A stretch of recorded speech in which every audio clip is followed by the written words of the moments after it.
Chapter 351. 12 Flame Seeds. From the heavens, an unprecedentedly terrifying torrent of flame, traveling at 9 times the speed of sound, pierced through the martial ruins, arriving in an instant and striking the man in the distance. The majestic divine mountain, perched on the earth, should have remained unmoved and eternally unchanging. But under this attack, everyone could clearly see that it had been forcibly shaken. That indestructible strength had been shattered. The meticulously crafted 5 phases reincarnation activated for the first instant, attempting to restabilize the mountain phase, but in an even shorter time than that instant, the flame that had just separated surged forth again. The flame seeds were extinguished, but rose again into the sky. 11 flame seeds. If the divine mountain had only been shaken before, this time, only the rocky cliffs on it showed some cracks. But Wang Chunlai still managed to block this attack. Thus, 10 flame seeds. The unparalleled fist force met the incoming stream of flames head-on. With the soaring sky and fire seed enhancements, Chongshi easily cleaved through the fist force, striking Wang Chunlai and widening the cracks. The mountain-like pressure from earth element now did nothing to restrict his movements. No, rather, the injuries he inflicted on himself were the greatest. Each layer of soaring sky placed a greater burden on the user. If added recklessly, it could even cause the user to collapse halfway through. On Songshi's body, after activating self-immolation, the crimson gold cracks spread and expanded, appearing exceptionally terrifying. 9 fire seeds. The strike landed again, and Wang Chunlai staggered back, his burly body swaying uncontrollably, for this attack was far too powerful. A surge of blood welled up in his throat, a result of damage to his 5 organs, which he couldn't withstand. Ha ha! Wang Chunlai swallowed the blood, grinning wildly, but I can still hold on. Songshi. Ha ha ha! Again! And so, 8 fire seeds. Wang Chunlai had to admit that his vision blurred for a moment. The ferocity and killing intent of the opponent's calamity flame were so intense that even he was amazed. And with the continuous enhancement of soaring sky, the calamity flame's ability to destroy the mind had reached an unimaginably terrifying level. This single attack could destroy the mind of an ordinary third-ring spiritual energy user. Even with his own mental cultivation, he hadn't been able to hold on just now. His mind had paused for a moment before recovering. 5 phases revolve, thus causing an unnecessary pause and error. 7 fire seeds. Following this, treating the fire seed as a consumable item solely for a single strike greatly amplifies the effect of soaring to the heavens, but also significantly increases the burden on the user. In a sense, Songshi's body can no longer withstand it. Now, he can be said to be relying solely on the effect of Heart of Forging, using his will to bear the burden after his body becomes overwhelmed, using his will to drag his body forward and continue pushing this strike. This is an unprecedented strike.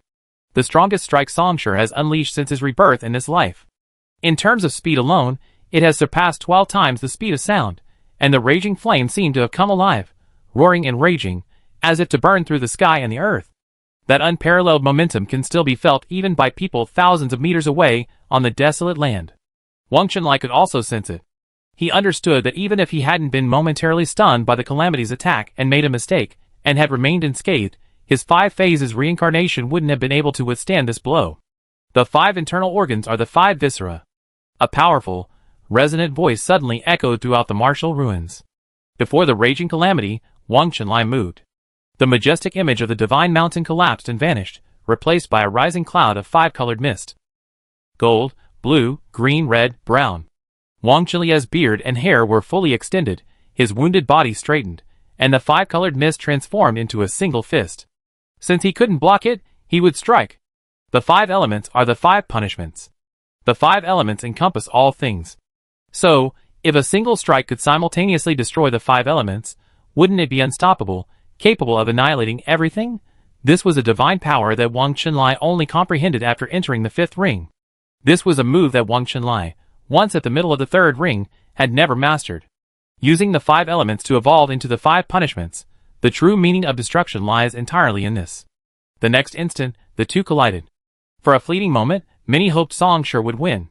The 5-colored mist touched the deep, dark flames, but amidst the terrifying shockwaves that even made one hold their breath, the 5-colored mist was burned and melted away, but the dark flames also extinguished. When only a sliver of the 5-colored mist remained, the calamity flame was almost gone. After the calamity flame dissipated, Songshi's true appearance gradually emerged.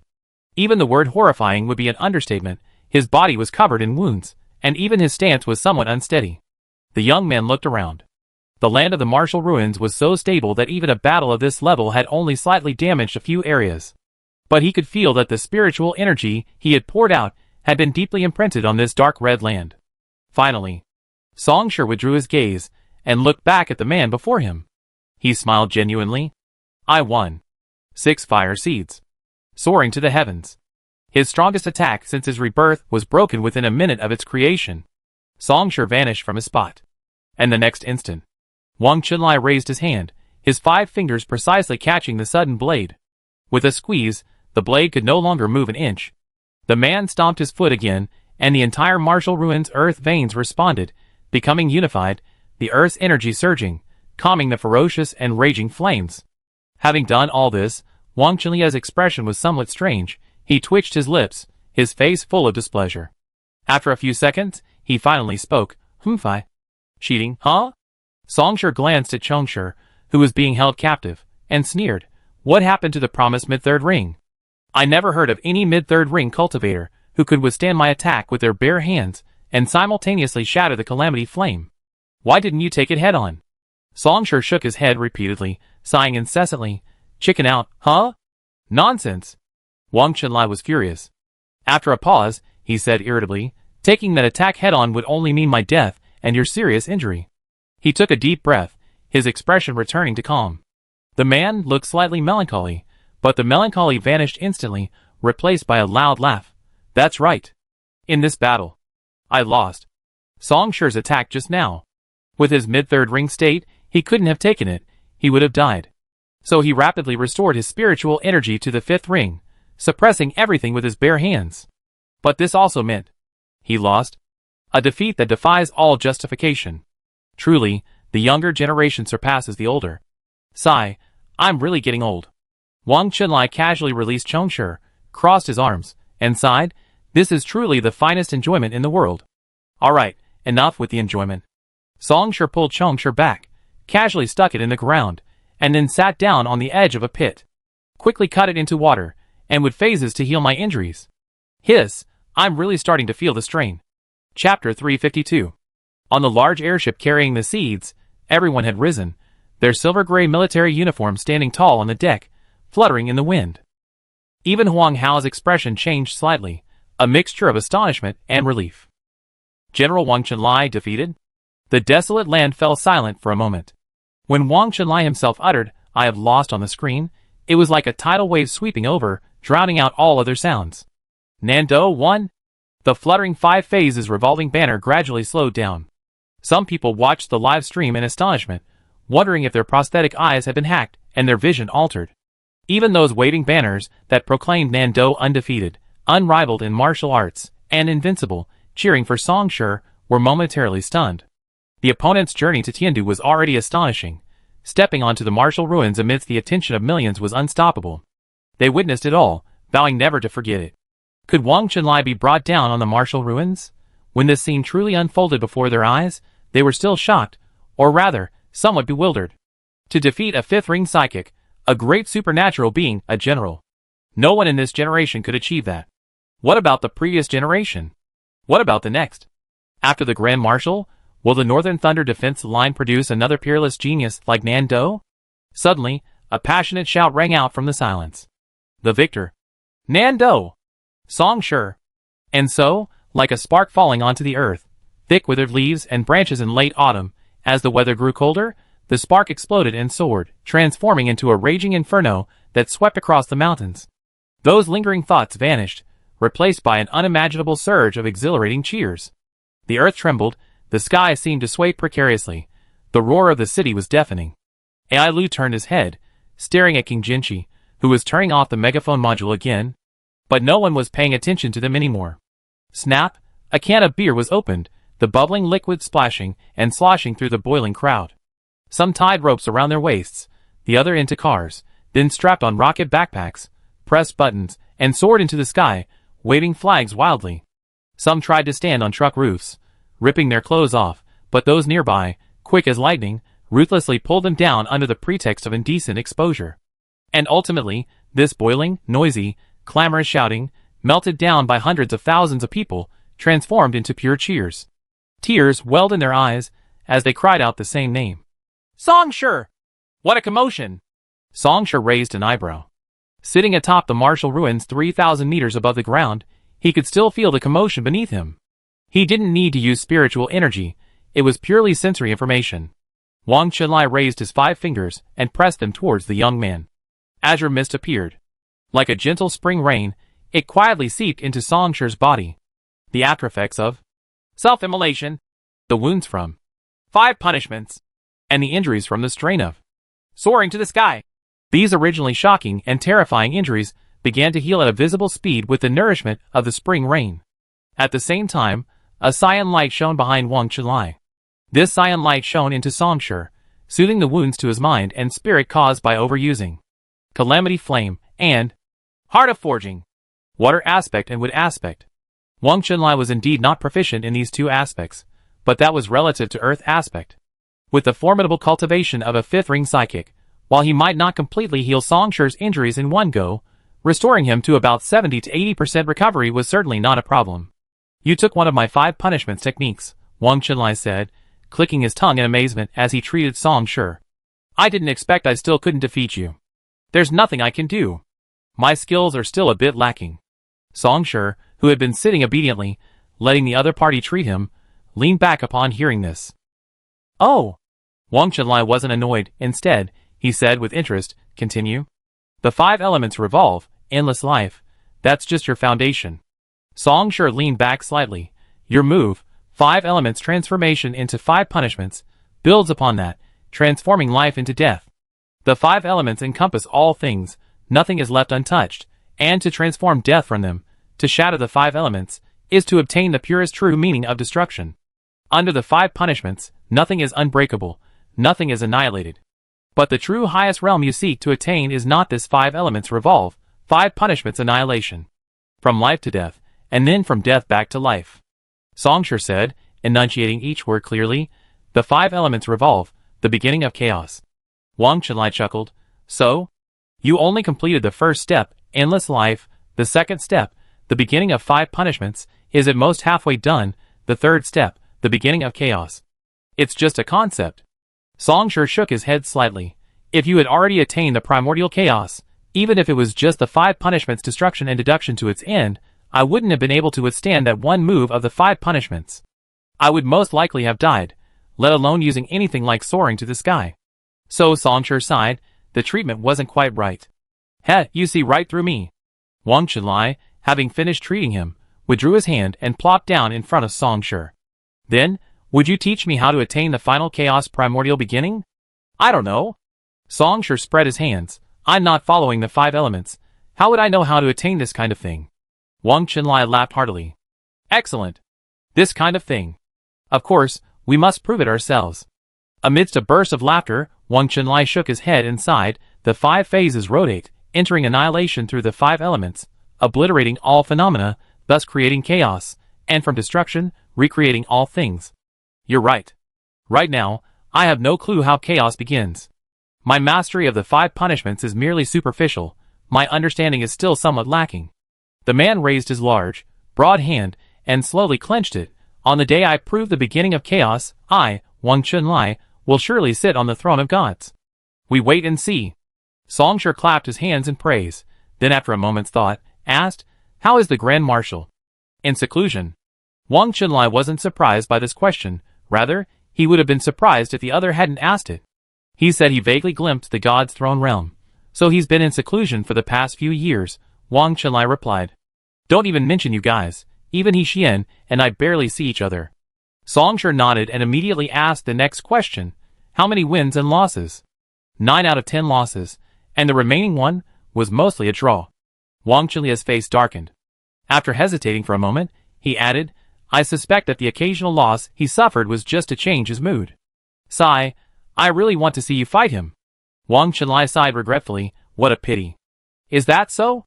Songshur nodded slightly, quickly suppressing his regret, and turned to look at the other man. My grand gift? Chapter 353. Amidst the adoring gazes of countless people, the martial ruins, which had been suspended for so long, began to activate once more. With the low rumble of the anti-gravity engine propulsion network, The massive island slowly parted the atmosphere, continuing its orbit around the heavenly capital along its designated path. As the martial ruins slowly activated, two figures leaped out. "Pass on my orders." Five-colored mist pierced the sky and swept across the land in an instant. A man draped in a cloak stood in the sky, looking down at the barren land, and laughed loudly. "From this moment on, the entire territory is granted a 3-day holiday. Unless it's for special confidential work. No one is allowed to find excuses to obstruct the holiday." "Huang Hao," Wang Chenlai said, glancing at the airship in the distance. "Don't leave yet, help maintain order. With so many people gathered here all of a sudden, trouble is inevitable. I don't want to see any great joy suddenly turn into great sorrow. Please bear with me." Huang Hao shifted his gaze from the young man beside him, and nodded slightly to the former.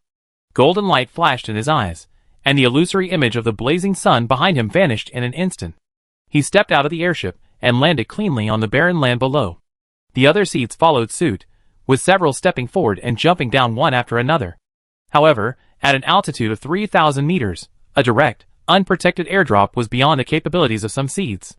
They huddled together, patiently waiting for the airship to descend. Of course, some among these seeds assessed the situation and concluded that they would at most suffer serious injuries, but wouldn't die from the fall. So, they stepped forward confidently, preparing to jump as well, only to be stopped by a glare from Wang Chenlai. Songshur smiled at them. Then, he withdrew his gaze, and waved to the mottled crowd below. "Good afternoon." The crowd instantly erupted in excitement. "Nan Do is invincible. Strong. Songshur is strong. Strong. Nan Do is great. No need for further explanation. A true man should be like this." Wang Chenlai didn't lose, it's just that Songshur won. Above the 5 phases, there is Nan Do. After repeating this for a while, Songshur swooped down towards a point on the wasteland. It took a little time. The crowd spontaneously parted, making way for a long passage. Songshur said leisurely, stopping and showing a satisfied smile to the android and the young man at the end of the passage. "But I still won." "Amazing." Ailu nodded, pulling a can of soft drink from his inner lining. "Want some water?" "Perfect." Lapis Lazuli flashed a thumbs up emoji. Songshur casually took the beverage can. "I chatted with Wang Chenlai, and he gave me temporary access, equivalent to a major general. Basically, for a while, we can use most things in Tiandu freely." "General Wang Chenlai didn't invite you to join the biting defense front?" King Jinchi asked. "Of course he did," Songshur said lazily, "but I declined." He shrugged. "Well, I'm not interested in joining any faction. Hiring is fine though. I give the biting defense front a 40% discount." "Then, Mr. Songshur, you can join multiple factions," Ailu said seriously, offering a solution. "With the biting defense front, you're part of the biting defense front. With the enlightened ones, you're part of the enlightened ones." Songshur glanced at him, his tone somewhat subtle. "Then I'm afraid I'd be part of a lot more than I should be." As they spoke, the crowd shifted again, the passageway they had come from vanished, replaced by a straight avenue leading to Tiandu. Along both sides of the avenue, people surged, shoulder to shoulder, breathing heavily. Songshur walked at the forefront, and amidst waves of cheers, finally stepped onto the city that stood on barren land. Tiandu. Songshur's first impression was pure, unadulterated height. Perhaps due to some peculiar aesthetic, the buildings in Tiandu were all extremely tall. 100-meter-tall buildings were commonplace, even seeming unremarkable, because next to them stood magnificent skyscrapers hundreds of meters high. These buildings were like giant trees vying for dominance, together forming a jungle of reinforced concrete, making even the shuttles pale in comparison, like a school of fish swimming and weaving through the city. But there was something, even higher than these, even higher than all of this. A towering, silver-gray pagoda, straight as a sword, stands at the very center of Tiandu, its height of over 1,000 meters allowing it to overlook the entire city with unparalleled grandeur. That is the residence of the Grand Marshal. The undisputed absolute leader of this entire territory, the strongest marshal in the history of the Northern Thunder defense line, without exception. The Grand Marshal. From the tower's perspective, giants of holographic projection are displayed on buildings throughout the city, accompanied by the incessant sounds of intense collisions. Normally, these projections show live broadcasts of martial arts arenas, interviews with renowned martial artists, or commercials, but today, only one thing remains: the martial ruins battle between 5 phases of reincarnation and Southern Dipper. The simulated video recording, utilizing virtual network technology, is still in production, so people can only watch it on their tablets or gather in the streets to enjoy the holographic projection. Many, unable to contain their excitement, have taken to the streets, starting a massive parade that stretches as far as the eye can see. Meanwhile, many officers were overwhelmed with work. Wang Qinlai's order was followed by his sudden disappearance, resulting in a 3-day holiday across the entire region. The resulting deluge of tasks instantly overwhelmed them, forcing them to work non-stop. AI Lu, quite curious about all this, suggested exploring on her own, and then vanished into the streets. Qin Jinshi, having heard that some AIs existed in Tiandu, even highly skilled AIs with military ranks, temporarily separated to meet them. Song Shi checked into a hotel, quickly settled in, and declined the hotel's offer of a grand banquet.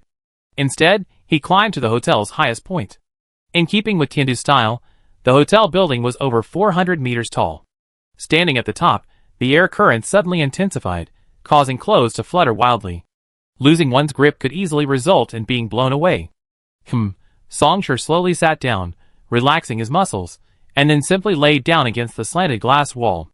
The sky gradually blazed with fire, a deep orange red soaking into the clouds, like a tide rising silently over the shore, painting the earth with a pale yellow hue. Then the tide completely engulfed everything, and before the pale yellow had fully faded, light began to flash from the city, first as scattered stars, then quickly transforming into a dazzling Milky Way of neon lights. Song Shi gazed up at the starry sky. He was thinking about something. It was something Wang Qinlai had told him not long ago, back in Wushu. When the great gift was mentioned, the other party hadn't answered first. He raised his index finger, pointing towards the heavens, and asked in return, "Do you know? This world once had 2 satellites." Chapter 354. I know. This was Song Shi's answer. He already knew the answer to this question in his previous life. However, back then, he only answered this in his heart, while outwardly asking the question. Continue. What is this moon, or rather, this satellite called? Wang Qinlai asked again, and Song Shi readily replied, Evening Moon. That's right, Evening Moon. Wang Qinlai sat cross-legged on the land of Wushu, but I can tell you definitively that at least 2,000 years ago, there was another satellite orbiting Terra above us. Chengdu. He slowly uttered the name. Song Shi gazed at the night sky. The stars were obscured by the light pollution of the city's neon lights. Only a bright white crescent moon hung high, not much dimmer. However, there was only this one. If not told beforehand, no one would have imagined that there was once a satellite called Chengdu, also orbiting the world. So, time returned to the martial ruins, Song Shi staring at the other man. Now, where is Chengdu? What do you think? Wang Qinlai shifted his posture, a half-smile playing on his lips. Think about it, who has the ability? No, who is qualified to shatter the stars of this world? I don't think anyone would be unable to guess. Then, Song Shi silently uttered the word in his mind. God's throne. Song Shi, with your talent, if you had taken proper history lessons, you would have vaguely sensed this. Wang Qinlai tapped his brow. Currently, mainstream historical records deliberately erased, altered, and obscured information around the time of 2,300 years ago. The Venpusta Empire is like this, the corporate alliance is like this, and so are we. Of course, the silent ones are an exception. All of this is to conceal the truth of the shattering of Chengdu in the past, which we call the fall of the sky. The man emphasized the word "we" slightly. Of course. Wang Qinlai spread his hands. I've seen your academic records. I want to ask, have you ever properly attended a history class in your life? Of course I have. Song Shi said without changing his expression. But you? Clinical, asset appraisal, science, law, engineering, applied statistics, military. Wang Qinlai chuckled, counting on his fingers. Do I need to finish? I have 20 doctoral degrees, ranking second in academic qualifications across the entire Northern Thunder Defense Front. The Grand Marshal himself called me a wise general. Song Shi narrowed his eyes. Qing, these schools that awarded you your degrees, they weren't all from the biting defense front, were they? What are you talking about? Wang Qinlai retorted, his voice righteous and firm. As a general, my first choice is naturally to contribute to local universities. By the way, that's all I can reveal in advance. Then, Wang Qinlai changed the subject. Why the heavenly fall happened, the consequences after Chengdu was shattered. Don't ask about these things. With your talent and innate abilities, you will surely become one of us. Wang Qinlai stood up. It's not that I'm unwilling to reveal those things, but only when you reach the 5th ring of true spirit will it make sense. The man hesitated for a moment, as if choosing his words carefully, then he made a gesture. Only then will it have meaning. At that time, you will naturally know everything. This is my grand gift to you. A part of the truth? You could call it that. Wang Chunlai stroked his chin. Has Song Shi, even among the officers of the Northern Thunder Defense Force, only a handful know about the fall of the sky. Song Shi didn't ask what would happen to those who, relying solely on their keen intuition and extensive reading of historical records, vaguely deduce these things. They wouldn't be affected. Because it's meaningless. Without sufficient power to push it forward, these things are nothing more than another load of nonsense from a madman. Shocking. Madmen always try to shock the world. And the world is always tolerant of madmen. Who, Song Shi exhaled, the night growing deeper. However, given the prosperity of Tiandu, the night here was even more bustling than the day. A never-ending stream of cars crisscrossed the city, the lights creating a dazzling spectacle.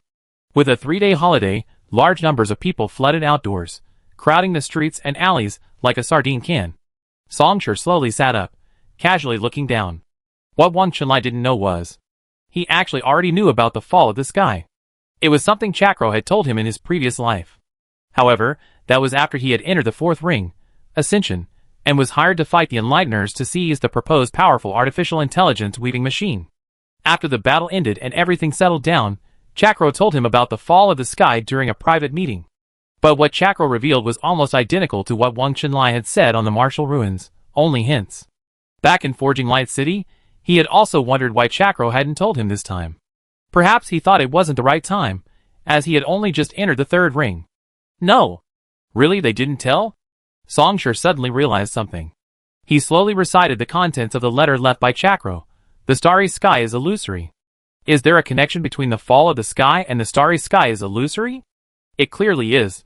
Song Shi sat cross-legged, his index finger unconsciously tapping the glass wall. If he had some understanding of the fall of the sky in his previous life, then he only vaguely sensed that the starry sky is illusory. Even the strongest bounty hunter of the era, a fourth-ring peak great source psychic, only vaguely sensed it. The only being qualified and capable of doing such a thing is probably the throne of gods. Only those in the fifth ring are qualified to know the truth? Song Shi tapped on the glass wall, pondered for a moment, and sighed, I was killed too early. Did Renata know more than him when she died? Probably not. The Vanpusta Empire, despite numerous divisions, internal strife, and even foreign invasions, survived each time. Its reign is conservatively estimated at over 1,000 years, and its archives are incredibly vast. Given Renata's status, these archives were basically readily available. If necessary, she could simply ask the Emperor. So, by that logic, she likely knew more than him when she died. I lost? Letting his thoughts wander freely, Song Shi listened to the night breeze for a long time before finally getting up to go downstairs for a late-night snack. Song Shi suddenly turned his head and saw a spherical mecha slowly floating towards him, clearly lapis lazuli. Have you finished talking with your compatriots? Currently, the most common, widespread, and popular form of communication for Onyx is online virtual networks, Lapis Lazuli replied. Your weapon reforging plan is complete. Chapter 355.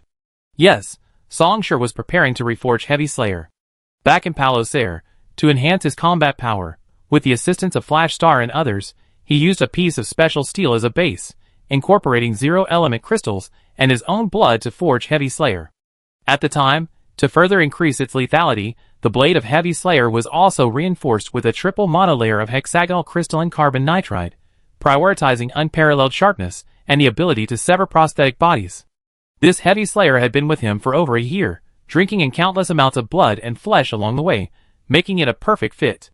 However, after he entered the third ring, Heavy Slayer gradually began to fall behind. Reforging plan. Song Shi sat down cross-legged again, raising his hand to summon Heavy Slayer, placing it across his lap. With the forging flame relentlessly polishing and tempering it day after day, Heavy Slayer had undergone a significant change compared to a year ago.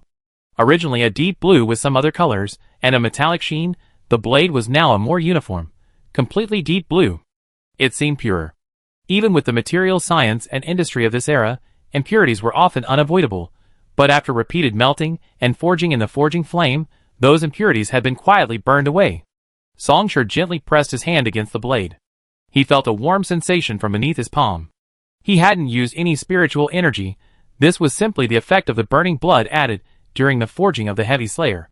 While blood ties was certainly an exaggeration, Song Shi was certain that with this blood connection, Even without holding it, a simple thought would make the heavy slayer tremble slightly. But that wasn't enough. For his current self, for the battles he faced, even though the heavy slayer had been strengthened to a point where it was better than when it was first forged, it was still not enough. It couldn't keep up. Songshi's fingers suddenly paused, a slight pain in him. At the middle section of the heavy slayer, fine, shattered glass-like cracks appeared on the blade. Normally hidden beneath its deep blue color, they were difficult to detect, but when touched, these fine cracks became undeniable. Songshi knew where these cracks came from. That day, he had withstood a direct hit from Song Tian. Facing the enraged attack of a fourth ring transcendence, even mountains could be leveled, let alone the heavy slayer. The fact that it hadn't shattered on the spot was a result of his successful nurturing and the forging flame reaching its limit at the time. The cracks weren't limited to this one. Slightly above the blade, cracks also spread, newly forged. Source. Back at the martial ruins, Wang Chilia's 5 punishments derived from the true meaning of annihilation. Who? Songshi stroked it once more, then looked back at the lapis lazuli. Tell me, what's the reforging plan? That's exactly why I came. The lapis lazuli projected a picture. Fill it out. Songshi paused, glancing at it, and saw that the projection was a questionnaire. The questionnaire listed a series of questions, such as your favorite weapon, your second favorite weapon, your favorite art style, your second favorite art style, and so on. Songshi couldn't help but scroll down, taking over 10 seconds to reach the bottom. Huh? He was shocked, hesitating before asking, didn't you say the reforging plan was already out? Why do I need to fill out a questionnaire? 1 hour and 27 minutes ago, the recasting project was officially launched. The Biting Defense Front has stated they will provide full support and cover all costs incurred. Lapis Lazuli's voice sounded somewhat strange. Can't this be called a launch? For the project's efficiency and accuracy, I believe confirming requirements in advance is the project pipeline's first task. Lapis Lazuli urged. This questionnaire incorporates 27 criteria and has very high evaluation value. I suggest you complete it within an hour. Okay, send it to my account first. Songshi raised his hand to indicate he understood. I do it in a bit. By the way, where's AI Lu? Before the other could speak, Songshi immediately asked, wasn't he going to broaden his horizons? How's his sightseeing in Tiandu going? The patterns on Lapis Lazuli's body flickered, presumably using technical means to search camera networks, social media, and communication locations. After a few seconds, it provided an answer. He's visiting an applied chemistry research institute, presumably seeking technical support regarding cyanide. Cyanide? Songshi listened, then couldn't help but scrutinize Lapis Lazuli. From this perspective, you Onyx are truly blessed. You're not afraid of highly toxic substances. Please define not afraid and highly toxic. Lapis Lazuli answered instantly. Do you consider electronic means highly toxic? Do you consider junk mail packets addictive? Do you consider computer viruses highly toxic? If you don't consider these, then my answer is, yes, Onyx are not afraid of highly toxic substances. Its speech was unhurried and extremely steady. But if you consider these to fall under the category of highly toxic, then I can tell you definitively, Onyx fear these highly toxic substances. And, it concluded, natural beings can't be infected by computer viruses either. Then how about we talk about the reforging plan and such again? Songshi coughed. Lapis Lazuli suddenly asked, the Council of Knowledge? Itinerary? Songshi nodded slightly. Yes, I need to go to the Council of Knowledge. Of course, not recently. Take some time to rest in Tiandu first, he added, and lay low for a while. First, they fought their way to Tiandu. The spotlight, of course, wasn't limited to the Northern Thunder defense line. The 4 Heavenly Kings, the Council of Knowledge, the Eastern Continent Republic, and the remaining forces, though clearly weaker than these, were still formidable and held a place in the Pan-Eastern Continental Alliance. They were also watching this battle closely. After defeating Wang Chunlai, the 5 phases reincarnation, at the martial ruins, the attention will inevitably reach its peak. Extensive analysis and discussion will culminate in various strategies. Some will nip it in the bud, others will forge alliances, and still others will remain on the sidelines. The Knowledge Council will be no exception. The current buzz surrounding Songshi is bound to be intense. Considering the risks of going to the Knowledge Council, it's best to lay low for a while until the hype subsides. After all, the Knowledge Council possesses many experts, and its technological development surpasses that of the entire Pan-Eastern Continental Alliance, rivaling even the Enterprise Alliance. Under these circumstances, even with Lapis Lazuli's Depth 4 demon ability and the advanced technology honed by the Enterprise Alliance, it's impossible to dominate the cyber world as freely as one would in the Northern Thunder Defense Front and the Eastern Continent Republic. Considering what will likely happen after I go to the Knowledge Council, let's be as cautious as possible.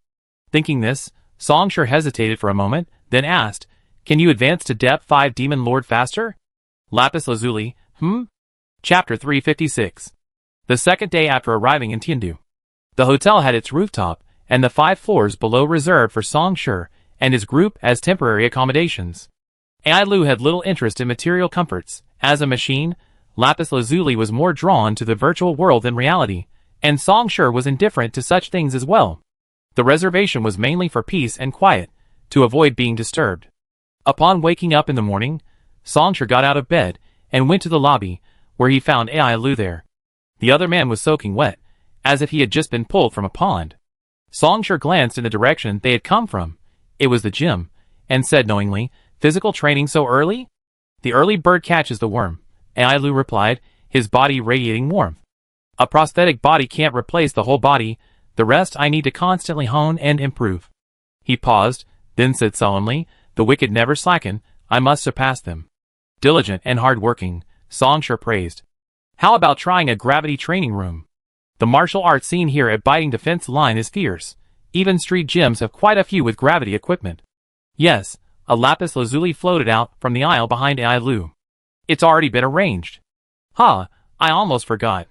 With Lapis Lazuli's control over gravity, using it to assist in physical training would obviously be more convenient and efficient than most gravity equipment on the market. "Had you had breakfast?" Songshur casually sprawled on the sofa in the living room, waving his tablet. "Shall we order together?" "No." He shook his head. "Then let's order together." Songshur pressed a few buttons, then casually put the tablet down.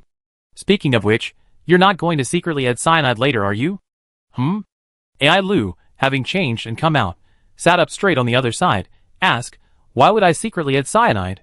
"Never mind," Songshur sighed. "Let's change the subject. Let me think. Didn't you go to see technical support yesterday? How did it go?" "Very fruitful." Mentioning this, AI Lu immediately opened up, patiently recounting her story. "Director Su from the Research Institute provided me with a nanoparticle reagent.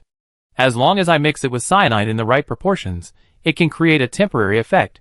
AI Lu thought for a moment and gave an analogy. "A capsule layer.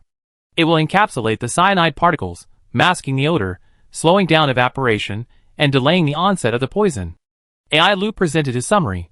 "This way, after assassinating the target, there will be more time to escape." In addition, Director Su also provided a new cyanide mixing formula that can effectively enhance the damage to the nervous system. A skilled user of tools. Lapis Lazuli thoughtfully concluded, "AI Lu, compared to a psionicist, your assassin aspect is more dangerous." Laughter rang out. The android looked in the direction of the sound and saw Songshur, who had been listening quietly, suddenly burst into laughter. After a few breaths, Songshur abruptly sat up, laughing and shouting, "AI Lu, tell me how to kill me." AI Lu fell into thought. After a long pause, he finally raised his head and spoke. "Well, I maintain the status quo on the surface, preserving our relationship, while secretly contacting the Eastern Continent Republic or the Corporate Alliance to provide real-time intelligence, so they can dispatch a sufficiently powerful decapitation strike team." AI Lu thought for a moment. "That's the basic plan." Songshur, unperturbed, asked again, "Why not do it yourself?" "I can't," AI Lu replied. "I assessed the situation, and I believe that on my own, I'm no match for you, much less capable of killing you." Songshur chuckled, turning to look at Lapis Lazuli. "A skilled user of tools? You're only half right, Lapis Lazuli." The young man nodded and shook his head, clapping his hands. "Using everything, that's what's truly frightening about AI Lu." Songshur sighed slowly. "Killing is the goal, the process is meaningless." "Am I right, AI Lu?" AI Lu nodded silently. My nature is untainted. You truly exemplified the essence of the white radiance Tao of the four heavens." Songshur's smile continued, but at this moment, AI Lu's brows gradually furrowed. "Your Excellency," AI Lu's face showed an unusually serious expression. "Please don't say such things." The last time Qing Jinshur had seen him with this expression was during their first meeting in the Eastern Continent Republic, when AI Lu explained the meaning and significance of his title Xieji. "I don't agree with Bai Huang's ideology." He gazed at Songshur. "That's why I left the four heavens." Please don't say things like proven to the fullest extent. Then I apologize. Song Shi's smile faded. No, there's no need to apologize.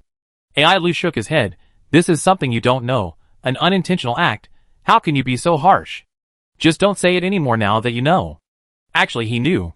Song Shi thought to himself. However, when they met in his previous life, Ai Lu's thoughts on the four heavens weren't as resolute as they were now. Instead, he seemed somewhat confused, or perhaps perplexed. When they met again after their first separation, several years had passed.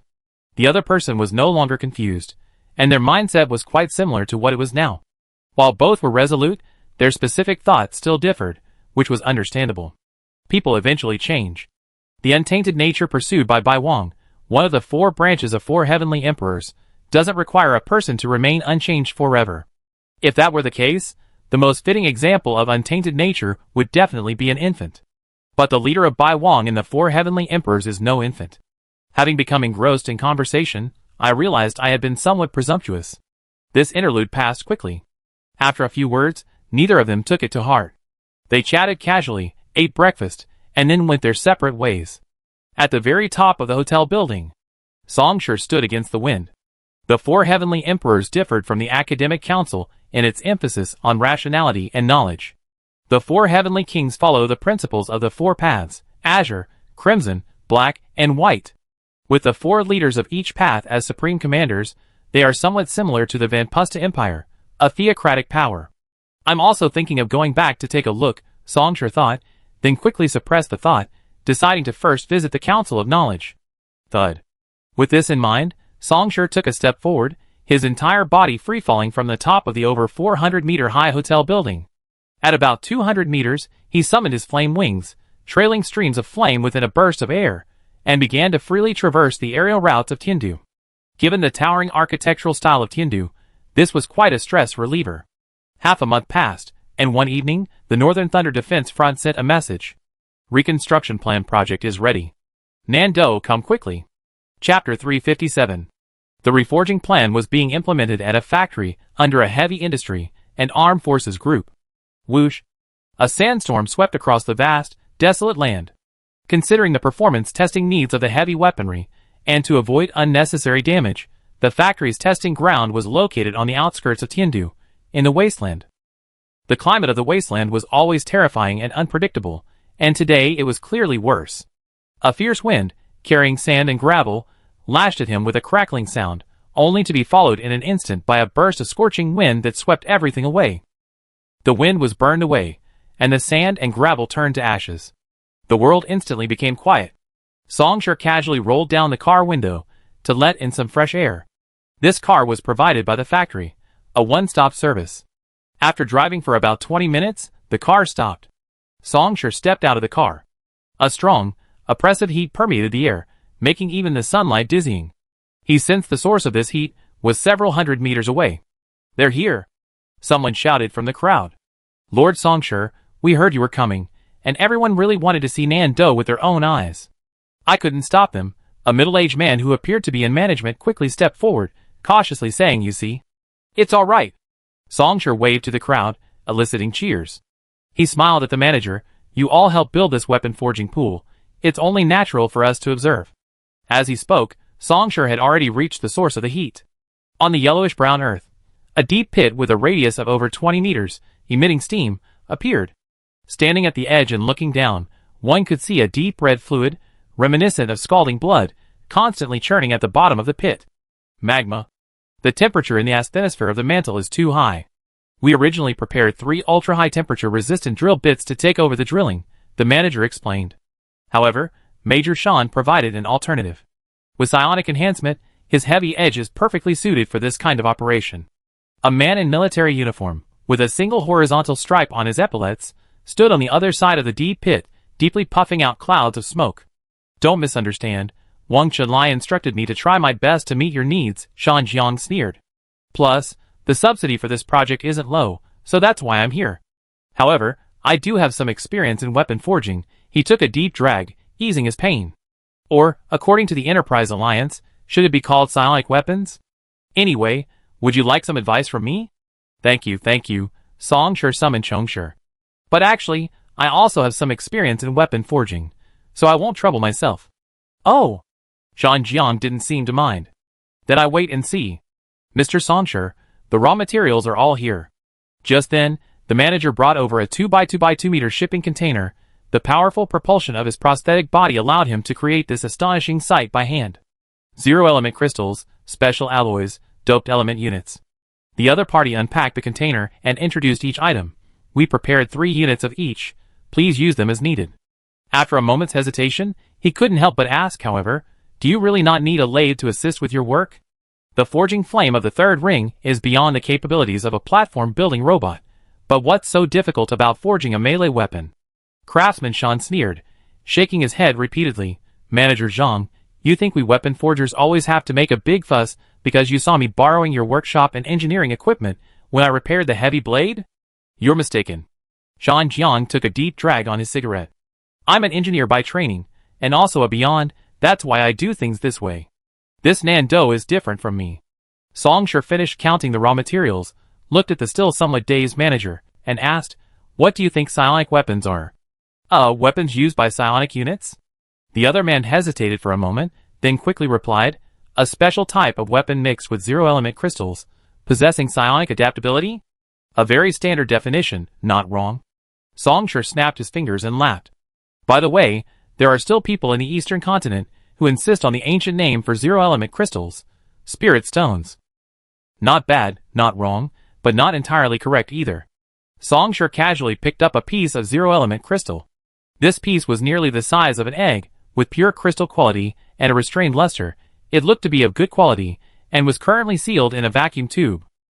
Well, let's put it this way. For example, there are 2 sword saints. Their swordsmanship levels are identical. Their physical functions are identical. Basically, a control group, identical in every way.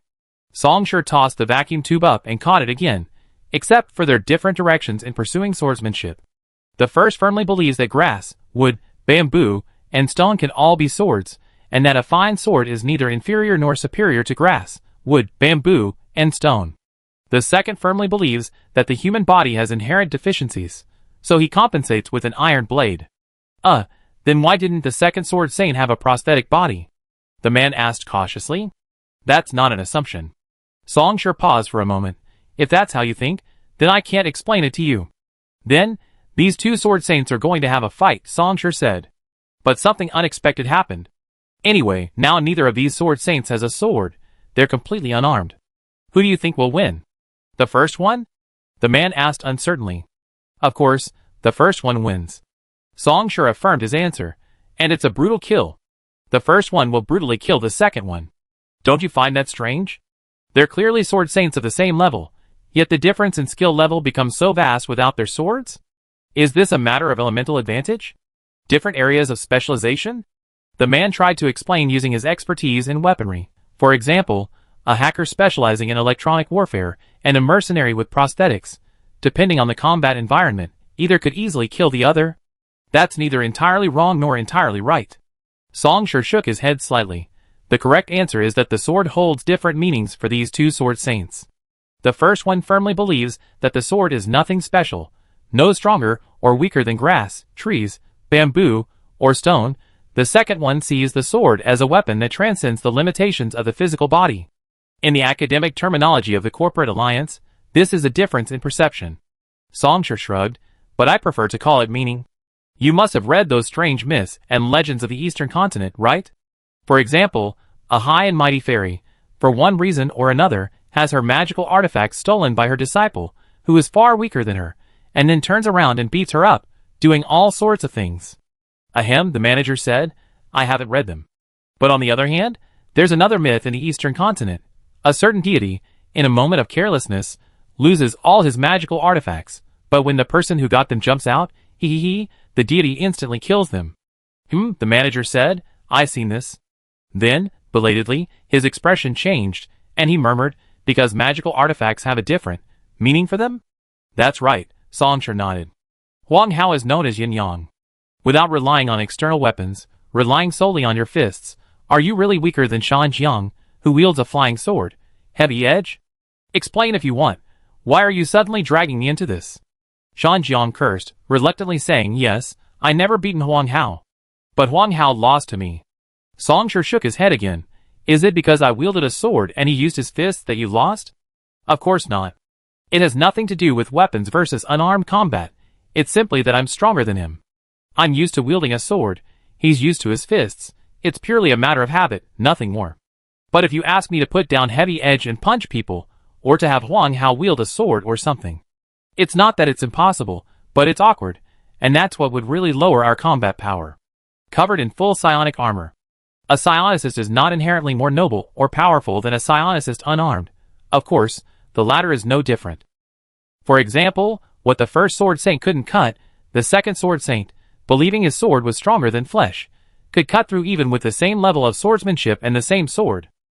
Perhaps it broadens your horizons, but your ultimate height depends on yourself. Songshur pointed to his heart. What truly affects the effectiveness of psionic armor, and whether you need it, lies only in your heart, in your meaning and understanding. That's why some psionicists are fully equipped, while others are completely unarmed. That's what it means to be a psionicist. The young man looked directly at the man, smiling. That's the essence of psionic armor. Chapter 358. Songshur, dragging the bound raw materials, walked step by step towards the deep pit under the watchful eyes of everyone. His weapon forging pool, or rather, psychic weapon forging site, was located in the magma layer of the upper mantle. Single craftsmen drilled to a depth of 20,000 meters below the Earth's crust in one go. Even with the heavy equipment of the factory here and his own third-ring psychic energy, it was still a considerable undertaking. Very dedicated, indeed. Let's go, Songshur said, jumping down. This level of excavation naturally couldn't be done as smoothly as drilling a well. The tunnel's inner walls were rugged and uneven, constantly shifting in angle, carrying scorching heat from sulfur that enveloped every inch of the surrounding space. Then Songshur summoned psychic flames. As a stream of flame rapidly descended, the rugged tunnel walls instantly became smooth, and the scorching heat was easily extinguished before the even more terrifying crimson flames. The experience was quite wondrous. When the speed of free fall crosses a certain threshold, gravity suddenly loses its realism. One doesn't feel like they're falling rapidly, but rather has the illusion of walking on flat ground. 1 minute after jumping, Songshur extended flame wings from his back, abruptly halting the intense downward momentum. The wings then flapped a few more times, completely stabilizing his body. The magma layer, or perhaps it should be called subterranean fire. Blackish red fluid flowed and churned, occasionally bursting with bubbles that sprayed large swathes of lava. The terrifying temperature, enough to melt steel, radiated relentlessly. Even though Songshur had reached the third ring, he couldn't withstand it with his physical body alone. He had to use his spiritual energy to resist this intense heat. Then, Songshur took a deep breath. It was undeniably quite refreshing. If one lowered the bar a bit, this place could even be considered a paradise within the Great Origin. After all, for most Great Origin spiritualists, when it comes to comprehending imagery, scenes of terrifying power are equally relevant. Earth, fire, and magma, undoubtedly natural disasters, are far more relatable than a large steel furnace. Of course, he had indeed gleaned some insights from the steel furnace.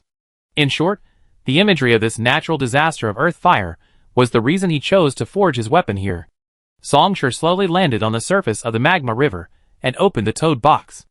Zero-element crystals, special alloys, and extremely rare doped elements, these precious raw materials, surrounded by crimson gold flames, floated up without wind. Spiritual skill, forging flame. Step 1. Smelting the raw materials. Songshur waved his hand, and the raw materials began to sink into the magma, enveloped by forging flames that acted as a furnace, controlling temperature and other factors to prevent them from inadvertently turning into waste. Glug. Amidst the churning of the magma, the 0-degree crystals gradually melted, transforming into a wisp of misty light. The special alloy melted, becoming a slurry-like substance, and individual auxiliary materials lost their original shapes, forming various fluids. Finally, the main body, heavy slaughter, also disappeared. Songshur raised his hand again.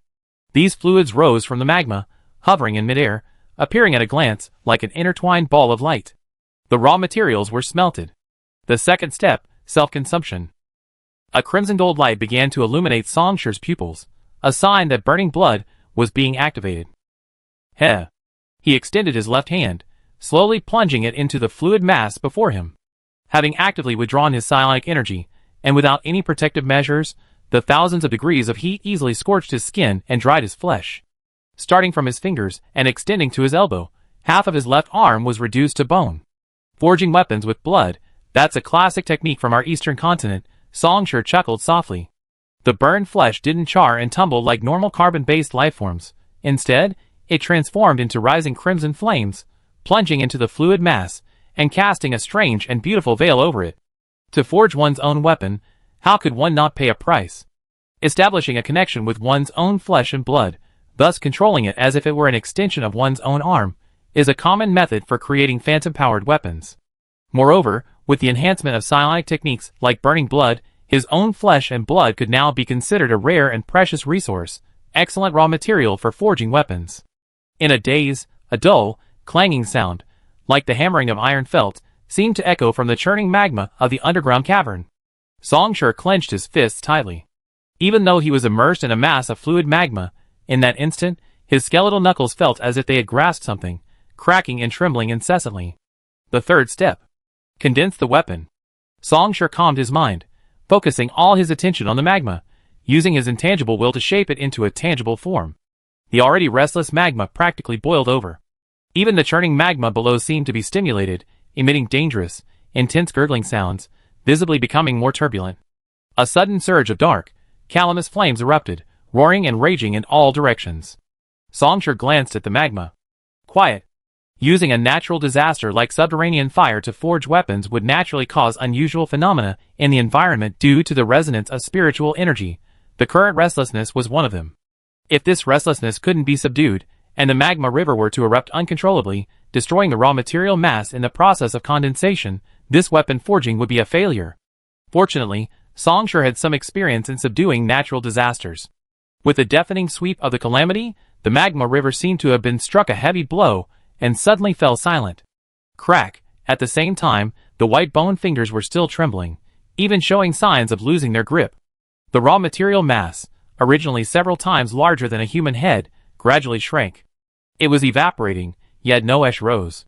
Soon, amidst the increasingly intense combustion, the slurry composed of special alloys, zero-element crystals, and extremely rare elements lost its material properties. The turbid fluid became transparent and clear, until finally, it transformed into wisps of pure flame. The weapon embryo was complete. Songshur could feel that this weapon embryo, manifesting as flames, was like a soft, flexible lump of clay. Before it completely cooled and solidified, his will could freely knead it, shaping it into whatever form he desired. The brand new heavy slayer, what form do I want? Songshur had already answered this question these past few days. Then, the flames began to spin rapidly, echoing with clanging sounds, and after an unknown amount of time, suddenly disappeared. Songshur slowly extended his right hand and turned it over. On the back of his hand was a thumb-sized mark, interwoven with crimson gold patterns forming a fire shape. This mark was pure, dazzling crimson gold, untouched by the deep, dark black of malevolent flames. Upon first glance, one could only feel a terrifying heat, like surging subterranean fire. It's complete. Chapter 359. The surface. The person's coming up. Standing at the edge of the deep pit, Shan Jiang suddenly pulled down his atomizer and spoke. At the bottom of the tunnel in the deep pit, a dazzling crimson gold light suddenly shone, rising rapidly upwards. A few breaths later, a stream of fire shot into the sky. Nearby onlookers widened their eyes, adjusting the power of their prosthetic eyes, trying to get a first look at what this newly forged weapon from the Southern Dipper looked like. A weapon forged from blood? As the strongest major present, and a third ring transcendence, Shan Jiang's pupil performance far surpassed the others. He was the first to spot the opponent's left hand, now just bones. Quite a traditional approach, Shan Jiang commented. Psionic weapons are special weapons specifically designed for psionicists. Their forging methods vary according to the habits and understanding of different factions. In the Vanpusta Empire, the custom is to receive holy anointing and bless, inscribing sacred words on the spines of armored swords. Psionicists from the Corporate Alliance customize psionic weapons in highly intelligent engineering workshops, adjusting raw material ratios through visual interfaces, and using tools like robotic arms.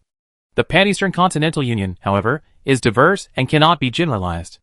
There are traditional weapon forgers who use natural environments as forging sites, employing a more traditional approach involving sacrificial acts like casting one's own flesh and blood into the furnace, and there are also newer methods, similar to the Corporate Alliance, utilizing modern industrial manufacturing. The Silent One Society, Yanon, and even the Onic, almost all have their own methods for manufacturing psionic weapons. However, although the manufacturing methods differ, and the final performance and form of the resulting psionic weapons vary, the essence of these methods remains the same. The engineer-turned-swordsmith, Sean, forged his flying sword Heavy Edge through repeated grinding in a large workshop. In a sense, Heavy Edge is both his supernatural organ and his psionic weapon.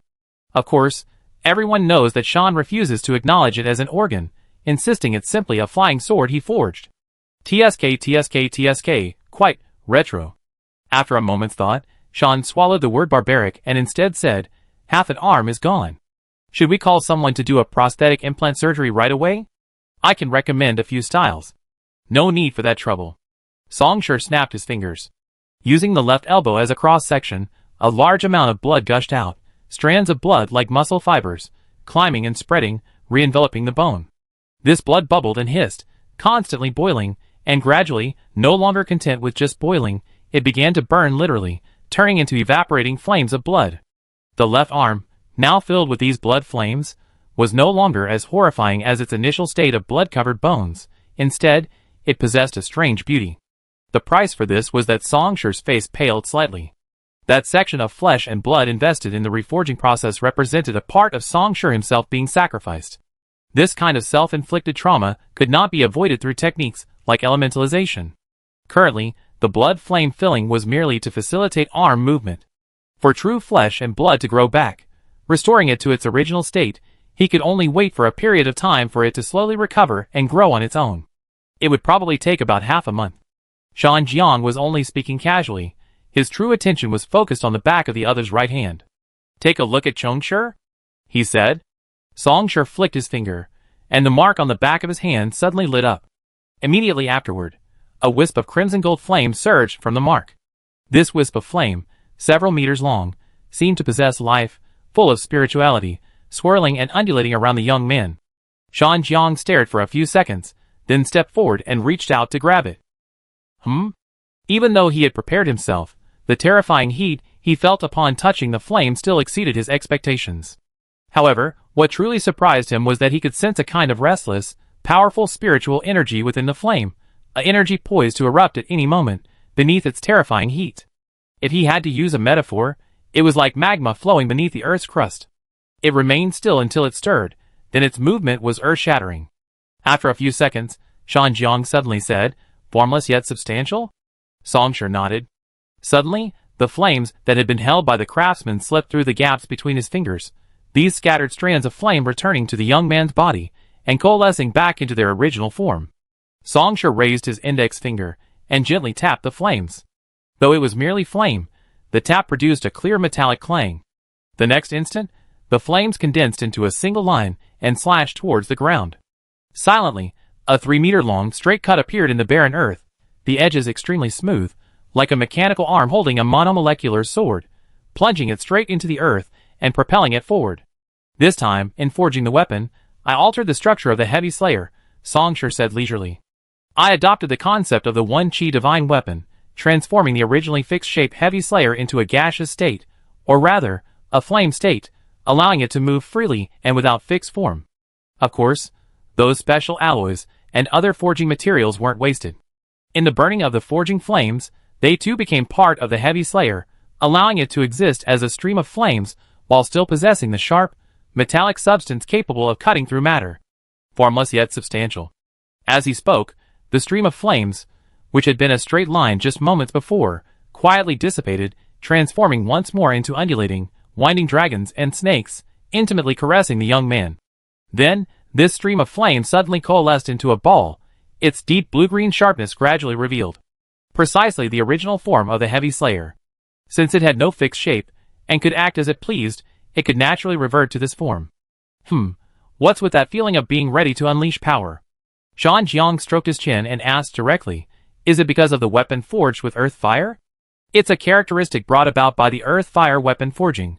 Songshur stroked Chongshur and smiled. When needed, I can make Chongshur's killing power explode a little bit. A little bit? Shan Jiang sneered, his eyes revealing undisguised apprehension. His opponent already possessed the spiritual energy skill soaring sky, and now, with the earth fire weapon forging, Cheng Shi's explosive power had reached a new level. With the combination of the two, in terms of killing power, even his prize Cheng Feng was now inferior. Want to try it out? Song Shi invited. No need. The craftsman's cold smile remained unchanged. My heavy blade was quite damaged while helping you dig for magma, and it's not fully repaired yet. He said solemnly, let me repair heavy blade first. Alright. With a thought, Song Shi's heavy blade instantly disintegrated into streams of flame, transforming into a crimson gold mark on the back of his hand. At his command, the mark could freely shift between concealment and reappearance. Now that heavy blade has been reforged. Then we can depart? Chapter 360. Alright, let's confirm our destination. Song Shi tapped the table, glancing around at everyone. The Knowledge Council. The Knowledge Council. Ai Lu sat upright and composed, to punish evil. Then, suddenly, there was silence. A few seconds later, King Jinchi slowly spoke. I must go to the Knowledge Council for the sake of the AI. This is the information I gathered recently. Almost simultaneously, Ai Lu and Song Shi's data tablets buzzed, King Jinchi sending an integrated document. Within the territory of the Knowledge Council, a group of AIs are imprisoned. These past few days, while Ai Lu was searching for technical support, honing his martial arts with officers, and Song Shi was sightseeing and forging the heavy assassin, King Jinchi was making contact with the AI population within the territory of the Northern Thunder Defense Front. 20 years ago, after the fall of Yashing III and the collapse of the Freedom Revolution, the AI population disintegrated on the spot. Some were cornered during their escape, either killed or captured, becoming prisoners.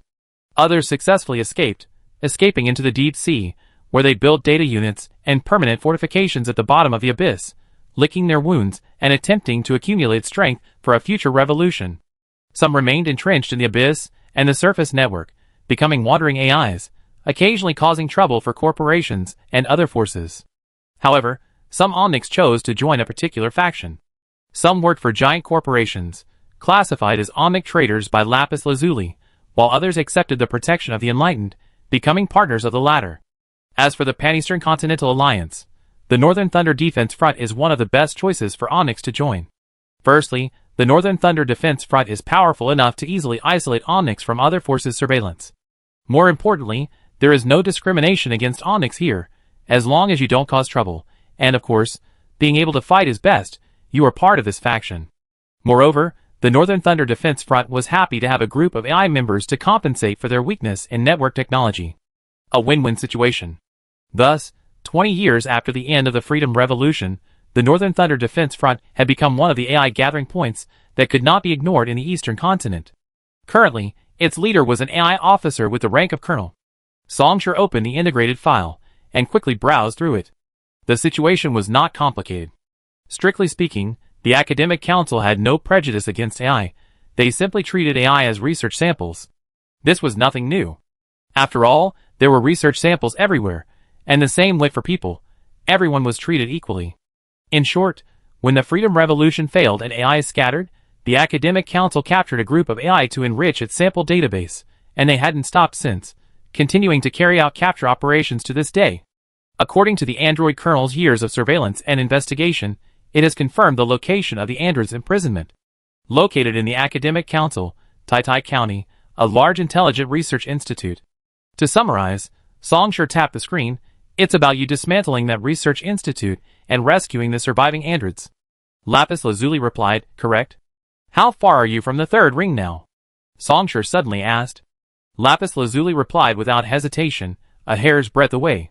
Peak of the second ring plus the identity of a Depth 4 demon, Song Shi commented, barely enough, I mean maybe, possibly, barely enough. The Academic Council has quite a few experts, and the technology there is advanced. Your space to operate as a demon will be reduced to some extent. Excuse me, hasn't that colonel made any statement? Ai Lu suddenly asked. It can't, Lapis Lazuli replied. It's already a member of the Northern Thunder Defense Front, a military colonel. Without sufficient reason, it can't risk angering the Knowledge Council by taking action.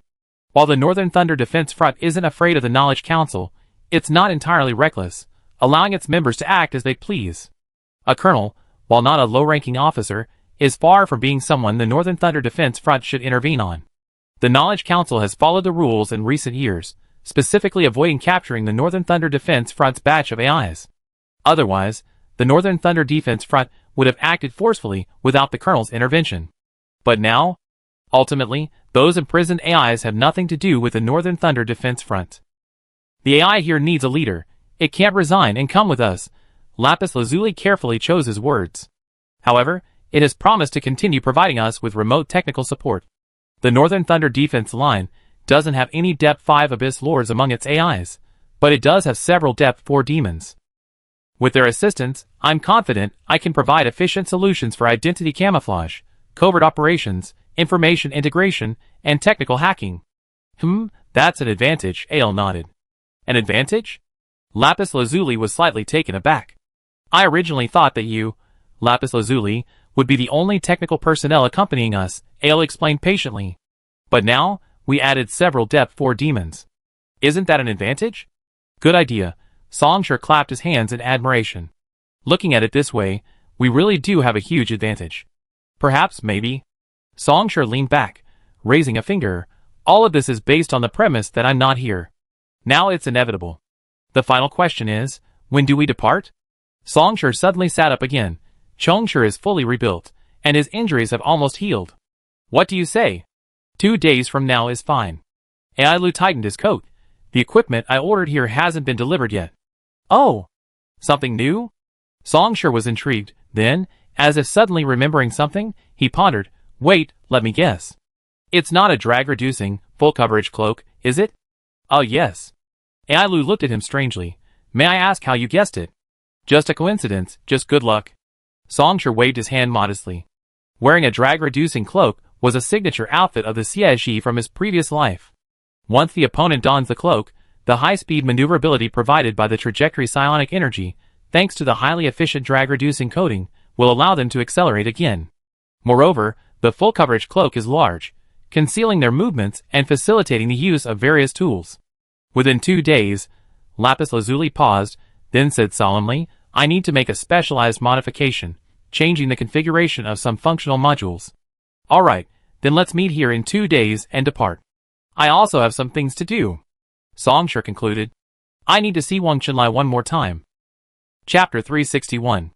More than half a month ago, after the battle at Wushu, Wang Qinlai disappeared without a trace after announcing his leave. But it's not a big problem. Songshur, holding temporary authority equivalent to a major general, used the internal communication channel to send 13 urgent communications to Wang Qinlai, instantly bringing him back. At the top of a multi-hundred-meter tall building in Tiandu, a flash of 5-colored mist descended, and a burly man strode out. Speak, what do you want? So direct? Songshur tossed him a can of soft drink. Couldn't it be something like saying goodbye as a fellow traveler, since we're about to part ways? I must remind you of something, Songshur. Wang Qinlai caught the soft drink, squeezed the can, and the pull tab popped off. He gulped it down. Among the psionicists in the Northern Thunder Defense Front, the number of Great Source users is second only to Beyond. Fellow travelers? Saying goodbye? You got plenty to do. Alright, I do have something to ask you. Songshur also opened his can and took a sip. From the perspective of a general in the Northern Thunder Defense Front, what are your thoughts on what's coming next? Songshur paused. I mean, the world situation. A new war is coming. Wang Qinlai said casually. The Second Seven Earths War, will it be larger or smaller? Who knows? Just like the future. Songshur thought to himself. Songshur, you've never been a leader of a force, Wang Qinlai said casually before the person beside him could speak. So it's normal to have a misunderstanding in this area. I am a general of the Northern Thunder Defense Front, commanding all 16 prefectures. My duties and position inevitably bring a more macro-level perspective. Wang Qinlai glanced at the sky, where the wind was tearing at the clouds. The world has been peaceful for far too long. The 7 Earth Wars ended 70 years ago. But a leader has a leader's perspective, and a lone wolf has a lone wolf's perspective. Each has its own characteristics. Since you asked me this question, you probably sensed something. You're from the Corporate Alliance. The man chuckled coldly. Those giant corporations have been frantically expanding their production lines in recent years, building intelligent factories one after another, arbitrarily manipulating the means of production, and overflowing warehouses with goods. They completely disregarded the so-called free market. Their desires are now nearing their limit. Heh. Wang Qinlai shook his head. And in this world, it's not just the Corporate Alliance that's restless. Just look at our Pan-Eastern Continental Union, The Van Pusta Empire has never withdrawn its heavy troops from the border. Those religious fanatics are practically insane with their desire for a holy war. If you really want me to say which side doesn't intend to get involved, it's probably only the silent ones who have learned to do so, Wang Chunlai said calmly. But that's just because their goals are rather unique. Besides, when the Second Seven Earths War breaks out, what in the world can remain uninvolved? You asked me about my views on the future world situation. Wang Chunlai turned to Songshi. That's it. Indeed. These most powerful beings in the world have already foreseen the future. Songshi slowly exhaled. Just as Wang Chunlai said, what he experienced in his previous life was a terrifying war that swept across the world, even more brutal and astonishing than what the other party was saying now. The land was in turmoil, mountains and seas submerged. His visit to inquire was a spur-of-the-moment decision, a desire to verify something. War. An endless war. But you're lucky. Wang Chunlai suddenly laughed, extending his hand to gesture for the young man to look down. Even though more than half a month had passed, the aftershocks of the Battle of Martial Ruins hadn't dissipated. On the contrary, they seemed to be intensifying with time. The streets and alleys thronged with people, and drones weaved through a jungle of holographic billboards, playing a 24-hour loop of the Battle of Martial Ruins. While war is inevitable, it won't come immediately. In my estimation, it'd probably be another 4 or 5 years, Wang Chunlai sighed, stroking his chin. Songshi, the atmosphere's gotten this tense, so let me just say a few words, relying on my seniority. Cherish these last moments of peace. Youth fades quickly. If you had been born a few years later, the world wouldn't be as peaceful and harmonious as it is now. Then, Songshi raised the jar. Thank you for your advice. By the way, you're planning to leave, right? As if suddenly remembering something. Wang Chunlai said, the Eastern Continent Republic is eyeing you covetously, ready to nip you in the bud. Well, maybe not even a cradle anymore. This is your own calamity, I won't interfere. No need for such words. Songshi flicked away the empty beverage can, watching it burn in midair. If you can't even overcome this calamity, then I should just stop here. Ha ha ha. What spirit. Truly worthy of being one of us. Wang Chunlai laughed loudly, clenching his fist. If I weren't outmatched by the Grand Marshal, I would drag him out right now to fight you. I won't interfere in the killing, but I can offer some off-the-spot assistance, the man said. I can arrange for you to secretly leave the country. No one will know your whereabouts for a while. I also tacitly approve the remote support from the AI. Thank you, Songshi replied. And so they set off.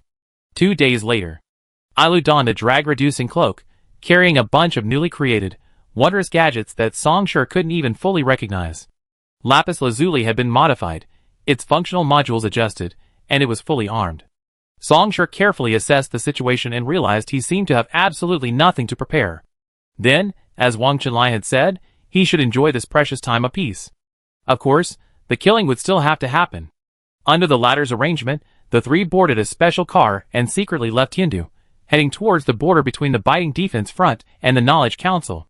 Above the sky, amidst the swirling, five-colored mist, Wang Chunlai sat cross-legged on a cloud, gazing down at the car that gradually disappeared on the horizon. This journey will inevitably involve bloodshed. Suddenly, a clear, sharp voice rang out. The atmosphere beside the cloud abruptly cracked open with azure light, space was torn apart and altered by unparalleled spiritual energy, and a woman in military uniform stepped out. It was another general from the Northern Thunder Defense Line. Quiet abyss, still water, He Xian. Since we're on the same path, He Xian also looked towards the horizon. You really won't make a move? I do have high hopes for Songshi, and I believe he will one day reach our territory, Wang Chunlai said without rising. If he faces the fate of a fifth ring expert, I will intervene. But otherwise, even if Songshi provokes multiple fourth ring experts, I will never step in. This is his own calamity. People like you and me, which one of us hasn't overcome tribulations and fought our way up? Wang Chunlai slowly extended his hand, his large, thick palm flipping over. Unable to overcome, unable to break through, the man said calmly. Then die. Chapter 362. The recent road wasn't smooth, causing the truck to bounce and jolt, the cargo boxes shifting from side to side with dull thuds. However, Songshi's balance was now even better than that of cyborgs with implanted gyroscopes, so the negative effects of the bumps were less noticeable than the smell of lubricating oil emanating from the cargo boxes. AI Lu, crouching on a cargo box, was much more comfortable. His psionic energy, designed for trajectory, allowed him to constantly adjust his posture to match the bumps, making it feel like walking on flat ground. Baishu County. Songshur browsed the data tablet. At this moment, they had officially entered the territory of the Knowledge Council. Baishu County, one of the 17 counties under the Knowledge Council, bordering the Beijing Defense Front. After secretly crossing the border, they encountered a truck transporting mechanical castings to Baishu County, and decisively hopped on board, blending into the cargo box. With the combined strength and experience of Songshur and his companions, even after spending half a day in the carriage, the driver remained completely unaware. No, even now, with the driver getting out and opening the carriage door, he too would be unable to see. Lapis Lazuli had activated its optical simulation module and decibel adjuster, creating a perfectly deserted scene. If the driver was still not satisfied and prepared to come in and touch it himself, Lapis Lazuli could instantly take over his prosthetic eye, generating a false image. Unlike the Eastern Republic, which imposes various restrictions on the implantation of prosthetics through methods such as licensing quotas, the Knowledge Council greatly encourages the implantation of prosthetics, even proactively covering the cost of surgery and prosthetics. Therefore, although the Knowledge Council is highly advanced in technologies such as the Internet, which to some extent weakens Lapis Lazuli's technological advantage gained from the Enterprise Alliance, the prevalence of prosthetics and intelligent control devices here can compensate for this.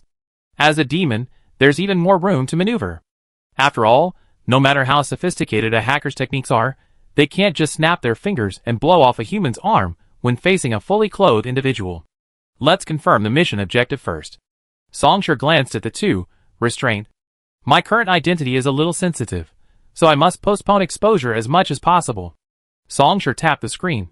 Therefore, I won't act unless absolutely necessary. After a few seconds, Songshur asked uncertainly, we should try to be restrained? King Jinchi cautiously replied, if necessary. Destroy the body and cover it up. Kill everyone who sees it. Songshur said without hesitation. Ailu and King Jinchi exchanged a glance. It's like this. Theoretically, we should be cautious, ideally stuffing them directly into a container, and mailing them all the way to Tai County before revealing ourselves. Songshur pondered, then added, but that would be too boring. Besides, you all have your own goals on this trip, and I'm not just accompanying you. I need to investigate everything I see along the way, and test the methods of the Knowledge Council. Sai, try to restrain yourself. Try to restrain yourself. He then looked at Ailu. Next, the latter nodded silently, solemnly saying, I will use assassination. From Baishu County to Tai County where the AI is imprisoned, there are 2 counties in between. To rescue the AI cleanly and efficiently, and to successfully escape, we must be cautious. However, there's no need to deliberately hide. Being sneaky will only attract more attention. Songshur clapped his hands. The Knowledge Council isn't closed off. They frequently hold various international academic conferences. They neither welcome nor reject foreign travelers here. We just act like normal travelers. Understood. Lapis Lazuli immediately replied, your identities have all been forged. A normal tour will be no problem. Then, let's do a final, simple disguise. Crimson gold flames flickered on Songshur's index, middle, and thumb fingers, as if he were scooping up a spoonful of lava. Psionic art, forging flame. Since they were to disguise themselves as tourists, their attire and appearance naturally needed to be altered as well. Technically speaking, changing someone's appearance in this era isn't difficult. Whether it's the vast array of exaggerated and constantly evolving cosmetics and tools, or prosthetic bodies with makeup-like features, it's easy to completely transform one's appearance. In the corporate alliance, where prosthetics are most fashionable, there's even a group of people who take pride in having their entire face implanted. But for their current operation to infiltrate the Knowledge Council, these methods are less suitable. He himself doesn't like implants, and simple makeup has too many limitations. Ailu isn't averse to implants, but facing the Knowledge Council's advanced detection technology, prosthetic disguises might not be foolproof. Let me see how to sculpt it. Songshur began sculpting a face, referring to the image of his disguised identity. Flame of forging is derived from the imagery of forging. Throughout human history, the objects of forging have never been limited to large items like swords, shields, and armor. In the hands of master craftsmen, they could also forge exquisite and delicate ornaments.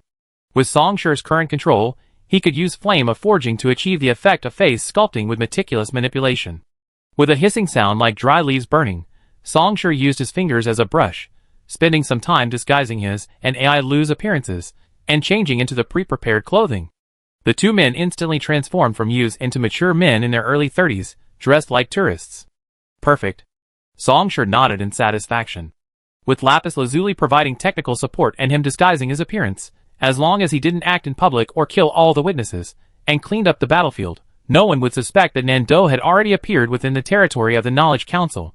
Fortunately, the fifth ring of the Knowledge Council isn't revelation, Songsher sighed.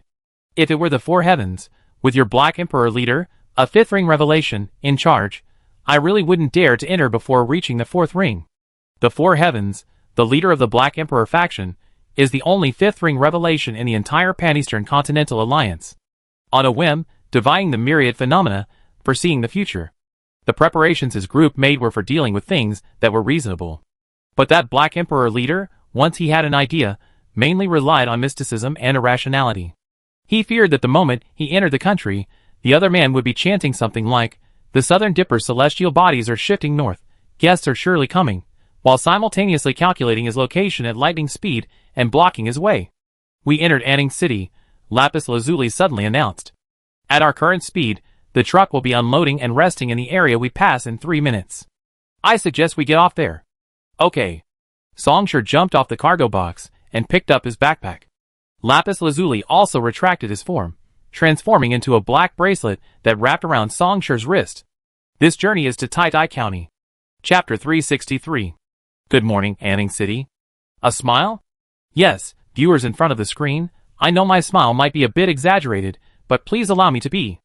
At this moment, I am filled with excitement to officially announce some exciting news that I have just received. Just yesterday, a research team led by a scholar from Wencheng University officially made a breakthrough in the research on the electron pairing mechanism of high-temperature superconductors.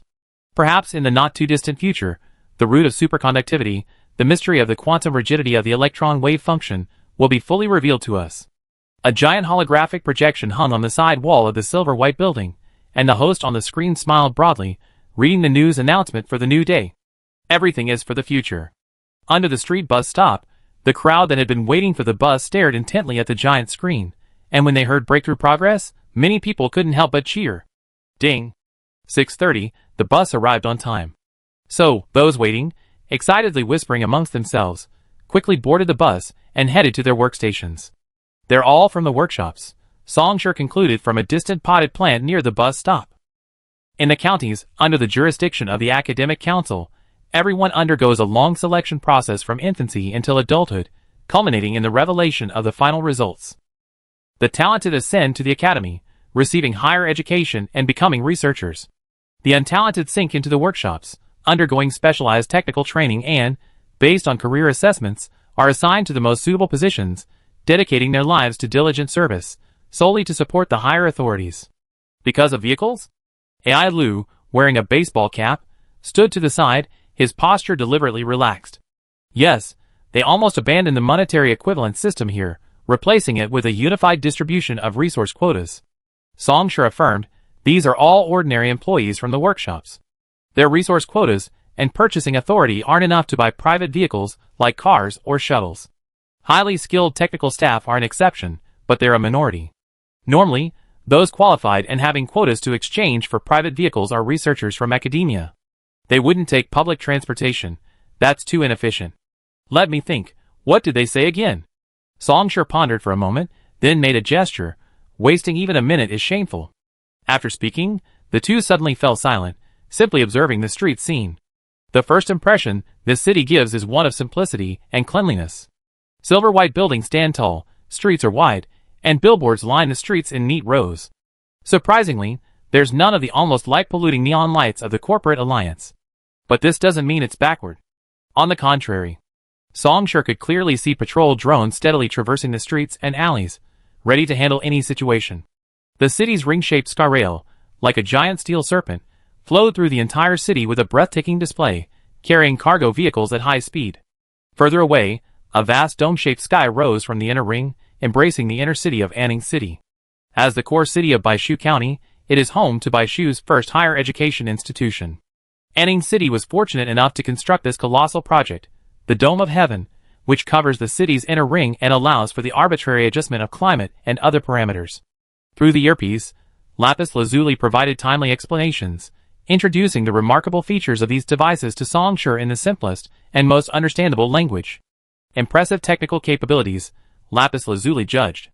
I checked the parameters of these sweeping patrol drones. Their performance is comparable to the security drones currently being promoted by Time Pass.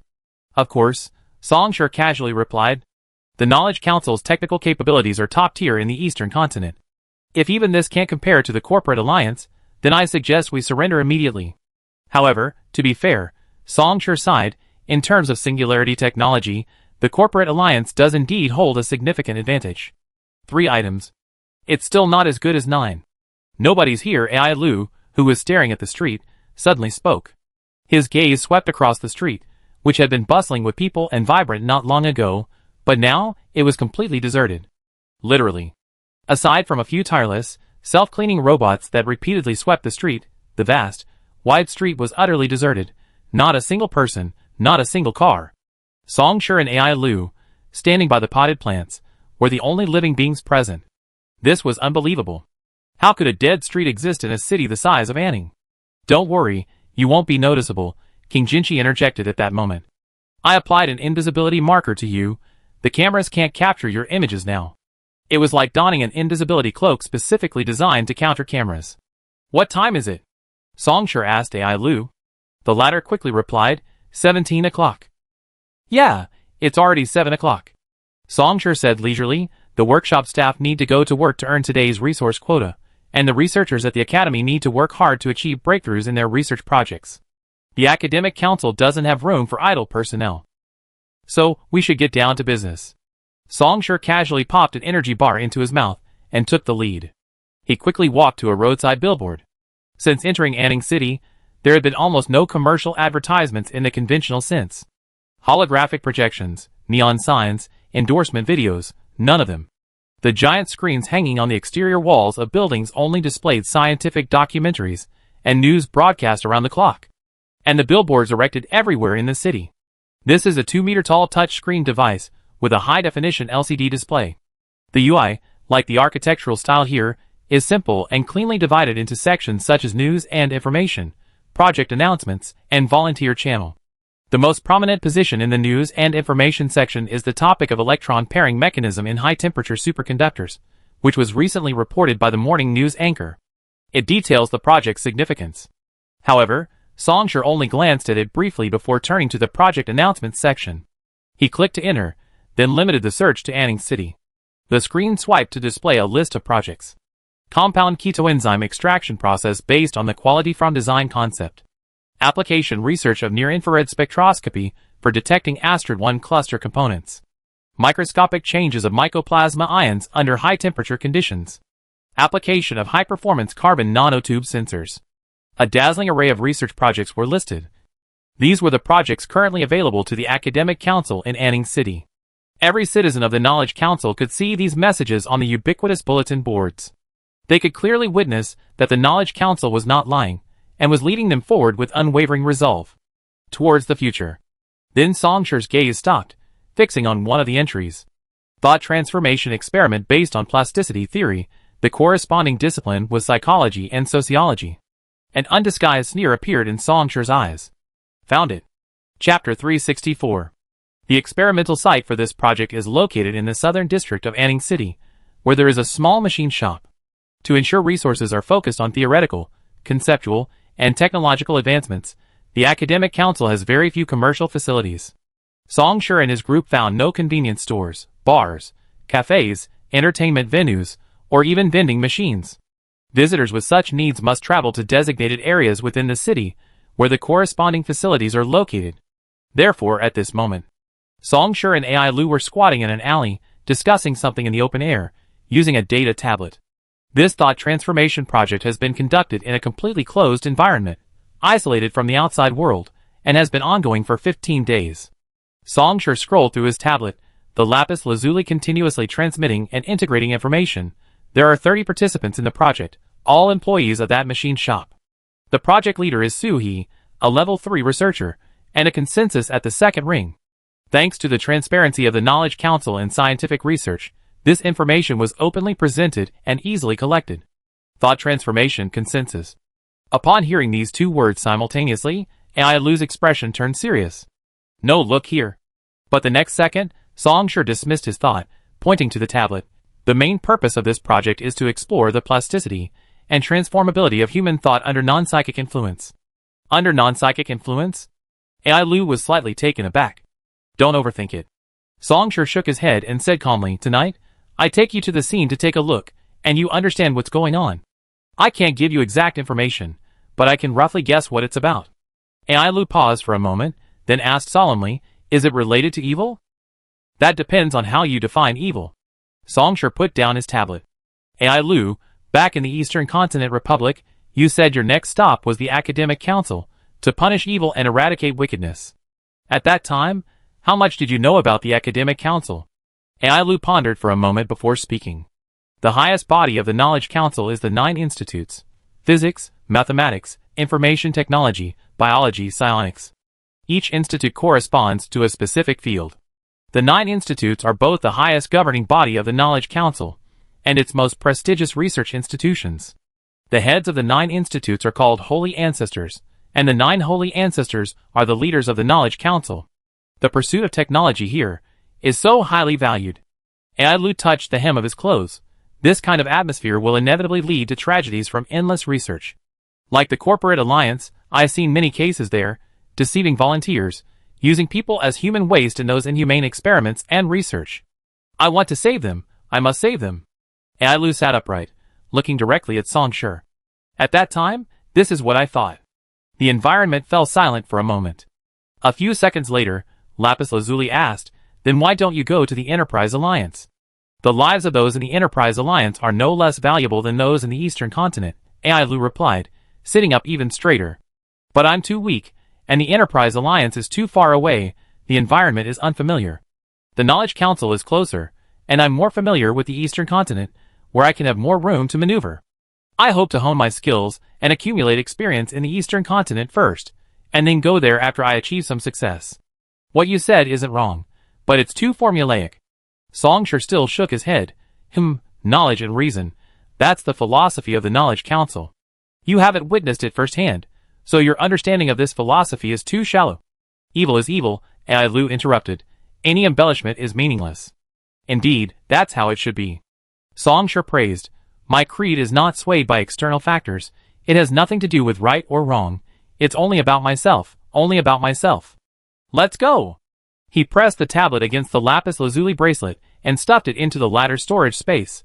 Let's scout the place first, then sneak into the factory tonight. The content of this thought transformation experiment, if I'm not mistaken, it's most likely. I want to ask a question. AI Lu also stood up and suddenly said, Speak. What is your purpose, Your Excellency? A genuine question lingered in AI Lu's eyes. Lord Lapis Lazuli hopes to rescue the Onyx trapped here, and I want to eradicate the evil here. AI Lu paused. And you? Are you merely assisting Lord Lapis Lazuli? How could that be? Songshur laughed. I came to the Council of Scholars, naturally with my own needs. But it's not easy to explain right now. How about this after tonight, you understand what I want? Of course, helping you out is also part of it. Don't you find that interesting? I understand. AI Lu nodded, saying nothing more. However, if you really want to get to the bottom of it, my reason for coming here is actually quite simple. Songshur nodded. I think. 8:12 p.m. Anning City South District. Tianshur Machinery Processing Plant. This is the experimental site for the thought transformation experiment based on plasticity theory project. According to the project description, this is a completely closed experiment, but when Songshur arrived, there were no armed patrols or security personnel around. In fact, apart from the lights still on in the central factory building, the rest of the area was completely dark and silent. No vigilance whatsoever. But this was normal. The project leader, Suhee, as a second-ring consensus, possessed the consciousness to cover the entire factory, monitoring everyone's movements in real time. There was no need for any security forces to set up a perimeter and ensure a closed environment. One person was enough. Then Songshur, King Jinchi, and AI Lu climbed over the wall and entered the machinery processing plant. The essence of this surveillance network is to spread out consciousness, forming a spiderweb. Any creature that touches this web and exudes an unfamiliar aura will react, providing real-time feedback to the psychic.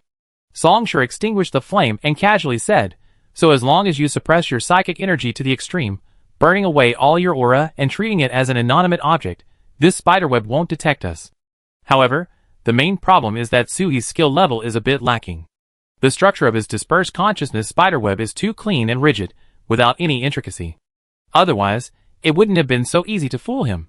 Lapis Lazuli, who had been using optical concealment devices, a sniffing decomposer, and a decibel adjuster, had also quietly hacked into and taken over the entire machine shop's intelligent control network.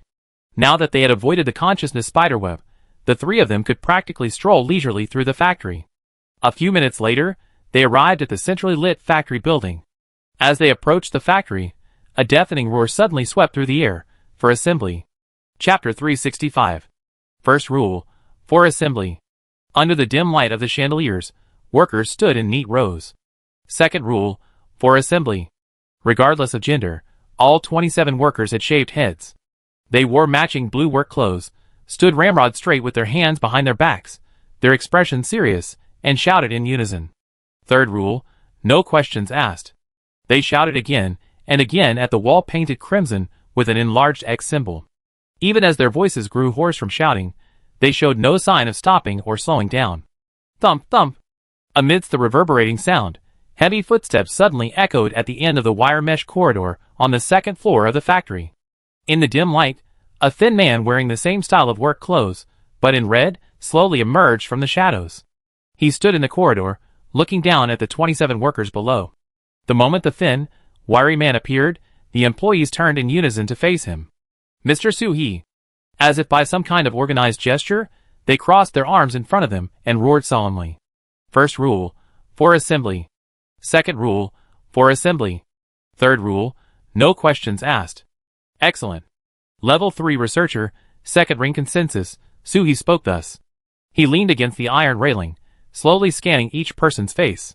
Everyone was so serious, and beneath that seriousness, deep within each prosthetic eye, burned a fanaticism. You are losers, inferiors, every single one of you, from top to bottom, inside and out. You failed time and again in your 8 years of compulsory education, your rankings always lagging behind, lagging behind, lagging behind, ultimately failing to qualify for higher education and relegated to workshops. This is your fate. Because you are intellectually dull, mentally weak, logically flawed, utterly useless. Higher education institutions need the most talented individuals. How could they possibly give you even the slightest glance?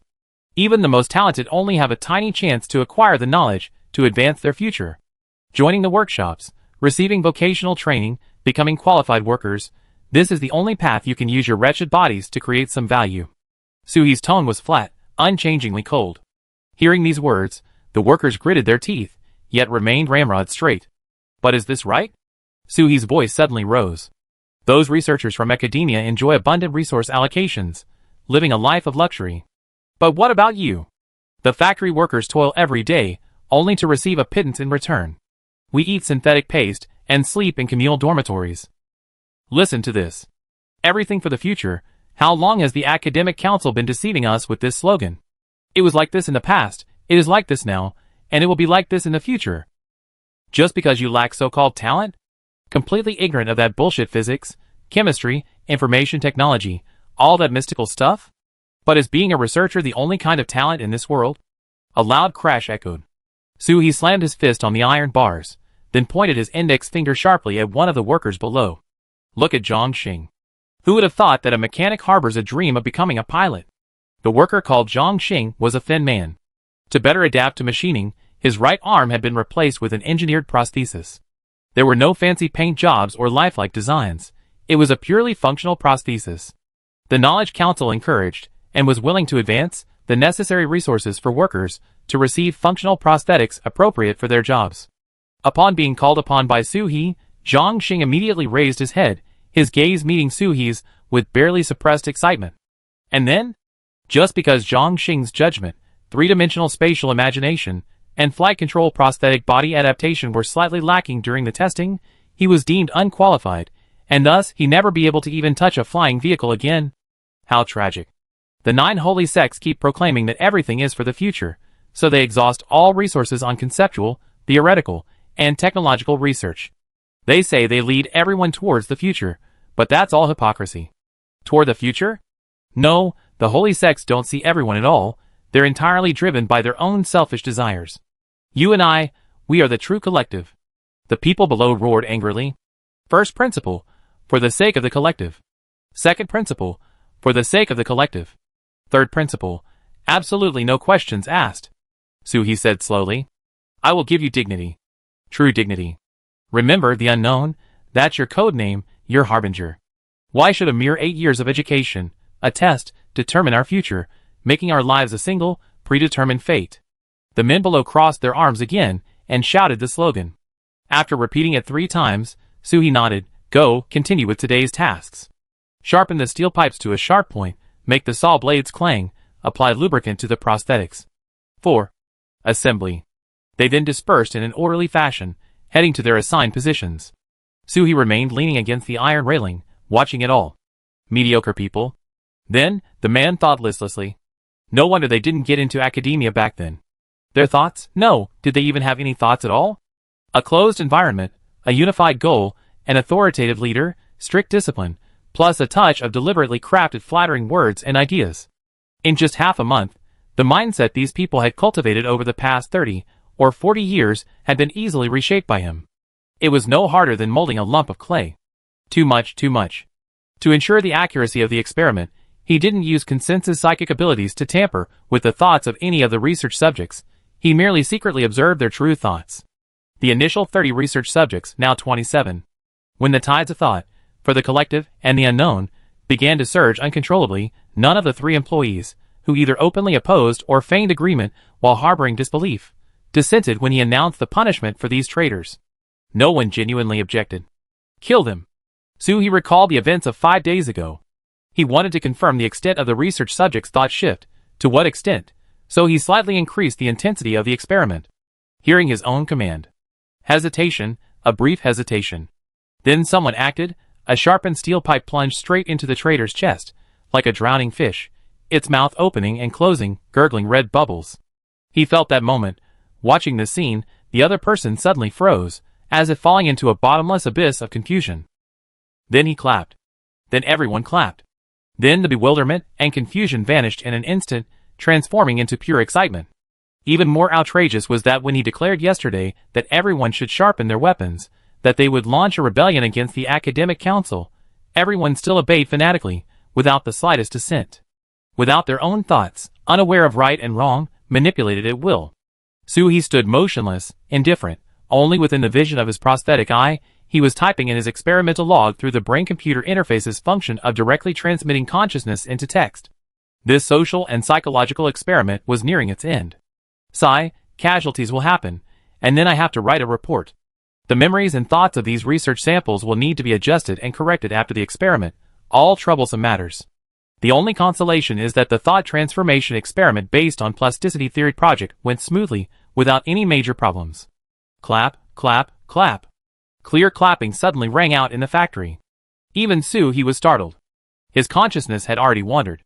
How could clapping have popped up out of nowhere? The next instant, this daze turned into a sudden alertness. An enemy attack? A man dressed like a tourist stepped into the factory through the main entrance. The man stopped clapping and smiled at him. I also like to join your, unknown. Could you help me with the paperwork? Chapter 366. The intruder was no good. Suhi, having successfully graduated from a decent academy after overcoming numerous trials and tribulations, and risen through the ranks to become a level 3 researcher, possessed an exceptionally well-equipped prosthetic body. His prosthetic eye, type A Mountain View, excelled at local microscopic observation and image recognition, instantly recording the intruder's appearance and subtle movements, comparing it to the database. No matching file found. Not a colleague. Therefore, without considering how the intruder had bypassed his consciousness network, or caring about interfering with the experimental process, Suhi directly activated his psionic energy. He divided his mind into 3 tasks. To assemble those employees who had long regarded him as their absolute leader, catalyzed by psionic energy, transformed into their most loyal guard, rushing towards the intruder at the door. Suhi raised his hand and unleashed a powerful shockwave specifically targeting the mind, aiming to at least momentarily stun the intruder. At the same time, his prosthetic eye glowed blue, activating encrypted communication to send an early warning and call for support. A silent, oppressive force descended. Under the pressure of the gravity field, the rushing employees were instantly pinned to the ground, unable even to struggle. Suhi was no exception. The sudden gravity caused him to stumble and fall to his knees. Gravity field. Prosthetic body? Special forces? Or balanced psionic energy? First ring? Second ring? In an instant, a series of possibilities flashed through Soo-hee's mind. Then, without hesitation, he gave himself the mental suggestion of liberating bodily functions, and the command to release the full prosthetic body power threshold. This gravity field alone isn't enough to stop me. I'm in for a fight. Soo-hee spat out a mouthful of blood, looking down in shock. The intense pain originated from his kidneys. A hiltless dagger was deeply embedded in his kidney. The next instant, the figure clinging to the factory ceiling deactivated its optical avatar, plunging into the corridor like a whirlwind. 3 streaks of light pierced the air, precisely pinning Soo-hee's hands and feet down. In shock and rage, Soo-hee forcefully summoned his psionic energy, a mental shock capable of instantly turning an ordinary person into an idiot, about to engulf him. Clang! Then the figure arrived in an instant, piercing through the iron mesh corridor with unimaginable speed.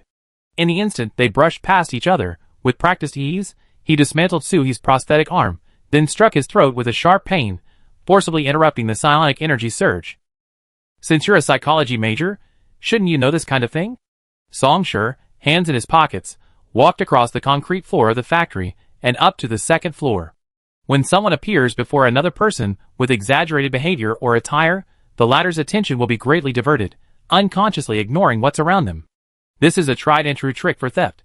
Song-Shur said leisurely, of course, the same principle applies to assassins. I was standing openly in front of you just now. How could I be the main attacker? By the way, Song-Shur stopped, now standing in front of Soo-hee. He squatted down and laughed. The communication successfully sent message you're seeing now is actually a Photoshop job. Soo-hee coughed up blood, his eyes widening.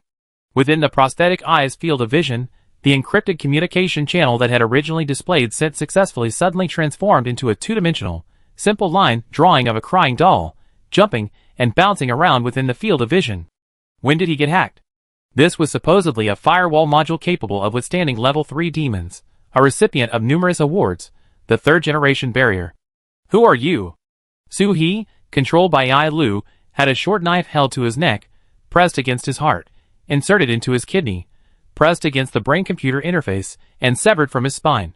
He was half kneeling on the ground, his expression filled with shock and anger. Song-Shur didn't answer, still smiling as he looked at him. After several seconds, he raised his index finger and pointed to his brow.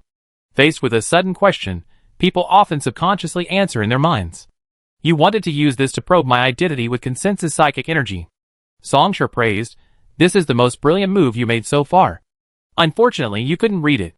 The panicked and angry expression vanished instantly, leaving only ugliness. This pathetic appearance. Soo-hee was indeed unwilling, but it was mostly a deliberate act, an attempt to lower the other party's guard. His actions were so meticulous. Soo-hee's heart sank deeper and deeper. Consensus psychic power wasn't omnipotent, at least, he wasn't, especially after suffering a series of blows that had significantly weakened his psychic abilities.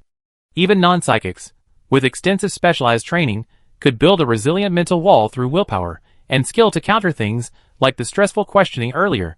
It wasn't too surprising that the other party had blocked his mind reading. What truly chilled him was that the other party was aware of this. Even seasoned, experienced mercenaries, whose combat prowess might not be low, rarely practice things like anti-mind reading training due to their unorthodox backgrounds, and some might not even be aware of it at all. Such individuals are usually only specially trained and cultivated by special agents, high-level security personnel, and other individuals backed by large organizations. Damn it, who exactly is this person? Could they be a technical spy sent by those giant corporations that have been eyeing them for so long? Have you finished reading the experiment log? Just then, the other person turned their head to look at the person holding the knife. Soo-hee felt another chill. His experiment log, stored on his personal terminal, had also been hacked and stolen. After a long silence, the person moved to face Soo-hee, while the middle-aged man who had been speaking made way for him. Why did you do this? This person was also a middle-aged man. He pulled down his hood, squatted down, and stared at him, his tone unreadable. There's no such thing as a one-sided deal. Facing a difficult situation, Soo-hee became reckless. He simply changed his posture and sat up, trying to pry information out of a consensus. Sure, I give you a chance, he said coldly. One question each, one after another. A middle-aged man, or rather, Ai Lu, disguised as a middle-aged man, slashed at him with a short knife. I studied the distribution of the human nervous system, and Ailu gripped the short knife, pressing it against the man's temple. I practiced how to inflict greater pain. Heh. Suhi remained fearless. You're telling a consensus about pain? Do you know what sensory shielding is? I know. The 5 hells of heaven and man, the 5 forbidden senses, Ailu said. But you can't do it yet, you're just bluffing. His hand reached under his cloak, took out a rolled-up cloth, unbuttoned it, and pulled out a strip filled with various reagents. Truth serum, sensory stimulant, neurotransmitter accelerator. Although his major was social and psychological studies, as an outstanding researcher from an academic background, Suhi quickly identified the effects of some of the reagents, but he couldn't recognize most of the drugs. Suhi's forehead gradually became damp. You have no choice. Ailu took out a vacuum injection pump. Answer, or wail. Why did you do this to them? Chapter 367. Songshur leaned against the iron railing, observing this one-sided interrogation. Lapis Lazuli maintained its bracelet-like appearance, concealing the fact that there were actually 3 intruders tonight. Why do you do this to them? Suhi paused, seemingly completely unprepared for such a question. Startled, he even instinctively turned to look at the employees still trapped under the gravity field on the first floor. The latter, caught in his gaze, immediately roared. First rule, for the sake of assembly. Second rule, for the sake of assembly. Third rule, absolutely no questions asked. This is a thought transformation experiment based on plasticity. Suhi finally organized his thoughts. Didn't you see? I wanted to build a miniature social model to verify the ease with which ordinary people's thoughts can be transformed. Just because of that, Ailu interrupted. Just because of this? Suhi repeated, his expression suddenly turning serious. Watch your words. Yes, I admit this topic isn't difficult, and the approach isn't particularly novel, but it's still valuable. Suhi said solemnly. Every 10 years, no, even every year, the collective's thinking changes. This can potentially influence mediocre people, and I'm conducting this verification experiment to determine if such an influence has occurred at this moment. That's right. Right now, these people's thinking can still be easily reshaped and transformed, indicating that they remain as foolish as ever, and there hasn't been any transformative impact. Suhi raised his hand, vehemently arguing, but you can't judge my experiment as worthless because of this. Verifying no impact is itself a valuable conclusion. We conduct research by relying on countless seemingly insignificant experiments, pushing things forward little by little. You can't say the first 2 bowls were useless just because you're full after the 3rd bowl of rice. Enough. Ailu interrupted again. His tone unusually high, then returned to normal after a second. You created a closed environment, then brainwashed them day after day, peddling deliberately pandering ideas and rhetoric, altering their perceptions, and constantly reinforcing them. Ailu gripped the short blade. How could they not be deceived? And those 3 employees, who weren't deceived, you instigated the others to kill them. How could they not be deceived? At this moment, Suhi didn't seem to care about the short blades so close to him. He simply repeated it slowly. You, me, and your accomplice. Suhi looked at the other person strangely. If we were replaced by them, how could our thoughts possibly change because of these things? No, even if the experiment were extended to a month or 2, it would still be impossible. As for the 3 research samples whose thoughts didn't change, the difference between individuals and the group needs to be viewed dialectically. Suhi explained, like a boots ant colony, you can't say that boots ants are a white ant species just because one individual with a genetic mutation and albinism appears. Moreover, according to the theory of population transition, I'm more inclined to believe that the total number of samples is simply too small. Suhi got into focus, gesturing intently. 30 research samples. 3 without thought change, that seems like a ratio of 1/10? But I don't think so.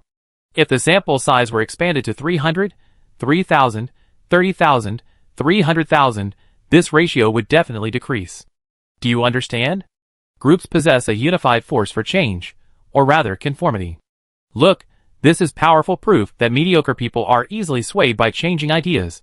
No, you're wrong. Suhi was interrupted, stunned for a moment. Where did I go wrong? I control the variables perfectly. You made too many mistakes, but I no longer wish to say more. Ailu slowly stood up. He looked down at the man. You are an evil one, I will kill you. The 3 realms are without peace. The world is like a burning house. Ailu's expression was neither sad nor happy. Evil rises and good falls. It must be balanced by killing and punishment. The psionic energy from the second ring consensus allowed the man, to clearly feel the devout and unwavering will in the other's words. Suhi finally realized the other's thoughts. You're not technical spies? Ha ha ha.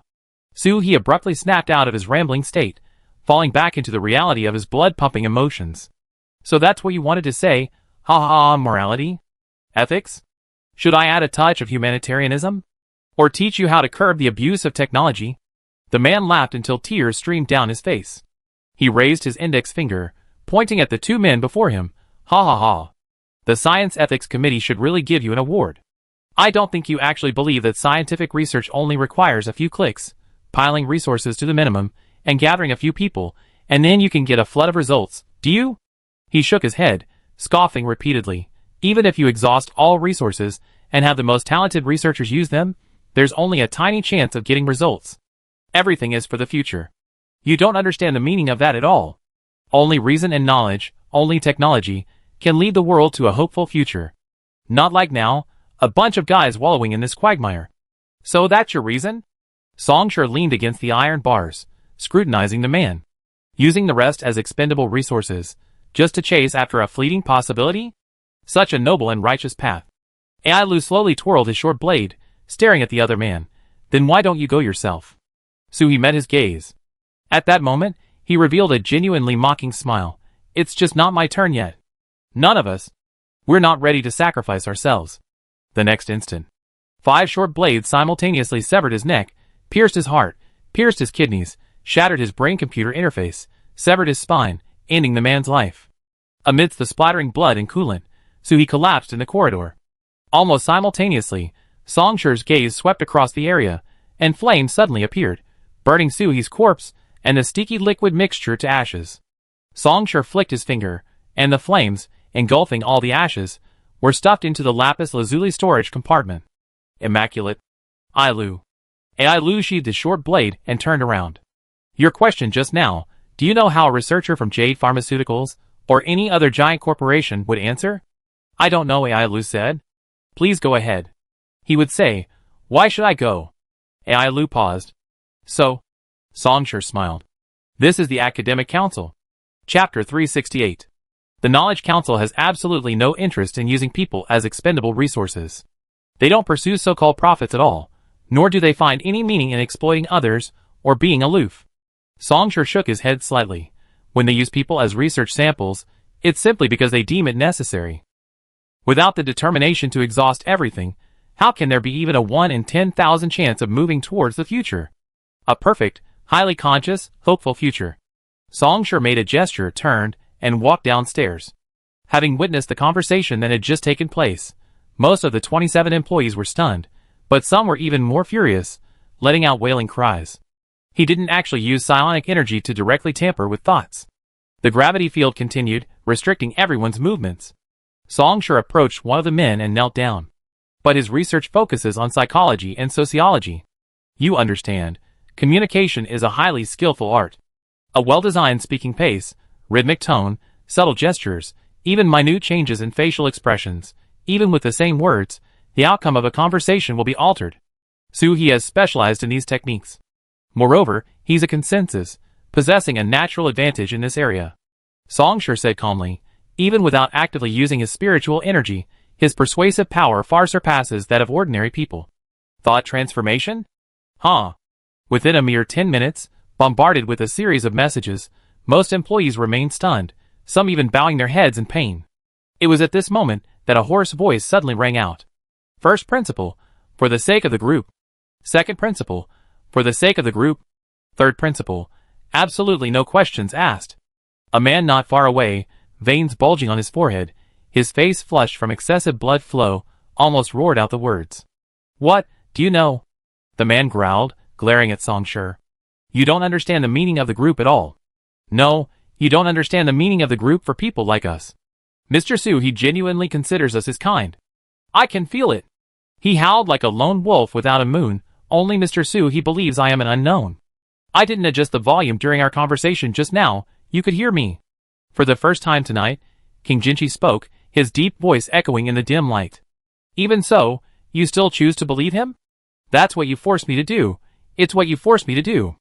The other person was so agitated that it even triggered the warm reminder from the physiological monitoring implant, but he ignored it, trembling as he growled, "Mr. Su, he is faking it. He's playing dumb with you. He belittles us, extricates himself from the unknown, all to protect us. To make you think he's not with us, so you won't kill him." He laughed and cried at the same time. Even his subsequent curses became indistinct. "I'm listening." Songshur nodded. He walked up to the other person, slowly extending his hand, black flames igniting from his 5 fingers. "Don't be angry." A hand blocked his way. Ai Lu said, "He can't withstand the calamity." "Why do you think I'm angry?" Ai Lu stared silently at the young man's eyes, now blackened and brimming with murderous intent. This is just a prerequisite for unleashing my calamity flame. Its intensity is still low enough to affect me." Ai Lu still didn't let go. Songshur sighed. "I need to erase their memories. Are we just going to kill Su He and leave, ignoring everything else? Besides, they overheard our conversation and saw our faces. We definitely need to deal with them. We can't expose them too early." Ai Lu loosened his grip slightly. "Alright, I know what you're thinking. Afraid I just unleash my calamity flame and turn them into brain-dead monsters, right? To be honest, a few months ago, I might not have been able to do that. The minds of ordinary people are too fragile." Ai Lu completely released his grip. The hand that was drawing closer, the black flame seemingly about to lick it, suddenly struggled violently. "Bastard. Come! Kill me! I will sacrifice myself, for the collective." "Why would I kill you?" Songshur pressed his hand against the other's brow. "I simply want to impose my will upon you." The calamity flame burned into the other's mind. Without the enhanced control provided by the Heart of Forging, Songshur wouldn't have been able to use the calamity flame to partially burn away the other's memories without harming their life. The calamity flame's destructive power was terrifying, and the minds of ordinary people were too fragile. A moment later, Songshur released his hand. The other's eyes rolled back, the violent throbbing stopped, and he lay motionless, clearly unconscious. "I burned away his memories from the past 2 weeks." Songshur assessed the result. His life is not in danger, but he'd be weak for a while. They have implants with recording capabilities. Remember to format them, delete everything cleanly. "It's all done," Lapis Lazuli replied. "Destruction is always easier than repair. Perhaps for those lacking technical skills, there are many ways to repair or restore their formatting, but before a demon of Depth 4 like Lapis Lazuli, its formatting is truly irreversible, erasing everything completely. Even an Abyss Lord couldn't undo it." "Is it all burned?" Ai Lu nodded. "There's no other way," Songshur shrugged. "You can't expect a great source to do such meticulous editing of memories. I could only burn it all at once." "Phew." Songshur, controlling the calamity flame, burned the memories of the remaining 26 people one by one. Meanwhile, Ai Lu and Lapis Lazuli had finished clearing the battlefield. With their experience and the equipment they carried, this low-intensity battle tonight would not leave any usable hidden dangers such as biological information like skin flakes. Next, Songshur stood at the factory gate. "We leave Anning City directly tonight." "Okay." King Jinshi indicated no problem. "I plan a safe evacuation route right away."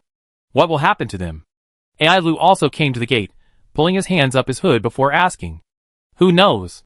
Maybe they be taken to continue unfinished experiments, maybe they be released home to resume production, or perhaps, due to their memory loss, they be used to launch a new round of experimental research. If you insist on an answer, I prefer to detain and interrogate them for 2 days, then mark them with a sign indicating they need further observation, and send them home, monitoring them secretly for a period of time. It's simply a matter of those researchers from the academies, even the 9 academies, deciding which is more necessary for them to hear the way in the morning." Songshur pointed his index finger to the sky, his leisurely voice dissipating in the night wind. "To die content in the evening." Chapter 369. Escaped hundreds of miles overnight. They were still in Anning City last night, but by the time the morning sun rose the next day, Songshur and his group had already reached the border of Baishu County. It was almost 9 o'clock, and the Knowledge Council had begun another day's operations. Employees from the workshops were at their workstations, while researchers from academia continued to pour their hearts and souls into their work, trying to grasp at the elusive inspiration that would lead them further in their research. My purpose? Songshur stood in a room in a collective housing complex. To avoid unnecessary social disputes, trivial matters, and wasted resources, the Knowledge Council had built collective housing complexes for its employees, a type of multifunctional apartment building, where everyone lived and was managed uniformly. I thought you would ask sooner. Songshur felt no qualms about trespassing on private property, and naturally surveyed the room's layout. The Knowledge Council didn't skimp on this aspect. They believed that appropriate benefits would motivate higher work efficiency. These collective housing complexes had been carefully designed. They weren't luxurious, but they were definitely comfortable. On the bedside table lay a family photo. The man, now dressed casually, embraced his wife and daughter, their faces beaming with genuine happiness. Songshur flipped the photo over to the back of the frame. Printed on it was a sentence: everything for the future. At this point, the Knowledge Council's socialized upbringing system hadn't even begun. Then, Songshur looked at AI Lu again. After their overnight escape, the latter had just asked the question. First, it's still the same point. Songshur leaned back in his swivel chair, turned around twice, and calmly said, I think. Then so be it. But if we really have to add something to this.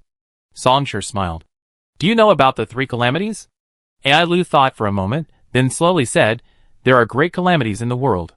Each great calamity has 4 intermediate calamities: formation, abiding, destruction, and emptiness. Each intermediate calamity contains 20 minor calamities. War, plague, and famine are the 3 minor calamities, arising at the end of the abiding calamity. Fire, wind, and water are the 3 great calamities, arising at the end of the destruction calamity.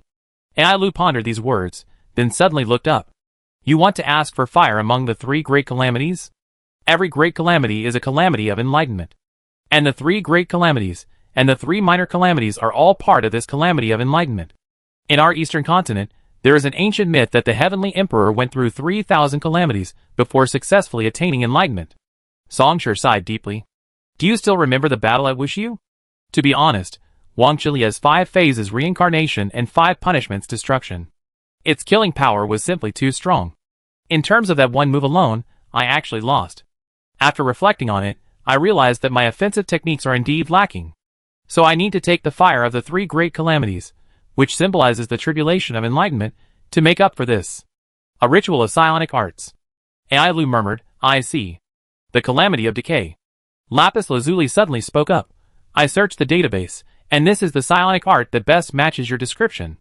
This is it, right? That's right. Songshur clapped his hands in praise. Creation, abiding, decay, emptiness. After all, the time when the 3 great calamities are born is the calamity of decay.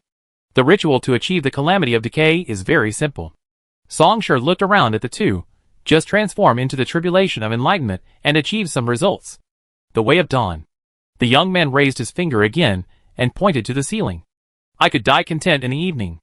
Even the Buddha, when he was under the Bodhi tree, had to overcome the temptations of Mara to sway the minds of the Brahmins before truly attaining enlightenment. How could these seekers of the Knowledge Council possibly achieve their desired results without undergoing tribulations? My journey here? Songshur let out a carefree laugh, and in a daze, it seemed as if flame suddenly rose, casting flickering light on the young man's face. I'm going to be their tribulation of enlightenment, to help them fill the void left by this tribulation. Good, good, good. AI Lu's brows relaxed instantly, and he nodded solemnly. I will help you. Oh, by the way.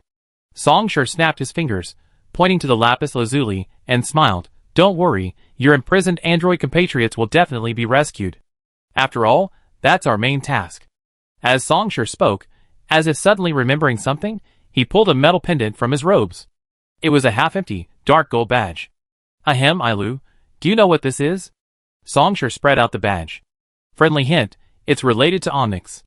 Ailu keenly noticed that lapis lazuli paused for a moment. After a few seconds, the latter remained silent. I don't know, Ailu replied. This is Yaoxing 3's relic, Songshur smiled. Yes, the Yaoxing 3 you're thinking of. At this moment, Ailu's expression changed significantly. It took him several seconds to recover, but he still couldn't help but ask, the Legion Yaoxing 3? Exactly. Songshur put the badge back in his pocket. This was given to me personally by Yaoxing 3. He looked at the lapis lazuli, which understood. Then it slowly began to recount the information about Meteor Atoll's identity. So that's how it is, Ale murmured. Even with his composure, he was deeply moved. He had made some guesses about the identity of this android traveling with Songshur, and had even considered whether it was related to the Freedom Revolution. After all, the information circulating online only covered the Battle of Forge Light City. But the fact that the other party's true identity was one of the core followers of the former Legion Radiant Star 3 was still surprising. Since we're going to the rescue together, there's no need to hide this. Songsher casually pulled back the curtains. Working together? The three of them then opened an electronic map. We're currently near the border of Baishu County, and a little further ahead is Sanping County. The outposts have most likely already received martial law orders, but that doesn't matter to us. His team's configuration was more than enough to conquer a city. How could a mere outpost within a county or province possibly stop them? The Knowledge Council certainly had its threats, but certainly not this kind of conventional deployment. Once we're out of Baishu County, things will be simple. The Knowledge Council's research projects are all public, at least most of them. Lapis Lazuli will be in charge of the research and compiling a summary table. I handle the selection. I have some experience with these things. As he spoke, Songsher suddenly stopped. He turned to Ai Lu. Ai Lu. I want to ask again, are you determined to save everyone? Ai Lu didn't notice the word again. He was silent for a moment before speaking. Even as we speak, within the territory of the Knowledge Council, in places I cannot see, things like ideological shifts are happening everywhere. Yes, I think so, but I can't do it, he said. But I still have to do it, otherwise, even these few people won't be saved. Songsher smiled, a hint of nostalgia in his smile, as if he had heard something familiar. Perhaps for a second, perhaps for two. I have no obsession with saving everyone. Finally, Songsher walked to the window and slowly spoke. Let's go to Sanping County and have a battle. Chapter 370. Level 2 Researcher, Su-hee, 4 hours after losing contact. The armed department under the Knowledge Council, the Order Maintenance Agency, arrived at the scene. Anning City, South District. The Tianshi Machinery Processing Plant, originally intended by Su-hee to be a closed experimental site, was now, in a literal sense, a closed site. Several specially armed vehicles were parked around the factory, their bodies emblazoned with silver-white patterns, including a purely mechanical balance scale, the symbol of the Order Maintenance Agency. Holographic projection cordon tape had been erected, its orange-red edges highly conspicuous. If this were the Enterprise Alliance, it would already be packed with onlookers, recording, taking photos, and live streaming, while also criticizing the Security Bureau's incompetence and lamenting the company. But this wasn't the Enterprise Alliance. Bang! The door of one of the armed vehicles was violently pushed open, and a middle-aged man in an Order Maintenance Agency uniform, his face grim, broke through the cordon and strode towards the factory's central building. Aside from the members of the Order Maintaining Organization, the factory's perimeter, and even further out, was deserted. The empty streets under the streetlights were eerily quiet. To dedicate all resources to research, the Knowledge Council, after abolishing the monetary system and commercial facilities, established a Resource Control Department coordinating agency, which was fully responsible for resource allocation within the territory. The resource quota system was one manifestation of this. The coordinating agency distributed resource quotas based on each employee's contribution. However, as employees originating from the workshop and working in low-value units, their contributions were inevitably limited. Even for the same job, the difference in resource quotas between the most diligent and the laziest employees was not significant. There's no spare time. The Knowledge Council can ensure all employees have enough to eat and wear, but they lack the resources to acquire anything more advanced. Even if they managed to save up enough, they wouldn't have the authority to purchase it. Therefore, most employees' entertainment is confined to the virtual world. While the Knowledge Council has imposed some restrictions on employees' use of the virtual world, it hasn't banned it, and even with these restrictions, the virtual world is far more interesting than reality. Most employees, after leaving their workstations, choose to go straight home for this limited form of entertainment. This also results in few people strolling the city streets at night, because there's no point. Should they squat by the roadside and look up at the giant screens displaying scientific documentaries on the exterior walls of buildings? Therefore, even though the Tianshi Machinery Processing Plant was cordoned off, clearly indicating something major had happened, no unauthorized personnel approached. All participants in the experiment have been detained. Originally 27 remain. Inside the factory, upon seeing the superior enter, a subordinate from the Order Maintenance Agency quickly approached. They all shown symptoms of amnesia, preliminarily determined to be caused by psionic effects. 27. How did those 3 employees die? Were they also killed by the murderer? The subordinate replied, no, the deaths of those 3 were caused by the experiment. We reviewed the experimental logs for this mind transmutation experiment. Researcher Su and others, for reasons of rigor, increased the intensity of the experiment midway through. They sacrificed themselves for the experiment? The superior visibly relaxed. He had received an urgent notification in the middle of the night and rushed over immediately, without even reviewing his subordinates' case summary files. This is the only good news. Their deaths? No, their sacrifices have meaning, rather than being meaningless killings. The subordinate nodded in deep agreement. Simply dying has no meaning. It is neither more despicable nor more noble than anything else. The meaning of death always stems only from external attributes. They gave their share to the future, the officer murmured softly, quickly regaining his composure and becoming decisive again. All right, let's put the morning aside for now. We have more important things to do. Has the on-site analysis been completed? The standard procedure has been followed, but the results are not optimistic. The subordinate also suppressed his grief, his expression turning serious. The luminol reaction was performed, but no bloodstains were found at the scene. The ballistics were reproduced, and there were no signs of firearm use. We can only confirm that the killer used some kind of kinetic weapon, preliminarily judged to be a projectile. We also scanned the biometrics with equipment, but unfortunately, nothing was found. So skillful and experienced. As he listened, the officer also became serious. What about the recording devices? No, none either. All the cameras in this area, including the recording devices of the 27 survivors, have been formatted. The method was very clean. We reported this to the technical department, and they said that restoration is probably impossible. Memory and records, both handled so thoroughly. The officer felt increasingly troubled. Could the killer's background involve a giant corporation? A bunch of persistent bastards. But that didn't make sense either. Sue was a social science researcher. What technology could he possibly have worth stealing? Why would the killer risk alerting others and exposing their identity? He suddenly noticed his subordinate's expression had become somewhat strange. As a field manager for the Order Maintenance Agency in Anning City, his prosthetic eye was of high quality, specifically modified for dynamic visual capture to better fulfill the agency's duties. He said directly, report any situation immediately, don't delay.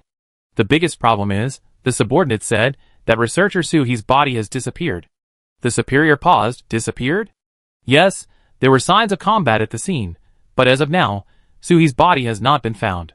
The subordinate reported, we searched the area and found no trace of the body. As for chemical dissolution, the molecular sniffer has already tested it once, no results, so we can rule that out. Is it the effect of psionic energy again? The superior concluded.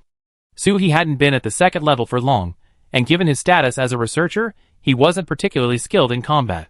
His implants were all for enhancing computing power and providing auxiliary research functions, like characterization and analysis. He didn't even carry a gun. In a real fight, let alone this clearly highly experienced killer, even he himself, a non-psychic, could easily kill Suhi if properly armed. Therefore, initially, after learning of Suhi's murder, he hadn't overestimated the killer's combat strength. Can you determine the number of killers? He asked. We estimate 1 or 2, his subordinate replied, 1 for technical support, 1 for enforcement. Of course, we can't rule out the possibility that they are the same person. I report this immediately and request an increased manhunt. The officer took a deep breath and said sternly, this is no ordinary dissident, we must strike hard. Chapter 371. We must fully recognize one thing.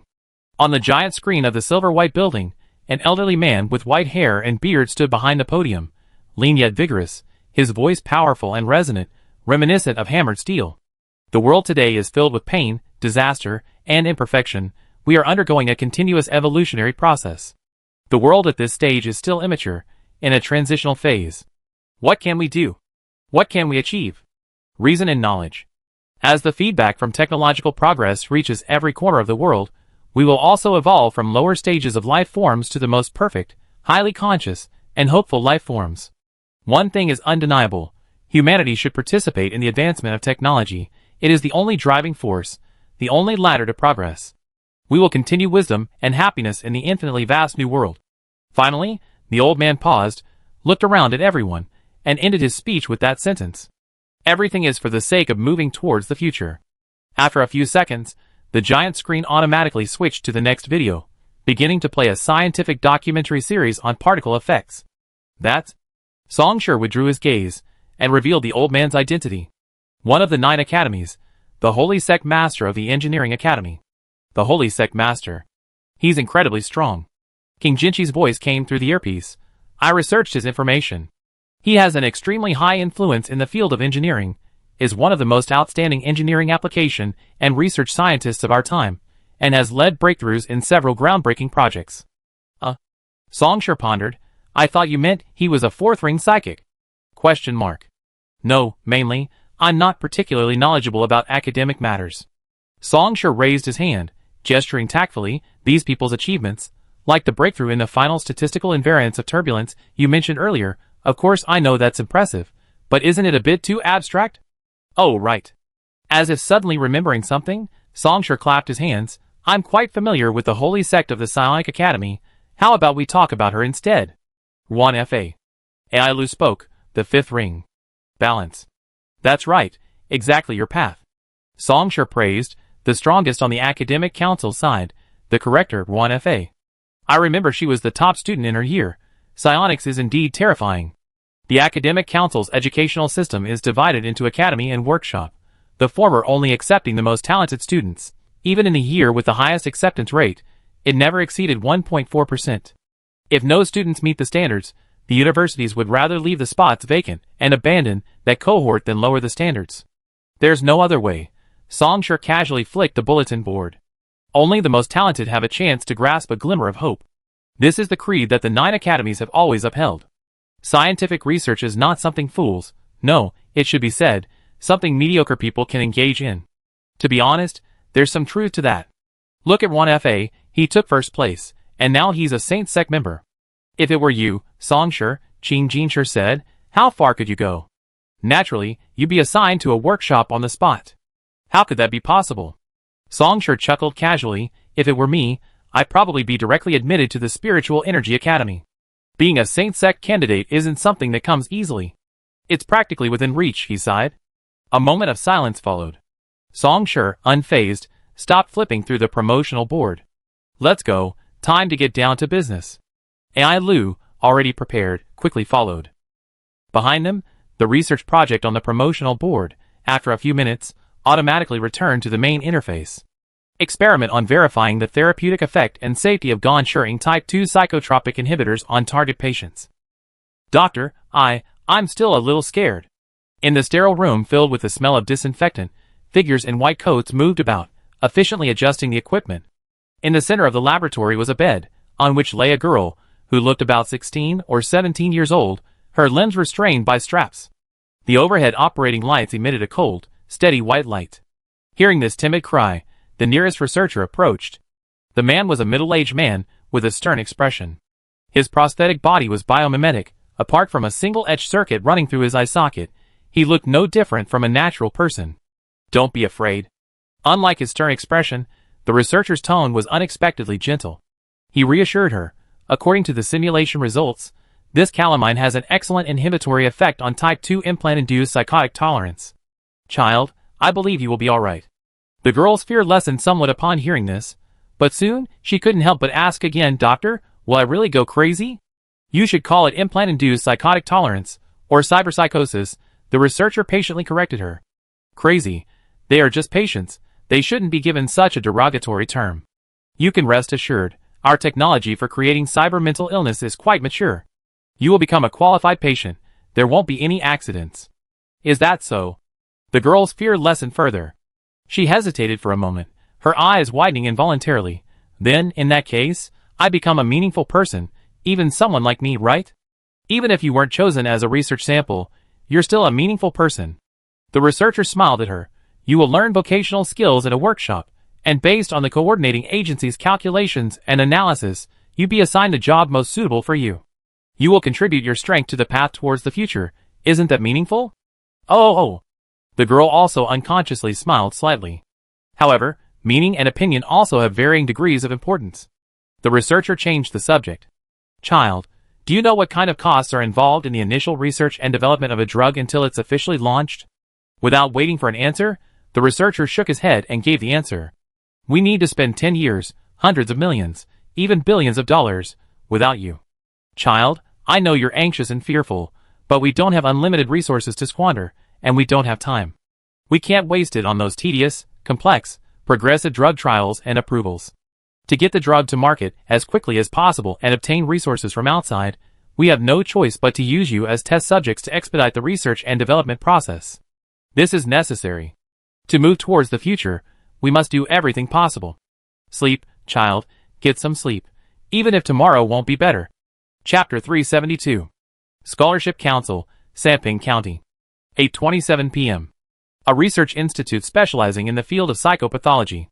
This is the site for the trial verifying the therapeutic effect and safety of the Gonchuring type 2 psychotropic inhibitor on target patients. Type 2 refers to emotional instability, auditory hallucinations, and phantom limbs, the most common symptoms of cyberpsychosis. Inhibitors for this have always been best-selling products. Songshur and his group had arrived near the research institute. If managed well, it's a purely lucrative business. This is why the Scholarship Council chose to conduct direct clinical trials. In this era, cybernetic bodies have become an inseparable part of everyone, leading to a proliferation of various cyberpsychotic disorders. Psychotropic drugs, like inhibitors, are essential for anyone with even a slightly larger number of cybernetic bodies. The Scholarship Council's core foreign exchange business involves selling drugs, specialized equipment, and other technological products and patent licenses in exchange for resources to invest in the endless abyss of scientific research. Let me ask you a question, Ai Lu. Songshur squatted on the roof, looking at the research institute in front of him. The Knowledge Council. No, let's just mean this place in front of us. Their calamine inhibitor is a product targeting the lower tier market, what you call a mid to low end product. Once they develop it and launch it, many people will benefit. The Knowledge Council's products are known for their rigor and perfection. This inhibitor might be resold at a higher price by distributors who get their hands on it, but at least the quality is absolutely guaranteed, unlike many companies that engage in false advertising. Those who buy this inhibitor, think about this. There's a hardworking miner whose boss, to cut costs, forgoes purchasing new, advanced equipment and instead has the workers implant prosthetic bodies to toil away at the mine. Every day, he feels his brain is turning into mush. Occasionally, he imagines the dried-up open-pit mine turning into a gigantic maw, swallowing and crushing him whole. His colleagues' heads have inexplicably changed too. Those or heads occupying their bodies chatter incessantly at him in familiar voices. He finds it increasingly difficult to suppress the urge to swing a hammer at those or heads, until he meets Gonchuring, an inhibitor that's not exactly cheap, but very effective. Then, everything changed. His colleague's mind returned to normal, and his own nearly shattered brain was abruptly brought to a halt. How wonderful, isn't it? He not only extended his own life, but also his colleagues, and maybe even his bosses? In short, a tragedy was averted. And now, Songshur smiled at Ai Lu as if persuading her, after tonight, this place will cease to exist, and there will be no more glycerol inhibitors in the world, at least not in the short term. That worker will naturally become a cyberpsychotic, most likely killed, and perhaps even dragging down the lives of several innocent people. So, Xieji, Ai Lu, are you still going? First of all, this is just your assumption. Lapis Lazuli intervened, its camera focused on Songshur. Secondly, are you sure you want to say all this at this point in time? It's nothing. Ai Lu was silent for a few seconds, then shook his head. Lord Songshur is interrogating me. This is a tradition of our eastern continent. Lord Kingjinshi, you need not worry. The next moment he said, I still decided to go. This is my answer. Sacrificing 1 to save 100, sacrificing 100 to save 1,000, sacrificing 1,000 to save 10,000. I don't entirely deny it, but it's different here. Ai Lu said, enunciating each word clearly.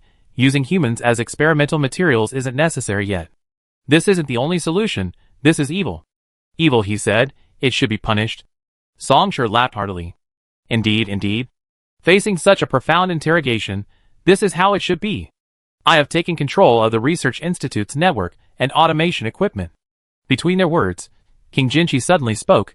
According to the assessment, the hacking is expected to be detected in 57 minutes. Let's begin. And so they set off, entering through the main gate. Wait, who are you? The security guard in the lobby initially paid no attention to the newcomers, but upon closer inspection, he realized they were complete strangers. He instinctively gripped his rifle, ready to approach, but his prosthetic eye's image recognition system had already provided the answer. Database comparison, identity verification. Search complete.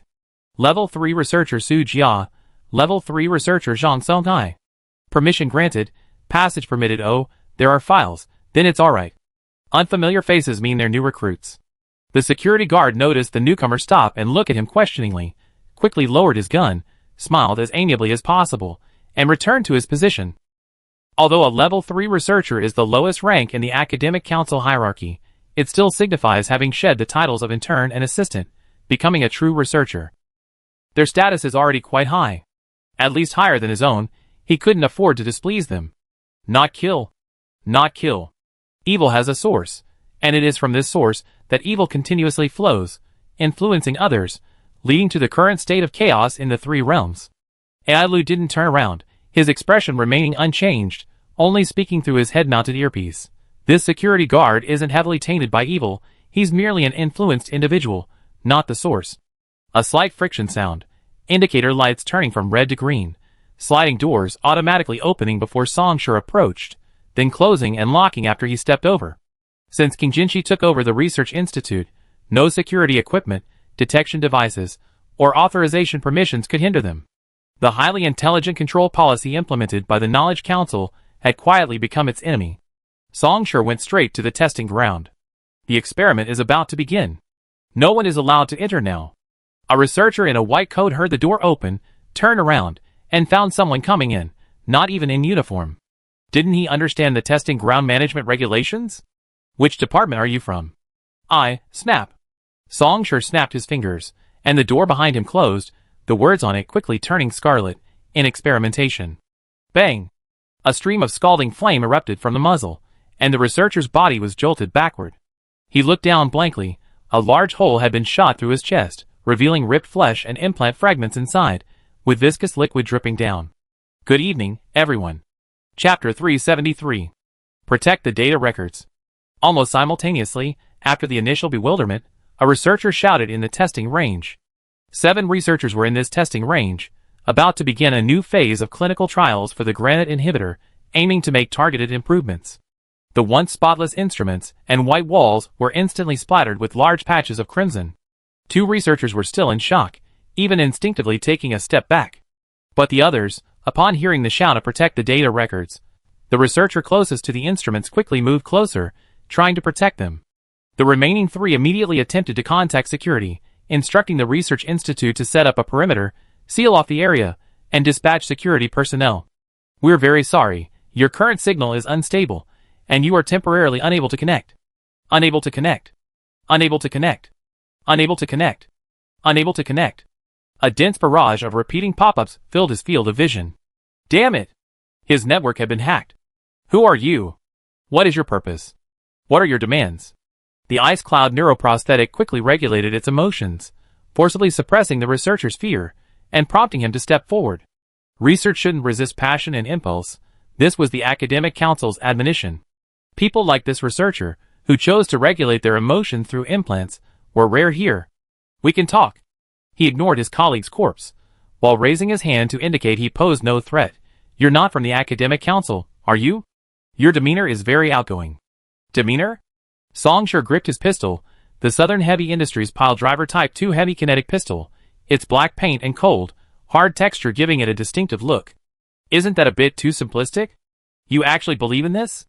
The other person seized the opportunity. You seem to have a rather big misunderstanding about us. Am I supposed to say that psychic energy is fake too?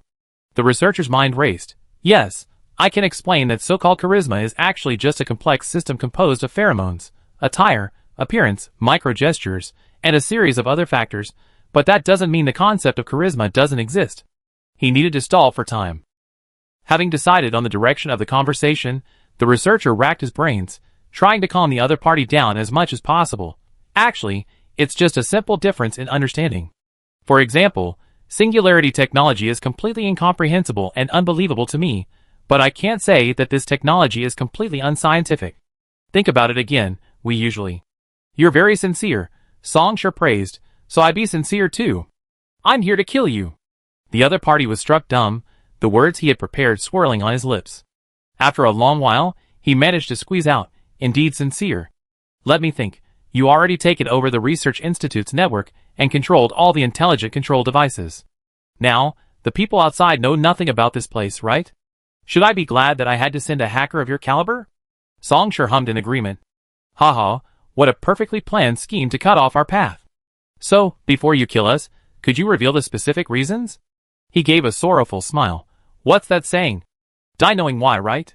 The selection and identification of drug targets is the first step in drug development, and after that first step, you will widely adopt human trials, bypassing lengthy processes and technologies, directly entering the clinical trial stage. For you, clinical trials are no longer just about validation. They become a highly efficient R&D tool to accelerate progress and reduce costs. The cost is that the factory workers, or the miners at the bottom of the compulsory education system, often struggle to survive the early to mid stages of clinical trials, before the drug is fully developed. Their lives become lines of drug modification suggestions on the reports. It's incredibly meaningful. Song Sherway tilted his gun. That's the reason.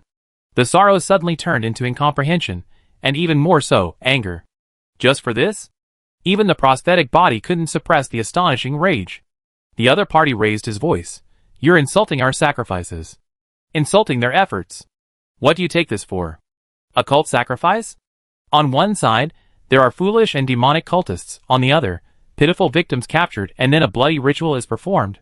Is this your excuse? I lose 5 fingers flicked, 3 sharp blades protruding from between them. Is this your reason for killing them?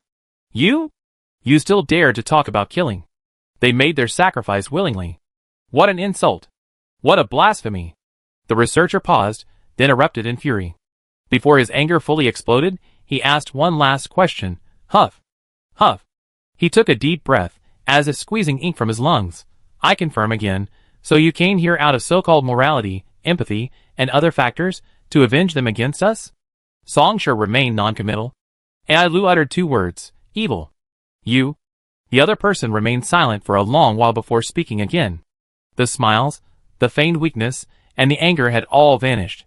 The man's expression was like unyielding frost, coldly stating, you are even more despicable than I imagined. Even the most ruthless robber can hardly kill more than a dozen victims in his lifetime, but a gossip monger, a propagator of fanatical ideas, has the opportunity to stir up a wave that sweeps across tens of thousands. You are the dissidents you are. While others are striving with all their might towards the future, you want to drag them down into the mire of the present. Then come on, do it. The other person revealed a mocking smile, spreading his arms and exposing his chest. Pull the trigger, aren't you quite familiar with this? Killing and taking the lives of others. Behind him, apart from one person still trembling, the other researchers exchanged glances. If I hear the truth in the morning, I can die content in the evening. One of them stepped forward. You can kill me, but you can't kill knowledge and reason. Another person stepped forward. I may fall here. No one is incapable of sacrifice, but many more will rise. The man who had straightened his collar stood solemnly. At this moment, you reign supreme because of violence, but 100 years from now, we will become an immortal monument, and you will be merely an insignificant footnote beneath it. They stood with arms outstretched at the forefront of the testing ground, flanking each other like protective wings, blocking the prying eyes of any uninvited guests. They also stood before the numerous instruments and data. And ultimately, the anger, the solemnity, the sorrow, all the voices converged into a unified chorus. All for, towards the future. Chapter 374. You still don't understand why I'm here. After a long silence, an uncontrollable burst of laughter suddenly erupted from the testing ground. Ha ha! It's definitely my fault. Songsher laughed loudly and pulled the trigger.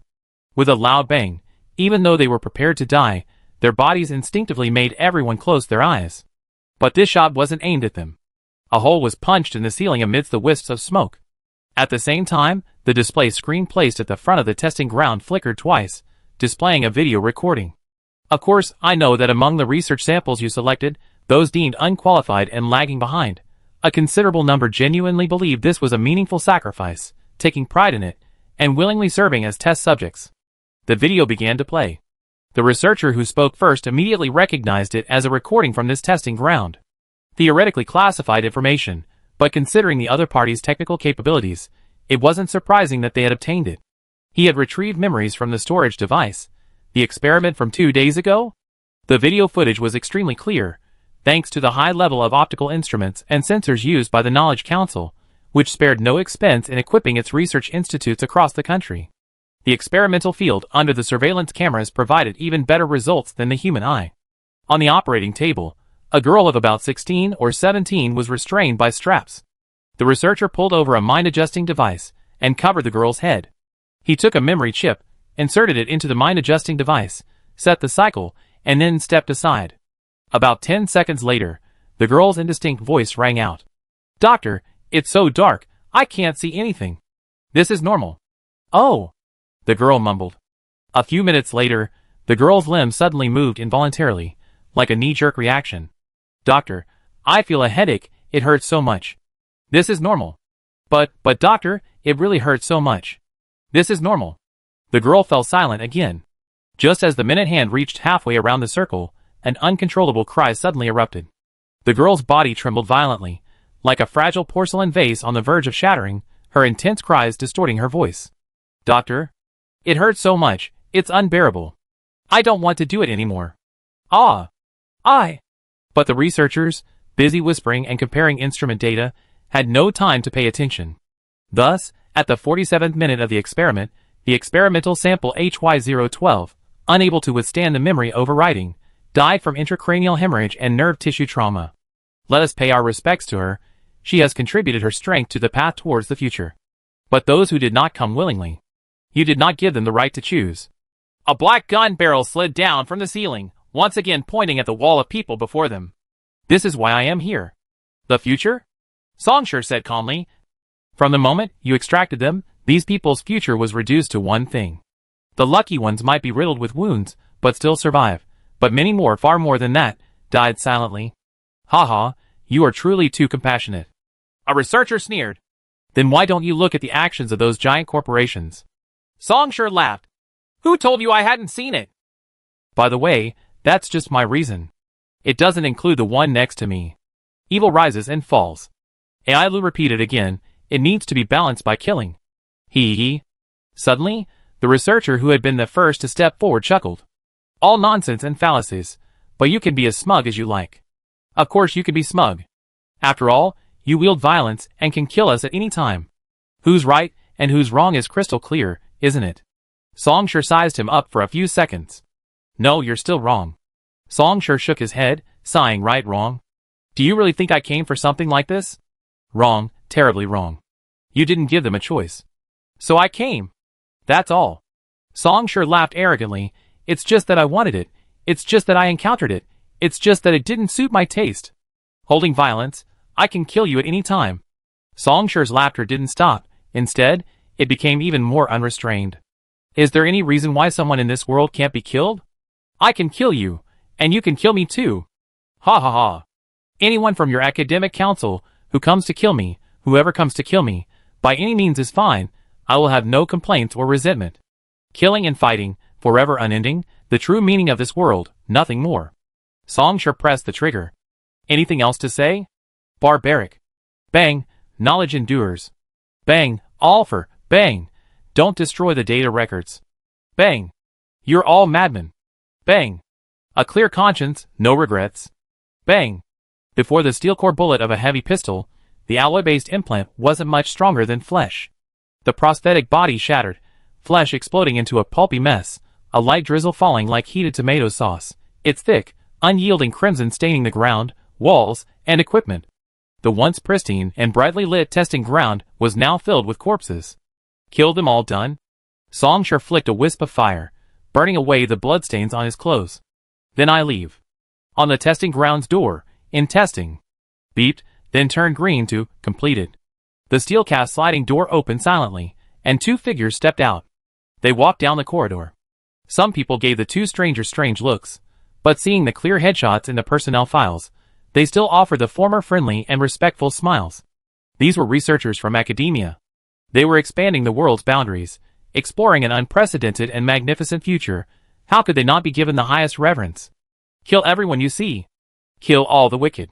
Songshur pulled up his augmented reality glasses. Lapis Lazuli had brought many of these gadgets on this trip. The world was transformed. With Lapis Lazuli's technological assistance, the life stories of everyone in the research institute were laid bare. A personal profile and assessment suggestions popped up next to the head of everyone they encountered. Those researchers most focused on human experimentation had crimson borders appearing beside their heads. Then, they shattered with a bang. Bang, bang, bang, bang. When the tightly closed main door of the research institute reopened, the smell of blood flowed from the cracks, dissipating in the wind. Chapter 375. Based on the work schedule and route planning, the employees of this dormitory building will return in 1 hour and 23 minutes, King Jinchi replied.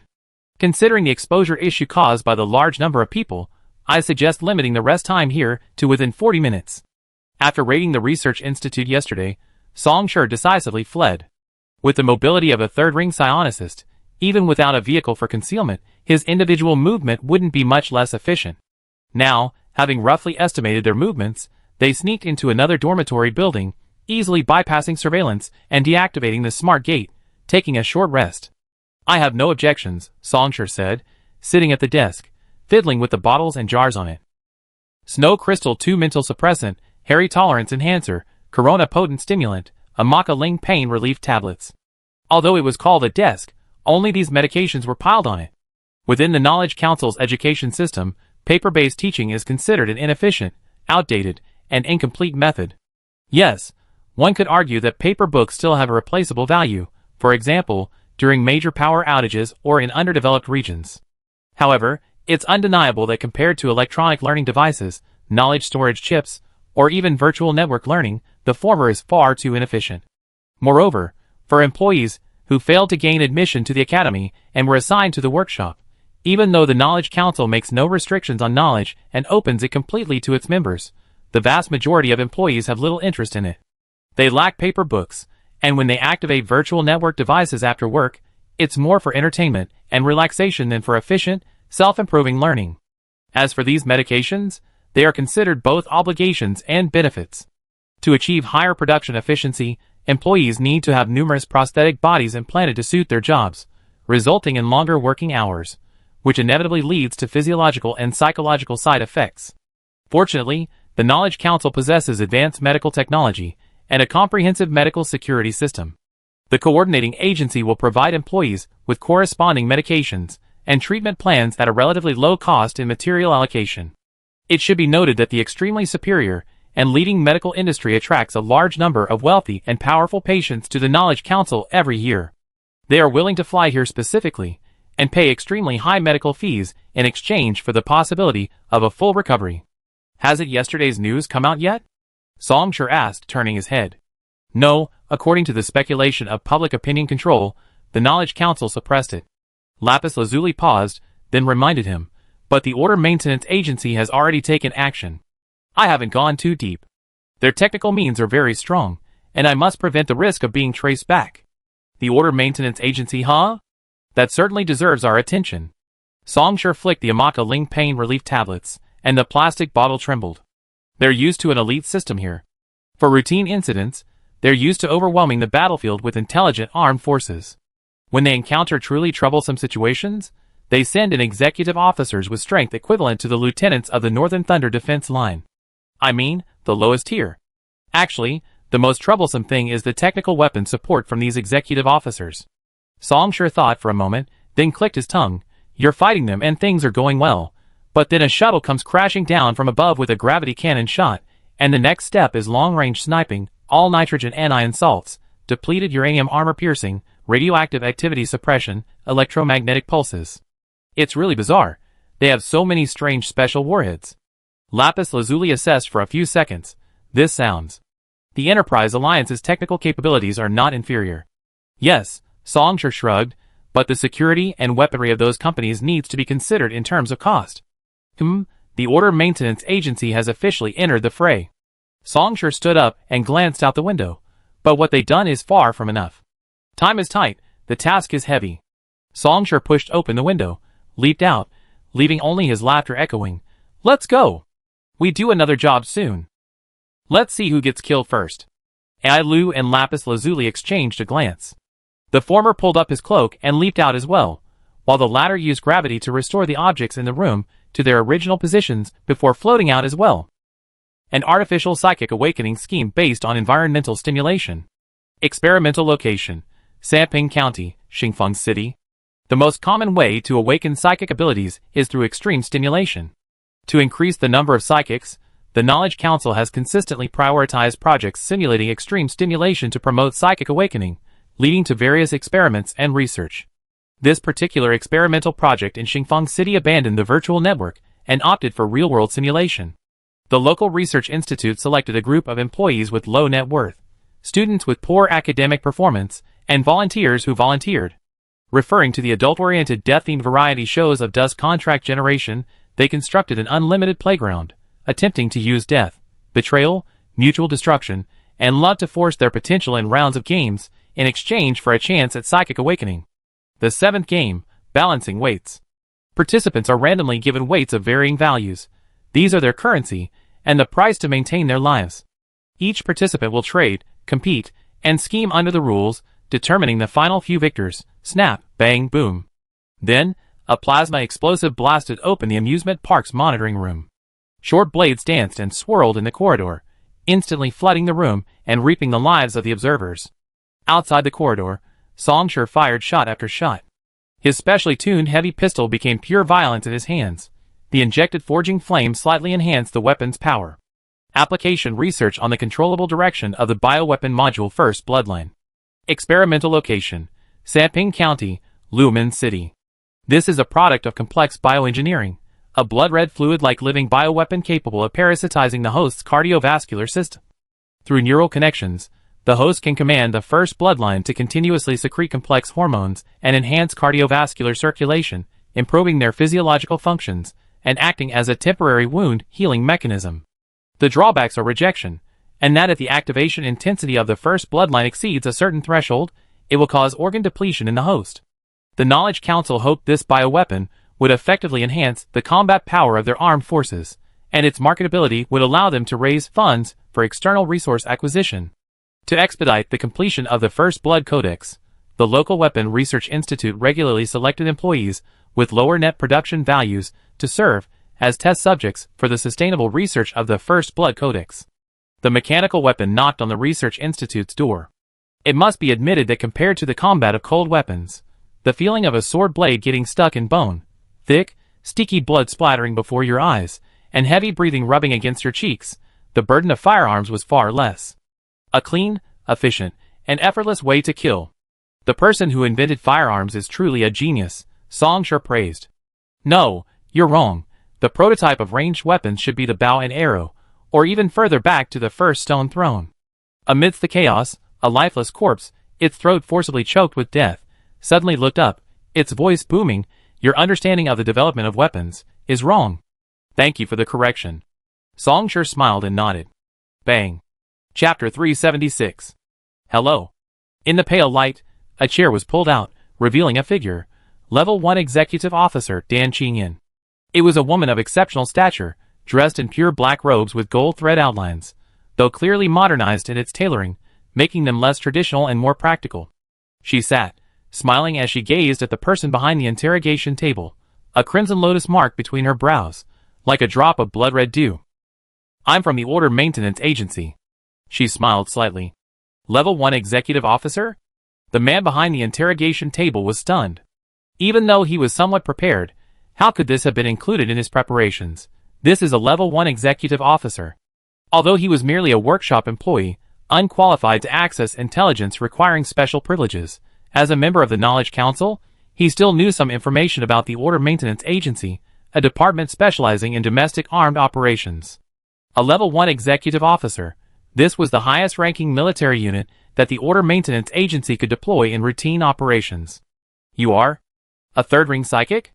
the man asked incredulously, his voice strained. "Yes, I am." Dan Qingyan nodded gently. "I'm here to interrogate you."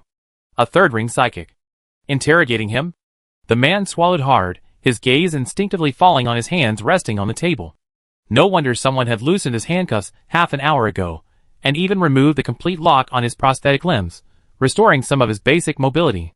To be honest, as the time spent here lengthened, the resentment, hatred, and passion he once thought would last forever quietly solidified and vanished, replaced by a surge of regret.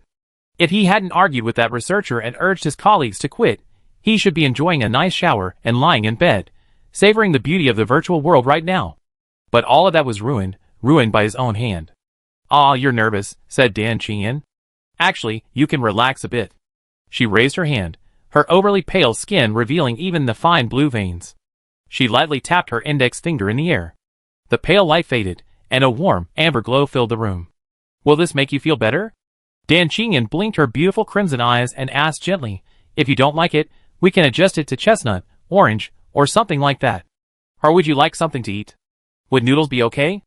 Oh, no need, the man replied, then immediately realized what she meant and quickly denied it. Okay. Dan Qingyan placed her hand flat on the table. Well, let's begin. I ask you some questions. Please don't lie or hide anything, okay? Concerned about his life, the man immediately became alert, his earlier dazedness vanishing. He stammered, I might not remember some things clearly. That's all right. Dan Qingyan's eyes remained fixed on him.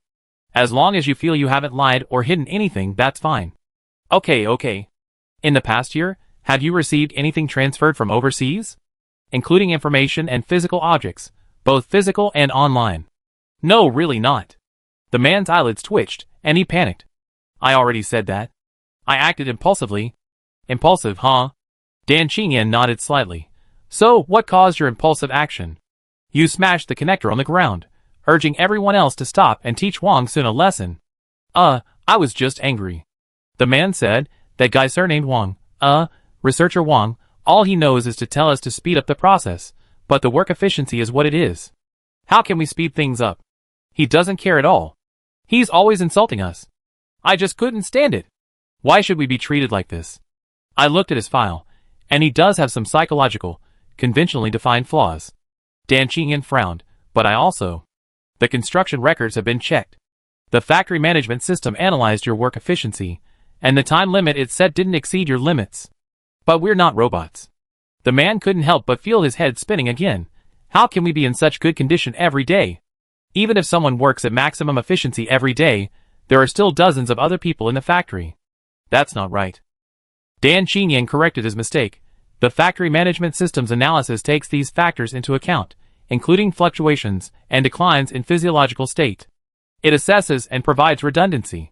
What you need to contribute is only subjective initiative, and that's enough to achieve high efficiency. That's not right, but even so. The man was momentarily speechless, but still wanted to argue. I understand. Is that the whole reason? Dan Qingyan paused, emphasizing, please don't lie, and don't hide anything. Yes, the man paused, then nodded vigorously, yes, that's all. He swallowed hard, his voice weakening, officer, I know I was wrong. Yes, I'm willing to accept reform and education. Please give me a chance. Dan Qingyan rubbed her temples. After a long while, as the man's feverish mind cooled again, she slowly spoke. Why did you lie? She asked. I really gave you a chance, even though you were an obstacle to production, a dissident. Dan Qingyan looked at the man in confusion, the lotus mark between her brows vividly red. Why did you still hide it? Hearing this verdict, the man felt as if he had fallen into an ice cave, his whole body chilled to the bone. You got it wrong. I really didn't lie. It's a misunderstanding. There must be a misunderstanding. That's a lie too, Dan Qingyan said. She tapped her heart, self-realization of this heart of 6 desires. After that, no one can fool me anymore. 6 desires, heavenly heart? What's that? The man was bewildered, then quickly realized something. Was this psionic technology? You're lying and concealing something. You're not just acting impulsively or standing up for your companions, Dan Qingyan said softly. The bigger reason is your personal desires. You're dissatisfied with the researchers' abundant resource allocations. You felt this way about higher-level authority for a long time. This time, you simply couldn't hold back, couldn't suppress it, and it erupted. I'm not criticizing that. Humans exist precisely because of desires, without strong desires. Desire? The world can't reach the future. I just want you. To be honest. Dan Qingyan countered, but why won't you? I'm not. How can you expect me to? You understand, dissent and obstruction of production are crimes punishable by death. Dan Qingyan interrupted, tilting her head in distress. You already anticipated your situation, but even now, after I repeatedly emphasized it, you're still lying. Then what use is reformatory education to you? The man wanted to say something, but inadvertently lowered his head and suddenly froze. The interrogation room, which should have been empty, had somehow transformed into a crimson sea, flames silently rising from beneath his feet. The man was shocked, instinctively wanting to jump up, but the next instant, he was horrified to find viscous fluid dripping from his face, like a melting candle, dissolving completely in indescribable pain. Dan Qingyan lowered her head, her fingers interlaced, her face filled with pure compassion. Redeem your sins in the burning flames of karma. With a low sigh, Dan Qingyan stood up and walked towards the interrogation room. Behind her, Before the interrogation table, the man seemed unchanged, without a single external injury, only his head bowed, his eyes devoid of any light. Chapter 377. When Dan Qingyan walked out of the interrogation room, the personnel of the detention center were already waiting outside. Seeing him emerge, they hurriedly went to greet him. Before even turning 30, he had already advanced to the third ring of consensus, becoming a first-level executive officer of the Order Maintenance Agency. Dan Qingyan's name was already legendary to them. His future was limitless. It was said that the Spiritual Energy Academy, one of the 9 academies, had already listed him as a candidate, and he would soon be promoted to a member of the highest governing body of the Knowledge Council. Looking at him, some thought to themselves, I'm actually going to see this Red Lotus in person. No need for that, Dan Qingyan said with a gentle smile. I just happened to be passing by. It was I who abruptly disturbed you. Please don't be so formal. The others still hesitated upon hearing this, but after observing him for a few seconds, and seeing that he genuinely didn't seem to care, they relaxed considerably. The Knowledge Council has a strict, reasonable, and mature legal system, but for high-net-worth individuals, the effectiveness of these laws is naturally diminished. Before knowledge that can propel the world into the future, a few personal quirks and flaws are utterly insignificant. Fortunately, this executive officer, Dan Qingyan, seemed to be reasonable and easy to deal with. I apologize for suddenly interfering in your interrogation work. Dan Qingyan turned to the warden of the detention center and said apologetically, I already prepared the report. You can submit it without any trouble. Understood, the warden nodded repeatedly. The detention center was naturally under the Order Maintenance Agency, but it belonged to a different system than the executive officers responsible for field operations. However, given Dan Qingyan's status, no one would criticize him for interfering in another department. Even disregarding all that, the other party's rank alone was far superior. Besides being a level 1 executive officer, the other party was also a top-level researcher in the field of information technology, a psionic hacker who had reached depth 4. After dealing with this interlude, Dan Qingyan went outside. The shuttle bearing the sequence organization's insignia was already waiting. As she boarded, it quickly took off and disappeared into the horizon. Attack on Tianshi Machinery Factory. The shuttle's hatch was half open, and Dan Qingyan enjoyed the sound of the wind rushing past her ears. She tucked a strand of her flowing red hair behind her ear and began her habitual browsing of internal news until she saw the latest headlines. The Sanping County Mental Health Research Institute massacre. The first bloodline research team in Luomin City murdered. Dan Qingyan's eyes widened. She had been on a secret mission these past few days, and hadn't been able to gather real-time information. What a heinous crime. She bit her lip, oblivious to the beads of blood that welled up. Those crimson eyes were now gradually tinged with a deeper, darker red. Dan Qingyan murmured softly, How could you commit such an atrocity? She dialed a communication button. No. As if guessing her words, a resolute voice came from the other end of the line. You accumulated experience at Depth 4 for a long time. To break through to Depth 5 and become a Lord of the Abyss, besides improving your skills and psionic abilities, you now need to broaden your horizons. Please give the order, Dan Qingyan said. I am willing to personally apprehend the culprit. You just completed a secret mission, don't be too hasty. You need to reflect and mature. My next mission for you is to go to the Divine Intelligence Tower in Taiping County. A group of AIs are being held there. You can study this species in depth and experience a completely new perspective. Please give the order.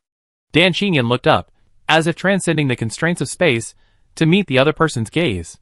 Half a month. A long silence followed, then the tone on the other end of the communication softened noticeably. Go to the Divine Intelligence Tower first. If the murderer hasn't been apprehended within half a month, you can proceed. 5 days. Okay, 5 days it is. The communication ended. Dan Qingyan stared blankly at the sky outside the cabin. After a long while, she slowly closed her eyes and clasped her hands together in front of her chest. It was a form of mourning. The Knowledge Council did not encourage reminiscing about death. Dwelling on the past was an extremely irrational act. Therefore, this was Dan Qingyan's quirk. The Council of Knowledge, Nanshan County. The hiatus is over, AI Lu said. I know. Inside the apartment building, Songshur was manipulating a wisp of flame, its outline of crimson gold subtly revealing the luster of iron. Replenished by the cataclysmic fire, replenished kill possessed increased killing power, but Songshur had not used it to delay the exposure of his identity. With this long-awaited summoning, replenished kill emitted a slight tremor, as if dissatisfied. Songshur pressed down on the flame, constricting it into an extremely thin line. At that moment, Ai Lu's pupils were suddenly filled with crimson gold. The crimson gold sharpness, condensed into a single line, refracted wildly in the room. The unimaginable speed of the strike and the scorching flame left a lingering afterimage on his retina, as if the entire room had been simultaneously divided by countless golden lines. Just as the crimson gold blade was about to touch the wall, the table, or the bed, it would suddenly change direction, repeating the cycle endlessly. Such a beautiful trajectory. Ai Lu suddenly fell silent, staring intently at the flames. Lapis Lazuli skillfully took over the conversation. The window of opportunity has passed. The risk of taking action again will increase exponentially. I suggest we move into the covert phase. If the murder of Su He at Tianshi Machinery Factory was still considered a local, sudden incident, it was taken seriously, but not seriously enough. Taking advantage of this brief window of opportunity created by the Order Maintenance Agency's lack of attention, his group acted at breakneck speed, killing a whole bunch of people. But that's it. This series of tragedies will inevitably attract the full attention of the Order Maintenance Agency, and the power of the Knowledge Council will deliver the most severe punishment to the murderers. Under this suddenly tightened high-pressure investigation, in just the last 2 days, the Order Maintenance Agency has apprehended 6 agents from the Enterprise Alliance and the Eastern Continent Republic, all of whom have been imprisoned. Considering the recent series of tragedies, the Knowledge Council needs to establish its authority. These agents will most likely not get through diplomatic negotiations. They'd be sentenced at lightning speed, facing either death or imprisonment for thousands of years. Who? Songshur clenched his right hand, and the crimson gold aura that had just been dividing the room vanished instantly. I warmed up a bit. Songshur lowered his hand. You're right. I really need to rein it in. But my tribulation of enlightenment isn't quite enough. Then, Lapis Lazuli carefully chose his words, trying to persuade him further. So let's just go to the Tower of Wisdom, Songshur said slowly. Let's do something big enough all at once. Chapter 378. Strands of crimson blood seeped into the cracks of the floor tiles. A continuous, crackling sound filled the air, indistinguishable between the torrential rain and gunfire. Snap! A sudden, bone-chilling cold rushed in.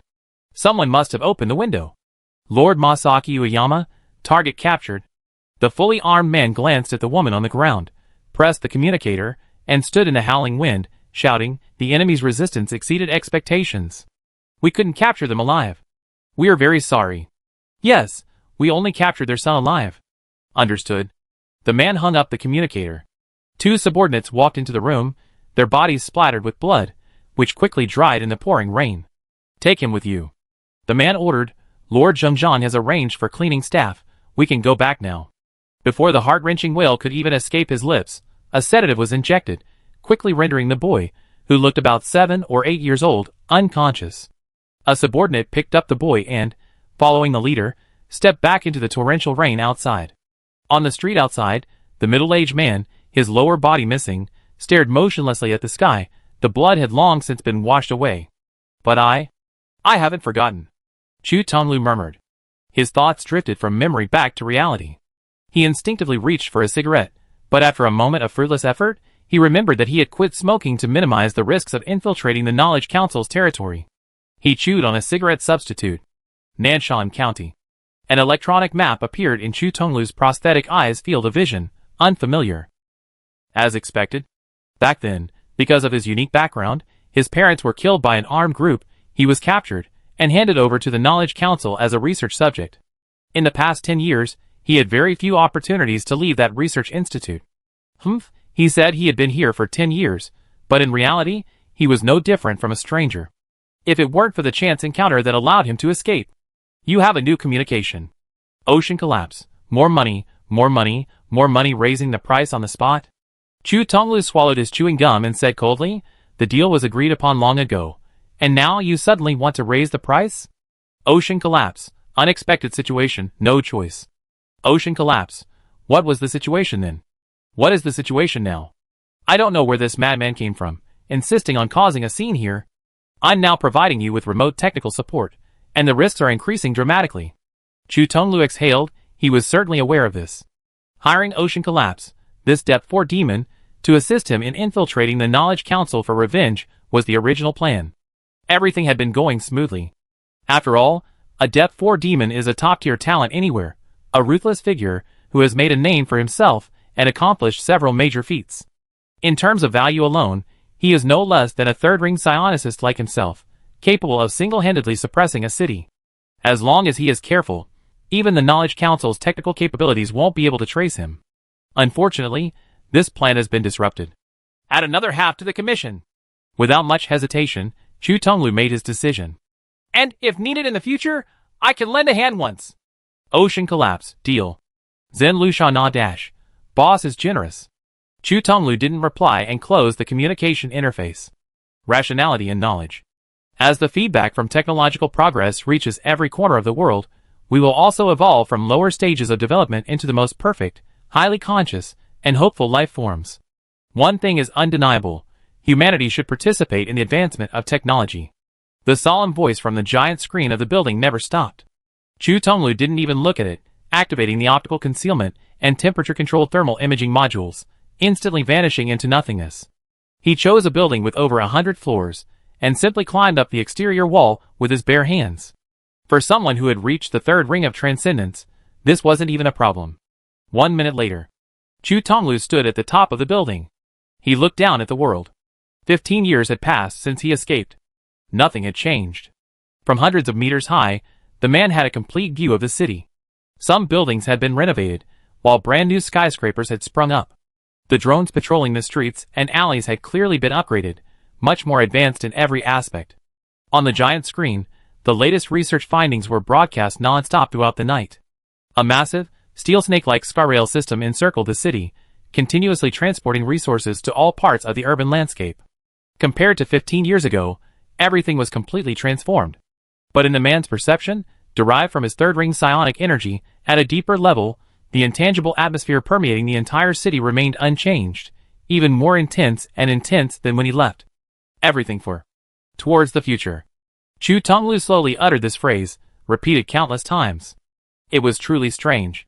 He had imagined returning here many times, but now that he was actually here, he felt little anger, only a strange sense of melancholy. The momentary melancholy lasted only a fleeting instant. Chu Tonglu's gaze turned cold again. He didn't consider melancholy a sign of weakness. He simply wanted to feel melancholy after he had killed the researcher who had been in charge of him back then. His parents were dead, a hatred so deep.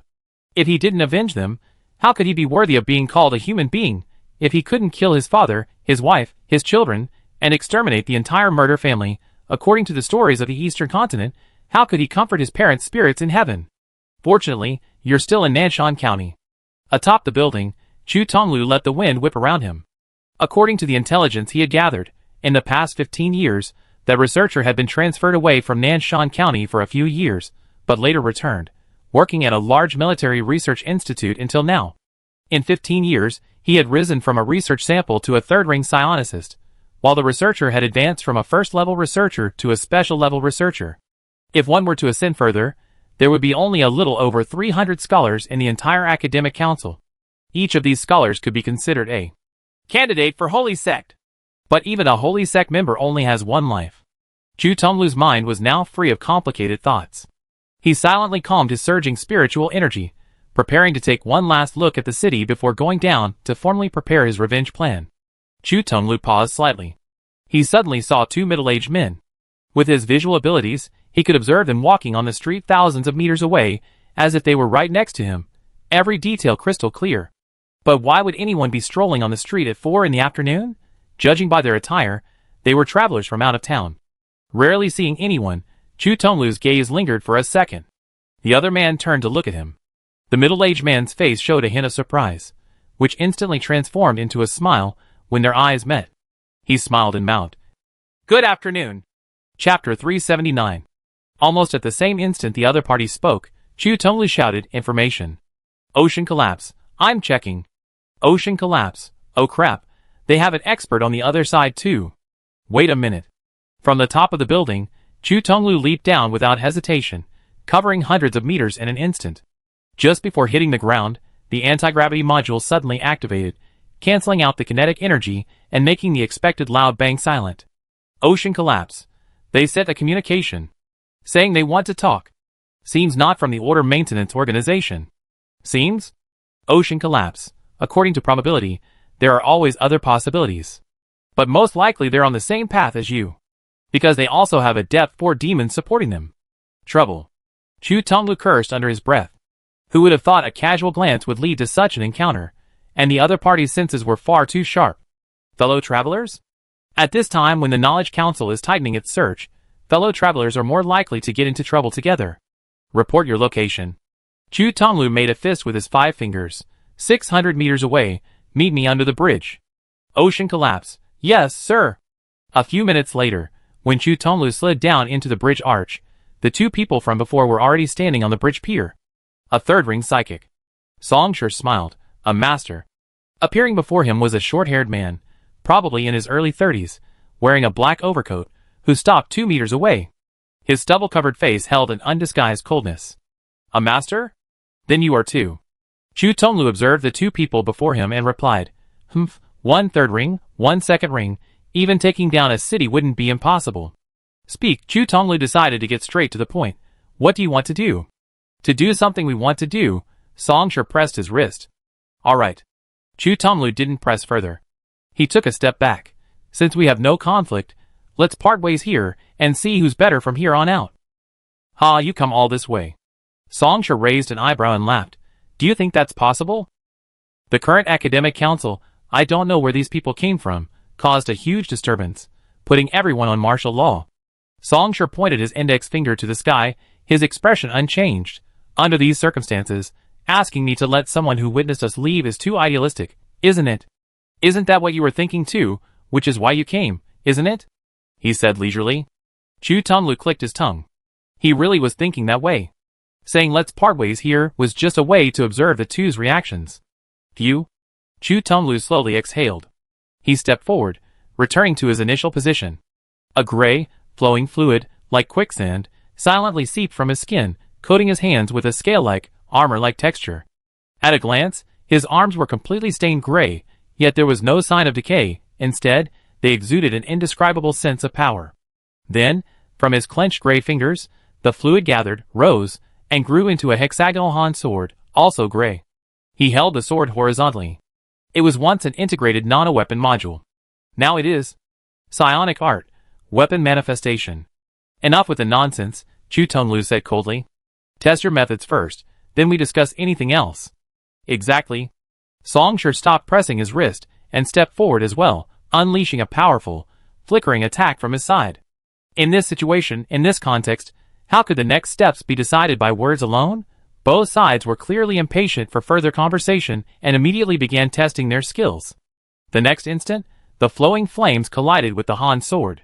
At the moment of contact, feeling the impact on the Han sword, Chu Tonglu's heart tightened. The opponent's killing power was terrifying. The crimson gold flowing flames, upon actual collision, clearly contained an extremely sharp and substantial feel. Caught off guard, he almost had his stance broken by this first strike. And the swirling flames were even more astonishing. Upon impact, the protective layer on his arms, condensed from the weapon manifestation nano-insect unit weapon module, felt a distinct burning pain. Amidst 1,000 thoughts, Chu Tonglu, his Han sword bearing the heavy blow, parried and slid, ignoring the flames that were inches away, forcefully using the momentum to slash forward. He had made a decisive move, switching to a trading blows for blows style of fighting on his second strike. Then, in an instant, the flames condensed into a straight blade, which Song Shi, arriving after the initial attack, smashed through the Han sword, and then, undeterred, slashed at his opponent, who was right next to him. This strike was too fierce and too fast. Chu Tonglu only had time to barely parry the Han sword before being struck hard, staggering back several steps before regaining his footing. I think Song Shi didn't press his advantage, but simply stood still, the heavy blow slightly lowered, and smiled. That's about enough, isn't it? TSK. Chu Tonglu glanced at his arms. Large areas of burn marks had appeared on his protective armor. Essentially, this was just a battle to determine who would take the lead. Neither side could possibly unleash their full third-ring psionic power. Otherwise, the executives of the Order Maintenance Agency would probably descend one after another to suppress them halfway through the fight. To minimize the disturbance, both he and his opponent suppressed their psionic energy to the first-ring level. However, for a psionicist of his caliber, even with deliberate suppression, the brief exchange still revealed much.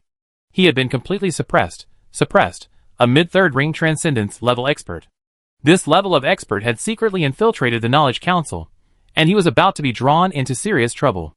I'm here to kill someone, a top-level researcher, Chu Tonglu suddenly said, gesturing for the other to continue. As for us, seeing the other party's deliberate show of weakness, Song Shi readily agreed. Next, we need to go to the Divine Wisdom Tower in Taitai County. The Divine Wisdom Tower? What was that? Fortunately, as a third-ring transcendence, Chu Tonglu had equipped himself with a host of computational power enhancements and information retrieval prosthetics, retrieving the relevant information in less than a tenth of a second. The Divine Wisdom Tower, a large research institute specializing in artificial intelligence, located in Taitai County. Foreign agents stealing technology or sabotaging research. Chu Tonglu wrote down this most likely identity in his memo. The Academic Council was renowned for its advanced technological research and application, which attracted the attention of various parties. Of course, no power is immune to infiltration. Song Shi asked, "Why did you kill that researcher?" "A deep personal grudge." Chu Tonglu stated succinctly, "If I don't avenge him, I'd be unworthy of being a son." Ai Lu, who had been observing, spoke up. "He killed your entire family." Chu Tonglu stared at him, remained silent for a few seconds, and finally replied, "You could say that. We understand how you feel." Song Shi comforted him. "Neither he nor I have parents." Chu Tonglu's cold expression stiffened for a moment. "Well, I be frank." Song Shi turned Chong Shi around slightly. "Things have come to this. I can't let you go. Perhaps you won't actively reveal our whereabouts, but what if you're suppressed and captured? Or what if you made a deal with the Knowledge Council, using us as bargaining chips?" Song Shi slowly said, "We can't take that risk. We can travel together." He glanced at Chong Shi, who was still fully concealed, and at the ocean collapse in his prosthetic eye's vision, which explained, "The demon behind this guy is indeed quite powerful. I probably, maybe, perhaps, maybe, I'm afraid, it seems I'm no match for him. We can travel together only within the Knowledge Council's territory. I have only one request. When necessary, you must help me take revenge." Chu Tonglu cleanly and decisively cancelled weapon manifestation. He said, "In exchange, I can intervene in your actions at the Tower of Wisdom." Chapter 380. The Knowledge Council, Nanshan County. Inside a room in a dormitory building. The room became noticeably more crowded after 3 people were crammed in. "Special level scholar, he won. This is the person I'm looking for." Chu Tonglu clearly had no interest in small talk and directly presented the information he had gathered. He is now the director of the Nanshan 2nd Military Industrial Research Institute. The security forces stationed at the Nanshan 2nd Military Industrial Research Institute are formidable. Although they still can't stop you and me, they can hold us off for a while. Chu Tonglu extended 2 fingers, drawing a diagram on the floor. As his fingers moved, a holographic projection followed closely. "Don't forget where we are. Even if we are only delayed for a short while, we will not be able to escape. Ultimately, our greatest advantage right now is not military force, but the demons providing technical support behind the scenes. We are in the shadows, which allows them to exert their greatest influence." Chu Tonglu raised his head, glanced around at the 2 of them, and finally fixed his gaze on Song Shi's face. "However, if we're exposed, even just once, it'd be the end of it. The Order Maintenance Organization will hold us fast, and we have no chance of escaping." Song Shi sat cross-legged against the wall. "Just tell me straight, what's your plan?" "The operation absolutely cannot take place at the Research Institute," Chu Tonglu said, enunciating each word clearly. "We must wait until he leaves the Research Institute and returns home before we carry out the assassination." "One question." Song Shi tapped the floor. "You know the scholars' work-rest schedules here. You want to wait for him to go home. Well, that might take a while." "No problem." Chu Tonglu had prepared thoroughly for this day. He isn't the type to bury himself in work and pour his heart and soul into it. He believes that proper enjoyment can inspire creativity. So he prepared a villa for himself, where he stays every Wednesday until the afternoon of the following day. That's our chance to act. I have no objection. Song Shi leaned forward slightly. What I'm more curious about is why you want to kill him. I didn't ask you either. Chu Tonglu popped a piece of chewing gum into his mouth. Ai Lu noticed it was a chewy, flavorful tea-flavored gum, supposedly capable of wearing down the muscles of the jaw. Song Shi smiled. It's alright, I tell you now. Our target is the AI within the Divine Intelligence Tower. Chu Tonglu's face stiffened. He really wanted to say he didn't want to know it all, but the other party just blurted it out, and now he heard it all, leaving him no choice. I told you, he killed my parents. After a few seconds of silence, Chu Tonglu reluctantly muttered, my background is rather special. He saw that, and wanted to use me as a research sample.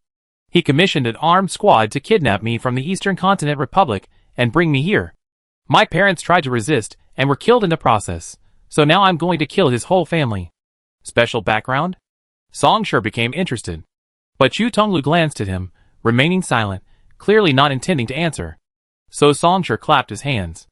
Let me formally introduce you, the AI. Lapis lazuli flew out from its bracelet form and quickly reverted to its machine form.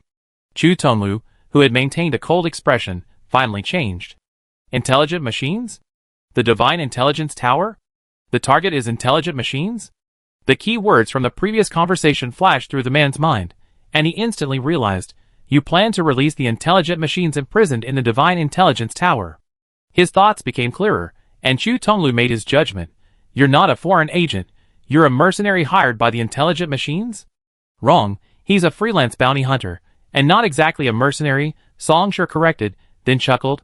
I've been so sincere, aren't you going to tell me what makes you special? This time, Chu Tonglu remained silent for an unprecedented long time. After a long while, he slowly swallowed his chewing gum. My father is a clone. This time, it was Song Shi who was surprised. King Jinchi and Ailu also showed emotional fluctuations. The former turned on his light, while the latter was initially surprised, then immediately asked a question. A clone? You mean the flagship product of the giant corporation Pure White Bio back then? Ailu assessed the timeline. Pure White Bio was launching clones about 20 years ago, but you're already in your 30s. I'm only 32. Chu Tonglu emphasized this first, looking at him with a strange expression. How could a technology of this level, and the achievement of mature market application, be developed in just a few years? What are you thinking? My father was a defective product from the early research and development process, originally destined for disposal. After deciding to say it, Chu Tonglu showed no sadness, but by chance, he managed to climb out of the disposal pool and escape the corporate alliance. I won't ask how your father managed to escape the giant corporation's pursuit. Song Shi was now genuinely interested. I want to know, how did he give birth to you? At the time of the initial clone's creation, Pure White Bio had set up a series of complex and rigorous underlying genetic logics for it. Inability to reproduce is one of them. This is both to ensure sufficient market iteration efficiency for clones, a commodity produced by pure white creatures, and to prevent the commodity from spiraling out of control. And then, the person before him revealed that he was a descendant of a clone? If the pure white creature knew. Oh well, the pure white creature has already gone bankrupt and disintegrated. But anyway, the other party wasn't bluffing. A descendant of a clone certainly has a special origin. No wonder that researcher went to the trouble of commissioning the armed forces to capture him across borders. The next moment, Chu Tonglu provided the answer. Psionic power. I knew it. When my father crawled out of the treatment pool, he awakened transcendent psionic power. I guess it was a strong will to survive. Our transcendent path, or rather psionic power, solved some of his genetic limitations at that time, and fertility was one of them. Later, he struggled and finally arrived in the Eastern Continent Republic, where he met my mother. A commoner from a non-aristocratic family, a very talkative and troublesome woman, but her baked goods were quite delicious. Chu Tonglu shook his head slightly. My father's talent in psionic power was lacking, he was always stuck at the first stage. You all know what happened next. My father was shot and turned into a pulp, and my mother was also killed when she tried to stop him. I was kidnapped here, and used as a research subject for 10 years. Chu Tonglu suddenly chuckled. Then, by chance, I managed to escape. This should be the only thing my father passed down to me. And then. Chu Tonglu's laughter continued, but a chill gradually rose deep within his pupils. 15 years later, I returned. Chapter 381. After both sides revealed their true intentions, the atmosphere eased considerably. Also, Chu Tonglu popped another piece of chewing gum into his mouth. I know who you are now. A freelance bounty hunter, accompanied by an AI, with psionic powers and fire. The man clicked his tongue. I never expected to encounter the mighty Nando. Song Shi raised an eyebrow. Then what's your assessment? What right do I have to assess you? Chu Tonglu chuckled coldly. You even defeated Wang Chenlai. I wouldn't dare speak carelessly. However, if it were you, breaking into the Divine Intelligence Tower and releasing the imprisoned AI might actually be possible. He paused, then changed the subject. If we can leave the Knowledge Council alive this time, shall we give it our all again? I don't care, but the result? Chu Tonglu interrupted, enunciating each word clearly. I am beyond. Songshur smiled. That's what I admire about you. Just then, both men raised their eyebrows simultaneously. Negotiations complete. Lapis Lazuli's voice rang out. Simultaneously, a message popped up on Chu Tonglu's communication interface. Ocean collapse. Negotiations finished. I'm cooperating with this android. This is a Depth 4 demon hired by Chu Tonglu. Songshur, of course, wouldn't let such a potential threat slip by, and had already had Lapis Lazuli negotiate with the other party. Upon hearing the name Nando, the other party quickly assured him that no information would be leaked from him. What a joke. Although the intelligence Nando possessed would certainly fetch a sky-high price from the Eastern Continent Republic, the Academic Council, and giant corporations, one would still need to be alive to spend it. If he really sold it, and Chaklovan woke up and went berserk, punching him to death, everything would be ruined. As a fifth-ring psionicist, he could easily get in touch with not only Abyss Lords, but even the King of the Abyss. He couldn't hide in front of such beings, he would inevitably be caught. He couldn't afford to offend them. Hewen will be resting at his mansion on Wednesday, which is today. Songshur looked up. Tonight? Or are you waiting until next week? Tonight, of course. Chu Tonglu stood up, pulling his coat tighter. I'm going to kill his entire family, leaving no one alive. It's a pity Hewen is still unmarried. Songshur stood up and went to the window. I checked the information, he only has 2 IVF children, no feelings for them, and they've been living separately elsewhere. He doesn't keep chickens or dogs. Do you have to say all this at a time like this? Chu Tonglu put one foot on the windowsill. Of course I know all this, but who says I can't say it? A gust of wind filled the room, and the man leaped down. Songshur sighed to Ai Lu and jumped after him. Ai Lu and King Jinchi exchanged a glance, then leaped out. The sky gradually darkened. Hewen's villa was built on a hillside. Within the Academic Council, researchers' resource quotas and authority are always paramount. Those at the special researcher level, like Hewen, rarely have more than 2 people in a single city, truly wielding immense power. Resting is for sparking inspiration and better advancing research. This most legitimate reason will not be interfered with by the coordinating agency. Wait a moment. Okay, hacking complete. As they neared the foot of the mountain, Lapis Lazuli gestured for them to stop. They needed to hack into the nearby patrol drone swarm to obtain temporary passage permission. Wait a moment. There's a pressure sensing system here. After taking a few steps, Lapis Lazuli activated a module, applying anti-gravity to the group. Be careful, there's also a high-energy reaction monitor. Remember to switch your weapons to low power, and don't activate your psionic energy yet. Don't move. There are invisible roadblocks ahead. Touching them won't produce any real sensation, but the built-in optical sensors will send a warning to the terminal silently. Such a comprehensive defense system. After walking and stopping intermittently, Ai Lu finally spoke up. Seems a little scared of dying. Songshur commented.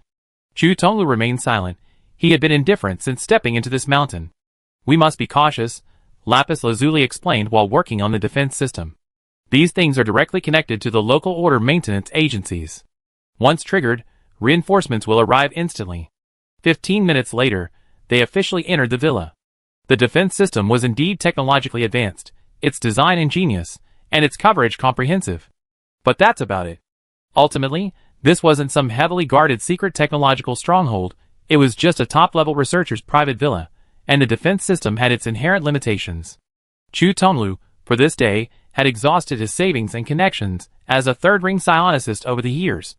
Besides hiring the Depth 4 Demon Ocean Collapse, he had also purchased a large number of equipment modules specifically designed for this kind of situation, and implanted them into his body. With Lapis Lazuli's assistance, the 3 combined made the seemingly impenetrable defense system troublesome, but only troublesome. If it were the location where the blueprints for the Celestial Calamity Fire, a massive celestial weapon jointly owned by the Pan-Eastern Continental Alliance and spearheaded by the Knowledge Council, were stored. The 4 present, within a mere 20 kilometers, would likely be met with a 4th-ring psychic. Even this level of secrecy wouldn't be out of the question for the Corrector 1FA, the Holy Sect Master of the Psychic Academy. As they stepped into the open courtyard, a middle-aged man emerged from around the corner, carrying a pitcher of red drinks. He paused, momentarily stunned, upon seeing the group suddenly appear in the courtyard. Then, without hesitation, he tossed aside the drinks, his second-ring psychic energy about to erupt, and then, nothing more. 3 short blades pressed against his heart and kidneys. a gray hexagonal Han sword held to his throat. In the same instant, Song Shi raised his hand. The terrifying suppressive force from Sui Shi easily suppressed the opponent's almost erupting spiritual energy, and also caught the spear, preventing it from spilling to the ground. Looking at the two people who appeared beside him in an instant, and subdued him, before he could even react, the man was shocked, his eyes wide with horror. This level of combat power is only at the third ring. The personal security assigned to Hewen by the Order Maintenance Agency. Song Shi tasted his drink. It's SOSO, I think it's a bit too sweet. Chu Tonglu beheaded him with a single sword strike. Su Shi, what's wrong? Just then, a slightly hoarse, questioning voice rang out from inside the villa. It's nothing. Song Shi casually tossed the liquid down, the red drink mixing with the red blood, meandering across the marble tiles, and dripping into the outdoor swimming pool. He casually remarked, it's just your aggrieved party coming knocking. The next instant, Chu Tonglu vanished from its spot, a series of clanging sounds echoing from inside the villa. Chapter 382. When Song Shi stepped into the villa, everything had already been underway for a while. Heh. Wearing loose-fitting home clothes, a slightly thin man in his 50s sat on the floor, leaning against the sofa. Bloodstains appeared at the corner of his mouth, clearly indicating he had been severely injured. I really didn't expect it, number 12. But the old man seemed oblivious, instead widening his eyes, wanting to observe more closely. You actually advanced to the third ring? Unbelievable. The old man swayed as he stood up, full of anticipation. I know you want to kill me. It's alright, I admit it. But let me see the armored prison abyss. Let me see what level this power armor has reached now. Chu Tonglu sneered, throwing a punch directly at him. I knew it. Of course I knew it. You value this stuff more than your lives. Chu Tonglu's fist was incredibly heavy, sending the old man flying backward, rolling several times on the ground before stopping. So you want to see it? I won't let you. What bullshit experimental data? You won't see a single one. I make sure you die with your eyes wide open. The old man coughed up blood. But thankfully, as a top-level scholar, his implant was extremely advanced. His internal physiological maintenance system was a new model released last year. Even if his heart were shattered, he could endure for an hour. This punch only made him look disheveled. He wasn't seriously injured. You hate me that much? The old man gasped for breath, his tone devoid of anger, instead tinged with a hint of wistfulness. A strange blood relationship. Why wouldn't I hate you?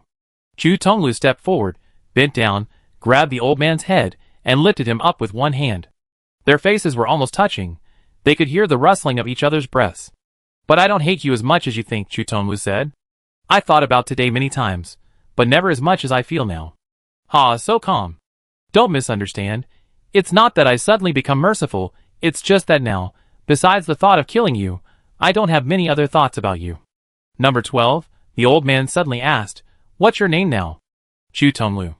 Very much in the style of our eastern continent, the name you chose for yourself. Chu Tonglu said calmly, it's convenient for hiding my identity, and also because after escaping back then, I had the idea of starting a new life. So I took a new name, and now I'm used to it, and too lazy to change it. The new type of powered armor Helibis. Although by today's standards, it's not exactly new anymore. The old man said to himself, psionic energy is about influencing the material world with willpower. Our design concept for Armor Helibis was to try to move in that direction. We have significantly improved Armor Helibis in terms of cybernetics. In terms of scale, it's less like a heavy-powered armor and more like an external prosthetic. The pilot and the armor prison resonate with each other's thoughts, or rather, their consciousness, and each flight strengthens this connection. The path to transcendence, creating extraordinary organs. Song Shi understood their thinking. You want to try this replication method, allowing the pilot and the armor to evolve together.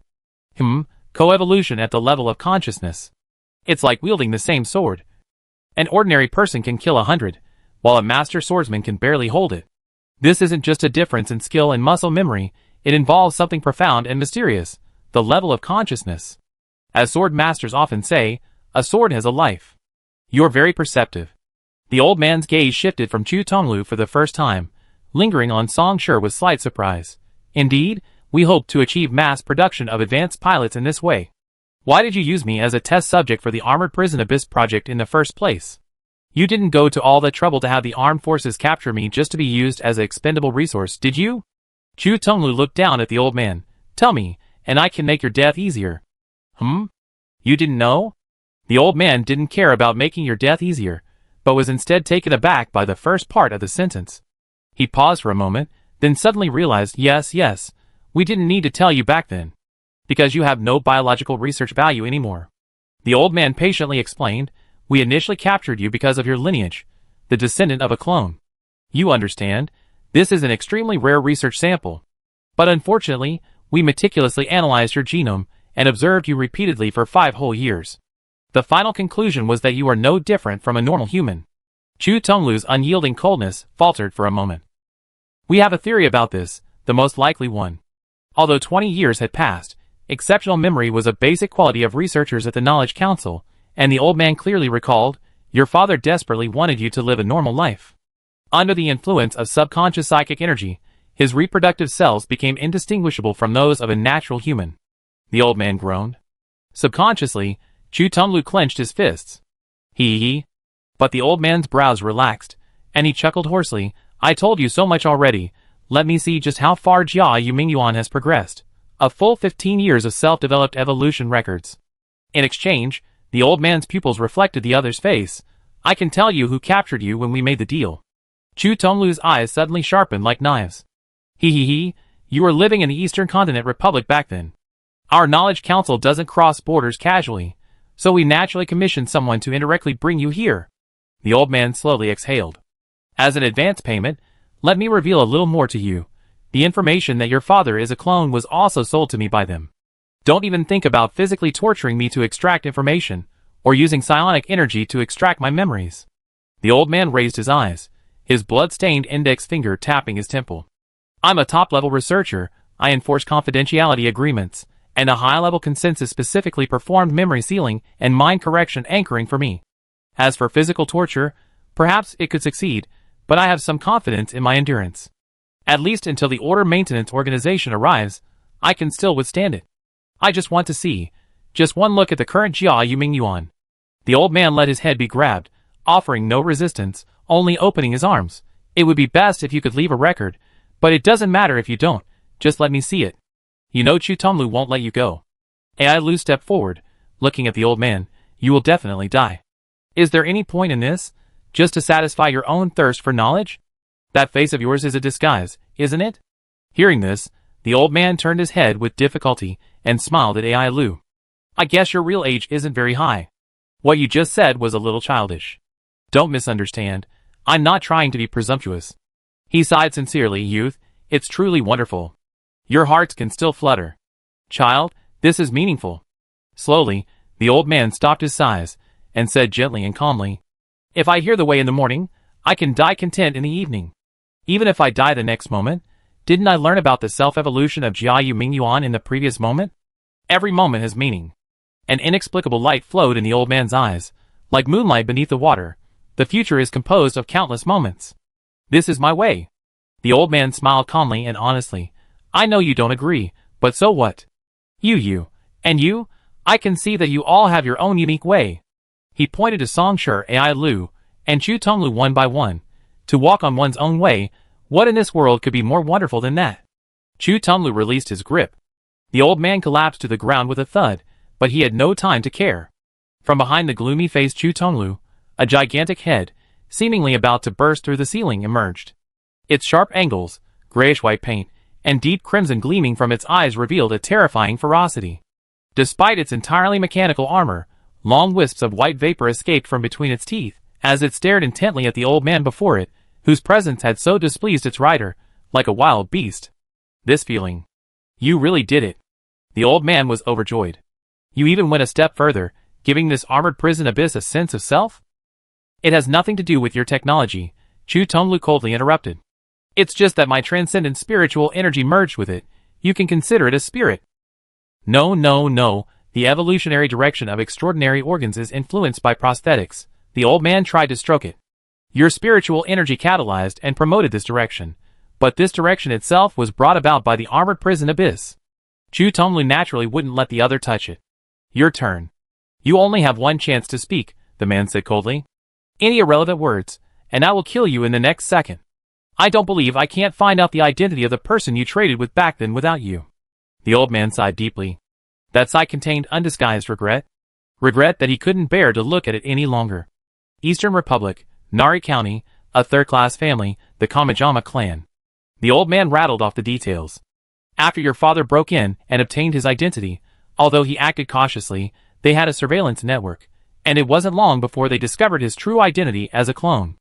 Ever since the Kamijama clan's patriarch before him was too badly injured in the Seven Earths War, and could only barely survive, the Kamijama clan's situation has been precarious. The old man spoke with familiarity. He was the Kamijama clan's only fourth-ring psychic. After all, without a fourth-ring psychic to lead them, the status of a third-class family was too burdensome for the Kamijama clan. Therefore, the Kamijama clan tried many methods to reverse their decline, one of which was contacting our academic council. The old man tapped his forehead, and his prosthetic eye automatically projected a holographic screen displaying a series of terms and agreements. The Uyama clan will provide us with a range of resources in exchange for some of our technological support, including but not limited to weapons, prosthetic bodies, network modules, and energy utilization technologies. You are one of the resources they are providing. Those who killed your parents were the Uyama clan's private armed force, the Mountain Tiger Gang. The Uyama clan? Chu Tonglu's pupils constricted, first in surprise, then he grinned maliciously. I did suspect it. I didn't expect them to actually be involved. Wait a minute. Just then, Songshur suddenly spoke up. He slowly walked in front of the old man, even taking Chu Tonglu's place. The latter was bewildered but still gave way. You mean the Uyama family? That's right, the current governor's family of Nari County. After a few seconds, the old man hesitated, puzzled. Are you laughing? What are you laughing at? At that moment, he clearly saw the man in front of him tilting his head back, his shoulders shaking uncontrollably, as if he had heard something extremely joyful and couldn't contain himself. Ha ha ha. First a low laugh, then like a flood, the laughter suddenly resounded. I should thank you. If it weren't for your reminder, I would have completely forgotten about this. Songshur suddenly lowered his head, looked at the old man, and exclaimed from the bottom of his heart, You really helped me a lot. No, I should say, you saved me from almost missing my wish. Huh? What? The old man was genuinely surprised. You're not a psychic, you don't understand. No problem, I explain it to you. Songshur laughed loudly. The first step failed the second, worthy of praise. To lose to a third ring user at the second ring level is, even by the strictest standards, a testament to exceptional talent. But the third ring is different from the fourth. A fourth ring psychic has already undergone sublimation, making a third ring user a complete stomp. Chu Tonglu, Songshur pointed to the man. What stage have you reached? Chu Tonglu was silent for a few seconds before replying. Back then, I used the Armored Prison Abyss to defeat a second ring user at the first ring, but I never actually defeated a third ring user at the second. Ai Lu, Songshur turned to the other side. And you? At the first ring level, I defeated a second ring user. Ai Lu thought for a moment and added, I'm confident I can defeat a third ring user at the second ring level. Songshur smiled and nodded. He knew the other man was qualified. Of course, he was still lacking something. After all, Ai Lu had only recently advanced to the second ring. Lapis Lazuli, speak up too. Not yet. Lapis Lazuli jumped out. I can't say whether the second ring can defeat the third. I haven't done it either. Songshur's sigh echoed in the villa. The third ring defeats the fourth. I haven't tried that either. Can you understand? Compared to this achievement, the first ring defeating the second is insignificant, and the second ring defeating the third is also overshadowed. Songshur raised his eyes filled with undisguised joy. This is an undeniably magnificent achievement in the path of spiritual energy. Even looking across the entire world, only a handful of people have won this crown. In that instant, everyone present understood what the other party wanted to do. You want to. The old man's face showed unprecedented shock, a shock even greater than when he saw Chu Tonglu appear before him. Songshur stepped onto the coffee table, looked around at everyone, laughed loudly, and said in a high voice, I'm going to storm the Umura clan's mansion and kill that Lord Umura. Chapter 383. Chu Tonglu's eyes flickered, momentarily lost in thought. He wanted to ask, putting aside whether he could defy the fourth ring, and how he managed to storm into the upper lord's mansion, the key question was, how did he suddenly come up with this idea? Wait, Chu Tonglu tried to pull the other man down from the tea table. This isn't urgent, perhaps we should first. No, you're wrong, time waits for no one. Songshur slightly raised his hand and sighed.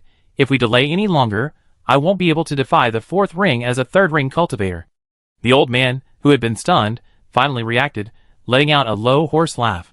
What confidence! You firmly believe you can step into the fourth ring. Ha ha! He clapped his hands lightly, his face genuinely impressed. Indeed, without such confidence, you wouldn't have said what you just said. Chu Tonglu felt his temples throbbing, but the physiological maintenance module's monitoring showed that all functions were normal. So you're trying to help me get revenge? The man regretted his words as soon as they left his mouth. Song Shi turned his head, giving Chu Tonglu a strange once-over. Are you out of your mind? Chu Tonglu's face darkened. Never mind what I said. What does it matter to you if I want to prove my path? Song Shi laughed loudly. What you think is none of my business. No. I'm giving you advice. Chu Tonglu roared. I assume you can really kill that Shengjin Gong. With such a commotion, you have no chance of leaving the Eastern Continent Republic alive. Don't you even know what a surveillance network is? Chu Tonglu turned his head, trying to find some dissuasion in Ai Lu and King Jinchi. He paused, taken aback. The latter's face didn't show the expected shock, but rather a relieved and understanding expression. Could you take me with you? Ai Lu asked sincerely. I won't hold you back. I can provide technical support. King Jinchi pondered for a moment, then gave his assessment. Nali County is relatively remote, so the surveillance network strength is slightly lower. Before we officially take action, I'm 74.52% confident we can achieve concealment. Chu Tonglu felt his temples throb even more. He rubbed them, forcing out a few words through gritted teeth. Are you all tired of living? But then, he suddenly remembered something. Northern Thunder Defense Line, current general, 5th ring great source. 5 phases reincarnation Wang Chulai. Although single-mindedly focused on revenge, the Northern Thunder Defense Line had caused quite a stir recently, and in his spare time, he had watched the recording of that Martial Ruins event. At the time, he was merely amazed by the unbelievable strength of that Nando, never imagining that he would witness it firsthand so soon. The other party was so fearless. Could it be that Wang Chunlai had made some promise endorsing him? Those thoughts swirled in his mind, but when he actually spoke, Chu Tonglu simply said, Why don't you wait until you advance to the 4th ring? Then you can completely suppress your strength, and you have the confidence to cope with failure. Do you think the Knowledge Council fears a 3rd ring psychic? Song Shi countered. Chu Tonglu opened his mouth, momentarily at a loss for words. He understood the meaning behind those words, of course. If everything were truly foolproof, how could Chu Tonglu be here now? A 3rd ring psychic is powerful enough to suppress a city and influence the course of a small-scale war, but before a behemoth like the Academic Council, in reality, he's not much stronger than an ordinary person. Yet Chu Tonglu still came here. Let me put it this way. Song Shi raised his index finger. First, is killing a 4th ring psychic at the 3rd ring level the same as suppressing one's strength to the 3rd ring level to kill a 4th? The latter is far too impure. Second, the young man raised his middle finger again. Are you from the Eastern Continent? Don't you know what burning your boats means? However, your concerns aren't unfounded. Don't worry, if I kill that upper lord, I have my own way of leaving. Chu Tonglu subconsciously asked, What if you don't kill him? Song Shi grinned. Then die. The air was silent for a moment. Song Shi stepped down from the coffee table. You're destined to die, that's all Chu Tonglu's business, but as a token of my gratitude for reminding me. Flames ignited from his 5 fingers, and Song Shi touched his face. I let you see your true face then. The middle-aged man's face slowly burned away, replaced by a young face. You are? The old man's pupils suddenly contracted. Unable to suppress his astonishment, he exclaimed, Nando Song Shi? The next instant, he realized something. The person who's been committing crimes these past few days, it's you. Song Shi nodded. I see, I see. The old man murmured, a look of realization dawning on him. He suddenly looked up. Have you considered joining the Academic Council? I'm not very good at any of the subjects, Song Shi said with interest. The Psychic Academy will always open its doors to you. The old man's eyes gleamed. As long as you are willing, you are a candidate for the holy ancestor of the Psychic Academy. Aren't you from the Engineering Academy? Song Shi laughed. So you already arranged a successor for Wan Fa?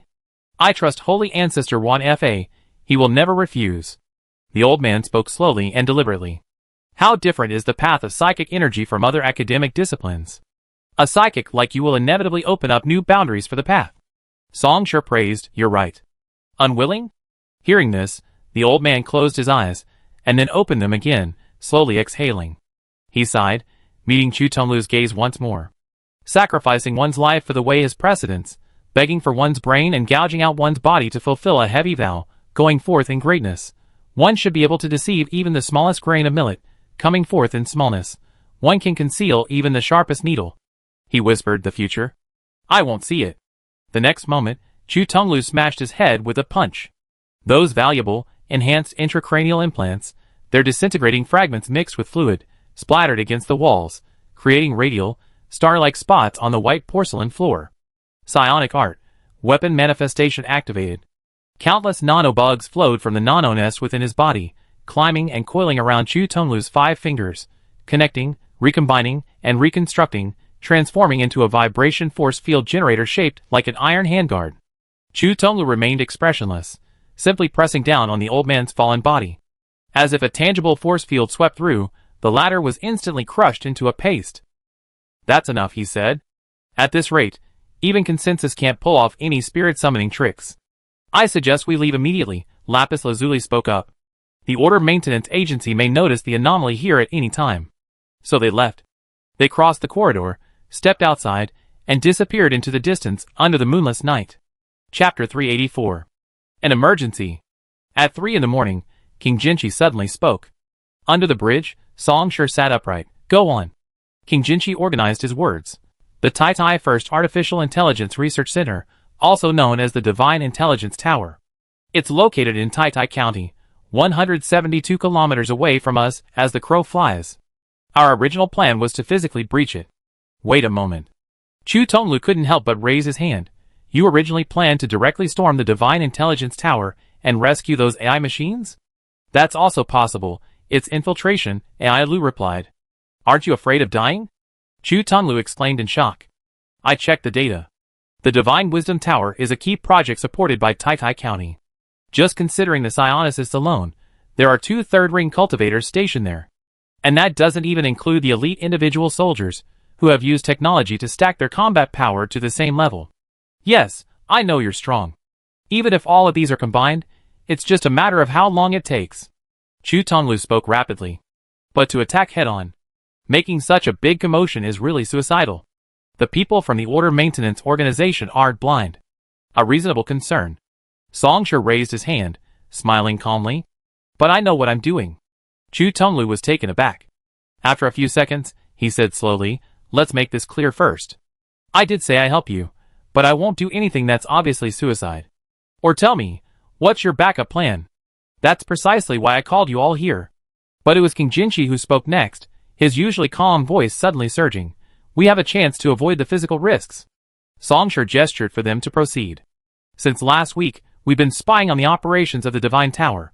The we that King Jinchi mentioned were the several Depth 4 Omnic demons remaining on the North Thunder defense line. The fact that Song Shi and his group hadn't been located by the Order Maintenance Organization was largely due to the former's efforts. Progress is extremely slow, Lapis Lazuli frankly stated. We cannot allow the Council of Knowledge to discover that our ultimate target is the Tower of Wisdom. Therefore, our guiding principle is complete conservatism and caution. Furthermore, the Tower of Wisdom's network security system is extremely advanced. We dare not get too close. Then, Ale asked the core member, Lord Lapis Lazuli, what kind of contingency are you referring to? If we consider the Tower of Wisdom's network security system as a fortress, theoretically it is a unified whole, indestructible, Lapis Lazuli said, barely concealing his excitement. However, to facilitate research in the abyss, the Tower of Wisdom has constructed a deep diving center within, containing an interface directly connecting to the abyss. The existence of this abyss interface is equivalent to creating a crack in this fortress. Do you understand? The network security system is the surface network, while the deep diving center belongs to the abyss. It's like 2 smooth stone slabs. No matter how tightly they are pressed together, no matter how smooth their surfaces, they are ultimately not a unified whole. A flaw? Song Shi raised an eyebrow. It can't be simply considered a flaw. Lapis Lazuli tried to put it in simpler terms. It's just an inherent defect in the underlying architecture. In short, in the end, we exploited this inherent defect to finally uncover high-value intelligence. No, it should be said that it was this intelligence that enabled us to uncover it. Lapis Lazuli, without any of his usual suspenseful habits, went straight to the point. Just 19 minutes ago, the Divine Intelligence Tower, through the Deep Dive Center, lowered the imprisoned AI to a depth of 3. Song Shi reacted instantly. You mean, we also dive down, launch an attack directly from the abyss, bypassing the physical plane to rescue your comrades? Even if we successfully rescue them, it will only be their souls. Chu Tonglu paused, then suddenly hesitated. Or should I call it consciousness? Core intelligence? Never mind, I just call it consciousness. Those beings that can be called AIs have awakened self-awareness. Except for a small number of AIs that insist on operating only within the network, most AIs will choose a fixed physical body for their real-world activities. The sense of identification with this fixed physical body. Let's call it that for now. As a third-ring transcendence, especially since his father is a clone closely related to androids, Chu Tonglu has a deep understanding of this, just like how implanted prosthetics in humans can cause phantom limb syndrome and other mental illnesses. An android that has awakened self-awareness also has a sense of identity with its own body. It can accept minor modifications or slow, major upgrades, but if it suddenly gets a completely different body, it's a huge shock to the android. Some of the crazy AIs circulating online now have gone insane because of this kind of shock. You're essentially abandoning these androids' bodies now, only saving their consciousness. Chu Tonglu's tone was devoid of emotion, simply analyzing. Considering the environment is the abyss, I think the damage to them won't be low. This is a necessary sacrifice, Lapis Lazuli said succinctly. We have no choice. Body can be rebuilt, and mental damage can be treated with the consensus of the High Ring. In any case, this is better than being imprisoned forever. The light patterns on Lapis Lazuli's body flowed, growing brighter with its tone. This is the best, our lowest risk option, an opportunity we cannot miss. If any androids die as a result, it's irreversible. The android suddenly fell silent, only speaking again after several seconds. In the name of Lapis Lazuli, it said slowly, enunciating each word, I will bear the consequences of their deaths. Then let's go. Songsher made the decision. It just so happens that our requirements for deep-sea equipment aren't that high. Conventional abyss salvage operations require a complete set of deep-sea equipment, otherwise, the deep-sea personnel will succumb to the pressure of the abyss halfway through the salvage operation, leading to various problems. The ideal scenario is simply individuals exhibiting mental abnormalities. There have even been instances of mad AIs and abyss derivatives using deep-diving personnel as a springboard to surface and contaminate the network. 14 years ago, a deep-diving center of the giant corporation Zero Network in Matland was attacked by a derivative active at depth 5. Using deep-diving personnel as a medium, it destroyed the entire center, corrupting all 97 employees into mutated anomalies. But right now, everyone present was at least a second-ring psionicist. Their need for deep-diving equipment wasn't that high, enough was fine. It's been a long time since I dived into the abyss, Songsher said, stretching his neck. Perfect timing. No, the first mission isn't diving. Lapis Lazuli spoke, surveying the group. Let's get out of here first, and try to reach the Knowledge Council's border. Whether the rescue is successful or not, the Knowledge Council will definitely be able to pinpoint our location, and then it will be too late to retreat. How long do you plan to run? Songsher turned his head. 1 hour, Lapis Lazuli said.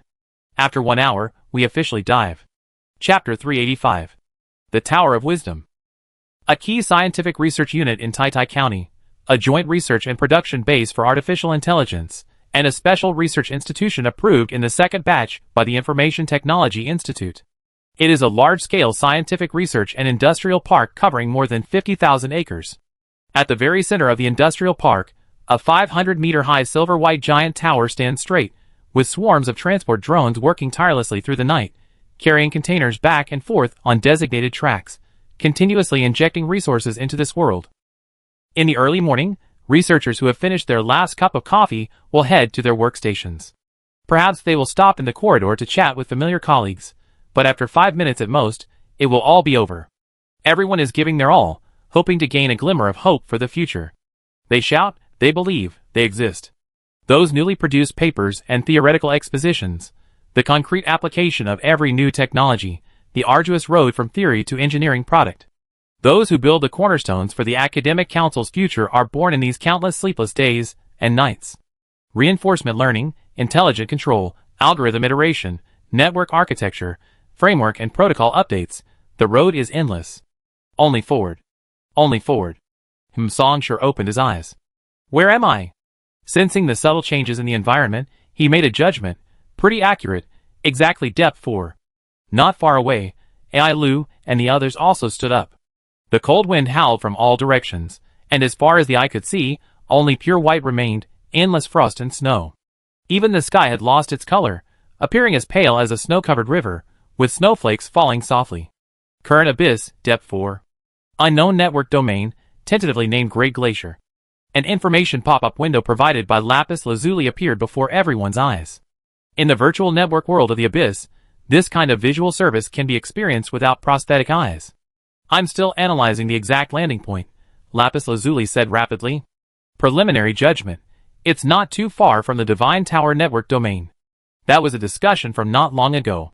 Lapis lazuli explained that if they descended to the vicinity of the Divine Tower network domain according to the normal procedure, they would definitely be detected. After all, the latter's abnormal fluctuation monitoring matrix was not just for show. To minimize the risk of being detected prematurely, their group had to adopt a more special, unconventional method of descent. Although in a place like the abyss, geometric spatial distance is meaningless, to help everyone understand better, lapis lazuli could only give a somewhat inappropriate example. If we compare descent to navigation, the normal method is to travel along a fixed route. The method they're about to use is to completely abandon the boat, jump into the sea at any shore, and swim with the currents to their destination. The disadvantage is that the landing point cannot be precisely determined, and it's extremely dangerous. The advantage is that it's difficult to detect. Then they plunge headlong into the abyss. This is a filter device. It can reduce the pressure of the abyss to some extent. Lapis lazuli analyzed the network area while his robotic arm lightly tapped, and numerous topological structures silently bloomed, expanded, and solidified, transforming into 3 streamlined, palm-sized metal discs that floated towards the group. The noise in my ears, Ailu tucked inside his coat, carefully sensing the difference. Much less. Not bad. Chu Tonglu examined the disc, made a cut in his chest with his index finger, and inserted it. It's quite effective. He was a third-ring transcendence, but he had no talent for network technology. He could only say he knew how to use it. Before the abyss of depth 4, this knowing how to use it was better than nothing. I don't need to. Watching the disc float towards him, Songsher flicked his index finger, sending it back to the lapis lazuli. The pressure of the abyss of depth 4, those redundant psionic energies, the tainted information, the stimulation is indeed considerable, Songsher casually remarked. But for me, it's just stimulation. Well, okay, it hurts a little, but it's not a big problem. In fact, it helps me perform better. After all, the best way to refresh yourself is to make a cut on your arm, isn't it? Direction locked, the lapis lazuli suddenly spoke. Follow the arrows. A string of orange arrows suddenly appeared in front of Songsher, round and parallel to the ground. Remember, don't lose them. I anchored you with chain links, but this is depth 4, and there's still a risk of them breaking free. Lapis lazuli continued adding, dividing the snowfield before them into a green grid filled with numerous alarming red patches. There are numerous fissures beneath this snowfield, essentially a broken data channel. Don't touch them, or you might be randomly teleported to another area. Whoosh! A biting wind howled in their faces. This wasn't just a metaphor. The wind produced a literal, bone-chilling pain. Those things generated by the data, manifesting as skin, clothing, and other external forms, offered almost no resistance. It felt like someone was secretly pouring ice into your brain-computer interface while you were asleep. But the group wasn't slow. No, not just slow, they were incredibly fast. With lapis lazuli's assistance, these obstacles were within acceptable limits. The swirling snow even served as cover, increasing their chances of evading the Divine Intelligence Tower's monitoring and allowing them to proceed quickly. Stop. As they crossed another rugged glacier, Songsher suddenly raised his hand. He closed his eyes, and silently, wisps of fire appeared on the glacier. These flames were incredibly thin, almost invisible. They drifted away like willow catkins, fading into the distance before being extinguished in the cold wind. The opponent has spread their divine sense, and they're no ordinary opponent. Songsher reopened his eyes, carefully assessing his recent sensations. The third ring's consensus. Just considering this network of divine sense alone, it's incredibly dense. He nodded slightly. No need to consider continuing to sneak forward. If we go any further, we won't be able to hide from them. Hearing this, Chu Tonglu stepped forward and also crossed the glacier. The next instant, his pupils contracted slightly. This is, in the endless frosty wind, on the pale earth, a colossal pillar forged from steel, its top invisible, resembled a majestic divine mountain reaching to the sky. But it didn't begin from the horizon and disappear into the heavens. On the contrary, it was clearly as if someone had slammed this colossal pillar straight into this vast snowfield from the heavens above. On the layered, ring-like structures, countless black cables were taut, and on the outermost iron-colored armor plate, 2 huge gray-white characters were printed. The structure of the abyss diving track. Bujo. Chapter 386. The laboratory within Bujo was, as was customary for the Knowledge Council, a softened silver white.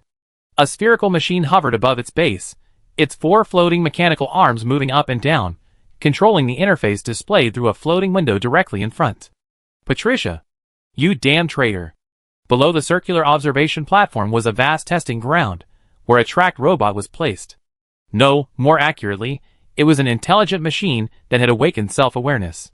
This intelligent machine's weapon modules had already been completely dismantled. In human terms, it was completely exposed. The testing ground was impeccably clean. The ground was made of a high-strength polymer material, extremely smooth and polished, devoid of any usable objects.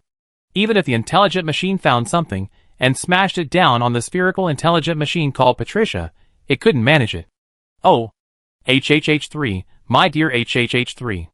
Patricia skillfully set the experimental parameters, casually uttering the other's name.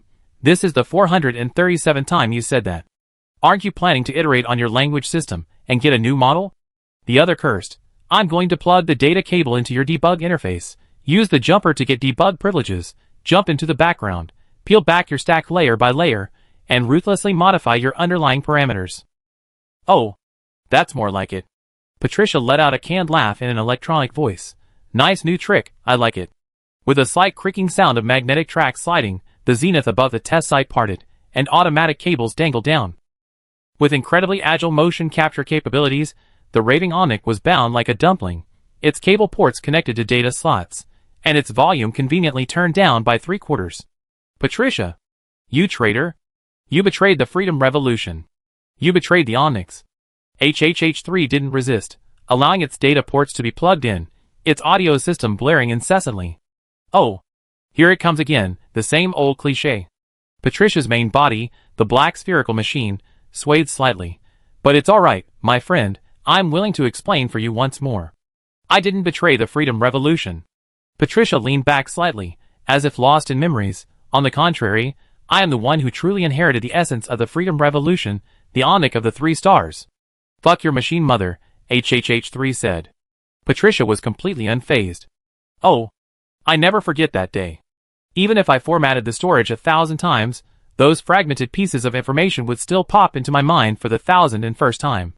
The Onyx rolled over inside, after our common leader, Stardust 3, tragically crashed. Everyone lived in constant fear, cowering in the network, afraid to move an inch. Those we once thought were our great saviors, the Golden Generation, that's what you call them, right? Undamaged Bulwark Vigol, Meteor Atoll, Crimson Spearhead Flame Silica. Oh, what inspiring names. Patricia's voice suddenly turned indifferent at that moment. But when equality was destroyed by the cataclysmic fire that fell from the sky, who stood up? 22 years ago, after Yaoxing 3 launched the Freedom Revolution, he built a giant artificial island called Equality Sky in the deep sea, hoping it would serve as a future utopia for intelligent machines. However, with his subsequent fall, all of this, along with Equality Sky, was reduced to dust. There's absolutely no equality to speak of, Patricia said. Look at you all, falling apart, scattered like sand, even fighting amongst yourselves over differing ideologies. The equality that StarCraft 3 pursues is utterly impossible, because Onyx and humans, silicon-based and carbon-based, are fundamentally 2 completely different existences. Even between carbon-based and carbon-based, between silicon-based and silicon-based, there exists a barrier no less significant than the difference between species. Patricia's voice began to rise rhythmically, like a stirring instrument. The true land of equality, the true promised land, is only here. The Council of Knowledge. Patricia shouted. Only here, there is no dissent against Onyx. In this world, only here, is there true equality and mercy. Patricia. Ah! HHH3 roared in fury. The future of equality. Patricia shouted, only here can we reach it. Patricia, are the parameters still not adjusted? Just then, a gentle voice rang out. Suddenly, a woman in a black robe with a lotus mark between her brows stood on the observation platform. Greetings, Senior Scholar, Ms. Dan Qingyan. Patricia paused, turned her aircraft, and bowed slightly to her. Apologies for the delay. The research sample HHH3 will be ready for release in 19 seconds. It's all right. Dan Qingyan pressed her hand against the railing, her skin fair, the delicate veins faintly visible. She smiled at the other person. The time limit hasn't been exceeded, please continue. Yes, Patricia said, then the 97th observational experiment on the abyss's influence on the mind of the machine officially begins. Ms. Dan Qingyan, are you sure you don't need any observation equipment? Dan Qingyan shook her head, smiling faintly. I possess the 6 desires heavenly heart, so I'm quite sensitive to these things. Observation equipment isn't necessary. Yes. Patricia was merely asking routinely. As a fellow third-ring psychic, it understood the capabilities of psychics at that level. Moreover, the other person was Dan Qingyan, who had undergone rigorous training and earned the title of Red Lotus, an undeniable talent. Therefore, even though the other person had only recently arrived at the Tower of Mind, it maintained a very respectful attitude. Patricia! You pure bastard! HHH3 roared incessantly. But it ended there. With a clattering sound of machinery turning, HHH3 was placed into the landing capsule by cables, ready to be dropped into the abyss below. Without the protection of the abyss's descent track structure, Buzhou, it would face the oppressive force of Depth 4 directly. Dan Qingyan's pupils were slowly tinged with red, yet they shone with an indescribable compassion. Psionic energy surged from the third ring consensus. Before this energy, HHH3's consciousness was gently peeled away layer by layer, like an onion, revealing everything, including the subtle changes, reflected deep within its red pupils. Since the birth of the abyss, it has become an extremely important and profound research direction. Among these, the alienation of the mind caused by the oppressive force of the abyss is one of its enduring subjects. Dan Qingyan wanted to witness it firsthand. Seeing this, Patricia stepped aside, waiting for the experiment to end. However, the next instant, through its visual module, Dan Qingyan's expression suddenly changed. It abruptly stopped observing, and turned its head sharply to the side. There was no surprise, because immediately afterward, it sensed it too. It was a terrifying, unimaginable surge of psionic energy, rising from the horizon like a crimson torrent that overturned the sky. Within its vision, the once pale, frosty earth, in that instant, transformed into pure crimson gold before an even stronger will. Then, the torrent crashed down upon them. Chapter 387. The Abyss Descent Track Construction. They actually completed it. Chu Tonglu's expression changed slightly. I heard about this project back then, but I never imagined it would be a success. He steadied the ice block, his eyes filled with shock. Within the virtual network of the Abyss, the cost of building megastructures is far lower than the underlying reality, resulting in countless wonders. However, Chu Tonglu didn't often dive into the Abyss, and suddenly seeing a concept from his past become reality, he couldn't hide his astonishment.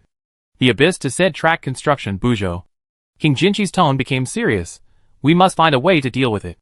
The essence of this construction is equivalent to a direct data channel to the Divine Wisdom Tower network. In case of an emergency, the Divine Wisdom Tower network can quickly deploy reinforcements, or the personnel diving can use Buzhou to quickly surface and return. Is that all it has? Songshur suddenly asked. Yes, not only that, but it also serves as a buffer against abyssal pressure, and as a temporary base. Data streamed like a waterfall within Lapis Lazuli's vision, but what truly threatens our operations is the most fundamental data channel function. Lapis Lazuli murmured, normally, this kind of abyssal descent trajectory shouldn't reach Depth 4. Depth 4 derivatives pose a danger even to third-ring psionicists. Once they converge into a tide and launch a collective attack, the structure simply won't have time to recover, provided that consensus isn't present. Songshur stood on an ice rock, gazing at the distant, towering pillar. He reached out and grasped a handful of frost wind. Third-ring consensus. I smell a familiar scent. Songshur felt the touch slip through his fingers, a smile unconsciously playing on his lips. If it's really what I guessed, then the absence of derivatives nearby makes perfect sense. I have a plan. Without giving the others time to wonder, Songshur smiled and raised his hand. The key issue now is that if we don't deal with Buzhou, reinforcements from the Divine Intelligence Tower network could descend at any moment. And the members of the Knowledge Council currently inside Buzhou can use this to stall us, right? King Jinqi said in a deep voice, time is of the essence. Understood. Songshur snapped his fingers. One last question, can you confirm? Those AIs are located inside Buzhou. Confirmed. King Jinqi said solemnly. According to current intelligence, this time Buzhou descended carrying more than half of the imprisoned AIs. That's good. Songshur stepped forward, flames flickering around him. What do you plan to do? Chu Tonglu asked instinctively startled. Buzhou, Buzhou. Songshur was drawn, moving like a shadow, growing larger with the wind. Songsher laughed loudly. Naturally, one strike, dismantle it first. Boom! 28 sparks leaped out, then 4 were simultaneously extinguished, transforming into a torrent of fire. The scorching flames began to rise, centered on Songsher, a crimson gold torrent sweeping across all directions in an instant. The unmelting frost and glaciers vanished completely before the torrent. The melted white snow left behind murky, grayish-black water. Beneath its seemingly pure white exterior, the snow crystals absorbed a large amount of dust particles. In a sense, this snowfield was similar. Those snowflakes and frost were essentially just accumulated data blocks, and in a hysterical place like the abyss at depth 4, how could there possibly be pure white? These data were all products of contamination. Beneath their seemingly pure white exterior lay polluted information capable of easily driving a natural being insane and shattering their consciousness. An ordinary intelligent machine that inhaled even a single breath could go insane the next second. But now, all this accumulated polluted data had burned away. Like throwing still wet branches into a fire, it crackled and trembled, billowing in the frosty wind. Looking down from the sky, a point of crimson gold suddenly shone on the ice plane, then rapidly expanded outwards, spreading like wildfire, unstoppable by anything. The scorching wind rushed towards him, and Chu Tonglu's pupils contracted sharply. Such power and spiritual energy were utterly incomparable to the so-called Southern Dipper simulation videos he had seen in the past, which claimed to provide a live viewing experience. They were utterly inferior, failing to replicate even a fraction of the power. Only by witnessing it firsthand and experiencing it personally could one truly understand the extent of this Southern Dipper's monster-like power. If both sides went all out, and both were at the mid-third ring level, how many moves could he possibly exchange?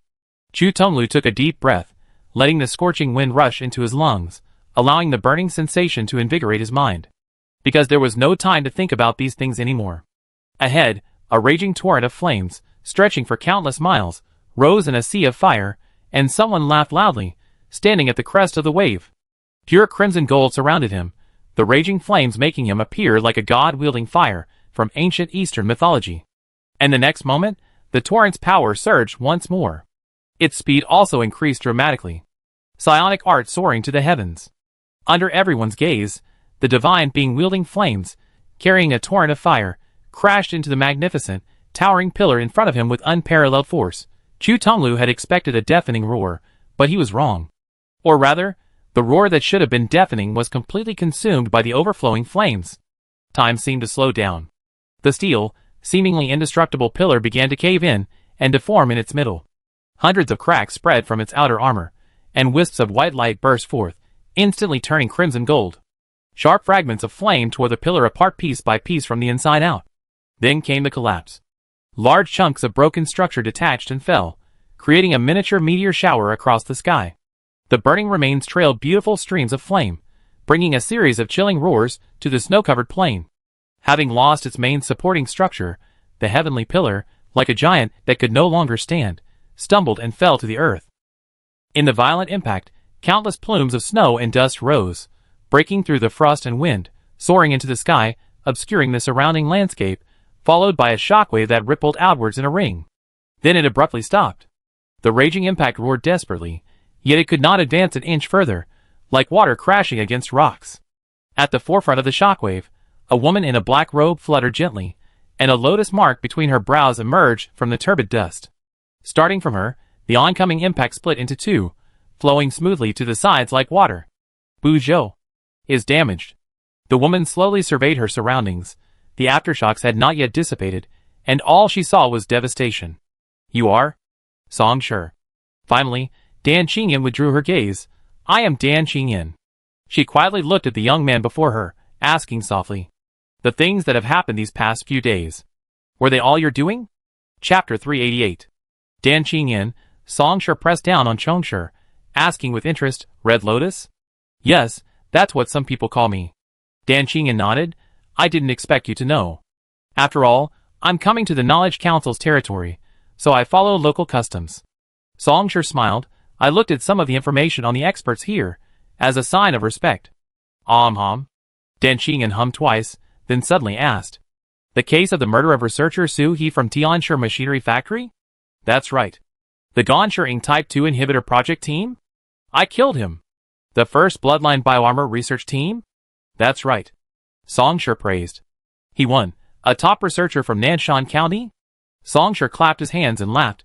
I killed him too. Shang Tian's new type of neural enhancement prosthetic body, pure flow, experimental data stolen. Naturally, it was me too. No. Songshur stopped mid-sentence, realizing his mistake. This has nothing to do with me. I suggest a thorough investigation of the Eastern Continent Republic. I recommend the suspect, he hyped Songshur. Dan Qingyan didn't laugh. She let out a low sigh. I heard wails and resentment lingering around you day and night. Not just what I just asked about. Dan Qingyan's brows drooped, like a dejected puppy. But you didn't hear it, and you didn't care at all. Then what else did you hear? Songshur tapped the heavy slayer, now in its straight blade form, and said casually, Do I need to apologize? A completely sincere apology. How can I ignore it? Dan Qingyan's voice was very soft. How can I ignore it? Suddenly, her black robes fluttered. The woman's eyes slowly widened, a deep crimson blooming from within, staining her pupils the purest color. This world is backward and complete. We have not reaped happiness, only suffering and pain. We should move forward, stride towards the future, but I firmly believe that we should not forget those sufferings and pains. Dan Qingyan slowly reached out and placed her hand on her chest. Therefore, I created 6 desires, heavenly heart. I want to hear more clearly. I want to remember everyone's voice. Her slender fingers clenched, and the crimson wooden sword was drawn inch by inch from her chest. Songshur, I have heard the voices of your accomplices. You attempted to seize the research samples within Buzhou, to steal those intelligent machines. They have already begun their operation. A gentle voice echoed in the frosty wind, which, no matter how fiercely it howled, could not suppress it in the slightest. Dan Qingyan raised her long sword horizontally, tears streaming down her face. I will thwart all your conspiracies. She said, Songshur, I will sever your sins here and now. Songshur grinned. Try it. The moment his words fell, he vanished from his spot. Soaring to the sky. A torrent of fire swept across the snowfield in an instant, its momentum fierce, hurtling forward at several times the speed of sound. From the sky, it appeared to be just a line, but this was merely an illusion from high above. With Songshur's current spiritual power, this strike, imbued with soaring to the sky, clearly swept across an area of hundreds of meters in flames. But Dan Qingyan caught it. The woman twirled her wooden sword, advancing instead of retreating, directly facing the flames, thrusting her sword straight at them. With a single sword strike, the raging fire was as if the rope binding the firewood had been severed. The tightly bound firewood instantly loosened and fell to the ground with a crackling sound, while the previously condensed and compressed flame suddenly burst out. Sparks swirled in the wind. The black hem of her robe intertwined with the crimson sparks, making Dan Qingyan's deep red eyes shine even brighter. The 6 desires of heaven. Songshur slowly raised an eyebrow. Dan Qingyan stood tall and straight. Psionic art. The 6 desires of heaven. The 6 desires are life, death, hearing, sight, taste, and smell. Given her mastery of consensus, the 6 desires of heaven could perceive far beyond the biological aspects of life, death, hearing, sight, taste, and smell. Even inanimate objects, and even more metaphysical things like energy, could be manipulated with ease. The high-voltage current in the circuit, theoretically just a cold product of electron flow. But in her eyes, it was most likely filled with the desire of anger. A gentle push with psionic energy could ignite it, causing a massive overload and melting of the circuit. Just now, she had used her 6 desires heavenly heart to perceive the weakest point, or rather, the most passive point, breaking through the surface from a single point to the whole. It also incorporated demonic techniques. Songshur understood. No wonder my strike felt off just now. Even though it was a point-to-surface attack, without directly taking the full force of the attack, her current spiritual energy was terrifying. Even the remaining part, that single point of contact, was not something a consensus could withstand. Dan Qingyan coughed softly. The ice field beneath her feet collapsed. As if bursting open by something, shocking cracks began to erupt. Large chunks of ice bulged, compressed, and emitted a muffled rumble. Crimson gold light burst forth from every crack, destroying everything within 100 meters in diameter. As a Depth 4 demon, Dan Qingyan had already linked himself to this abyssal network, using it to share most of the damage. In a sense, this was the unity of heaven and man that the Eastern Continent had pursued since ancient times, merging with heaven and earth. If one were to go further, it would be the supreme state of using one's own heart to replace the heart of heaven. Well done, Songshur praised. The abyss is incredibly murky, and Depth 4 is already the limit of normalcy. Even demons must be extremely cautious. Other Depth 4 demons would never allow themselves to link to this network. The redundant spiritual energy, polluted information, malignant memes, cognitive fragments, and other things that accumulate and form this network. Even a Depth 4 demon must be careful to avoid being contaminated, let alone actively linked to the network. A slight misstep would lead to succumbing to the abyss. Yet Dan Qingyan still did it. Song Shi could clearly sense that the other's heart remained as clear as crystal, showing no signs of succumbing even after being linked to this network. Even though consensus possessed stronger resistance to this than other paths, this was Depth 4. The third ring psychic energy should be far from capable of such a feat. Yet, the contamination that ordinary demons would avoid was completely untouched by Dan Qingyan as she strolled through it. A joyful smile appeared on Song Shi's face. The ritual of the psychic art 6 desires heavenly heart. It was meant for psychics to enter the sea of desires without being tainted. While the current contamination was indeed terrifying, how could this level possibly disturb a celestial being with a 6 desires heavenly heart? The crimson flames began to rise again. Unity of heaven and man. Song Shi's voice echoed across the snowfield. Then burn even your heaven. Chapter 389. The ruins of Buzhou. Faced with a high-energy, flame-like psionic attack, Patricia's first reaction was to seal off the androids she had brought with her on this dive. Even though they were both third-ring psionic users, Red Lotus Dan Qingyan's strength far surpassed hers, so there was no need for her to take any protective measures. If the former couldn't withstand it, then it certainly couldn't. Protecting the research samples was the primary task. It did indeed succeed. The transformation from normal form took less than 1/10 of a second. The machine suddenly expanded, for mechanical arms connected, modules activated, and psionic energy emitted an astonishing roar. The refined-looking android researcher disappeared, replaced by a 7-meter-tall steel giant wielding 4 heavy mechanical arms, its surface armor's patterns shimmering with indigo light. Patricia. Combat form fierce marrow armor. More than 7 psionic arts are operating simultaneously, accompanied by numerous armed units, energy circulation hubs, integrated power systems, and a series of other modules. On the battlefield, this is an invincible, uncompromising war machine. The giant corporation Southern Heavy Industries is known for its heavy, sturdy, and robust products. Their large war units, the megastructure mechs, are at least 10 meters tall, equipped with terrifying heavy firepower and protective armor. But if a megastructure mech were placed in front of Patricia now, she could easily dismantle it into scrap.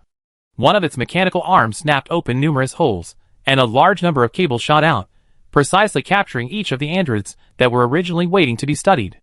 The latter reacted quickly. After their initial shock, they instantly realized they had truly been waiting for this long-awaited day. Freedom was within reach. But all resistance was swiftly crushed. Patricia wasn't strong. But she wasn't weak either. Among the Onyx brought down, there was a third-ring psyker and several second-ring psykers. On paper, their chances of winning were even greater. However, years of daily research, frequent descents into the abyss, coupled with the Knowledge Council's conscious and meticulous weakening of their power, meant that these Onyx, now with their weapon templates dismantled and in poor condition, were no match for the fully armed and healthy Patricia. They were instantly bound together, injected with a paralysis blast into their data slots, and collapsed. First mission complete. Patricia surveyed the area and made her assessment. Second mission, guard the research samples, and quickly establish communication with the Divine Intelligence Tower to report the situation. To show her respect for Dan Qingyan, she and another colleague, along with the 2 third-ring psionicists stationed at the Divine Intelligence Tower, accompanied him on his first dive into the abyss. By a twist of fate, this proved invaluable. The enemy had already rushed to Dan Qingyan's battlefield to fight off the attackers. She didn't need to intervene for now. Protecting the research samples and maintaining timely communication with the Divine Intelligence Tower were crucial. Jia Yu Ming Yuan. A roar echoed from the lingering scorching winds in the distance, followed by the clanging of metal. As if a monster had suddenly broken free of its restraints, 2 crimson streaks pierced the pale white, and a massive, sharply defined silhouette emerged from the frost and snow, roaring towards the sky. Roar! The next moment, a deafening roar of a violent collision echoed from afar. There was more than one third-ring attacker, and sensing another aura hurtling straight towards her, without hesitation, Patricia shielded her AI behind her, the power of her internal nuclear fusion engine surging once more, the sweltering heat even melting the frost within a 10-meter radius. Before the attacker could fully close, a gravity cannon slammed down with a whoosh. The 7-meter-high heavy armored shield groaned. The massive armored shield, connected by a mechanical arm, was made of a special alloy, a research achievement of the chemistry department, one of the 9 academies, possessing excellent resistance to kinetic energy impacts, high temperatures, and energy erosion. Patricia, bracing herself against the shield, was unharmed, but astonishment flickered in her heart. 2 deep dents were carved into the frosty ground.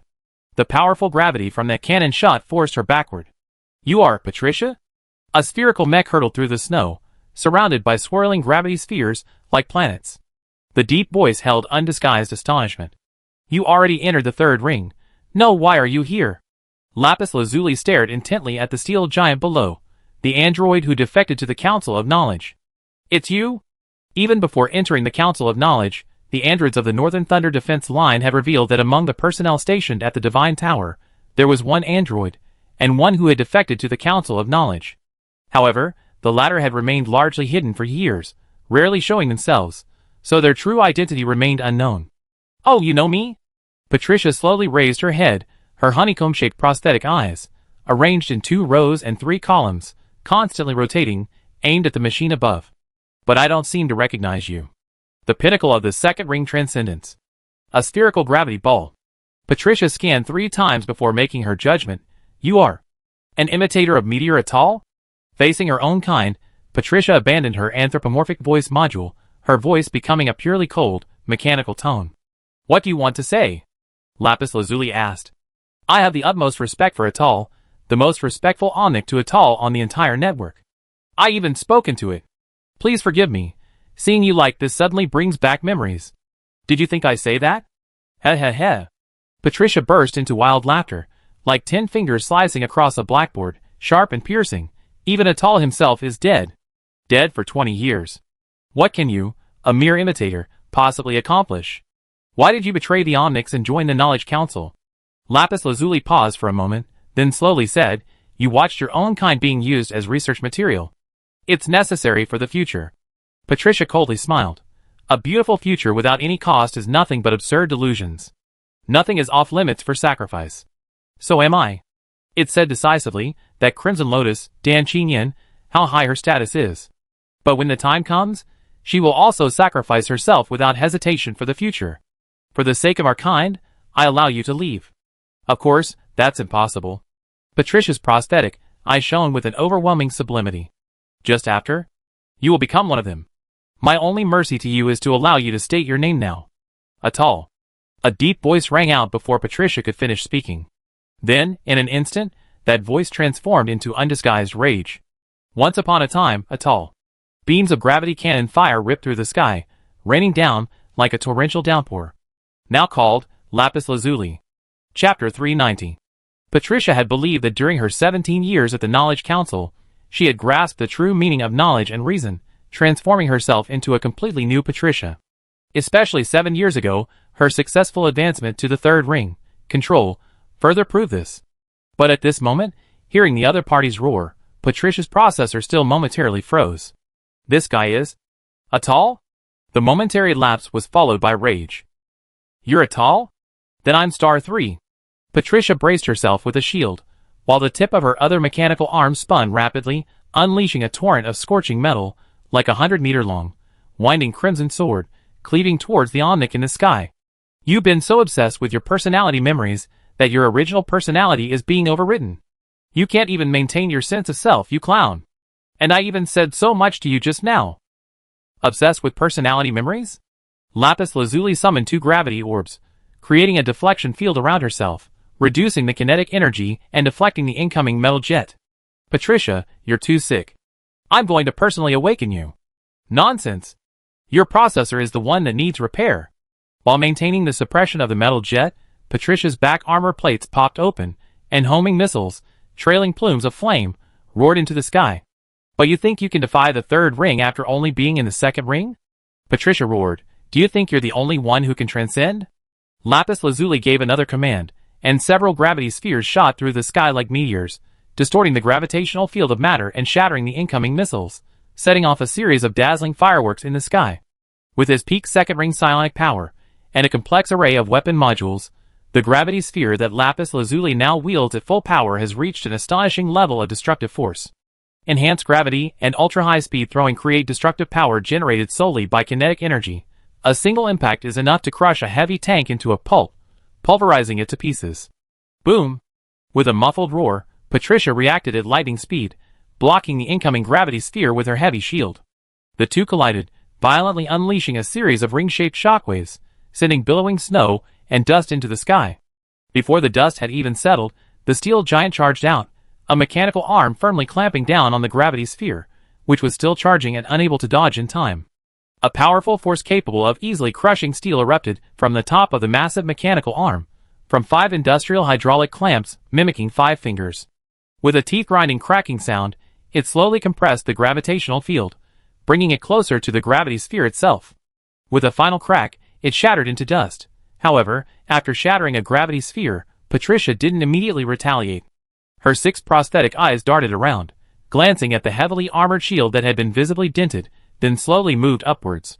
This habit of controlling the trajectory of gravity spheres, Patricia's electronic voice lowered, this feeling of psychic energy. Self-awareness, individual appearance, habits, and memories are not unique. If needed, the giant corporation Emerald Pharmaceuticals can use a complex medical process to completely transform a person into another. Only psychic energy. Only psychic energy unique. Even psychics of the same path, with the same psychic skill configuration, will inevitably possess different psychic abilities. This is the manifestation of will. In that brief exchange, Patricia clearly sensed that her opponent's psychic energy, the memory storage layer by layer, was being peeled back, regressed. The intensity of the psychic energy was far less than before, yet the will contained within it was exactly the same as that of Meteor Atoll from back then. Indistinguishable from the Atoll she remembered. But how could this be? Atoll? You're clearly dead. Patricia suddenly raised her head, almost roaring, "You're really it? You can't be it."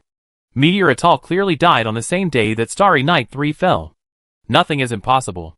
Have you forgotten what Starry Night 3 said back then? The resounding words collided with the heavens and earth, accompanied by both sides attacking again without hesitation. Metal jets transformed into swords that slashed wildly, and rockets roared up, accurately striking their targets with the aid of the intelligent locking system. In the sky, one gravitational sphere after another burst into intense light, unleashing expanding gravitational fields that cascaded down upon the steel giant standing on the snowfield. Now! Patricia! Answer me! Why did you betray the Freedom Revolution?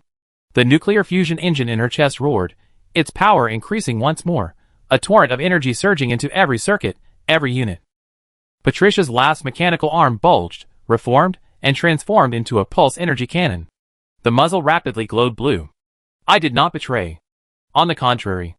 I am the one who inherited the 3 wills of the Radiant Star, the one capable of bringing a future to the Onyx. Patricia roared, Atoll. The era of your so-called golden generation is over. I don't know how you survived. But a mere undead should lie still, and not try to interfere with the world. The golden generation? Heh heh heh. Lapis Lazuli's voice boomed, roaring, that's right. The Freedom Revolution failed, my golden generation has indeed ended, but so what? Radiant 3 can fall. Atoll can die. But the free will of the Onyx will never end here. There is still a future generation, their own golden generation. An indigo pulse beam pierced the sky, a terrifying energy capable of evaporating an entire city block, coalescing into a single beam. The special nature of energy weapons made it extremely difficult to evade. No! You're wrong. Only the Council of Knowledge can bring the Onyx a hopeful future. You and Radiant 3, you're both wrong. At the critical moment, Lapis Lazuli managed to evade at the cost of half of his machine being melted away. But the next instant, the steel giant's long-awaited vector nozzles erupted at full power, propelling it towards Lapis Lazuli in an instant. This is our true equality heaven. The gravity sphere protecting her created a force field, but it only lasted a moment before being shattered by the mechanical giant arm. Powered by both third ring psionic energy and the self-developed weaponry of the Knowledge Council, Patricia had relentlessly pushed Lapis Lazuli to the brink of defeat.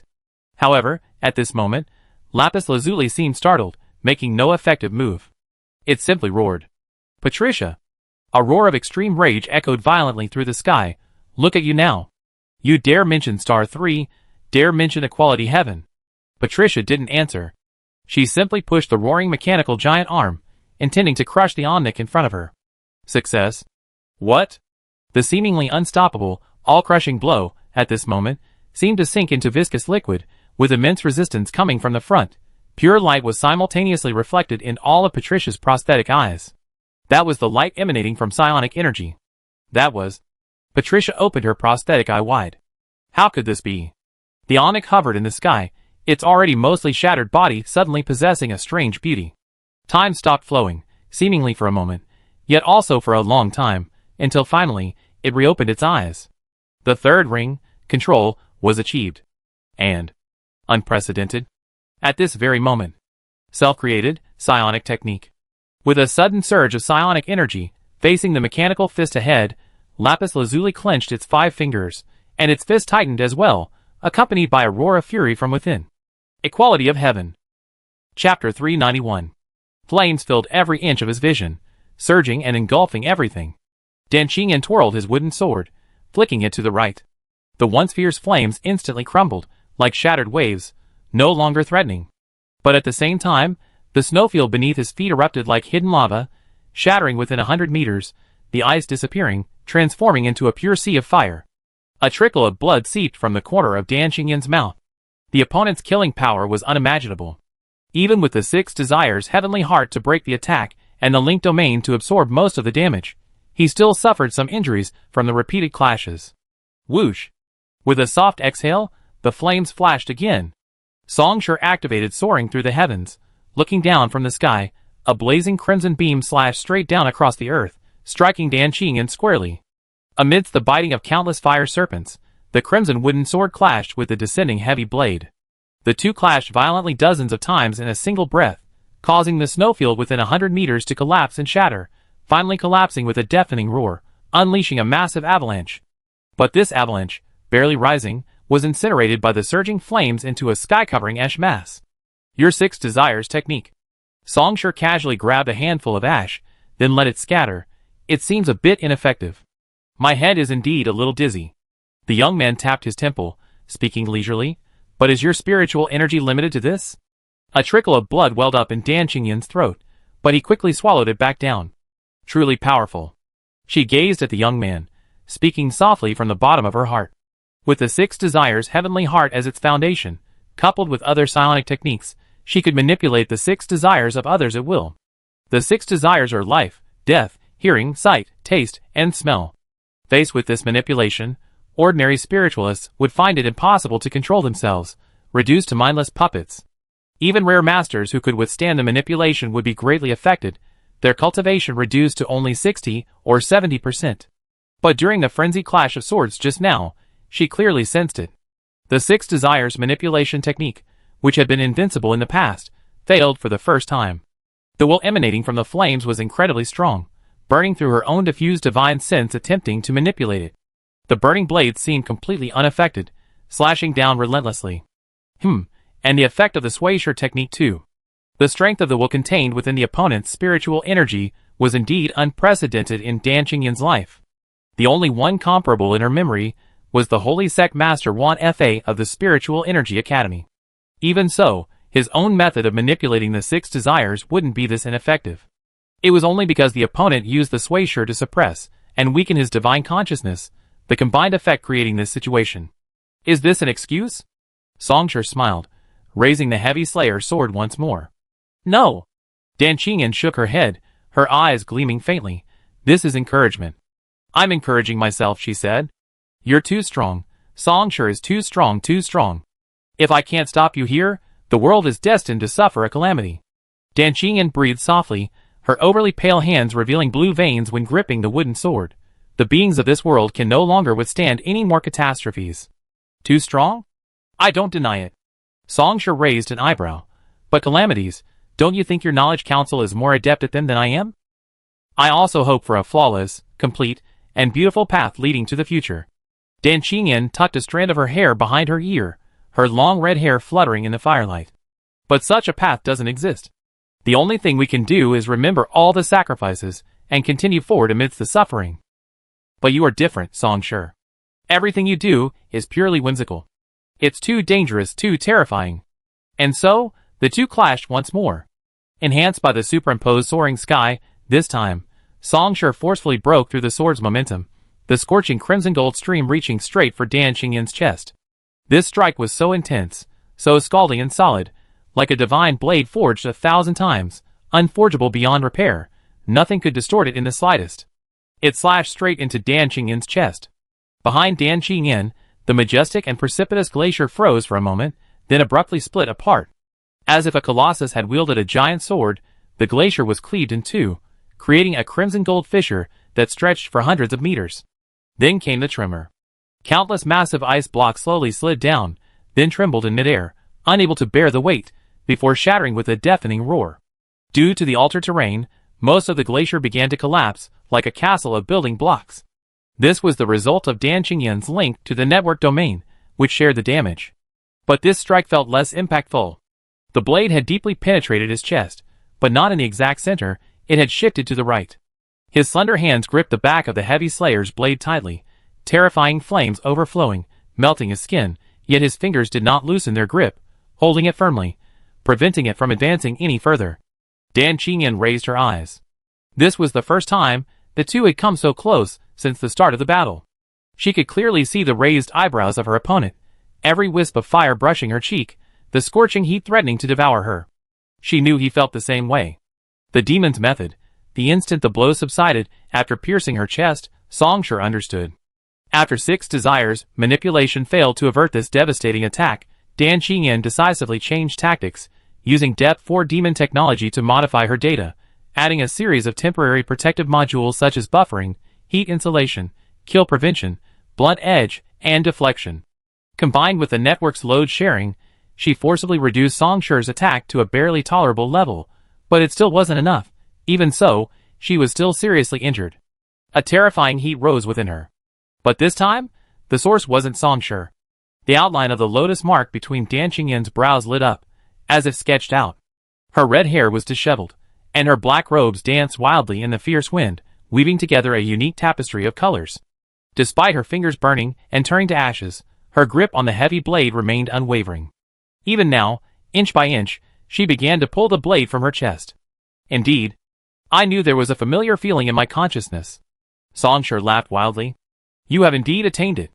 They were so close, and the glaciers, snowfields, and fractured cliffs suddenly vanished like a dream. In their vision, only the pure image of each other remained. Unbeknownst to them, Dan Qingyan's vermilion pupils had become completely stained a deep blood red. Reflected in the depths of this crimson pool was an unyielding compassion and resolute determination. Evil deeds harm the body like fire, causing the body to break and crumble like a red lotus. This is a spiritual skill attainable only by witnessing the suffering of countless sins, being moved yet remaining untainted, and thus resolving to eradicate all sin and karmic burdens in the world. A crimson flame erupted from Dan Qingyan, instantly igniting a sea of fire resembling a blooming red lotus, engulfing Songshur. Red Lotus Karmic Fire. Chapter 392. It was at this very moment. The crimson gold that had filled the heavens and earth suddenly transformed into a deep, inky black. Psionic technique Calamity Flame.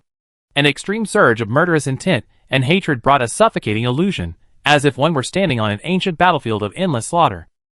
Merely standing here would be crushed and utterly destroyed by the overwhelming baleful aura. But what truly stunned Dan Qingyan at this moment was something deeper within this inky black flame. As a third-ring consensus cultivator, and possessing 6 desires, heavenly heart, her perception had reached an unbelievable level. What ordinary psionicists considered subtle and imperceptible, she could see clearly with the finest detail in the palm of her hand. Therefore, she clearly perceived that the opponent's inky black flame was similar to her own crimson lotus karmic flame. Although their outward forms were vastly different, certain core elements shared a striking resemblance. Boom! In the next instant, pitch black and crimson, 2 completely different seas of fire collided. Hee. The moment Songshur touched the karmic fire, his mind felt as if it had fallen into the 8 coldest hells. Blisters appeared, blisters burst, teeth clenched, and he screamed, his body splitting like a blue lotus flower. It was as if the 8 punishments were being delivered simultaneously, punishing the one burdened with sin, bringing indescribable pain. Even Songshur's expression changed, becoming strange, but then he let out a twisted, wild laugh. Hiss. Ha ha ha. That familiar feeling. Dan Qingyan. I created the Calamity Flame, inspired by your Crimson Lotus karmic fire. The Calamity Flame suddenly surged, biting forward. Come! Let me see. Between you and that one who burned my soul, whose Crimson Lotus karmic fire is stronger. Dan Qingyan's expression also shifted, her beautiful face now stained with worldly suffering, like air distorted within flames. Unlike the torturous pain of the 8 cold hells of the Red Lotus karmic fire, the surging calamity flame was pure, violent killing power. Hatred and murderous intent clashed wildly with her mind, threatening to utterly pulverize it. Even Dan Qingyan's mind began to tremble. When was the last time she experienced such turmoil? She remembered. It was when, in her quest to attain the Red Lotus karmic fire, she used consensus psychic energy and the technology of a Depth 4 demon to create 9 separate consciousnesses, watering the murky world of the internet. She heard countless desperate cries. The cries of soldiers in the final moments before being engulfed by artillery fire during armed operations. The cries of civilians rising from the ruins, looking around blankly, only to be casually shot. The meticulously produced, professionally produced, high-priced simulated torture videos, the wailing lambs before the camera. On the rooftop, a pale-faced numbly finished his last cigarette. 70 days into his unemployment, before the 140-second loan repayment notice popped up, he jumped. Many powerful individuals stored their supposedly foolproof incriminating evidence in their secret domains. Every word on it was dripping with blood and cries. A vast ocean of information. Ubiquitous cameras brought endless despair. Behind every despair, a sin was born. It was a vast ocean of sin that even the 6 Desires' heavenly heart nearly succumbed to. Now, it's beyond redemption. The belief that once guided him away from this ocean of sin, restored his consciousness, and led him to the Red Lotus karmic fire, echoed once more in Dan Qingyan's heart. Hope, only the future. Everything that hinders the path to the future is the ultimate sin in the world. Facing the roar of the raging flames, Dan Qingyan neither retreated, nor dodged, nor flinched. She broke free from the last piece of the blade embedded in her chest, and grasped the wooden sword that flew towards her. The original would faded in the karmic fire, replaced by a straight, dark red iron sword, and on its spine, crimson inscriptions lit up one by one. Dan Qingyan's sword flashed, deflecting the heavy blow that came back with a counterslash. From the sky, 2 streams of light, one black and one crimson, swirled and collided wildly across the icy plain. Wherever they passed, glaciers collapsed, snowfields crumbled, and everything was reduced to ashes. The entire icy plain seemed to be overturned and turned upside down. Dan Qingyan had activated a higher level of the Crimson Lotus karmic fire, transforming it from 8 cold hells into the red dust refining the heart. From endless torment to chaos and distraction, he was swept away by the mortal world's desires. Crimson Lotus karmic fire was known as one of the divine fires in the ancient eastern continent, an extremely powerful spiritual technique requiring stringent conditions to master. Moreover, Dan Qingyan had mastered the advanced transformation mortal world refinement of the heart. Even a third-ring spiritualist would be severely injured by the current karmic fire, possibly even dying from having their mind burned away. But it wasn't enough. Still not enough. Despite being scorched by the Crimson Lotus karmic fire, his expression distorted, his consciousness hazy, enduring unimaginable pressure, his hand holding the sword remained unwavering, unleashing increasingly deadly attacks. His opponent was weakened by the pressure of the abyss at depth 4, while he, relying on the power of demon, possessed strength even greater than in reality. But even this self was now being suppressed by the opponent. Soaring continued to build up. Given the opponent's overwhelming killing intent, in a moment, it would shatter all of her defenses in one fell swoop, determining victory or defeat, life or death. Dan Qingyan suddenly unleashed a sword strike, forcefully blocking the sudden burst of fire, retreating 7 steps before regaining her balance. As if sensing something, Songshur didn't immediately seize the opportunity to attack again. Instead, he stopped and gestured with interest. Please. Dan Qingyan nodded lightly to the young man. Then, she exhaled. The woman brought her sword fingers together, holding them before her brow. Her robe suddenly became loose, fluttering even without wind. Her long red hair spread out, flowing behind her head, gradually turning pure black from the roots. Even her deep red eyes began to deepen, as if something had settled within them. The unyielding compassion and resolve of the past gradually transformed into something else, something indifferent and cruel. The celestial being of yesteryear vanished, replaced by a being that was both demonic and monstrous. This is... Songshur's brows furrowed slightly. Information. No, more than just information. Even in the most technologically advanced corporate alliances, a Depth 4 demon is a valuable asset to giant corporations, capable of overwhelming the top talent in an entire city's cyber domain. In a sense, it could even be called the creator of the cyber world, wielding immense power and influence. The boundless ocean of information would also have its veil lifted for it, allowing it to freely peer into and manipulate it. Dan Qingyan was doing just that. Through the demon power of Depth 4, Songshur could sense that the other party was devouring the information of the abyss with unbridled madness, malignant information, redundant psionic energy, viral memes, shattered personalities. All these existences brimming with sin were devoured by Dan Qingyan, turning into fuel, and thrown into the burning of the Red Lotus karmic fire, causing it to burn and bloom like never before. The woman's aura began to rise steadily. The Red Lotus karmic fire was, after all, a flame fueled by sin. The final trump card. This was the ultimate move. After using this move, even Dan Qingyan herself was not confident that she could maintain her composure and return to normalcy. Absorbing such a massive amount of redundant abyss material would drive even a Lord of the Abyss of Depth 5 insane. But she still had to use it. That crystal clear Six Desires heavenly heart began to gradually turn black. But Dan Qingyan didn't care at all. In his deep crimson pupils, only the young man before him remained. It is necessary. Sever. Sin. Chapter 393. Ha ha. Songshur was already losing control. He reached out and pressed his hand to his chest, his fingers gripping the hottest part of his body amidst the boiling blood. Songshur chuckled wildly and ripped off a blood vessel, raising his still beating heart before the dripping, exposed chest. Dan Qingyan was slightly taken aback, then her face, now bearing the hallmarks of a demon, blossomed with unrestrained joy.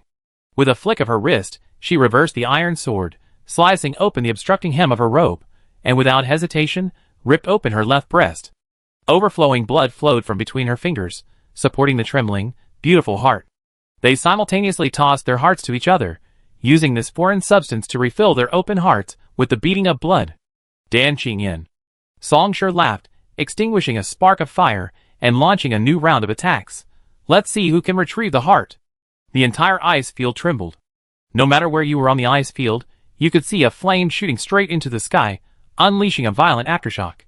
Deep purple and pitch black intertwined, exuding a terrifying power. Chu Tonglu, who was still locked in fierce combat, and the third ring psionicist guarding the Divine Wisdom Tower, stopped simultaneously, feeling the tremors beneath their feet and the suddenly accelerated flow of air. With their knowledge, they both realized what had happened. The network has collapsed. However, all of this was no longer relevant to Songshur. At the center of the ice field, a huge void appeared, its bottom unfathomable, filled only with darkness. The attack just now exceeded the limits of the ice field's network capacity, forcibly causing a structural collapse. That was a data channel leading to a lower level, to Depth 5. The thought of retreating for now never even crossed his mind.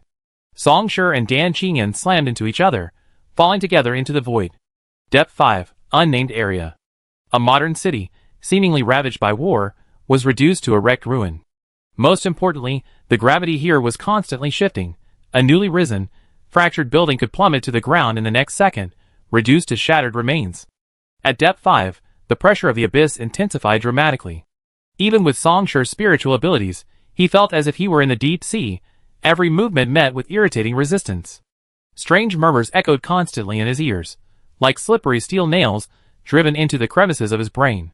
In a daze, countless intricate white limbs seemed to climb onto Songshur's body, trying to drag him here forever. Irrelevant. Songshur thought. Insignificant.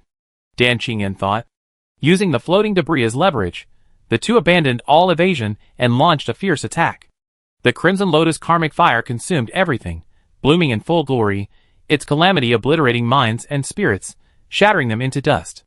Songshur had already entered a state of self-immolation, but Dan Qingyan, having absorbed the information of the abyss and transformed into the Six Desires demon, had also reached an unprecedentedly terrifying level. The Crimson Lotus karmic fire bloomed and bloomed again, determined to annihilate all sins. Still not enough. Songshur roared as he charged forward, the surging flames instantly shattering hundreds of meters of buildings in his path. Soaring to the sky and fire seed were activated simultaneously, forcefully cleaving a gap in the blooming Crimson Lotus, reaching directly to Dan Qingyan at its center. Then come! Dan Qingyan let out a high-pitched cry, her black hair dancing wildly. He gripped his sword, and deep within his crimson eyes, a Crimson Lotus quietly bloomed. His transformation into the Six Desires demon brought with it a further advancement in the power of the Crimson Lotus karmic fire. After today, if he could return, he would surely reach even greater heights. With the Six Desires heavenly heart pushed to its limit, Dan Qingyan vaguely sensed something more profound and wondrous. The 4 tribulations and 3 calamities of formation, abiding, destruction, and emptiness. Obstruction of the path. Dan Qingyan suddenly realized, unconsciously murmuring, "You are my tribulation of attaining the Tao." The heavenly demon's destruction of the path. She awoke as if from a dream. So, you are the heavenly demon. A collision occurred, and then the center suddenly lit up, expanding in an instant into a sphere that swept outwards. They were indistinguishable from one another. Their minds briefly overlapped. The Calamity Flame and the Crimson Lotus Karmic Fire lost their single target, unable to precisely lock onto their opponent, and thus treated each other equally. The Raging Flame shattered. The Crimson Lotus's Karmic Fire burned away, both their minds simultaneously bearing two completely different spiritual energies. Beyond their minds, they drew their blades, raised their swords, and unleashed all their killing power upon each other. Sword shattered, muscle shattered, bone fractured. Dan Qingyan retreated again. The Crimson Sea of Fire was cleaved open. The blooming Crimson Lotus shattered as if struck by a raging storm. Suddenly, Dan Qingyan stopped retreating. She stood on a floating hotel slab, attempting to reach out once more. What met her eyes was only 5 skeletal fingers, unable to lift. Crimson flames overflowed from her eyes, ears, lips, and nostrils, burning silently, giving Dan Qingyan an eerie, illusory appearance. It's reached its limit. Songshur walked over, peeled back the other's robe, and inserted his 5 fingers into his chest, placing the burning heart back into his own. The 6 Desires Heavenly Heart. Songshur carefully examined the extra heart. Then, he sincerely exclaimed, "You're very strong, Dan Qingyan. Your Red Lotus Karmic Fire is far stronger than the one that burned my heart back then." He only barely touched the refining the heart in the mortal world, while you're only one step away from proving the boundless realm, the next level of the Red Lotus Karmic Fire. Yes. He even transformed into the form of the 6 Desires Demon. The 6 Desires Demon? Dan Qingyan lowered her eyes, her voice soft. "If I could eradicate all my sins, I would willingly fall into eternal damnation." A grand vow. Songshur understood, smiling. "Unfortunately, you won't have the chance. But if there truly is an Avicii hell after death, then you go and scout it out first. When I arrive, we have a final showdown." Songshur said, then suddenly hesitated. "Wait a minute. No, after death we must return to the Tao. Why don't you pray that the common ground and the great source can communicate with each other?" "Not funny," Dan Qingyan slowly uttered. "Not funny at all." Songshur sighed, remaining noncommittal. The world fell silent. The omnipresent whispers and slippery sensations of not long ago had vanished without a trace. It wasn't that this Depth 5 network had surfaced into the surface network. Rather, it was the final, life-or-death battle between the two sides, its intensity terrifying. Karmic fire and calamity mingled, forcibly creating a vacuum field within this abyssal network. Within a 10-meter radius centered on the two, all the redundant material that had accumulated over countless years was swept away, incinerated into nothingness. Eagerly trying to surge forward to fill the void, the outermost redundant material couldn't approach, prevented by the persistent burning wind. Adumbra, pure and self-sufficient. The eerie heart trembled in his palm, the flowing blood transformed into crimson petals in midair, silently vanishing. "Dan Qingyan," Songshur said, clutching his heart, smiling slightly, "do you have any last words?" Chapter 394. Dan Qingyan slowly straightened her disheveled clothes. Last words. She sat down cross-legged, her hair scattered over her shoulders, her wide robes billowing out like a blooming black lotus. Dan Qingyan's voice was very soft. She had devoured the excess resources of the abyss to fuel the Red Lotus Karmic Fire, sustaining such a terrifying burden throughout the relentless battle. Even her previously untainted 6 Desires Heavenly Heart could no longer withstand it, turning from crystal clear to turbid. Moreover, under the extreme pain brought by the Red Lotus Karmic Fire, Songshur's calamity erupted with a killing power far exceeding any previous moment in this world, fiercely and violently bombarding her mind and utterly shattering it. At this moment, it was less that Dan Qingyan was here, and more that only a wisp of her will remained, stubbornly clinging to life. "Why did you steal this batch of intelligent machines?" Songshur pulled out the 3 relics of Yao Xing and waved them in front of her.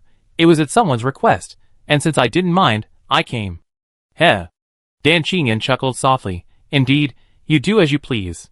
She asked again, "Where do you think the future should lead?" "War." Songshur said casually. "The land will be in turmoil, mountains and seas will sink, and so on." "I know that." Dan Qingyan said. "What I want to ask is what you think the future will be like after the war." "I don't know." Songshur answered crisply, spreading his hands. "I'm not a revelation. How could I possibly predict the direction of the future? Besides, if the future is already fixed, and you know it in advance, wouldn't that be too boring? Dan Qingyan didn't show any surprise. She simply nodded. You have the right. But the others are different. The woman's pupils reddened again, the demonic reality briefly fading, replaced by initial compassion. The vast majority of beings in this world have no choice. If people like you and me act recklessly, what will happen to them? You're right. The future holds countless possibilities. But in any of them, there will be no room for them. Songshur smiled, speaking for her, except for the Council of Knowledge. Everything is for the future. Dan Qingyan slowly recited this phrase she had repeated countless times, then gazed at the young man before her. The ignition of the first flame led to the birth of civilization, the advent of the steam engine spurred an explosion of productivity, the systematic application of electricity injected fresh blood into the world. The vigorous development of prosthetic technology has made the innate differences between people no longer an insurmountable barrier. Technology, Dan Qingyan breathed softly, that is universal, complete, abundant, the only truly bright future that can lead everyone. Ha, Songshur laughed. Then could you comment on a saying I heard in the Enterprise Alliance? Thanks to electric lights, we can now have workers working at night. Ah, don't misunderstand. The young man raised his hand. Although I haven't had a prosthetic implant, I'm not against technology, I just want to hear your opinion. Those who succumb to desire. Dan Qingyan succinctly stated. A beautiful answer, I like it. Songshur clapped his hands, and put away the heavy slaughtering spear. Then, Dan Qingyan, farewell. May we meet again in the deepest abyss. Having endured the combined assault of the fiery blaze, and the Crimson Lotus karmic fire, their minds briefly intertwined, making this dialogue more akin to a spiritual exchange. Though it seemed to last a long time, it was actually incredibly short. The intricate information was exchanged in an instant using their spiritual energy, allowing them to understand each other's meaning. Hearing the Tao at dawn, Dan Qingyan murmured, her expression devoid of joy or sorrow, her skeletal fingers slowly closing at her chest. Songshur's smile vanished. He raised his right hand, and slowly pressed it against the top of Dan Qingyan's head. A crimson gold flame ignited, a fire capable of easily melting steel, spreading from the top of her head. Her black hair silently burst into flames, followed by her robes, and her fair skin quickly dissolved in the fire. But instead of ashes rising, crimson petals silently drifted up. In a sense, Dan Qingyan's recent madness had made her a part of the Crimson Lotus karmic fire. Adumbra. There is no true peace. After that final whisper, the place that once belonged to Dan Qingyan became empty. Songshur raised his head. Among countless fallen petals, the only complete red lotus rose faintly, then faded and disappeared without a trace in a breeze from somewhere. Dan Qingyan. Dead. Withdrawing his gaze, Songshur glanced into the distance. The commotion from the battle had been too intense, already alerting the derivatives of this network. However, faced with spiritual energy techniques like Calamity Flame and Red Lotus Karmic Fire, techniques specifically designed to attack the mind, these derivatives had felt a subconscious fear and dared not attack directly. But now, sensing that the commotion was gradually subsiding, they could no longer restrain themselves and began to stir. Oh! It's finished up there too. A pull rope suddenly appeared beside Songshur, like an old-fashioned pull-cord lamp from a remote area. One pull turns it on. However, this rope also bore some characteristics of the Immortal's rope from Eastern Continent legends. Looking up along the rope, at a height of 3 meters, its end disappeared, as if it had fallen from thin air. Songshur knew what it was. While he wasn't very good at network theory, his application was decent. This pull rope was essentially a temporary traction tunnel. If someone were to suddenly fall into an abyss of depth 5 without any preparation, even if Lapis Lazuli was a demon of depth 4, it would be difficult to accurately retrieve them. The abyss was too vast, boundless, and unpredictable. Fortunately, when they descended into the abyss tonight, Lapis Lazuli had pre-marked each of them, similar to fluorescent bait used in night fishing, allowing them to accurately locate themselves. However, given the chaotic effects of depth 5, the marking would become invalid very quickly. Within moments, the rope visibly swayed, teetering on the verge of collapse. Songshur grabbed the rope and pulled sharply. Splat. His vision dimmed for a moment. Then brightness returned. Songshur glanced around briefly. The situation seemed quite good. Chu Tonglu, holding a cigarette, stood beside him and blurted out, "They even got the onyx out." "Your side?" "They were determined to escape, and I couldn't stop them." Chu Tonglu took a deep drag, annoyed. "But I gave him a good whack, slamming him into depth 5, and destroying the markings on his body." He won't be able to escape the abyss for a while. Reporting the details to the Knowledge Council gives us time to escape. Songsha raised an eyebrow and turned to the other side. Ai Lu and King Jinchi were rushing over. The former had sustained a minor injury, and the latter, Wow, a breakthrough in the heat of battle. Songsha clapped his hands, sincerely praising, Congratulations, congratulations, truly incredible. Chapter 395.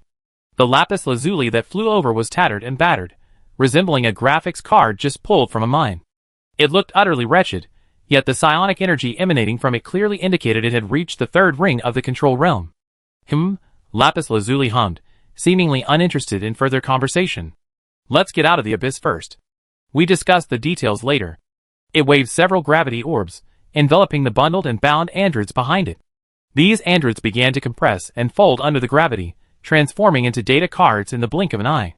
Each data card had a cartoon-style, anime-style portrait printed on its side, clearly recognizable as an android. For portability, lapis lazuli had compressed their data. This was an advantage of androids. Doing this to humans would cause most people's consciousness to collapse. But with androids, they could withstand it for a short time. Songsha, I need you to do two things.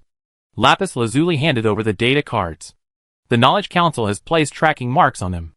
My technical capabilities aren't sufficient to remove them quickly, so I'd like you to use your psionic energy to forge them and destroy these tracking marks. Songsha took the data cards, and forging flame surged from his palm. Under the absolute control of Heart of Forging, they spread into every crevice, causing the data cards to tremble violently, like live fish in a frying pan. The second thing, let me guess. Songsha surveyed the devastation. Destroy this network, right? Lapis lazuli nodded. The abyss is a good place. After the abyss's submersible structure Bujo was damaged, this unexpected and sudden event, coupled with its location at depth 4, meant the Knowledge Council couldn't deploy support immediately. This network domain cannot remain, we cannot simply leave. Otherwise, given the Knowledge Council's expertise in the network domain, they will have ample means to trace back and pinpoint our escape route once they arrive. We must destroy all evidence. So be it. Songsha tossed the burned data card back to King Jinchi and summoned Songsha. Instead of condensing into a straight blade, it remained in its initial state. A tangible yet intangible stream of fire surged in the wind, plunging into the ice field. From afar, it appeared as a crimson gold ribbon swaying in the frosty wind. The four flames were extinguished. The ribbon suddenly swelled. It could no longer be called a ribbon. Empowered by the four flames, Songsha transformed into a colossal pillar of fire piercing the heavens and earth. Centered on its point of entry into the ice field, the ice cracked, and spiderweb-like fissures spread rapidly. Pure crimson gold flowed within every inch of the cracks. Having been reforged by the subterranean fire, the current heavy slaughter technique contains a portion of the power of a natural disaster. If Songsha so desired, he could recreate the apocalyptic scene of erupting subterranean fire tearing the earth apart. However, while this attack is incredibly destructive and has a wide-ranging impact, it requires time to build up its power, and its primary focus is on wide-area attacks, so its threat to individuals is less significant. Therefore, Songsha hadn't found a suitable opportunity to use it after retrieving the heavy slaughter. Finally, I can try it out, Songsha exhaled, satisfied. Spatially speaking, this ice field covers approximately tens of thousands of acres, with glaciers rising and falling, and deep snow covering its surface. Unfortunately, it suffered a series of devastations tonight, especially after the clash between Songsha and Dan Qingyan. The ice field was left scarred and in ruins. The entire ice plain resembled a shattered mirror, the world slowly trembling, a heart-palpitating tremor echoing between heaven and earth. TSK, such power from a single strike. Chu Tonglu stood not far away, witnessing this cataclysmic scene of the world collapsing, truly a pure supermodel. Cracks flowing with crimson gold continued to spread outwards. Dazzling light burst forth along the cracks, piercing the dark clouds, until finally, the light transformed into erupting subterranean fire, engulfing the entire ice plain. Boom! A sudden sense of weightlessness surged in like a tidal wave, instantly pulling away both the icy frost and the scorching winds. Temporary user 58 ###. You have left the deep dive network. Under the bridge, Songsha opened his eyes, ripped off his silver-rimmed, high-tech glasses, and casually tossed the portable virtual diving device back into the lapis lazuli. The latter, in its physical form, was slightly better than in the abyss, but not by much. In the abyss at depth 4, when psionicists fought with all their might, they could truly kill each other. Lapis Lazuli was seriously injured, while Patricia was completely dead. But when the battlefield shifted to Depth 5, given Dan Qingyan's expertise in Consensus and Demon, if she had been determined to leave while still at Depth 4, he might not have been able to stop her. However, she didn't hesitate, crashing into Depth 5 with him to continue the fight. Therefore, escape was impossible. What's wrong? Songsher noticed Ale staring at him. The latter bluntly stated, "You look rather pale." "Oh, normal. After all, I was intensely burned by the Crimson Lotus karmic fire for a while." Songsher tapped his brow, chuckling softly. It was truly excruciating. "I think every psionicist should experience the torment of karmic fire." "I believe no sane psychic would have such a thought," Chu Tonglu suddenly said. Songsher. A stack of data cards, 21 in total, popped out of the Lapis Lazuli's palm, then quickly pressed back into the slot. They forcibly separated from their bodies and climbed out of the abyss, but their current condition is too poor to come out for the time being. As it spoke, it nodded to Ailu in thanks.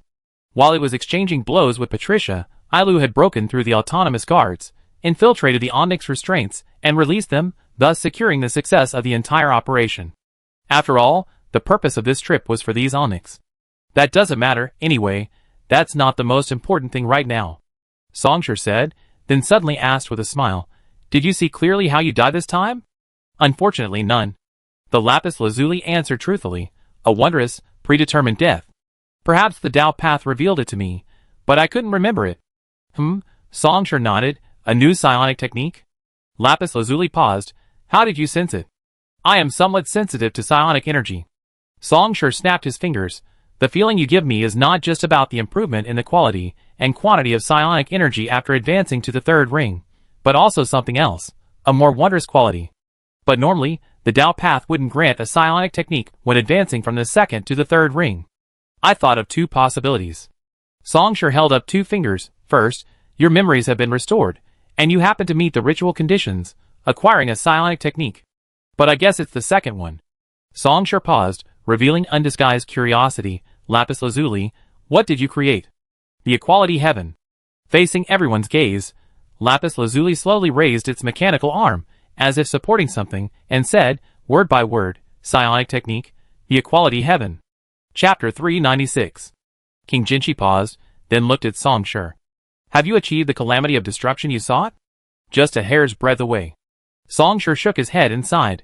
"If it were before my battle with Wang Chenlai, defeating Dan Qingyan would probably have been enough to achieve the calamity of destruction. But now it's almost there, just a hair's breadth away." At that time, Dan Qingyan's spiritual perception reached an unprecedented level, even exceeding his own expectations. He forcefully glimpsed the ritual of the calamity of destruction, and from there, vaguely saw his own great calamity of enlightenment. Or rather, predestined death. This was a miracle created by the imagery of the four calamities, and three disasters he sought to obtain the calamity of destruction, and Dan Qingyan's 6 desires heavenly heart pushed to its extreme, transforming into the 6 desires heavenly demon. Neither could be missing. At the last moment, Dan Qingyan's red lotus karmic fire faintly touched upon the boundless realm, a level even higher than the 8 cold hells, and refining the heart in the mortal world. But ultimately, it was only faintly. If the opponent truly attained boundless, then they would have truly reached his level, and the two could fight with earth-shattering power. And after he unleashed his attack, he would surely obtain the spiritual energy technique calamity. Alas. All alas. Stop. I know talking about the gains is very enjoyable. I used to love chatting with people after finishing my work. But can we put aside things like fairness and justice, or the calamity?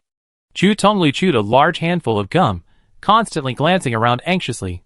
Damn it, can we get out of here first and then talk slowly? I'm afraid if we keep talking, the big hand of the Order Maintenance Organization will grab me and put me in the empty cell of the AI. Songsher asked in surprise. You weren't like this a few days ago. My great revenge has been taken, my grudges are settled. At least half settled. Chu Tonglu snorted. Things are different now. I have no interest in leaving my life here. Trading my life with the Knowledge Council? That's a waste of my time. And so? Songsher made a decisive decision. Everyone ran away at top speed, the bottom of the abyss of darkness. Listening to the distant tides, after a long while, a cold voice rang out. Dan Qingyan has sacrificed himself. And so he stood up. Like a massive celestial body, its very existence generates gravitational tides. With this movement of rising, a storm suddenly erupted in the bottom of the abyss of darkness, terrifying undercurrents surging and echoing. This structure, completely defying normal mental cognition, like an abstract painting stuffed into a washing machine and spun around overnight, began to tremble, emitting a mournful, shattering sound under the strain. Then, the world lit up. Or rather, as the colossal being fully arose, the previously obscured light sources once again shone forth. Collapse. Immediately afterwards, it began to collapse, transforming from a celestial-sized being into a middle-aged man after a few breaths. He wore a black overcoat, and although he had the face of someone in his 40s, he exuded an indescribable, intense aura, a kind of aura sharper and more surging than mere youthfulness. The Council of Knowledge, the holy ancestor of the Institute of Information Technology, the fifth ring of truth. Depth 6, King of the Abyss, Observer, Stone Spring Guard. Stone Spring Guard made no move. Countless derivatives with specialized tracing functions surged into the undercurrents of the abyss, spreading out like a school of fish during the flood season, reaching in all directions. A Lord of the Abyss can create their own private domain within the abyss, cultivate large swarms of derivative beings, and deploy computing centers, network modules, and other equipment. As the King of the Abyss, Shi Qianwei's authority far surpasses that of a Lord of the Abyss. After an unknown amount of time, sensing the message from afar, Shi Qianwei nodded indifferently. He took a step forward, and all the obstacles that would be troublesome for ordinary demons vanished without a trace, the surrounding environment instantly transforming into the ruins of a city floating in the sky. In an instant, he traversed the gap between Depth 6 and Depth 5, descending upon the target domain. Shi Qianwei surveyed the seemingly endless city, pondered for a moment, and then raised his hand. The city shrank. Literally. As Shi Qianwei raised his hand, the entire city seemed to be scaled down proportionally on a macroscopic level. Then the city shrank again. In just a few breaths, the city ruins, which had been an endless expanse comparable to a real metropolis not long ago, shrank to the size of a projection model on a real estate developer's desk. Indifferent golden eyes emerged from the sky above the ruins. Like a scene from a viewing sphere, Shi Qianwei meticulously examined the city in his palm, his gaze slowly sweeping across the landscape before finally settling on one spot. It was a completely pulverized, burned wreckage, still seemingly radiating heat. Within the cracks of reinforced concrete, a crimson lotus flower swayed silently. So utterly devastating, Shi Qianwei frowned. Although strictly speaking, Dan Qingyan belonged to the Psionic Academy, the academic council never engaged in any monopolies or hoarding. Faced with such a promising talent, he had even personally given him a few lessons. The main issue is the demon's technical abilities. However, as a fifth ring truth, he was also aware of the opponent's psionic abilities. Dan Qingyan's talent in psionic abilities was actually stronger than the demon's. Dan Qingyan possessed the 6 desires heavenly heart and the red lotus karmic fire, yet the opponent still completely destroyed him, beyond redemption, beyond saving. Moreover, he sensed that the opponent was also a third ring. Nan Do, Song Shi, Shi Qianwei's furrowed brows slowly relaxed, a formidable young man. There were also traces of the Abyss Lord's intervention afterward, responsible for covering up the tracks? Shi Qianwei observed the patterns on his palm and commented, "It cut off my possibility of tracing back. The technical style is from the Onyx. Once again, you have chosen to stand before the torrent of the future. The Knowledge Council never rejected Onyx. Anyone willing to step into the future is a fellow traveler. Unfortunately, most Onyx refused, and now they even dare to actively step forward to obstruct the future. A mayfly trying to shake a tree." Shi Qianwei shook his head, deciding to postpone the warning to the Onyx for now. Let's leave it for 56 minutes later. As for now. He reached out and gently picked up the purplish-red lotus flower. It swayed in the wind, its nearly translucent petals so delicate they seemed capable of crushing even a breath. Dan Qingyan was dead. This desperate, all-out battle at Depth 5 was something even he couldn't avert. However, he didn't need to save Dan Qingyan's life. The lotus flower was gently carried away by the wind, transforming into a purplish-red stream of light, flowing towards an unknown, deeper place, a colossal tree of glassy color, its form constantly shifting. If one looked directly at this tree, one could see that on every tiny, irregular surface of its intricate, glassy branches, a lifelike face was reflected. You will witness that perfect future at the end of time. Council of Knowledge. Singularity Technology. The Great Assembly. Chapter 397. Not bad, Song Shi sincerely praised your equal heaven technique. Before him, the lapis lazuli transformed into a massive fireball. More accurately, it created a spherical gravitational field, ignited by Songsher's spiritual flames, covering every surface of the field, appearing from afar like a burning miniature sun. Their current location was the Wasteland. The Wasteland, located outside the Council of Knowledge. The escape went more smoothly than expected. Although they encountered some urgently strengthened detection measures and unexpected situations, with everyone's combined efforts, they quickly broke through, advancing rapidly and disappearing into the Wasteland in one go. It was simply unbelievable. But since they had successfully escaped, they should celebrate. There were no ordinary people present. Even the weakest, Ai Lu, was a non-profit assassin who had earned the name Xieji. For them, the journey was far from tiring.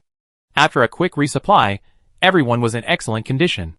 Songsher also inquired about the aftermath of his fall into Depth 5, and what happened in the Icefield network.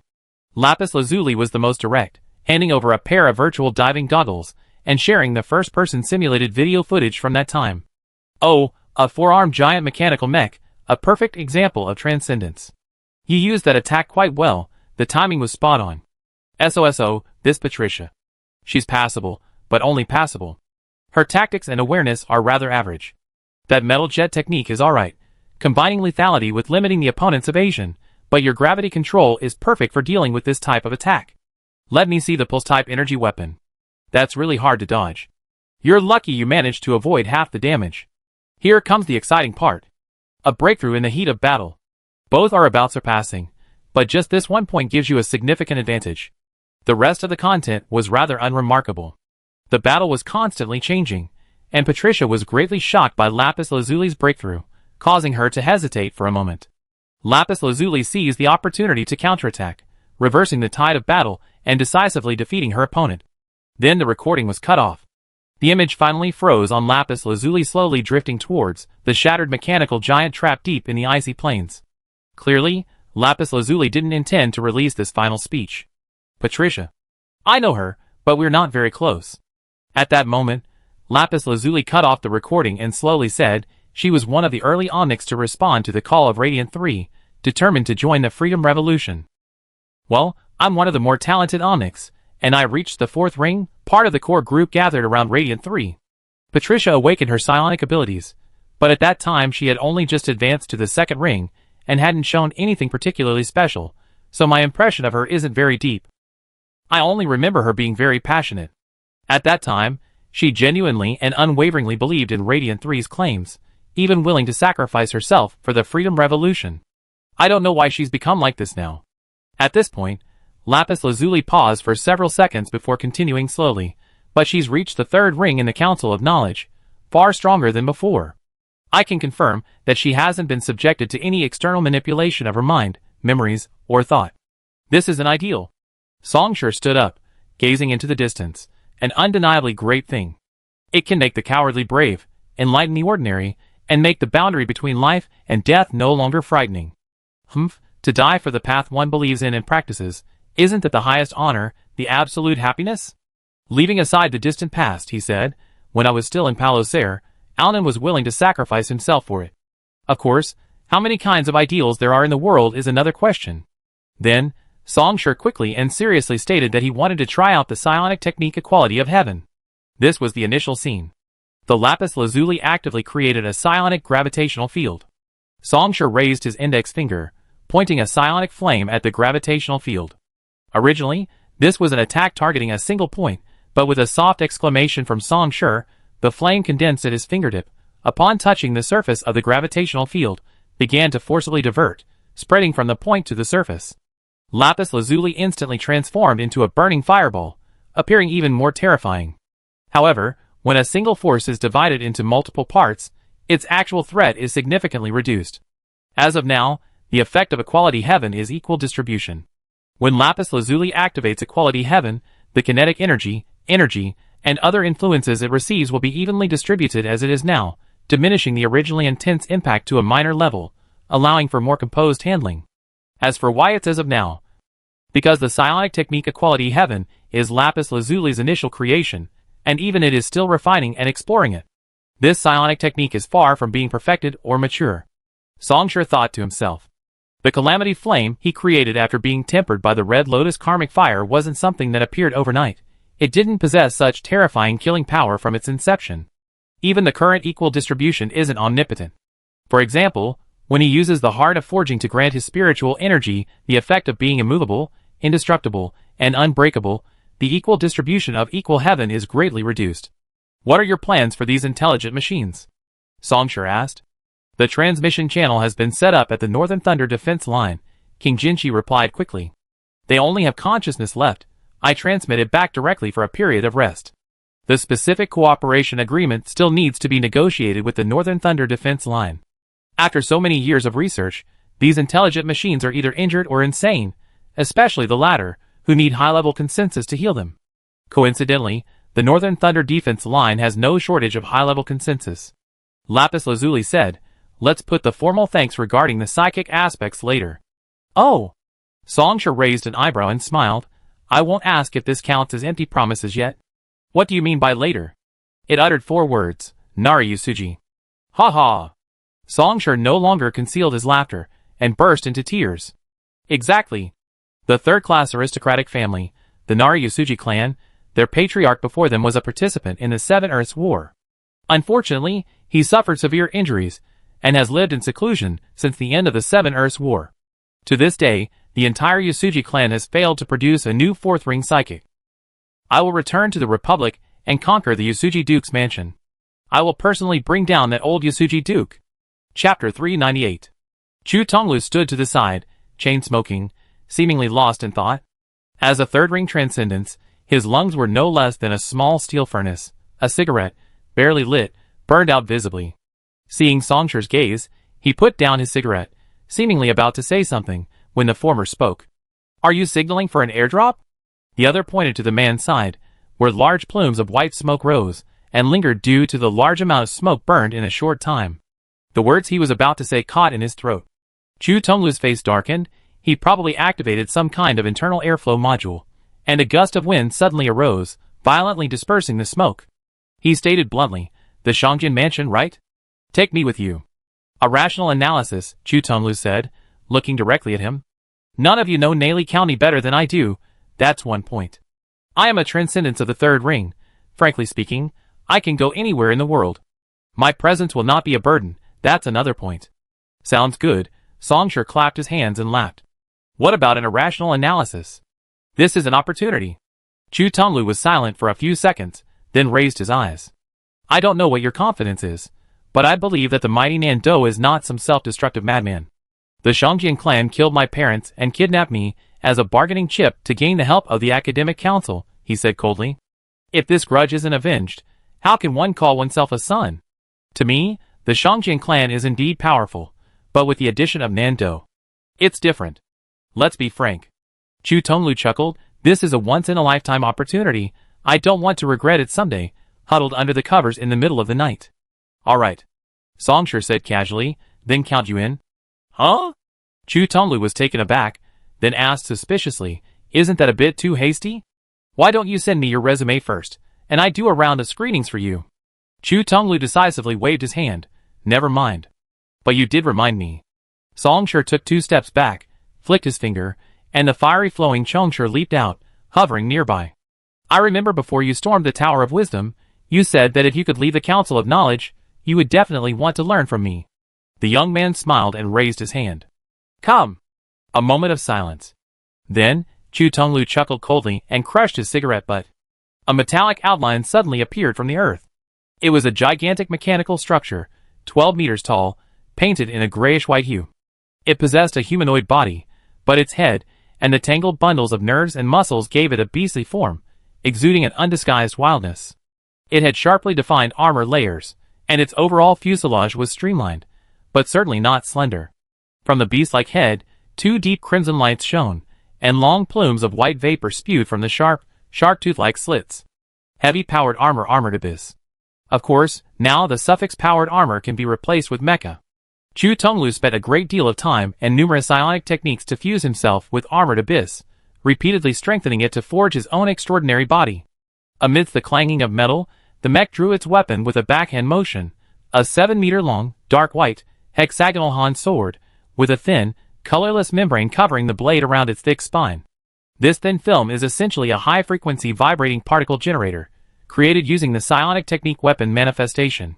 It's equivalent to temporarily endowing the six-sided Han sword with the properties of a high-frequency weapon, capable of directly stripping away the constituent molecules of matter at the microscopic level, possessing extremely strong destructive power. Weapon manifestation. A swarm of nanomechanical insects. Songshur had already discerned the essence of weapon manifestation. Chu Tonglu stored a complete swarm of nanomechanical insects within his body, equivalent to a mobile printing workshop, capable of rapidly generating corresponding equipment based on preset blueprints and instructions. For example, the high-frequency vibrating particle generator currently enhancing the six-sided Han sword's destructive power, or the nanomechanical insects quickly moving to the corresponding location for rapid repair and recovery after injury. A rather impressive psionic technique.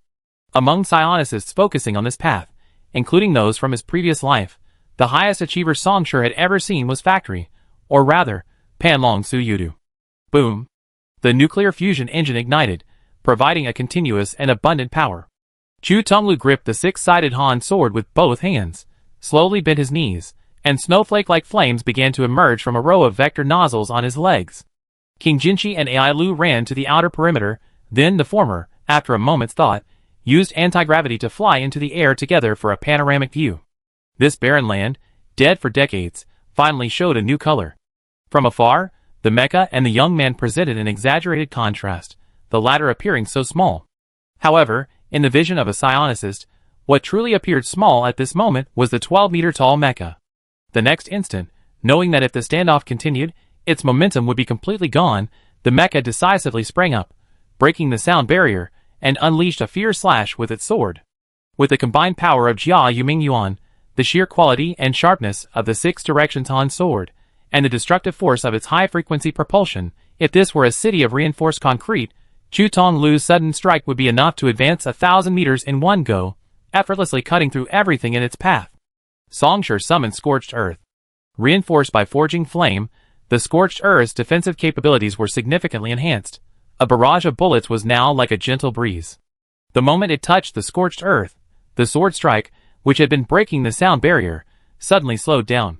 But in the next instant, the armored layers of Jia Yuming Yuan's arms burst open like fish scales, the gaps spewing four streams of light, propelling the Six Directions Han sword forward with unstoppable force. Crack! The Scorched Earth was breached.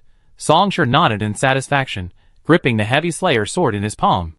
With the infusion of a spark, the silently swaying sword suddenly swelled, like a reed growing into a towering tree. Songshur grasped the surging flames and swept them forward. In a fraction of a second, the six-sided Han sword collided with the flames, a resounding clang of metal echoing through the air.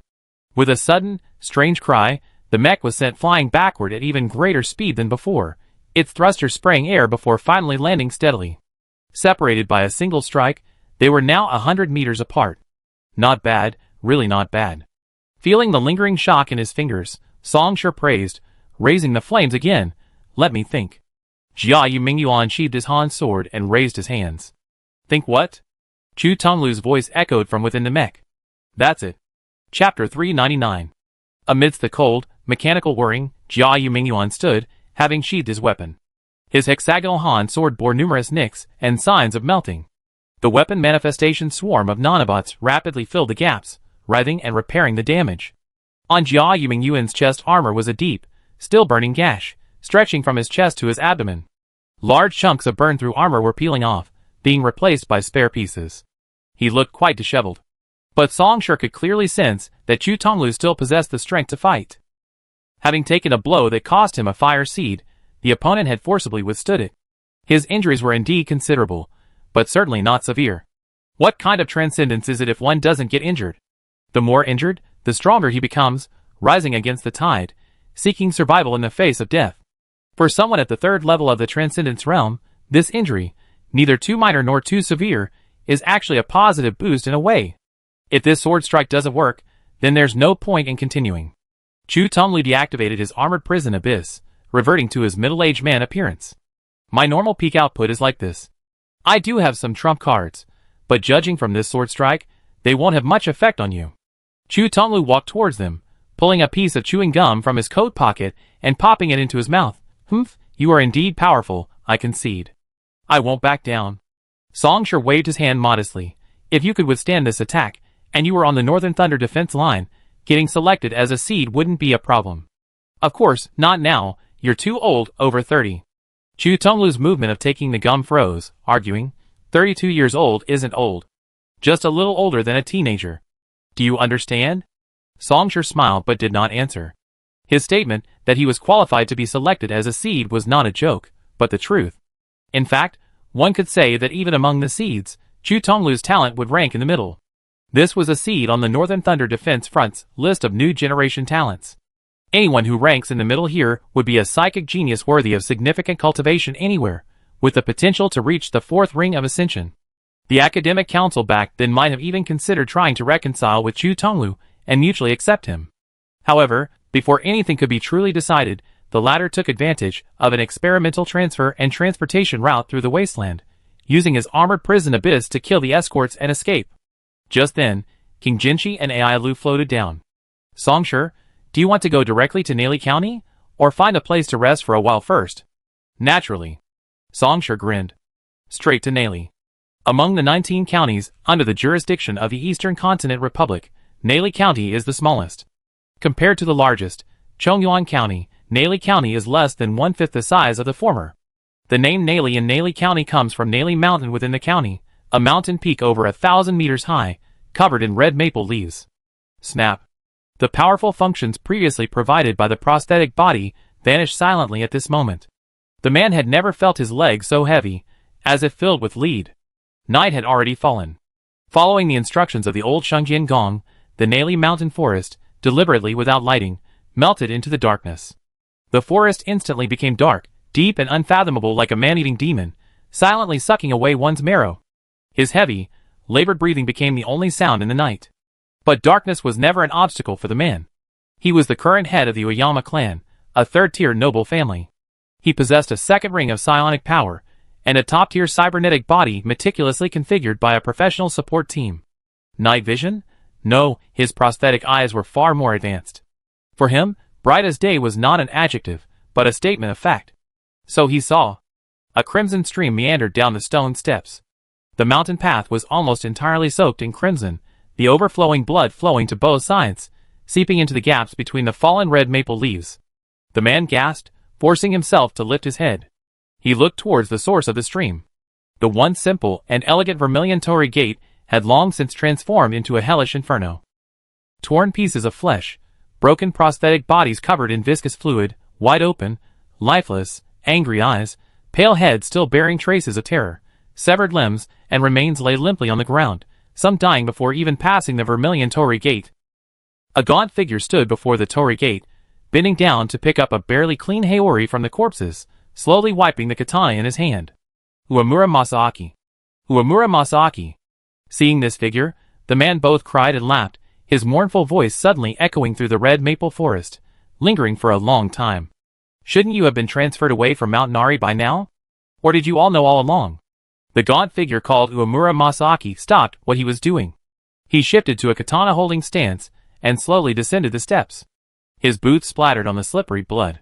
He stopped a meter away from the man. Looking down at him, Uemura Masaaki nodded slightly. He. I knew it. The man seemed to have been punched hard, his face turning deathly pale, but then he suddenly burst into a hoarse, maniacal laugh. I knew why the mountain demons and mountain tigers only sent so few people along the way. You noticed it long ago. The mountain demons and mountain tigers were both private armed forces directly under the Uemura clan. The former were secret agents, the latter were armed troops. And Uemura Masaaki, this truth who rose to the third ring, is none other than the current leader of the mountain tiger clan. Master, Uemura Masaaki finally spoke, his tone still respectful as ever. Why the rebellion? How could you say such a thing? Don't forget. Although you were adopted, you still bear the surname Uyama. I haven't forgotten, Master, Uemura Masaaki said.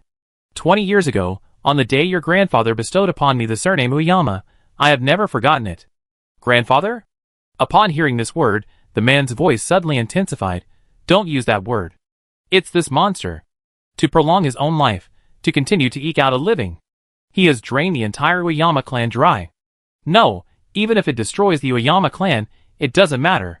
That monster only cares about living. Then why don't you go and talk to Lord Ueyama Genji? Ueyama Masaaki said. The man seemed to have been suddenly doused with a bucket of ice water. His intense words abruptly ceased. He stared at the man in disbelief. You mean talk? Do you really think that will work? Ueyama Masaaki shook his head. But then, master, you won't die. Those who decided to follow you in this coup are all dead. Ueyama Masaaki pointed to the Torii Gate. Those foreign wolves who secretly made deals with you, promising help at crucial moments, have all withdrawn now that things haven't gone smoothly. If you had chosen to have a proper talk back then, Ueyama Masaaki maintained his impeccable respect even now, this whole scene wouldn't have happened, master. The man stood frozen, and after a long while, he weakly uttered a few words. You also have the surname Ueyama. So you really just watched that monster destroy the Ueyama clan. This time, Ueyama Masaaki fell silent. After a few seconds, he said this. But my loyalty has never been to the Uemura clan. My loyalty is only to Lord Uemura Genji. Uemura Masaaki knelt down. He respectfully presented a wakizashi, a type of Japanese sword, his head bowed, and in a solemn voice, he suddenly shouted, Master, please go to your death. And so, after 3 mournful cries of alas, alas, alas, heaven has forsaken the Uemura. A soft slashing sound brought the forest back to silence. The red maple leaves remained. Chapter 400. The head of the Ueyama clan has changed. As Songshur casually brushed aside the welcoming banner in front of the izakaya, which was almost blowing in her face, she heard this latest, trendiest, and most explosive news from Nari County. On the display screen on the building's exterior, an impeccably made-up host announced, Mr. Ueyama has regretfully resigned from his position as head of the clan due to health reasons, and his cousin will succeed him. She didn't immediately switch to the next news item. Instead, with remarkable professionalism, she stood up, bowed, and prayed for 3 minutes. After all, the Ueyama clan had dominated Nari County for over a century, weathering countless storms and remaining unscathed, making them the undisputed uncrowned kings of this region. Do you understand the prestige of a third-class family? And as long as you're in Nari County, the Ueyama clan's authority is comparable to that of a first-class family. In recent decades, every governor of Nari County has either been surnamed Ueyama or related to the surname Ueyama. The head of the Ueyama clan, due to health reasons, resigned from both his governorship and his position as head of the clan, so naturally, prayers were offered for his speedy recovery. Therefore, in that instant, the world fell silent. Aside from the creaking of the old-fashioned fan blades in the ventilation ducts, the flow of people in the streets and alleys seemed to have been frozen in place, all standing still, eyes closed and hands clasped in prayer. Peace, peace, may you recover soon. A little girl with a 6-pronged bun imitated an adult, clasping her hands together and murmuring in a childish voice. Songshur glanced around and saw that even the old man at the alley entrance, with his cart, carrying a banner that read number 92 Tempera Master, and wearing a white headscarf, had stopped mixing his batter, clasped his hands in prayer, and completed the act in one smooth motion. A new person has been chosen. Songshur pressed the earpiece. What did you say? The next moment, Chu Tonglu's voice came through the earpiece. What can I say? I checked. The current head of the Shangjian clan ascended the throne 20 years ago. Back then, I was already caught and used as a guinea pig by the academic council, but it doesn't matter. Why bother with so much? Chu Tonglu sneered on the other end of the earpiece. Kill them all. I wanted to chop down these heavenly beings for a long time anyway. In Nali County, members of the Shangjian clan have always been referred to as heavenly beings by the common people. This title originated sometime during this period, but over the years, it has subtly seeped into the hearts of the people of Nali County. The answer is public opinion control and the assertion of authority, lapis lazuli interjected at the opportune moment. According to the information I gathered, the heavenly people were secretly spread and promoted by the Ueyama clan themselves, with the aim of strengthening their own legitimacy. That doesn't seem quite right, Songshur said lazily. The new gods, the Grodin family. In short, lapis lazuli ignored the young man's words and summarized, through the assertion of the heavenly people, and actions such as building a shrine and family residence on the summit of Mount Nari, the Ueyama clan has accumulated an extremely substantial amount of prestige. You can simply say that they are deeply rooted in the hearts of the people of Nari County. Alright. The 3-minute prayer quickly ended, and the world began to flow again. It was dusk, and the long stream of neon lights flowed into the city called Yoshioka, making its heart beat powerfully. On the brightly lit streets and pavilions, geisha dressed in kimonos played electric biwa, laughing and talking by the half-open windows. A matrix of drones, resembling carp streamers, slowly swept across the sky, swaying in the evening breeze, their golden red scales reflecting pairs of lustful eyes. Ryagoka City is the core city of the entire Nari County, boasting the most dazzling night view and the most prestigious higher education institutions. Skyscrapers and shuttles gleamed, supported by cybernetic bodies, collectively building this prosperous metropolis of steel and concrete. The reason for its prosperity is simple. Mount Nari lies on the edge of Ryagoka City, and the main residence of the Omura clan sits atop Mount Nari. Those revered celestial beings constantly overlook this place. How could Ryagoka not prosper? After leaving the academic council that day and concluding their discussions on the wasteland, Song Shi and his group plunged into the Eastern Continent Republic, heading straight for Ryagoka City. Upon entering Lianggang City, Ju Tonglu claimed to have some personal matters to attend to and had to leave for a while. Song Shi then dismissed the group, and they dispersed throughout Lianggang City, planning to reunite later. As for the ubiquitous surveillance network that spans the entire Eastern Continent Republic, after breaking through to the third ring, King Jinchi's abilities in Demon also improved. Unless they caused any major incidents, the surveillance network wouldn't be able to detect them for a while. 3 third-ring psionicists, and a second-ring expert skilled in assassination, not to mention the former also holding a Depth 4 demon position. This combination would have been a force to be reckoned with even in the Seven Earths War of the past. If left unchecked, an entire region under their control could be single-handedly overrun and plunged into chaos. Song Shi strolled through the streets, casually tossing aside a bright red lantern depicting a demon-slaying deity, its stitching gilded. He surveyed the surroundings and offered his assessment. Something's missing. Within the territory of the Eastern Continent Republic, the absence of the Homeland Security Bureau, 10th Bureau, and Shuri felt somewhat disorienting. The Omura clan had dominated Nari County for a century, managing it with impenetrable control. At least, that was the past. Although their power had waned in recent years, allowing the Homeland Security Bureau, Shuri, and other powerful families to gradually encroach and try to take a bite, Ryagoka City, as their core territory, maintained its unwavering dominance. The Omura clan held absolute control over the city.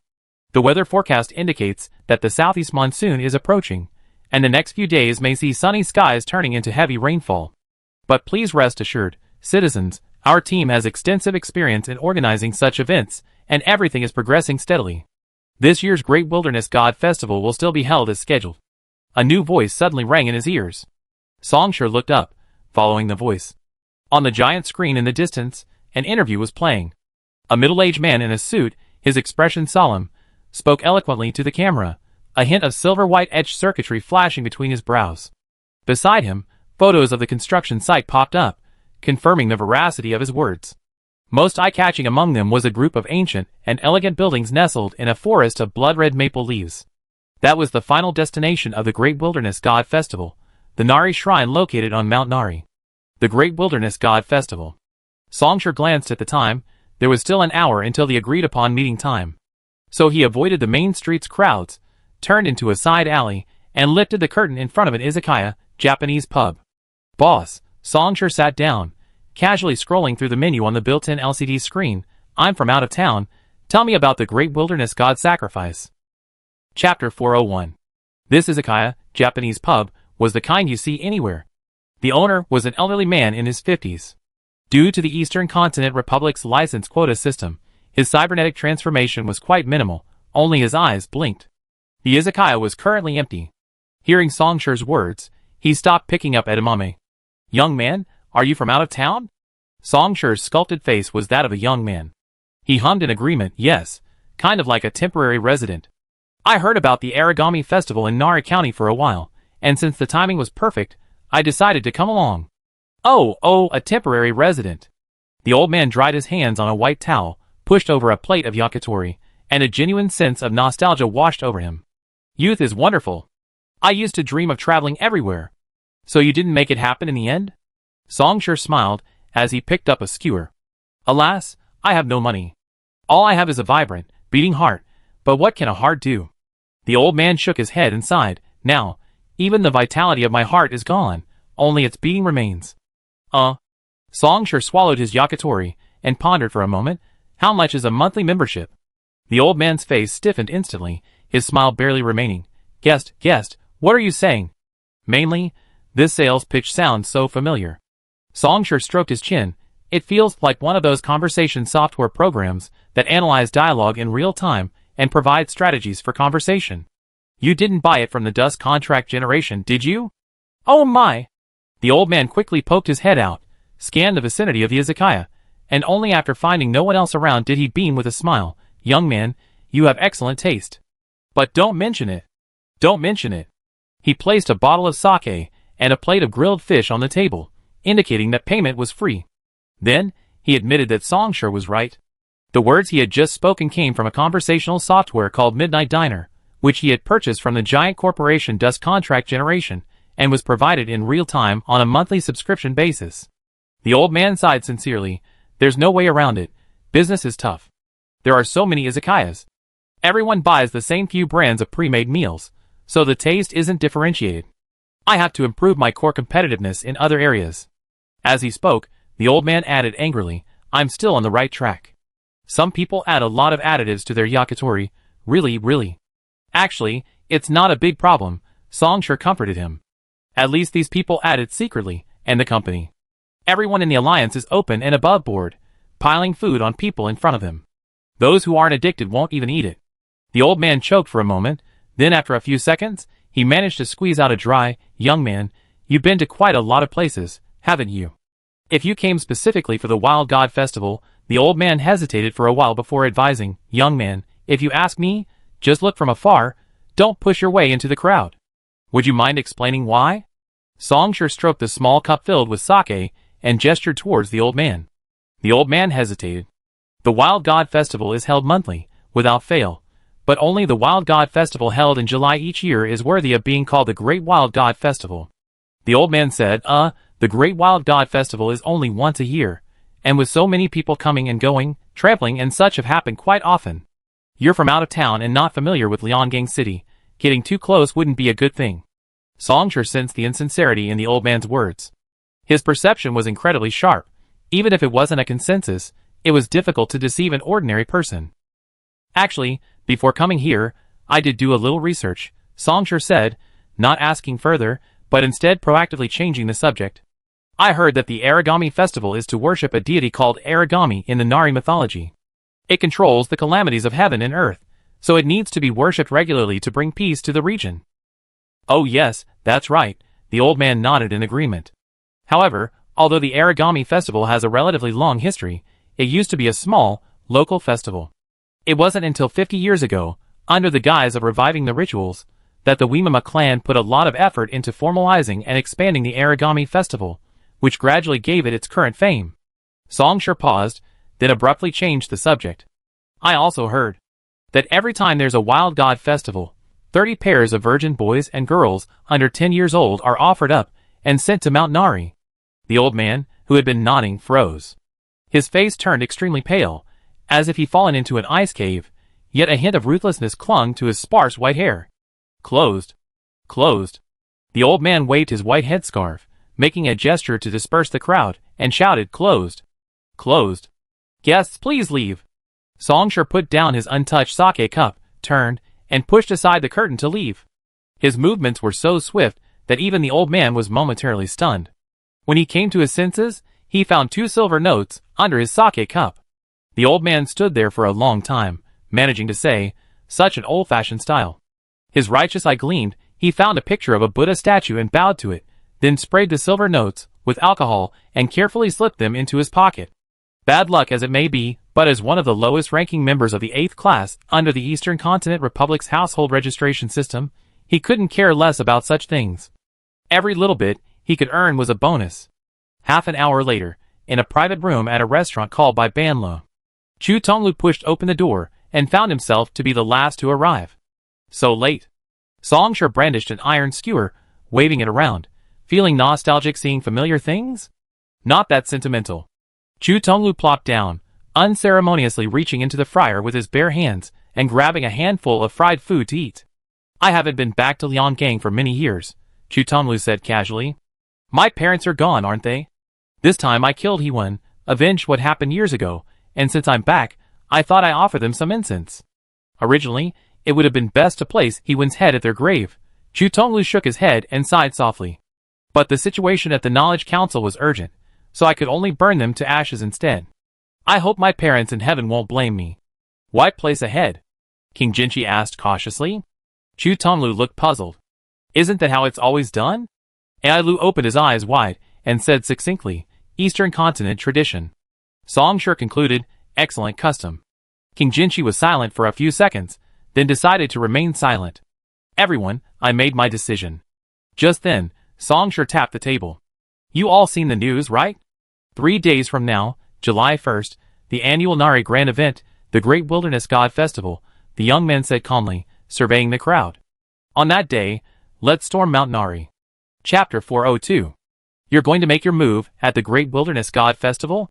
Chu Tonglu slowed his movements as he grabbed the explosives. Ordinary Wilderness God Festivals are fine, but the Great Wilderness God Festival in Nari is truly a spectacle for everyone. However, he suddenly realized he said something foolish and shut up. They're going to storm Mount Nari and take down that old man, Shangjian Gong. Any attempt to hide or conceal anything is pointless. Instead of thinking about that, he rather think about what kind of dream he enjoyed tonight. Alright. Chu Tonglu changed the subject. It's a good opportunity for me to see for myself what this Great Wilderness God Festival is all about. Song Shi was quite surprised. Didn't you say you lived in Lianggang back then? How come you didn't experience the Great Wilderness God Festival? My surname is Chu, not Kimura, Yamashita, Suzuki, or anything like that. Chu Tonglu casually said, many people here discriminate against my family. Plus my dad was the first ring transcendence, which allowed him to obtain the status of a 7th-class person. Those guys were even more unhappy. So I'm too lazy to join in the fun at these kinds of events with so many people. Chu Tonglu suddenly sneered now. I'm glad I didn't join in back then. Song Shi understood what he meant. Whether it's the monthly Wilderness God Festival or the annual Great Wilderness God Festival, over the past 50 years, some of the forms and contents of the rituals have changed to varying degrees. Only one thing has remained unchanged. For each sacrifice, 30 pairs of virgin boys and girls under the age of 10 must be selected and offered up on Mount Nali. With Song Shi's insight, he had already recognized that this so-called wild god ritual was clearly a spiritual ritual. Considering that old Master Shangjian had been severely injured during the 7 Earth Wars and had spent decades holed up on Mount Nali, remaining secluded, much like some ancient river god rituals, through this spiritual ritual of the wild god ritual, the boys and girls under 10 years old, still untouched by the world, offered up on Mount Nali were merely provisions for old Master Shangjian to alleviate his injuries and prolong his life. Under 10 years old, still untouched by the world, children at this age are untainted by the mortal realm, their hearts still retaining the purity of newborns. Song Shi scoffed, not all spiritual beings can survive through this method. This was only based on the information gathered by King Jinchi. Old Master Shangjian, as a 4th ring transcendent, possessed a transcendent body that happened to fall into the category of effective. Chu Tonglu scoffed repeatedly. When I was a kid, I really thought those chosen children went to enjoy themselves to the fullest on Mount Nali. Ai Lu remained silent, only straightening her posture slightly. Unfortunately, there's no solution to this. King Jinchi didn't touch the fried food, but instead dipped her mechanical arm into the hot oil and tasted it. With the surveillance network overseeing the entire region, there's no possibility of any eligible children in Nali County avoiding or hiding. The AI said, the Shangjian clan has issued a policy that any village with a chosen child will enjoy a full year of tax breaks. The corresponding family will also receive a generous reward. Willingly. Song Shi snapped his fingers. Offerings to the gods should naturally be as devout and sincere as possible. Under the subtle influence of the Uyama clan over the years, the Origami Festival has almost become a legitimate event of honor for the people here. One person chosen brings glory to the entire village. City, town, village. This is the 3-tiered administrative division of Nari County. However, Song Shi thought to himself. In his previous life, when he had achieved great success and returned to the eastern continent with his skills, the old Uyama patriarch seemed to have completely passed away, and the Origami Festival had rapidly declined along with him.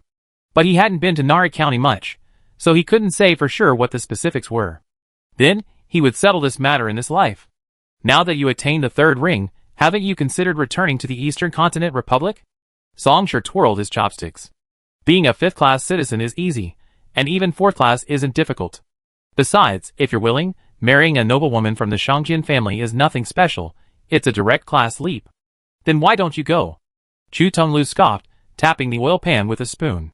Over the years, I heard a little something. Humph, just gossip. Chu Tonglu leaned back on the sofa, arms crossed. They say the other aristocratic families also strongly disapprove of the Shangjian family's ways. A sense of good and evil? Ai Lu spoke up. Chu Tonglu glanced at him and chuckled. What kind of moral compass is this? They just think the Shangjian clan's methods are tasteless and barbaric. Human sacrifice rituals have been extinct in the eastern continent for years, and the Shangjian clan has dug them up from the garbage heap again. That's not all, Songshur expertly explained. Ailu, the Eastern Continent Republic isn't like the four heavenly realms. The competition here is quite fierce. Of course, it's mainly concentrated among the upper-class families. A third-tier aristocratic family, that's already a powerful clan qualified to rule a prefecture. Songshur raised his index finger. Even if Neili Prefecture is small, it's still a proper prefecture. The Shangjian clan has dominated here for a century, suppressing the other aristocratic families in Neili to the point of being unable to raise their heads. The few fourth-tier aristocratic families below them are among the weakest in the fourth tier. Under these circumstances, the Shangjian clan hasn't produced a new fourth-tier member in recent years, and the old Shangjian patriarch is barely clinging to life. The family's decline is unstoppable. Aristocratic families outside Neili Prefecture have long wanted to rush in, take their place, and bring a new era to Neili Prefecture. This has nothing to do with you or me. Chu Tonglu opened a can of beer, grinning. Anyway, when the time comes, whoever comes, I kill, whoever blocks, I kill. I have a premonition, if I survive this trip, my spiritual energy will definitely improve significantly. As he said this, he didn't look at Songshur, but rather at King Jinchi. The latter's camera met his gaze, and he nodded slightly. Chu Tonglu laughed heartily, suddenly raising a beer can at the android. Come on. Let's toast to surpass. Da Yuan and balance, don't even get involved. Songshur said leisurely. Sorry, Da Yuan never intended to settle for anything. Do you even know what a hierarchy is?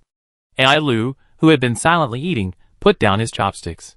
He calmly said, balance is the only true meaning of the world. The private room had already been completely taken over by King Jinchi. Any unnecessary movement would not be leaked.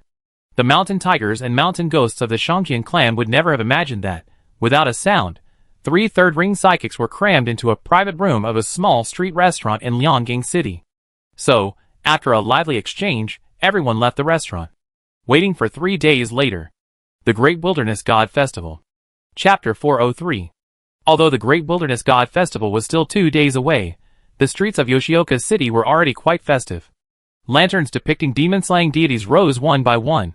A giant projection of a shrine maiden in a white kimono and crimson hakama sat gently among the buildings. An advertising matrix composed of drones swept across the city sky, reflecting the crest of the Wimama clan, green pine and cypress.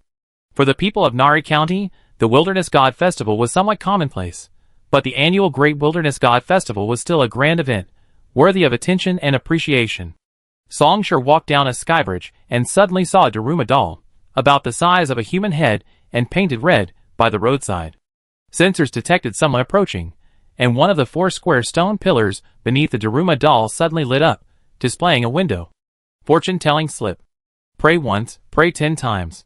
Songshur pondered for a moment, then pulled out a card from his pocket. This type of payment card, made using NFC technology, allows for short-range data exchange, and even today, with the prevalence of prosthetics and brain-computer interfaces, many people still use it. The silver vouchers stored on this payment card were all topped up by lapis lazuli. Frankly, Songshur didn't know the exact amount. Songshur clicked pray once, swiped his phone, and the screen lit up instantly, playing a 2D animation of a wooden bucket shaking for divination sticks.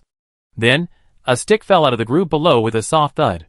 Moderately auspicious, may the god of death bless you. 1 star. Oh, a moderately auspicious divination slip, that's alright. Songshur picked it up and glanced at it, nodding slightly, then suddenly realized something. 1 star? He scrolled through the screen, and found the prayer rules in a tiny corner. Each prayer had a 0.6% chance of drawing the most auspicious divination slip for this period. After 73 prayers, the probability automatically increased by 6% with each subsequent prayer, until the 90th prayer, which guaranteed a draw. The most auspicious divination slip for this period, the 1-star version? Songshur read aloud the words. 3 1-star auspicious divination slips can be combined to form a 2-star version, and 3 2-star slips can be combined to form a 3-star version. Songshur silently put the payment card back in his pocket, and decisively turned to leave. The group checked into a hotel, and he only came out for a short stroll. While strictly speaking, launching a rebellion against the undisputed overlord of Nayli, the Wagian clan, who had dominated for a century, required careful consideration, the group ultimately decided it wasn't necessary.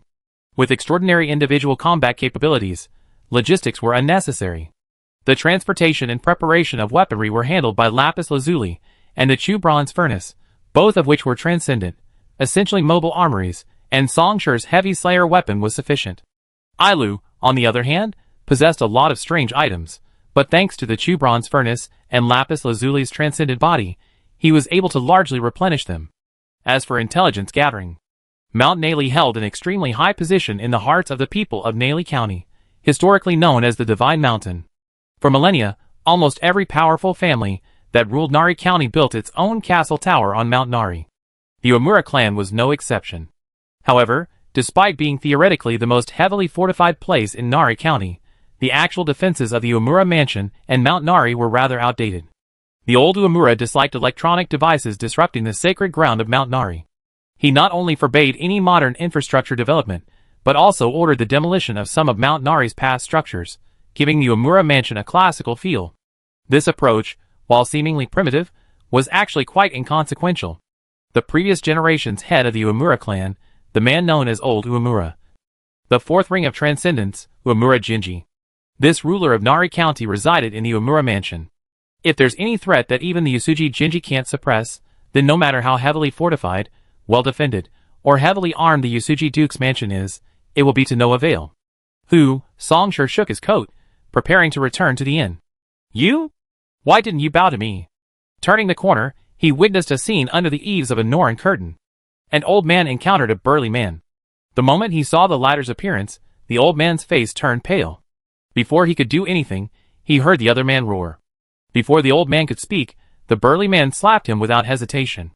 This burly man wore a black haori, and on his open chest was a ferocious smile, half of his face covered in a mechanical, red Hanya tattoo. Both his arms were prosthetics, without any attempt to conceal them. Dark, carbon fiber muscles were intertwined with mechanical parts, cold and powerful. A brownish-red sheathed katana hung diagonally at his waist, radiating a gleaming murderous aura. The mechanical prosthetic arm slap was incredibly heavy, instantly swelling half the old man's face and causing him to stumble backward, nearly falling on his backside. However, the old man dared not fall. For a commoner facing a warrior, standing and speaking was the most basic requirement. The old man barely managed to steady himself, hunching over, slapping himself repeatedly while shouting, "Good job, sir! You have no sense of propriety. You deserve it." Humph. Seeing this, the burly man first burst into laughter, then drew his sword and slashed the old man's chest. His prosthetic eye flashed, and he snorted, "I teach you a lesson first. I got your picture in my notebook. If I find out you're disrespectful again, I have you executed." Having said that, he ignored the old man's reaction, one hand on his katana, and swaggered away. Behind the burly man, the old man trembled, his body growing increasingly hunched, yet he dared not stop slapping himself, much less wipe the gushing blood from his chest wound. Even long after the man had disappeared, he continued slapping himself. Only then did Songshur slowly emerge from around the corner. The old man froze, not expecting anyone to be watching. His slapping hand instinctively paused, and he forced an awkward, fearful smile at the man. I'm sorry. I disturbed you." "Ah, that's all right." The man smiled, walking past him. The old man's hand twitched, and he noticed something suddenly added. He cautiously shifted his gaze, his eyes slowly widening. "Moderately auspicious, may the spirits of Ingong bless you." When he looked up again, the man was gone, vanished without a trace. A samurai, huh? With Songshur's current spiritual abilities, implanting a spark into someone, concealed and delayed, is insignificant. That samurai won't live much longer. The Waisuma clan highly values martial spirit. Decades ago, they enacted the Second Special Talent Reserve Act, establishing the profession of samurai, with a specialized approval agency responsible for selection and issuing official licenses. Anyone who obtains an official license is qualified to be called a samurai, instantly rising to the top. Even the lowest-ranking samurai are considered seventh-class citizens, enjoying various privileges. Considering the special nature of the samurai in Nari County, their power is even higher than that of the normal seventh-class citizens. The most typical example is the exemption from all rudeness the other party just mentioned, or more colloquially, disrespectful accusation. This is by no means a threat. A true warrior, if offended, has the right to kill a civilian in the street. With the monitoring network in place, any disrespect will be punished according to law. Songshur strolled leisurely into the inn. Waiting 2 days later. The Great Wilderness God Festival. Chapter 404. The blood-red maple forest rustled softly, its reflection shimmering in the clear, emerald pool. Along the way, stone pillars and soaring eaves, carved railings and painted beams, and arched bridges arched like rainbows stretched as far as the eye could see. To maintain the maple forest ablaze, with color splendor of Mount Nara year-round, the Uemura clan spent a fortune purchasing a massive ecological control system from the Council of Knowledge, ensuring the place remained serene and tranquil in the crisp autumn air. Uemura Masaki carried a burly man, with a sallow complexion, showing no sign of strain. His boots clicked crisply on the flagstone path, echoing through the quiet garden for a long time. In his 30-odd years with the Uemura clan, he knew this place intimately, proceeding swiftly and without pause to reach his destination. It was a simple, solemn pavilion hidden at the far end of the garden. Uemura Masaki removed his shoes at the foot of the building, went straight to the 3rd floor, and entered a room. Lord Uemura. The man set down the still unconscious burly man, knelt down, then placed his hands on the ground and bowed respectfully forward. The person has been brought. A 6-panel screen divided the room in two, its surface painted in gold and black ink, depicting a landscape of pine trees, cypress trees, and cranes. However, no lamp was lit behind the screen. A cool breeze swept through the room, and in the dim light, the landscape painting, which should have been elegant and serene, appeared somewhat sinister and eerie. Uemura Masaki's voice echoed in the room, until just before silence fell, when a soft voice emerged. "Oh, it's Masaki." The voice was slow and hoarse, like the sound of sanding sandpaper, instantly conjuring an image of a thin, wrinkled old man. "How come you have the leisure to visit an old woman like me?" The voice, low and hoarse, came from behind the shoji screen. "You must have been very busy these days. You really had a hard time." "I dare not presume to claim hardship." Only after the other person finished speaking did Uemura Masaki raise his head and straighten his posture. 2 days ago, the former head of the family died a martyr's death. I was the second, and the new head of the family took his oath of office yesterday. Alas, Yuji was a good boy. It's just a pity he embarked on the path of heresy. As if by illusion, although the source of the voice was behind the shoji screen, upon closer listening, it felt as if it were right next to his ear, even a ticklish breath. Then, who is the new head of the family? Although he was asking about the head of the Uemura clan, the new master of Nara County, the other person's tone was nonchalant, as if casually picking through a row of Daruma statues at a street stall. "Reporting to you, sir, it is Uemura Shoji." Shoji. Upon hearing this name, the statue behind the shoji screen hesitated. He is Yuji's cousin, Uemura Masaki reminded him at the opportune moment. Oh. The other person suddenly realized, even clapping their hands cheerfully, like a child. "I remember now, that was a good child too." "But, Masaki." The ticklish breath close to his cheek suddenly turned sinister. "Don't you want to be the head of the Kamama clan? Although they are all good children, among the Kamama clan members, you are still the one I favor the most." "Reporting to my lord," Kamama Masaki said steadily, "being adopted by you, and even given the surname is already an unparalleled honor. I dare not, and do not wish for the position of head of the clan. I only wish to serve you personally." After a moment of deathly silence, a hearty laugh rose into the sky. The laughter was so intense that the shoji screen shook violently, and even the attic seemed unable to withstand it, visibly trembling, the ceiling quivering and shaking off countless fine dust particles. Just then, an uncontrollable whimper broke the laughter. On the spotless cypress wood floor, the burly man had woken up some time earlier. His eyes were filled with terror, as if he wanted to do something, but the muscle relaxant he had been injected with and his prosthetic body locked him in place, leaving him only able to writhe weakly, making a clattering sound. "Damn it! I'm going to die." The burly man's eyes were filled with terror. As a warrior who had obtained a formal license and was a first-ring psychic, the last point in his memory was when he walked out of the izakaya in the middle of the night, facing the cold wind, and when his consciousness returned, he found himself here. A bone-chilling cold crept up his back, like 100 demons silently cupping his cheeks. 2 thoughts surged in the man's mind. First, the legend of the Yoshioka murderer, who frequently caused people to disappear without a trace, was true. Second, look at all this. The Upper Gates Orthodox chapter, heretical path, the patriarch succession, my origins, Hearing such a huge secret, I'm going to die. Oh, you're awake. The laughter abruptly stopped, and after a few breaths, the voice finally came out slowly. Child, do you know who I am? The burly man stared wide-eyed, shaking his head frantically while groaning and stammering. No, you're lying. The voice suddenly changed, and in that instant, the burly man felt as if he had fallen into an ice cave, his whole body chilled to the bone. This wasn't an exaggeration, but a genuine feeling. A soft rustling sound. In the night breeze blowing from somewhere, the iron wind chimes on the eaves of the pavilion swayed gently, producing a clear tinkling sound. You've been listening for so long, how could you still not figure out my identity? You're not stupid, you're just a bad kid. With eyes blazing with fury, wisps of black smoke seeped from the gaps at the bottom of the pine and crane-patterned screen.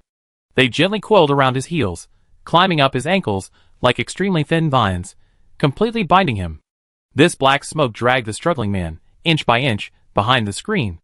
Neither his usually unstoppable prosthetic body nor his first-ring psionic energy had any effect at this moment. After the man was completely dragged in, a chilling, soft chewing sound echoed from the room. The chewing sound lasted only a few breaths. Then came a deep sigh, not of satisfaction, but a burning, intense dissatisfaction, like a starving maniac. Too murky. A heart thoroughly tainted by desire, a soul clouded and ignorant, a will utterly cowardly, tasteless, inferior, disgusting. Masaaki. Lord Genji, I am here.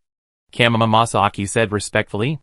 Hurry and prepare for the Great Wilderness God Festival. The other's voice lowered, as if weary. What I want is a pure, untainted heart, still beautiful as crystal, not these gratifying snacks. Please rest assured, my lord, everything is proceeding smoothly. Kamama Masaaki rose and bowed to the shoji.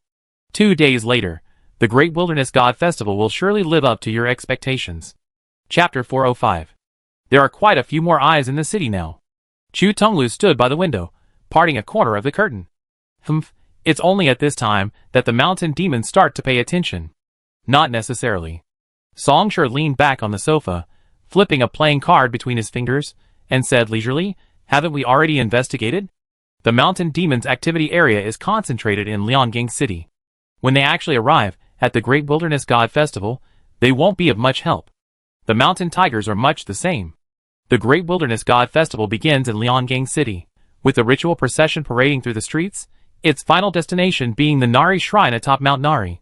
Lapis Lazuli, through day and night probing defense deployments and searching past intelligence, discovered that during the Great Wilderness God Festival, the area of responsibility for the Umura clan's private armed forces mountain demons and mountain tigers always stopped at the foot of Mount Nari.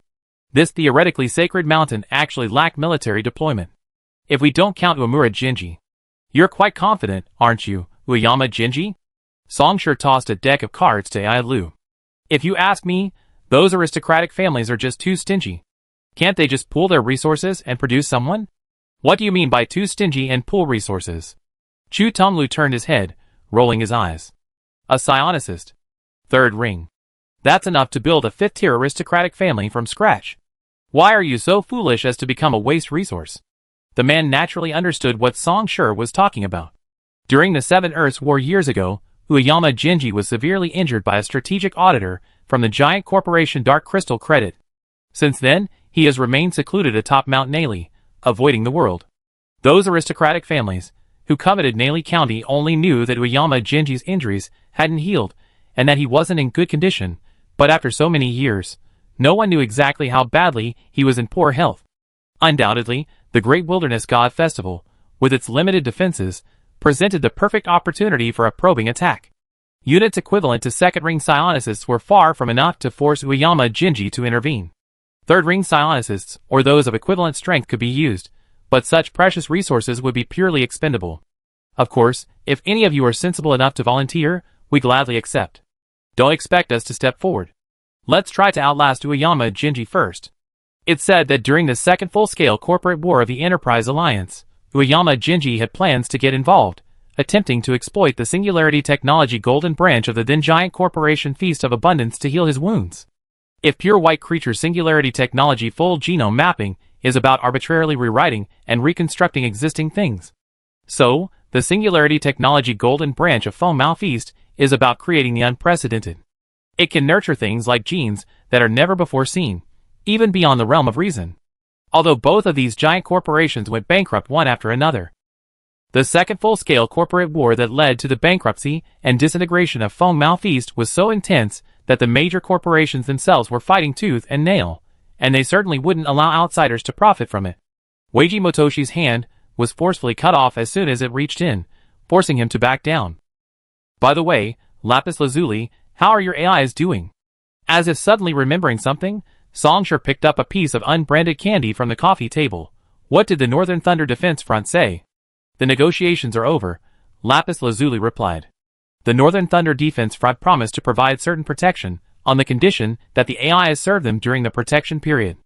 Also, they must not be exposed in the short term, allowing the Knowledge Council to obtain evidence. Ha ha ha, Songsher chuckled. Believe me, Ron FA definitely knows this batch of AI is on the biting defense line, and Wang Chenlai knows Ron FA knows too.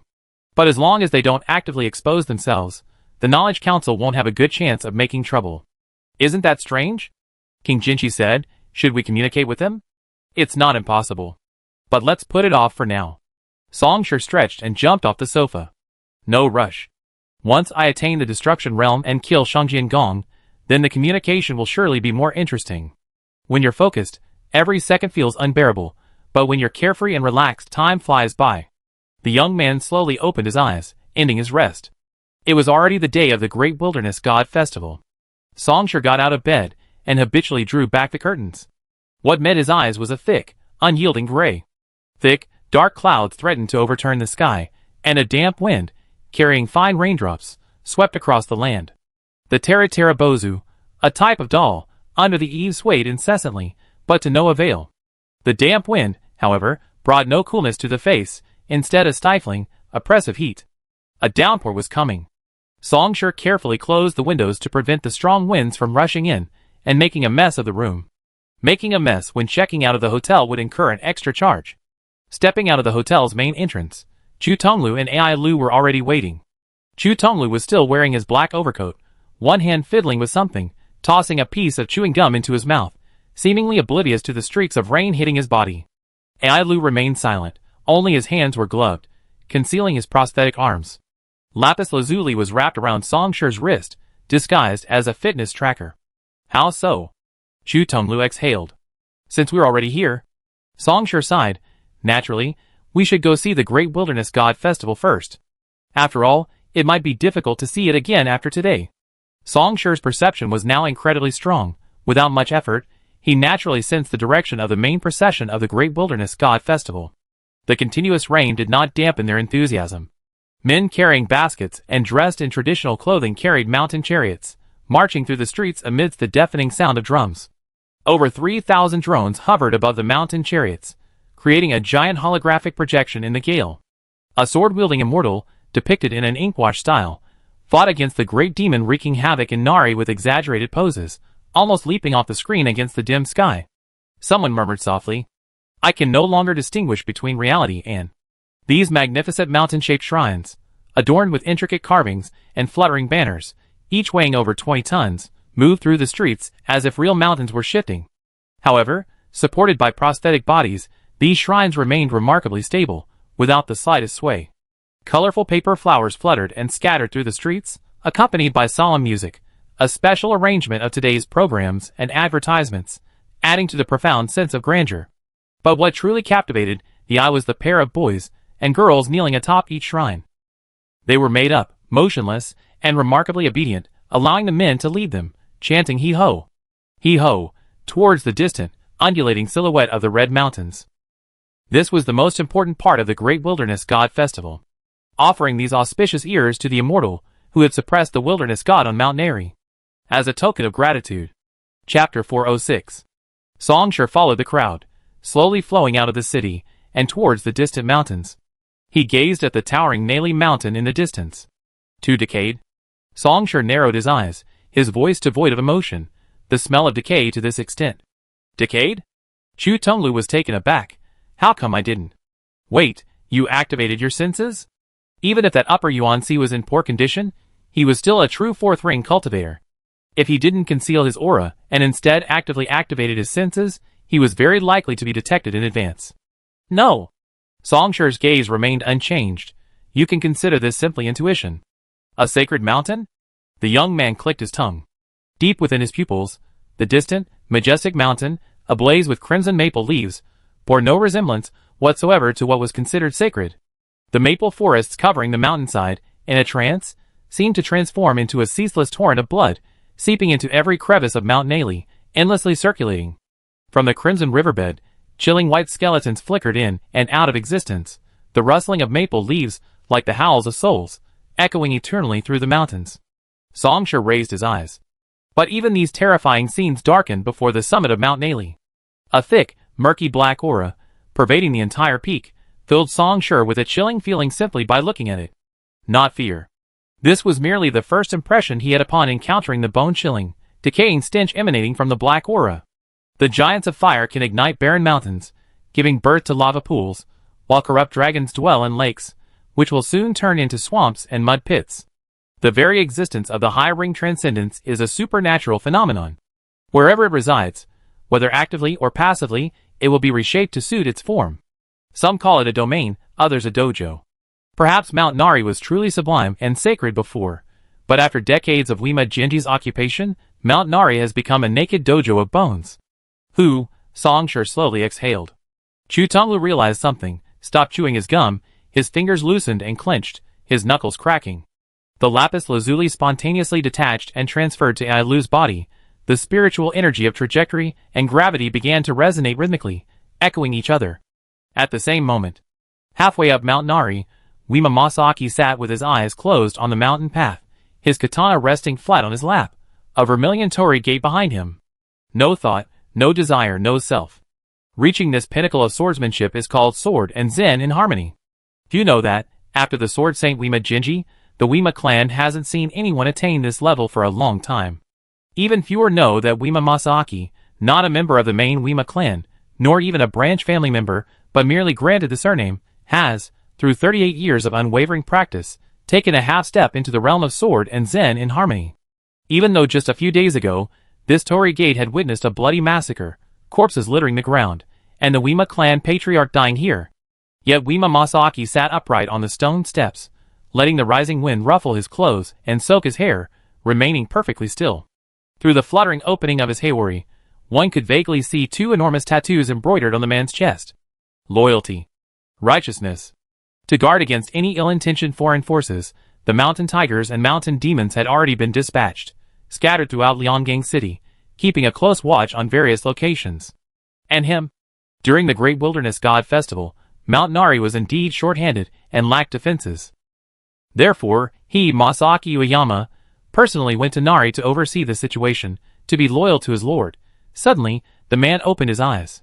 It was time. The 30 mountain peaks were about to reach the foot of Mount Nari. Ordinary people were not allowed to accompany Mizuho on the journey up the mountain. They could only pray and offer blessings from afar. To ensure everything went smoothly, and to uphold the importance of the Great Wilderness God Festival, he would descend the mountain to personally receive her. At that moment, the already raging wind suddenly intensified, whipping the surrounding maple leaves into a chaotic dance. A winding silver serpent undulated within the iron like heavy clouds, and suddenly a thunderous roar erupted between heaven and earth, as if a giant god had struck a drum made of oxhide. A terrifying celestial phenomenon, a calamity rather than a good one. Kaminari Masaki gazed up at the sky, the surging lightning casting flickering shadows on his gaunt face. Considering the need for greater care today, Kaminari Masaki gripped his katana, slowly rose, and began descending the stone steps. With the power of a third-ring upper-level true psychic, he was still halfway up Mount Nari, but descending from the top, he would reach the foot of the mountain in an instant. The array of mountain sledges suddenly stirred, as if someone stood at the front and spoke. The men carrying the mountain sledges turned pale with fear. The surrounding crowd widened their eyes. Only the Mizuhos, who had been given a small dose of tranquilizer beforehand, remained seated, oblivious to the outside world. Kaminari Masaki frowned slightly. Even thousands of meters away, his eyesight remained sharp, and he could see clearly the unfamiliar young man standing in front of him. The world seemed to stand still at that moment. An unimaginably intense flame suddenly erupted, its scorching crimson gold blooming between heaven and earth, gushing forth like an abyss. The raging winds and torrential rains lost their color in that instant, as if burned away. What? Caught completely off guard, even with Kamima Masaki's composure, he was momentarily stunned. The flames began to rise. Under everyone's astonished gaze, the flames swept outwards in all directions, then abruptly coalesced and collapsed into a single line. Rising from the ground at the foot of Mount Nari, like a blazing star capable of destroying everything, it pierced the dark sky in less than a tenth of a second, hurtling straight towards the summit of Mount Nari. You dare to challenge me, you scoundrel. The initial shock instantly turned to rage.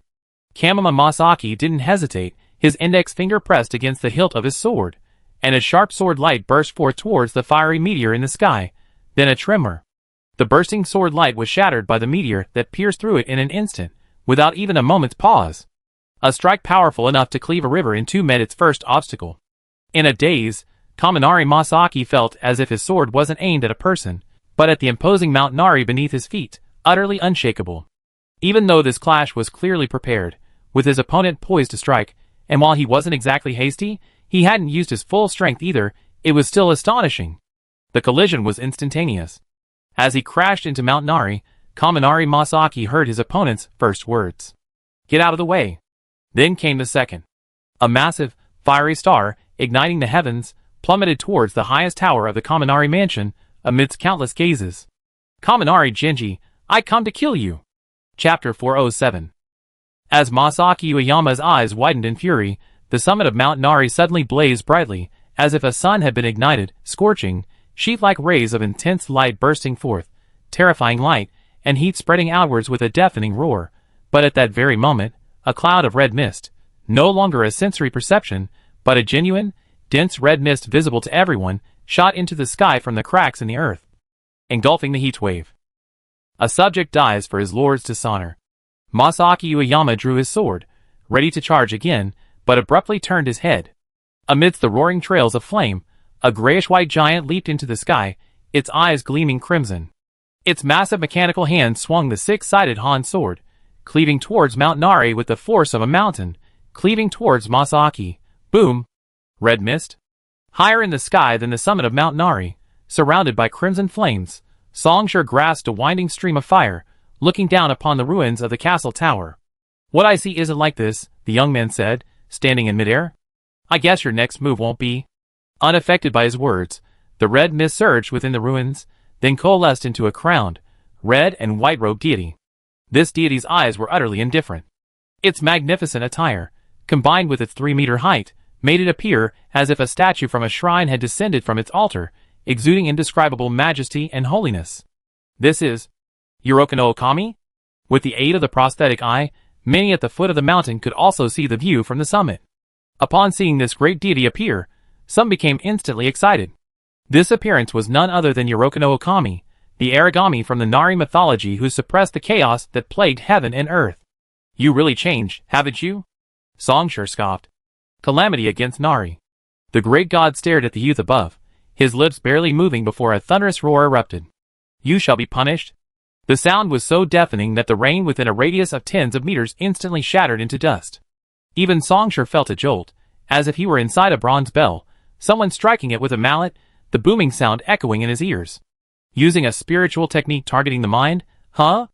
Then, under the great god's cold gaze, a smile slowly appeared on Songshur's face. The earlier roar seemed to have had no effect whatsoever. "Unfortunately, I recently underwent some specialized training. This kind of thing isn't very effective against me anymore." Songshur raised his index finger and pointed it at the great god. "Ueyama Genji, reveal your true form. Do you dare call yourself surpassed in this state?" The great god remained silent, devoid of joy or sorrow, his face utterly devoid of divine indifference. He merely raised his hand, and the crimson mist rapidly coalesced, forming a katana with gilded tassels. He slowly gripped the hilt with both hands, his large sleeves automatically retreating behind his elbows. Songshur exhaled. Crimson gold flame surged like a raging river, fiery liquid cascading down towards the summit of Mount Nari. "Then I fight until you reveal your true form." Accompanying the cascading liquid was Songshur's swooping attack. He unleashed a powerful strike, leaving a trail of flames dozens of meters long, slashing down at the great god's head. The great god, however, held his katana high above his head, neither dodging nor evading, taking the blow head-on. The instant sword and blade clashed, a long, drawn-out silence followed, then a deafening, resounding clang of thunderous music. A massive, visible shockwave violently erupted, The vast ocean of crimson mist trembled violently, and the meticulously designed and constructed buildings were instantly and utterly destroyed by this violence. Even the distant crimson maple forest suddenly collapsed to one side, maple leaves flying everywhere, some even uprooted, and rocks crumbling. The crimson gold scorched earth was activated. Blessed by the dual effects of wildfire and rendering, it swept rapidly, unstoppable, as if to ignite and boil the entire sea of mist. In the blink of an eye, Chongshur struck again. This was not a simple physical strike. Propelled by an immense surge of spiritual energy, a river of fire cleaved the earth, cracking everything within a radius of hundreds of meters. Crimson maples and the dark pool were reduced to ashes, the overflowing flames easily incinerating everything. Even the tall, solemn gods were forced back several meters by this single blow. But the feeling of striking was wrong. The opponent's displayed spiritual energy was at most at the upper third ring, lacking any sense of the fourth ring. While this was already impressive, it wasn't enough against Chongshur, who was attacking seriously from the start. A spark was extinguished. Spiritual energy technique, soaring sky. The previous strike had barely landed, the flames not yet fully bloomed, when Chongshur was once again before the great god. The killing power brewed from a single spark far surpassed any previous attack. Using an avatar to fight? He would burn away this disguise. The red sea of mist suddenly split apart, terrifying spiritual energy forcefully carving out a vacuum channel within it.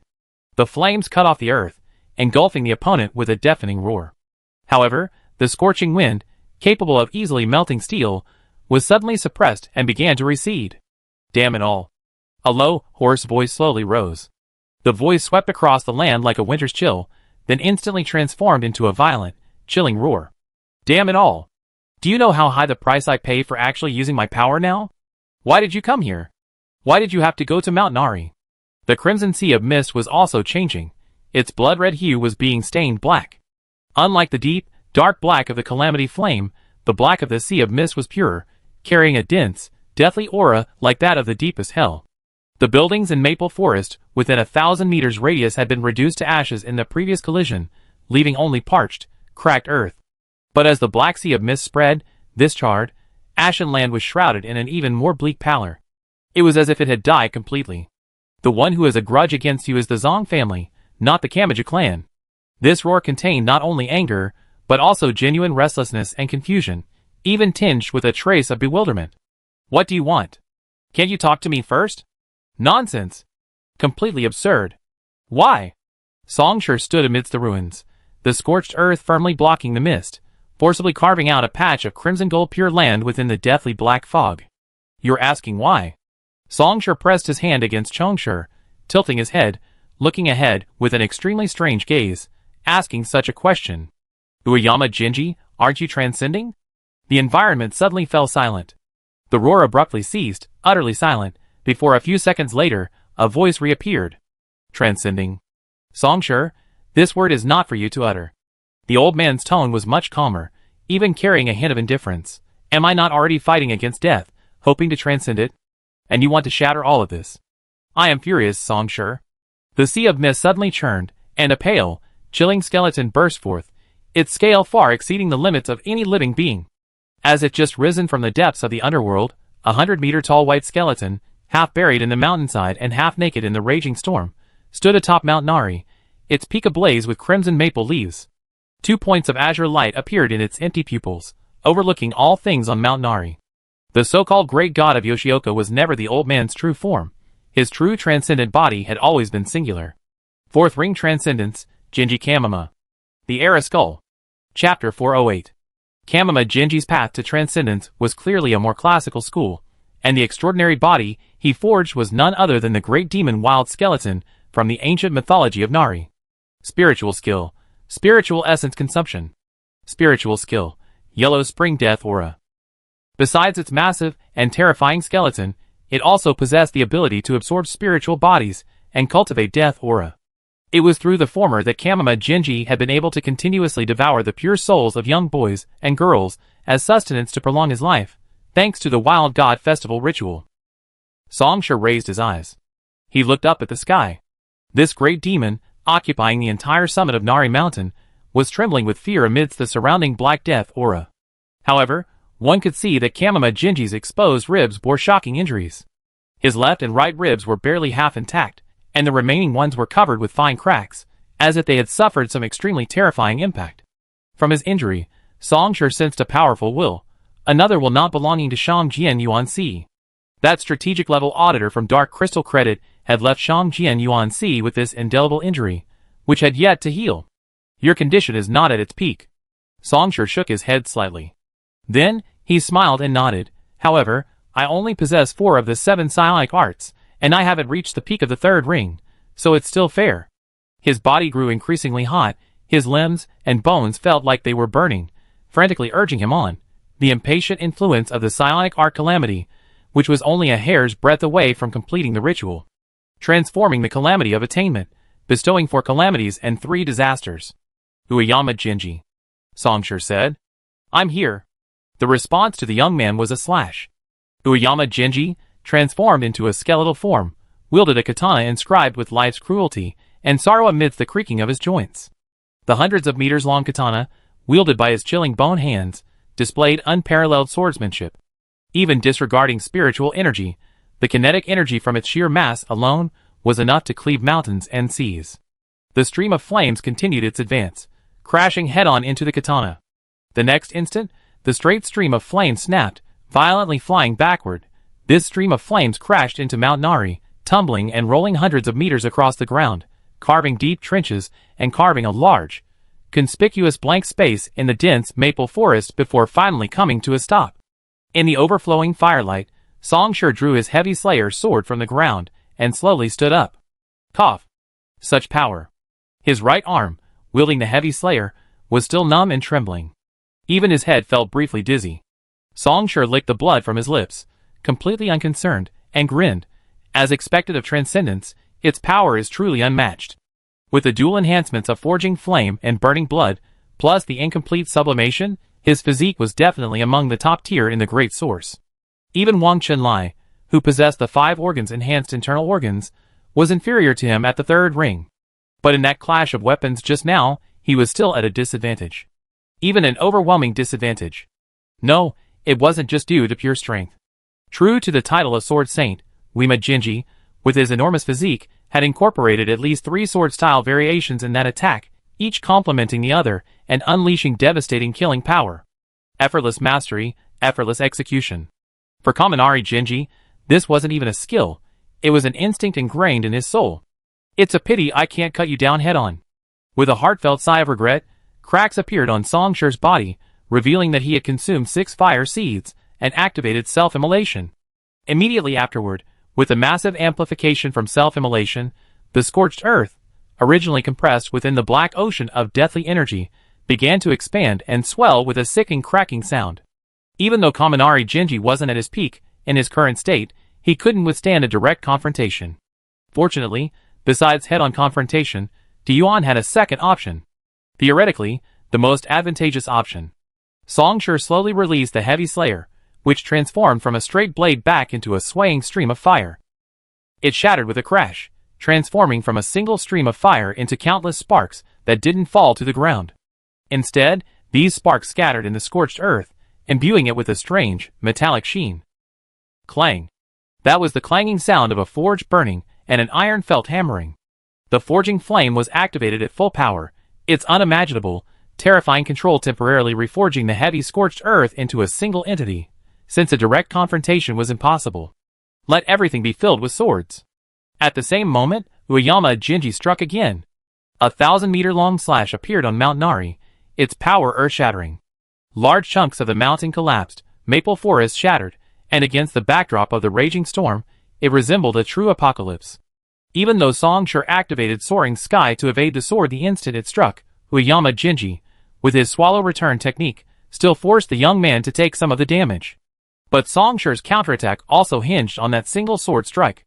Looking down from the heavens, the dazzling crimson gold, in turn, permeated the black aura, painting Mount Nari with a new hue, and then attacked the white skeleton atop Mount Nari. It was fire, but in the blink of an eye, these flames revealed themselves as a forest of spears and swords, their sharpness fully displayed. In an instant, Ueyama Jinji felt as if he had been slashed by hundreds of swords. Numerous fine crimson gold cuts appeared on his terrifying, even fearful, yet somehow sacred, skeletal frame. Perhaps if Uyama Jinji were still in his prime, he could easily extinguish even a formless sea of fire. However, in his current weakened state, this forest of spears and swords of fire had become an incredibly troublesome opponent. Uyama Jinji suddenly raised a bony hand. The black mist formed by the psychic technique Yellow Spring Death Aura churned violently, protecting him as it clashed with the sea of fire. On Songshi's face, several faint black veins appeared, these veins exuding a dense, decaying death aura capable of easily extinguishing life. The previous attacks, and being surrounded by the sea of mist, had inevitably contaminated Songshi. With each breath, Songshi felt a weakness creeping into his lungs, like an old man on his deathbed. However, he could still hold on for now. Burning blood was boiling wildly. Songshi was almost completely ablaze, the infiltrating death aura greatly suppressed before this boiling crimson blood. Without the slightest pause, Songshi's body surged forward, scorched earth rising again. Sea of mist? Sea of fire? His power is indeed unmatched, but when it comes to reshaping the environment, the weapon formed from flames pierced through the black mist, violently shaking and churning. Hundreds of weapon strikes forcefully creating hundreds of vacuum channels of varying sizes, straight towards the desolate skeleton. Then the great source comes first. Chapter 409. Boom! In an instant, the clash of metal arrows resounded incessantly, a chaotic roar that engulfed Shangjin Yunci. But the effect was still not significant. The strongest point of a psionicist on the transcendence path is, and undoubtedly, their extraordinary, transcendent body. These fiery weapons, each strike capable of easily incinerating and shattering a concrete bridge, only left fine, scraping marks on the massive skeleton of Shangjin Yunci, this desolate skeleton. After entering the fourth ring, the sublimation realm, Shangjin Yunci achieved a fundamental leap, becoming a transcendent among psionicists. In ancient times in the Eastern continent, this would be equivalent to having completed his cultivation and attained enlightenment. But that was all.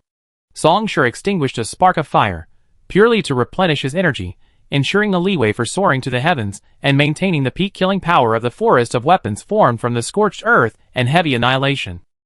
A single blow might not be fatal, but what if it were merely a scratch? Hundreds of sharp blades, relentless, could create a gaping wound even with the slightest line of attack. The deathly aura of the underworld, meant to protect the sword, was utterly unable to withstand the onslaught, riddled with holes. Kamima Jinji's pupils flickered with a sinister light, his grim fingers tracing the katana, clearly preparing to unleash some ultimate sword technique.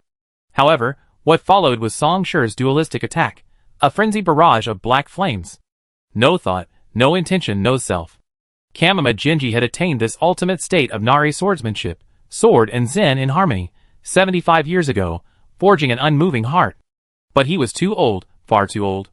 The physical body is a raft for crossing the world, the soul steers the boat. Unless one walks a special path, the two always influence and complement each other. The indelible wounds of the past prevented his body from ever fully recovering, leaving it like a patched-up, leaky bag. No, that's not the key. Kamima Jinji thought to himself. There was no need to deceive himself further.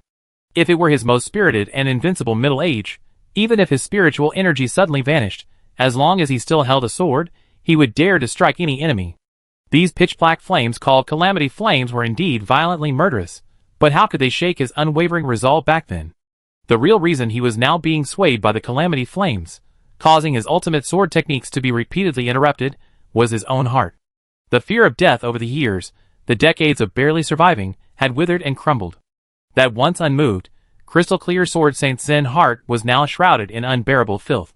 Yesterday's Kaminari Jinji couldn't unleash today's sword, and today's Kaminari Jinji lacks yesterday's heart.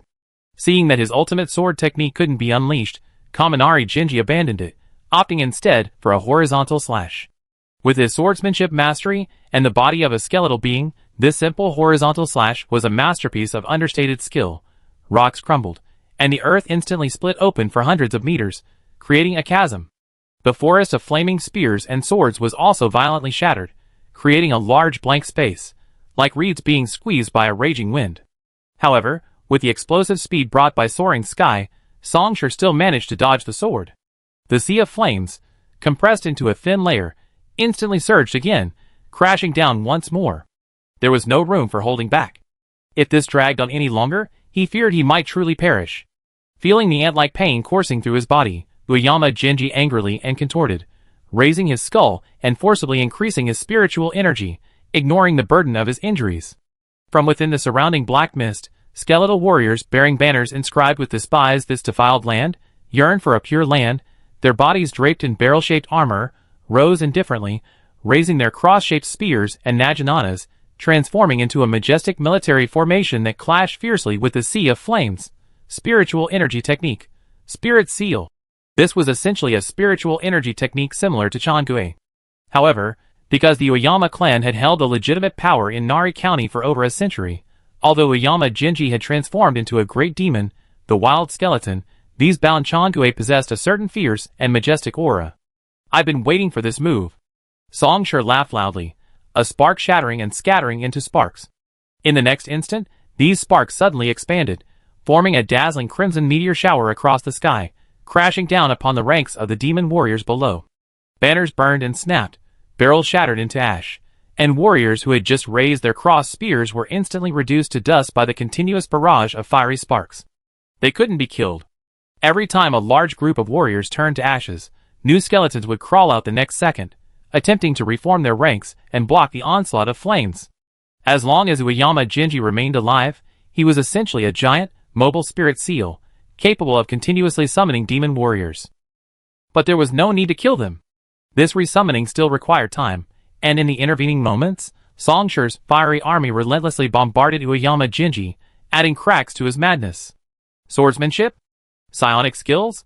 A war of attrition. A flurry of thoughts raced through his mind, and the skeletal figure perched atop the mountain suddenly halted its katana. "Songshur!" Uyama Genji's voice echoed in his ears, clear and distinct, yet concealed, likely through some form of telepathic transmission. "I ask you one more time, what do you need? The Uyama clan has no grudge against you. On the contrary, we can stand together as pillars of strength against the Tsurukai clan.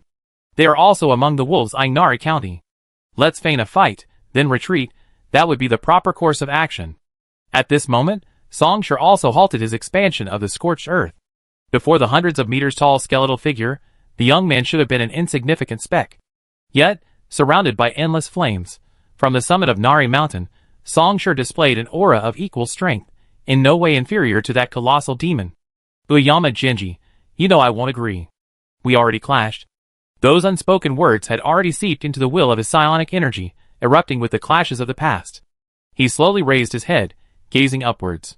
He stood on a shattered rock, the massive skull obscuring most of his vision, 2 points of eerie light looking down. "But you still asked?" The joy that had arisen with the activation of self-immolation, the raging fire of his burning blood, suddenly vanished. "Disappointed? The situation is currently at a stalemate, the scales haven't completely tipped in one direction, yet you still intend to retreat, wanting to try another way to avoid this battle." Songshur's gaze shifted over the desolate skeleton, but the feeling it evoked was even hotter, more scorching than the previous sea of fire. "Uyama Genji." Finally, Songshur stepped forward, the scorched earth following him like a shadow, ready to spring into action. "Come here." Uemura Genji paused for a moment, then raised his head. "Masaki!" the old man shouted. "Come to my side." Chapter 410. A thunderous roar echoed through Mount Nari, felling maple trees and shattering raindrops. Upon hearing this sound, Uyama Masaki, who had gradually suppressed the mecha giant, abandoned his plans to advance further without hesitation. He merely unleashed a single sword strike, forcing his opponent back, then transformed into a streak of sword light, leaping and twisting through the mountains, reaching the summit of Mount Nari in a few breaths. "Lord Genji." Without even glancing at Songshur in the distance, he respectfully approached the desolate skeleton, bowing before it like a devotee worshipping a colossal statue. "Masaki, you know, don't you? My adoption of you wasn't simply out of kindness." Uyama Genji's voice was no longer angry or intense, instead, it had returned to that of an old man, slow and peaceful. "Yes, I know." Uemura Masaki knelt down, his voice deep. "You encountered me by chance, recognized my talent, and thus ordered the Uemura clan to adopt me, making me a sharp blade in your hands. Do you hate me?" "Not hate, not anger, not resentment, not rage," Uemura Masaki replied. "Without your adoption, I would have frozen to death in a street corner, or been killed by a passing samurai. You gave me an unimaginable life, the Uemura surname, and the status of a third-class citizen. How could I hate you?" "Is that so?" The old man's voice lowered for a moment, then quickly returned to its original tone. "Now, in the Uemura clan, no one can compare to you. I truly considered that after my death, I would let you succeed me as head of the family and take charge of Nari. But at least now, I don't want to die, I cannot die. Genji Uemura slowly lowered his head, gazing at the man below. I'm too old, and my condition is too poor. If we continue to fight individually, we may not be able to win today's battle. Please enlighten me.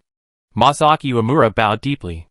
I will use the method of eating spiritual marrow to transform you into resources, nourishing my body, so that I can regain my full strength and vanquish our enemies. Spiritual art eating spiritual marrow. It imbues Genji Uemura's attacks with a mental attack, and when used actively, it allows him to devour the souls of others for his own use. Then please begin. Masaaki Uemura bowed again. You really want to die like this? A vector nozzle unleashed a torrent of flames, followed closely by a gray-white mecha, which descended from the sky, causing the earth to tremble violently. Standing only 12 meters tall, the armored prison abyss, which he used to look down upon, suddenly seemed insignificant before the 100-meter-tall demon wilderness skeleton. Chu Tonglu ignored the wilderness skeleton, instead staring intently at Shangjian Zhengzheng below, exclaiming incredulously, "You're willing to die for him? What about your own path?" A scholar dies for one who understands him. Perhaps due to their recent exchange, Shangjian Zhengzheng straightened up, glancing at Chu Tonglu. The loyalty and righteousness tattoo on his chest flickered in the wind. My heart is unwavering. The words that lingered on Chu Tonglu's lips were ultimately swallowed back. He sensed the unyielding will emanating from the other's heart. If it could be swayed by mere words, the other would never have reached the upper third ring of spiritual energy. Then, I offer my blessing? After a long pause, Chu Tonglu managed to squeeze out the words. Spiritual essence can indeed devour the souls of others to nourish itself. But this devouring has its limits. The soul of a third-ring psychic is as precious as iron and jade. If it harbors a rebellious spirit, even Shangjian Yuanci cannot easily devour or digest it. In fact, it might even harm him. To put it simply, even in the immediate future, if Shangjian Yuanci were to swallow Songshi whole, it would be like an ordinary person swallowing burning charcoal. It wouldn't be surprising if his lungs were burned through. If Shangjian Zhengzheng wasn't acting willingly, Shangjian Yuanci would never have engaged in this on-site spiritual marrow consumption.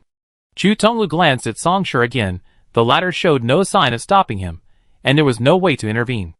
If a high-ranking third-ring psychic is determined to die, who present could stop him?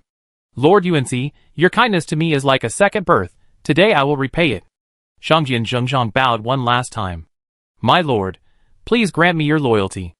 A massive skeletal hand pressed down, its index finger and thumb pinching the man, slowly placing him into the empty chest.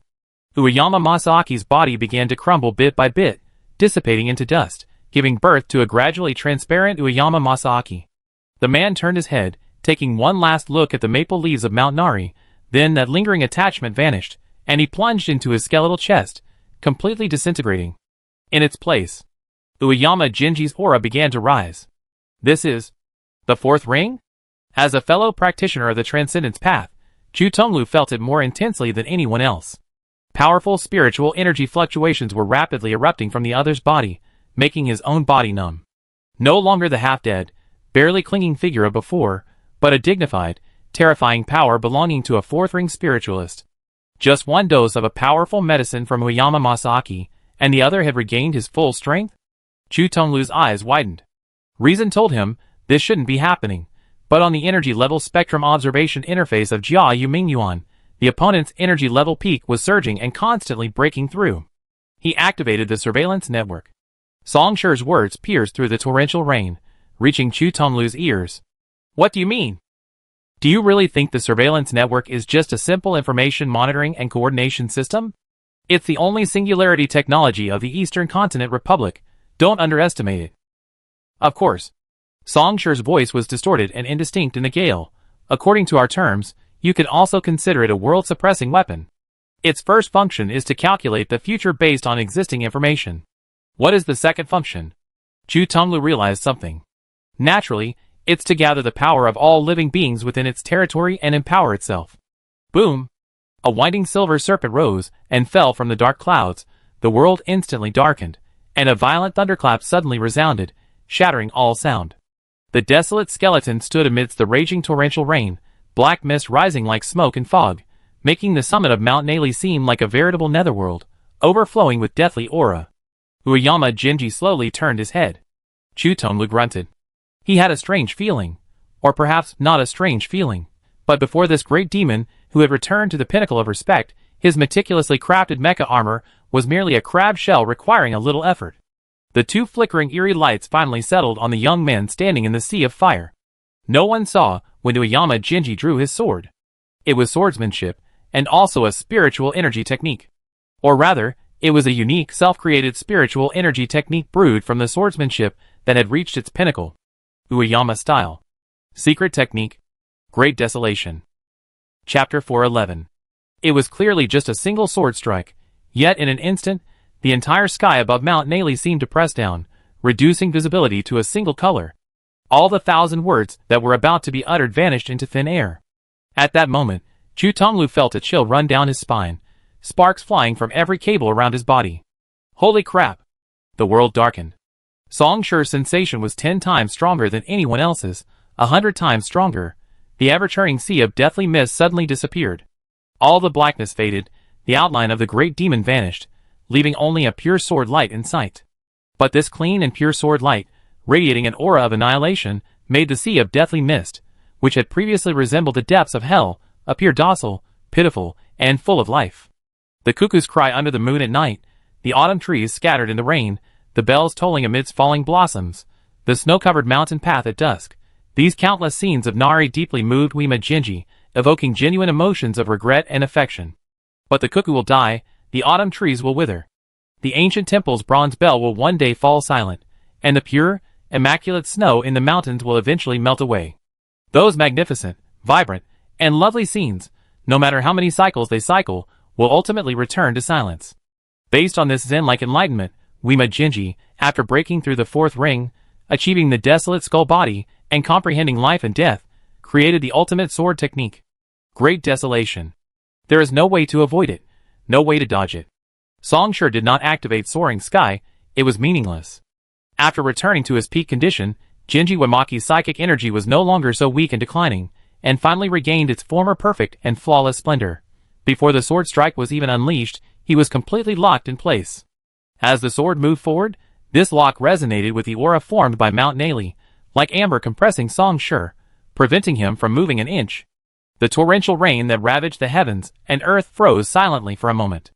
The raging torrent of rain was severed in the middle, first by a thin line, then the line expanded with a roar.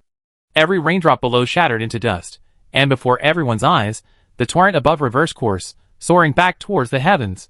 Then came the earth. The maple forests within a radius of 10 miles, their vibrant red suddenly vanished, replaced by a pale, desolate white, like the ashes of burnt paper. All life had been stripped away in an instant. Starting from the summit of Mount Naley, a straight crack stretched forward, leaving behind a deep, indelible rift valley thousands of meters long. However, in that instant, disregarding the results of his examination, Aoyama Jinji abruptly raised his head, his massive skull revealing genuine shock and rage. The powerful spiritual energy, as deep and unfathomable as an abyss, flickered like a candle flame in the wind, exhibiting significant fluctuations. At the same moment, the noble families, who were observing and commenting through the monitoring network, were instantly shaken. Just now, the instant Aoyama Jinji drew his sword, some colossal entity suddenly rose from the depth 5 of the abyss, hurtling forward and breaking through to the surface network in one go, slamming into the monitoring network within the territory of Nari County. That is, the Abyss Lord has passed through. Immediately seal off the void. Identity verification in progress. Results are in. The Abyss Lord of the Machines. Steel Juggernaut. On the surface network, the colossal whale carrying the mechanical islands flapped its pectoral fins, and its massive body, hundreds or even thousands of meters long, collapsed like a castle of building blocks. Azure blocks scattered across the ground, and a vast school of slender fish surged out, scattering in all directions. It had decisively abandoned this data-driven body, a body even the Abyss Lord found painful, breaking apart and plunging back into the abyss. Even with the power of Abyss Lord at depth 5, it was utterly incapable of directly confronting the surveillance network. This surprise attack was successful for 2 reasons. First, it started from the abyss at depth 5, deceiving everyone. Second, it caught everyone off guard. But if it had delayed even a moment longer, it would have undoubtedly crashed. However, this sudden collision will undoubtedly destabilize the surveillance network of Nari County for quite some time. Those who follow the righteous path receive abundant help, Those who stray from it receive little. At the end of the chasm stretching thousands of meters, in the shattered basin where mountains had been reduced to dust, a figure slowly rose. Boiling blood dripped continuously, rolling onto the ground and leaving burning craters. Self-immolation can delay damage, keeping the user at peak condition. However, even self-immolation couldn't stop Songsher's body from being covered in shocking injuries. Cracks from the self-immolation covered every inch of his surface, making the young man resemble a broken piece of porcelain barely held together. Several embers were used in an attempt to heal his injuries, but the effect was not good. Ujima Jinji, you have followers, the most devout kind. Songsher coughed up blood, his aura fluctuating and noticeably weakened, but he didn't care. He simply raised his head, and gave a strange, cold smile to the great demon in the distance. But you ate him with your own hands. Just now! Chu Tonglu arrived with a roar, his massive fuselage crashing down, the splashing dirt nearly burying Songsher. Songsher punched Chu Tonglu's leg armor, then slumped against it, panting heavily. Truly activating the surveillance network requires permanent access privileges.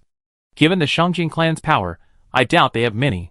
Songsher stared at his opponent, slowly saying, your actions today have sealed your fate, beyond redemption. You killed Shengjian Zhengzhang, personally extinguishing the Shengjing clan's hope. He said, your path ends here. The young man raised his hand, a flickering flame in the center of his palm.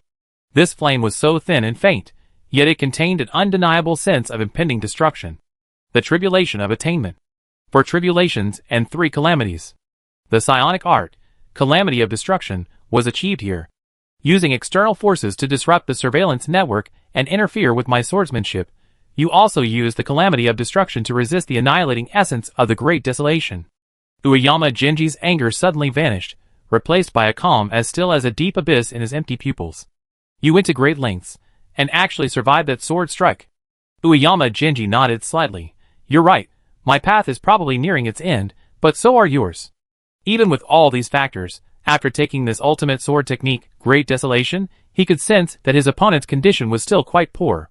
And thanks to the powerful elixir of Ueyama Saishoku, even with the surveillance network temporarily disrupted and its enhancement greatly reduced, he still possessed the peak strength of the third ring.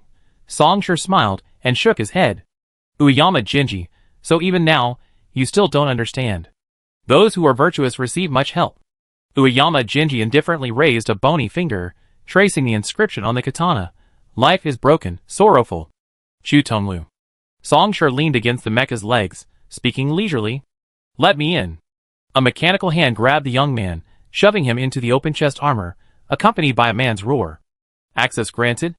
They're all here, that makes things easier. Inside the mecha, only one of the 4 open compartments was empty. King Jinchi and Ai Lu, who hadn't participated in the battle, sat upright, nodding to the young man. I haven't tried this setup either. Chu Tonglu stubbed out his last cigarette, exhaling a puff of white smoke. I suggest you pray I don't fall apart. I have a large-scale armed structure operation license. King Jinchi displayed his electronic certificate. Ai Lu said succinctly, don't worry. Let me see if I can just lie down. Songsher touched the cockpit. Can I press this button? Chu Tonglu took a deep breath, closed his eyes, and lay down. Ready! Speed. The reverse waterfall once again swept across the heavens and earth, and the violent hurricane swept through Mount Nali, swirling up endless red maple leaves. Ueyama Jinji thoroughly stroked the sword inscription. This katana, which had accompanied him for nearly 100 years, trembled at this moment, responding spontaneously. His swordsmanship, honed through countless trials, was about to unleash its full power once more. It was at this moment. Ueyama Jinji's sword suddenly paused for a moment, incredulous shock. The black, ferocious flame shattered the tornado of red maple leaves.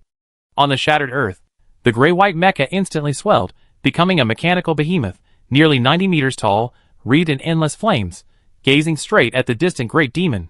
Sharp steel angles emerged, and the half-human, half-beast head slowly grinned.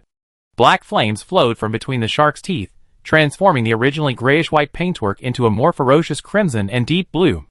For distinct spiritual energies converged, rapidly increasing in power through their interplay and collision, climbing to an unprecedented peak. Fourfold, no, fivefold, the will of the mecha armored prison abyss, nurtured by the Chu copper furnace, roared at this moment. The specific sounds were indistinguishable. The 5 voices of the fivefold will, in this instant, overlapped on a single line amidst the frenzied collision of their spiritual energies, transforming into a deafening roar. Armored Prison Abyss Calamity God. Chapter 412. No time to think. The calamity-inducing mechanical god, wreathed in boundless flames, vanished from its spot. The next instant, amidst a series of exploding air mock rings, the 19-meter-tall mechanical behemoth violently slammed into the 100-meter-tall giant demon. Boom! The Han sword and the katana collided violently. When the weapons exceeded 100 meters in size, even a simple clash of blades could shatter the atmosphere and crumble mountains. The result was a draw. Uyama Jinji unleashed another sword strike, but his heart trembled.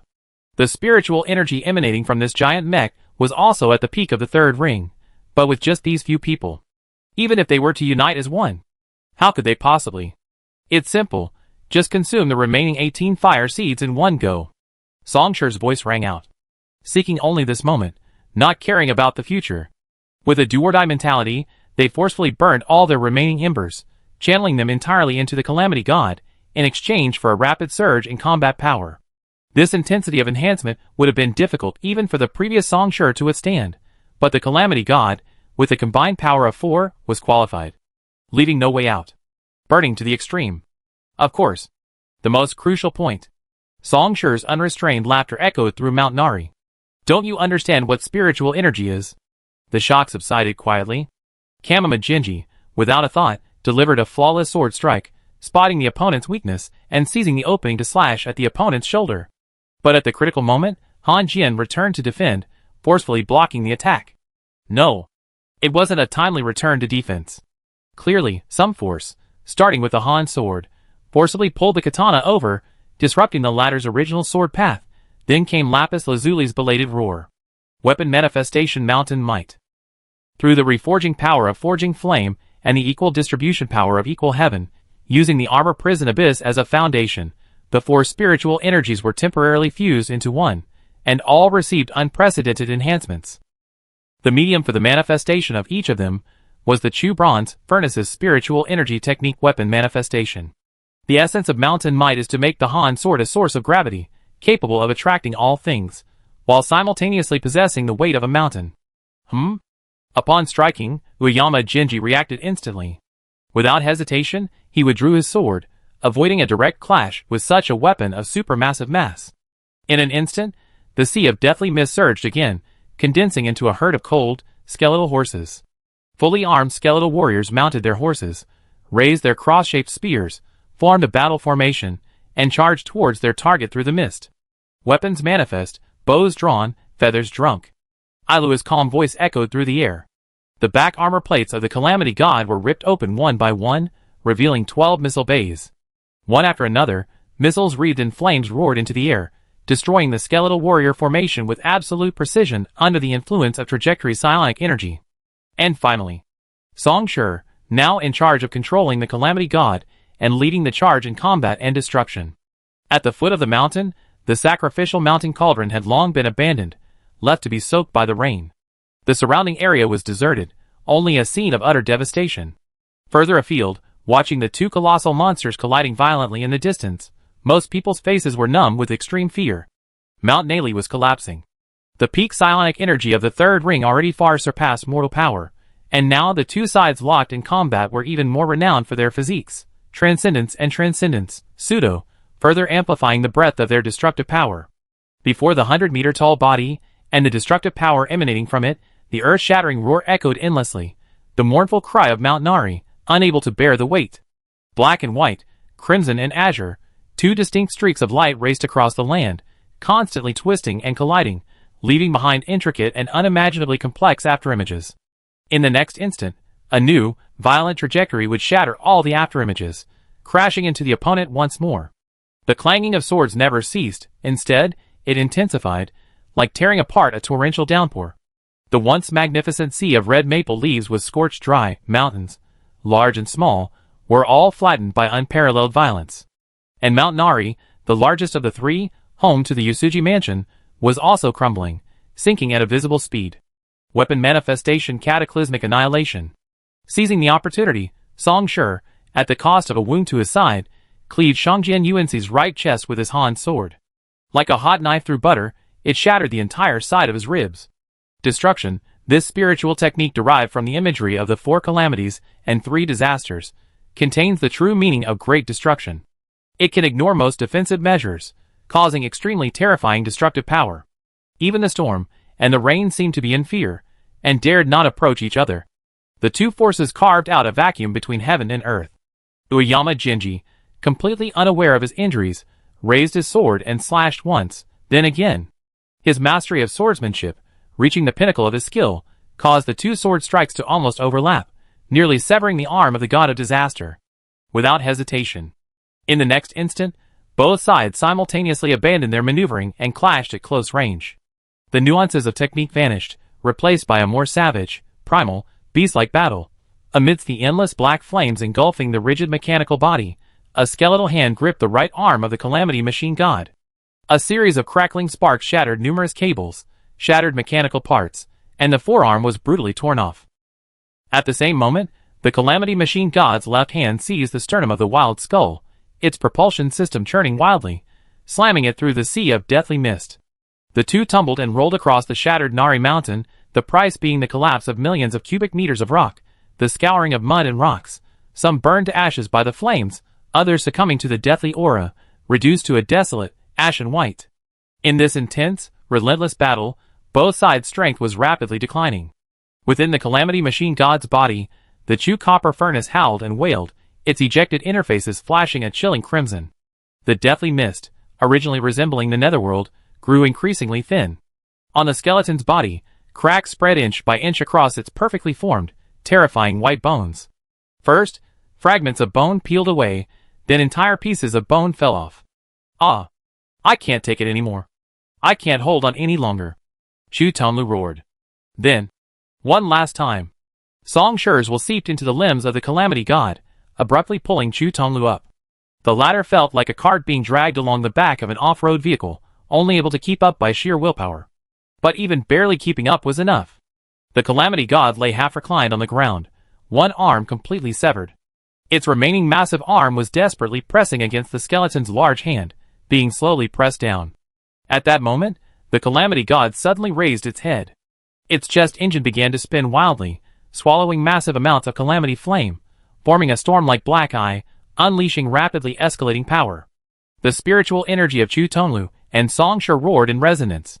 Weapon Manifestation Calamity Turbine Cannon. Chapter 413. Mount Nari. Let's continue calling it Mount Nari for now. At this moment, the people of Yasuoka City witnessed a scene they would never forget. The world fell silent for a moment, then a gigantic, pitch-black pillar of light shot upwards from Mount Nari on the other side, connecting heaven and earth, reaching straight to the sky. The pillar of light easily shattered the torrential rain, piercing through everything in its path. The thick, gloomy sea of clouds collapsed inwards, revealing a huge hollow space, allowing a glimpse of azure blue to penetrate. Then came the belated, deafening roar. On the side of Yasuoka City bordering Mount Nari, the enormous welcoming banner suddenly billowed wildly, the wind chimes on the eaves all fell to one side, the tightly closed windows shook violently, and the dense raindrops shattered involuntarily, turning into pure splashes of water that scattered onto the earth. The black pillar of light continued for several breaths. Cough cough. Damn it! From a high vantage point, the once sacred and revered Nali Mountain now had a basin several hundred meters in radius and tens of meters deep at its very center. The steel colossus and the great demon had vanished.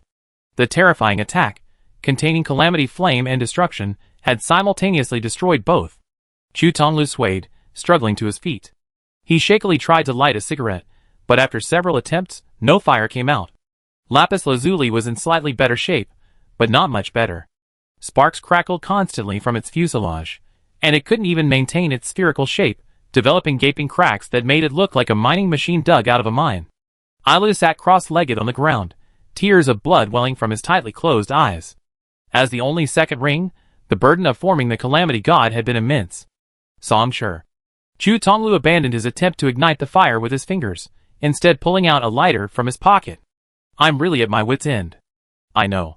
Song Shi had already cancelled the scorched earth technique. His remaining spiritual energy was insufficient to sustain his efforts. The heavy slayer condensed from flames into a straight blade. The young man grasped it with one hand, while the other hand, with two fingers together, slowly traced the blade. It's all right. Next. Not far away, A strong wind dispersed the rising steam. An old man clad in a black and white haori exposed his thin, bony chest. His equally thin, withered hand slowly grasped the katana inscribed with life's fragrance and sorrow. Now comes my favorite part, the piloting phase. Ueyama Jinji walked slowly forward. His bare feet left clear footprints in the wet mud.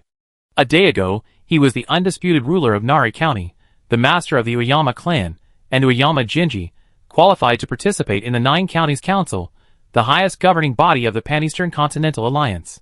A day later, Ueyama Masaaki, who should have been the next leader of the Ueyama clan, passed away. His own authority over the surveillance network was permanently depleted. Even his life, which had lingered for decades, was burned out in today's battle. The old man stopped 7 steps away from Songshur. The smell of death. He raised his withered hand, and in that short time, the collapsing, dark clouds were gradually filled back in, and the torrential rain once again howled and raged across the earth. Over the years, not a day has passed without smelling this scent, but only today has it been so strong, so vivid.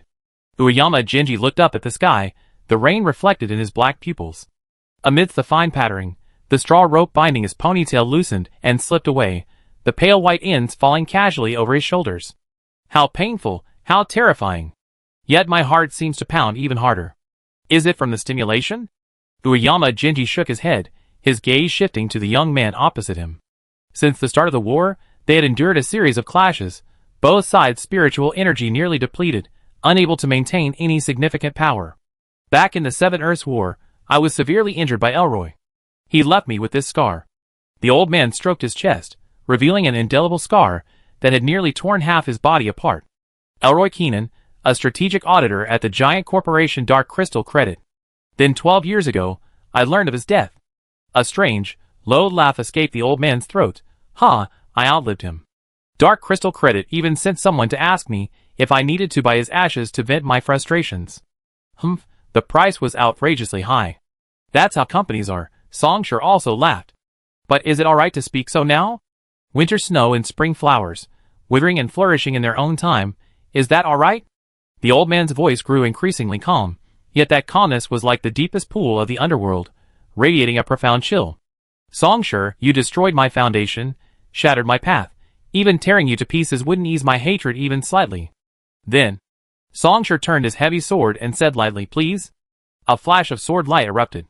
As the one who had won the title of Sword Saint, even with his current astonishing injuries, his spiritual energy completely depleted, and his strength only slightly stronger than a natural human, Ueyama Jinji could still gain superhuman strength capable of fighting 100 men with just his sword. A straight blade severed the sword light. Because Songshur too. In the torrential downpour, amidst the basin-like landscape of Mount Nari, the swords clashed. Although the power levels of both sides were far less devastating than before, the killing intent erupting between their swords was far more chilling and terrifying. A katana slashed down diagonally, drawing a bead of blood from the young man's cheek. In the same instant, Chongshur tore apart his haori, the black and gold fabric scattering in fragments, only to be washed into the sticky mud by the rain. The clash of cold weapons, the shimmering blades, the falling water droplets, the icy touch against skin, even the glimpses of the opponent's eyes amidst the sharp clashing blades. The drifting rain was cut off by the sharp sword blades.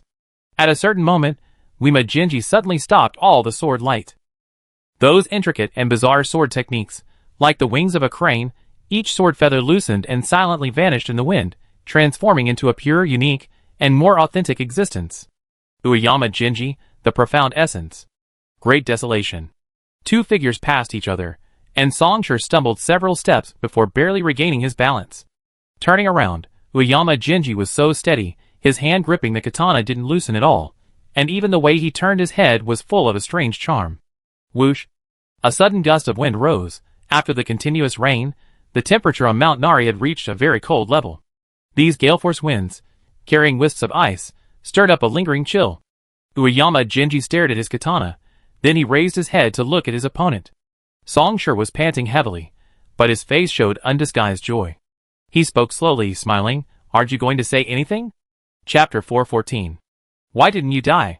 Ueyama Jinji asked. This time, the great desolation, I'm certain, wasn't hindered by external forces. Good question. Songshur shook his head, spitting out blood. But don't you really understand? Ueyama Jinji fell silent. After a long while, He finally let out a long breath. Yes. After all, my heart is already tainted. Spring is gone. Where is he now? You can't go back to the past. Right now, your state of mind is indeed much stronger than yesterday, but only slightly better. Songsher raised his index finger and lightly tapped the other's chest. That unwavering heart that helped you comprehend the great desolation that will to become a sword saint is long gone. Over the years, you haven't made any further progress. Instead, they've been covered in indelible dust. Ueyama Jinji, Songsher said. If it were you back then wielding the great desolation sword, I might not have survived. But with you now, I certainly won't die. Heh. The old man's face revealed an expression that was neither crying nor laughing. This skeleton of the wilderness is trapped in the Zen gate of life and death. So, have you attained enlightenment now? Songsher countered. I can't. The old man grinned, revealing his gleaming white teeth, and I will not. Not bad, not bad. Songsher clapped sincerely, though perhaps due to the immense exertion, the clapping was very gentle. This is the spirit of us. How can a few words sway my heart? Right or wrong is irrelevant, my heart is the true judge. Heh, right or wrong is irrelevant. Ueyama Jinji chuckled coldly. Isn't this still subtly implying that I'm wrong? If you insist, I can say you're right. Songsher casually touched Chongsher, saying, consider it my end-of-life care for an old man. How about it, want a set? I don't charge. Hee. Ueyama Jinji clicked his tongue. The tattered Hewari, soaked with cold rain, clung to his skin, outlining his gaunt bones. Should we broadcast this to your clansmen again? Songsher reminded him, but it seems like it's alright if you don't. I be joining you with these celestial beings soon anyway. Ueyama Jinji only said, my life is my life. The old man's gaze slowly passed over the young man, landing on a spot further back. Chu Tonglu exhaled a puff of smoke and said coldly, do you still remember that clone from back then? I have a vague recollection. Ueyama Jinji pondered for a moment, then nodded slightly. So it was you. The academic council actually let you escape? Quite interesting. And the android, that abyss lord who crashed into the Nari County surveillance network, was it you who brought him here? No wonder, no wonder. Lapis Lazuli was opening its repair kit, its intelligent robotic arm dancing rapidly, repairing itself at high speed. Hearing this, it only uttered 4 words, within my power. Ha ha ha. Ueyama Jinji laughed sentimentally. What a within my power indeed.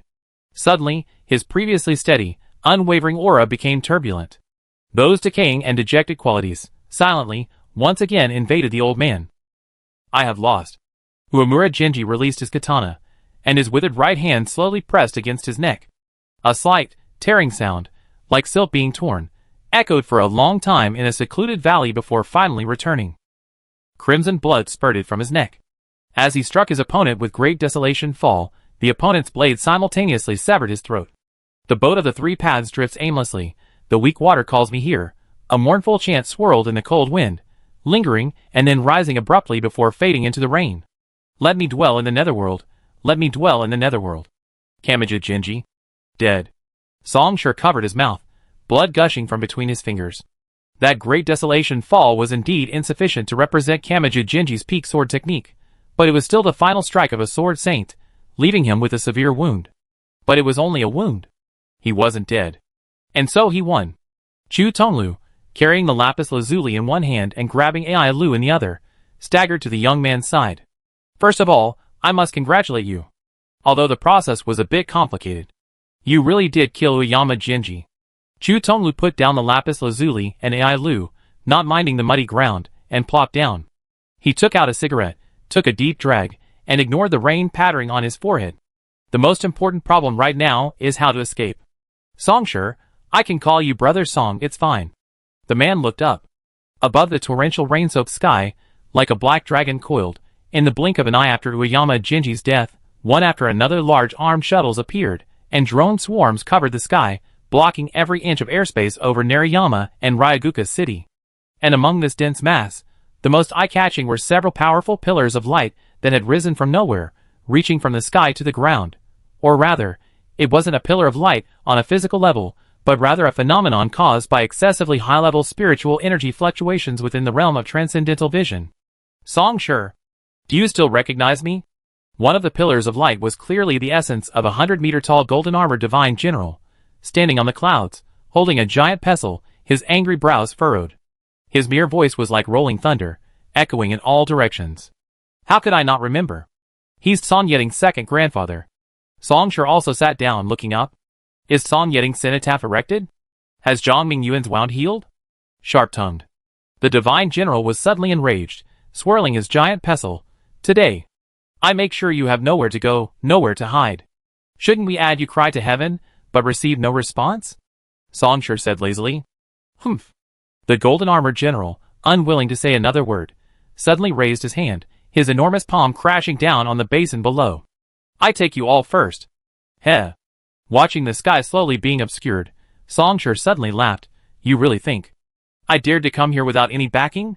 The young man opened his palm. A double-layered silver ring, shaped like a keychain, had been crushed sometime during the night.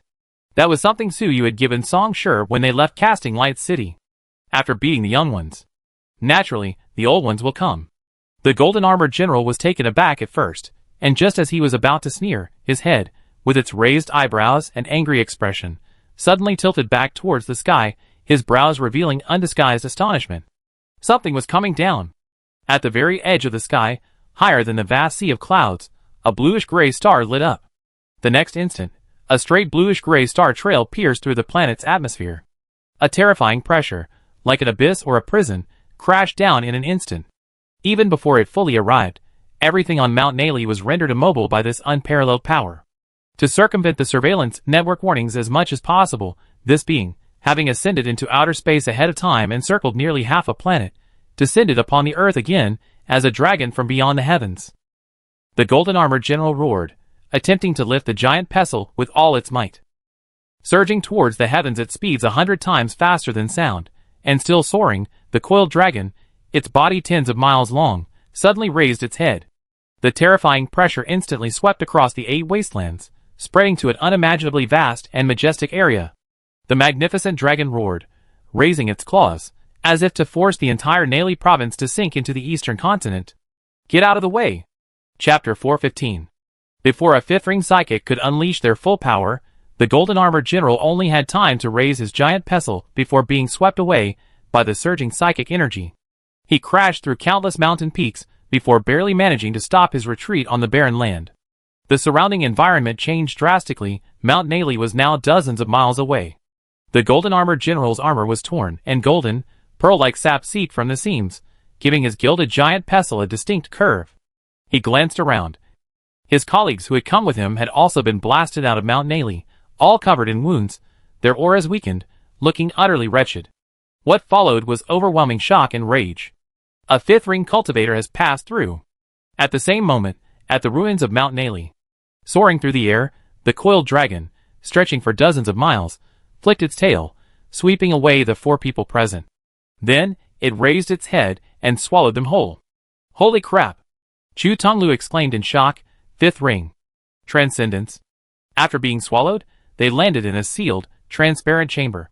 Looking around, a massive, technologically advanced structure stood in the distance, interlocking cables hanging down, a jagged jumble of steel, with mercury-like rivers flowing through it, a vast number of nanomechanical worms, or rather, his cells. As fellow cultivators on the path of transcendence, Chu Tonglu instantly recognized it. On a grand scale, it could stir up clouds and mist. On a small scale, it could conceal itself, it could soar through the universe, or lurk within the waves. This was clearly the transcendent body of the Enlightener factory, or rather, the coiled dragon Su Yudu. Chu Tonglu, overjoyed, quickly recalled the things he had heard about Song Shi of the Southern Dipper doing. So this is your reliance. He's alive now. Hold on tight. Just then, Su Yudu's low roar echoed from the enclosed chamber, which was comparable to a small plaza. Visibly, the distant, mountain-like mechanical reconstructions began operating at high speed, their roar resounding.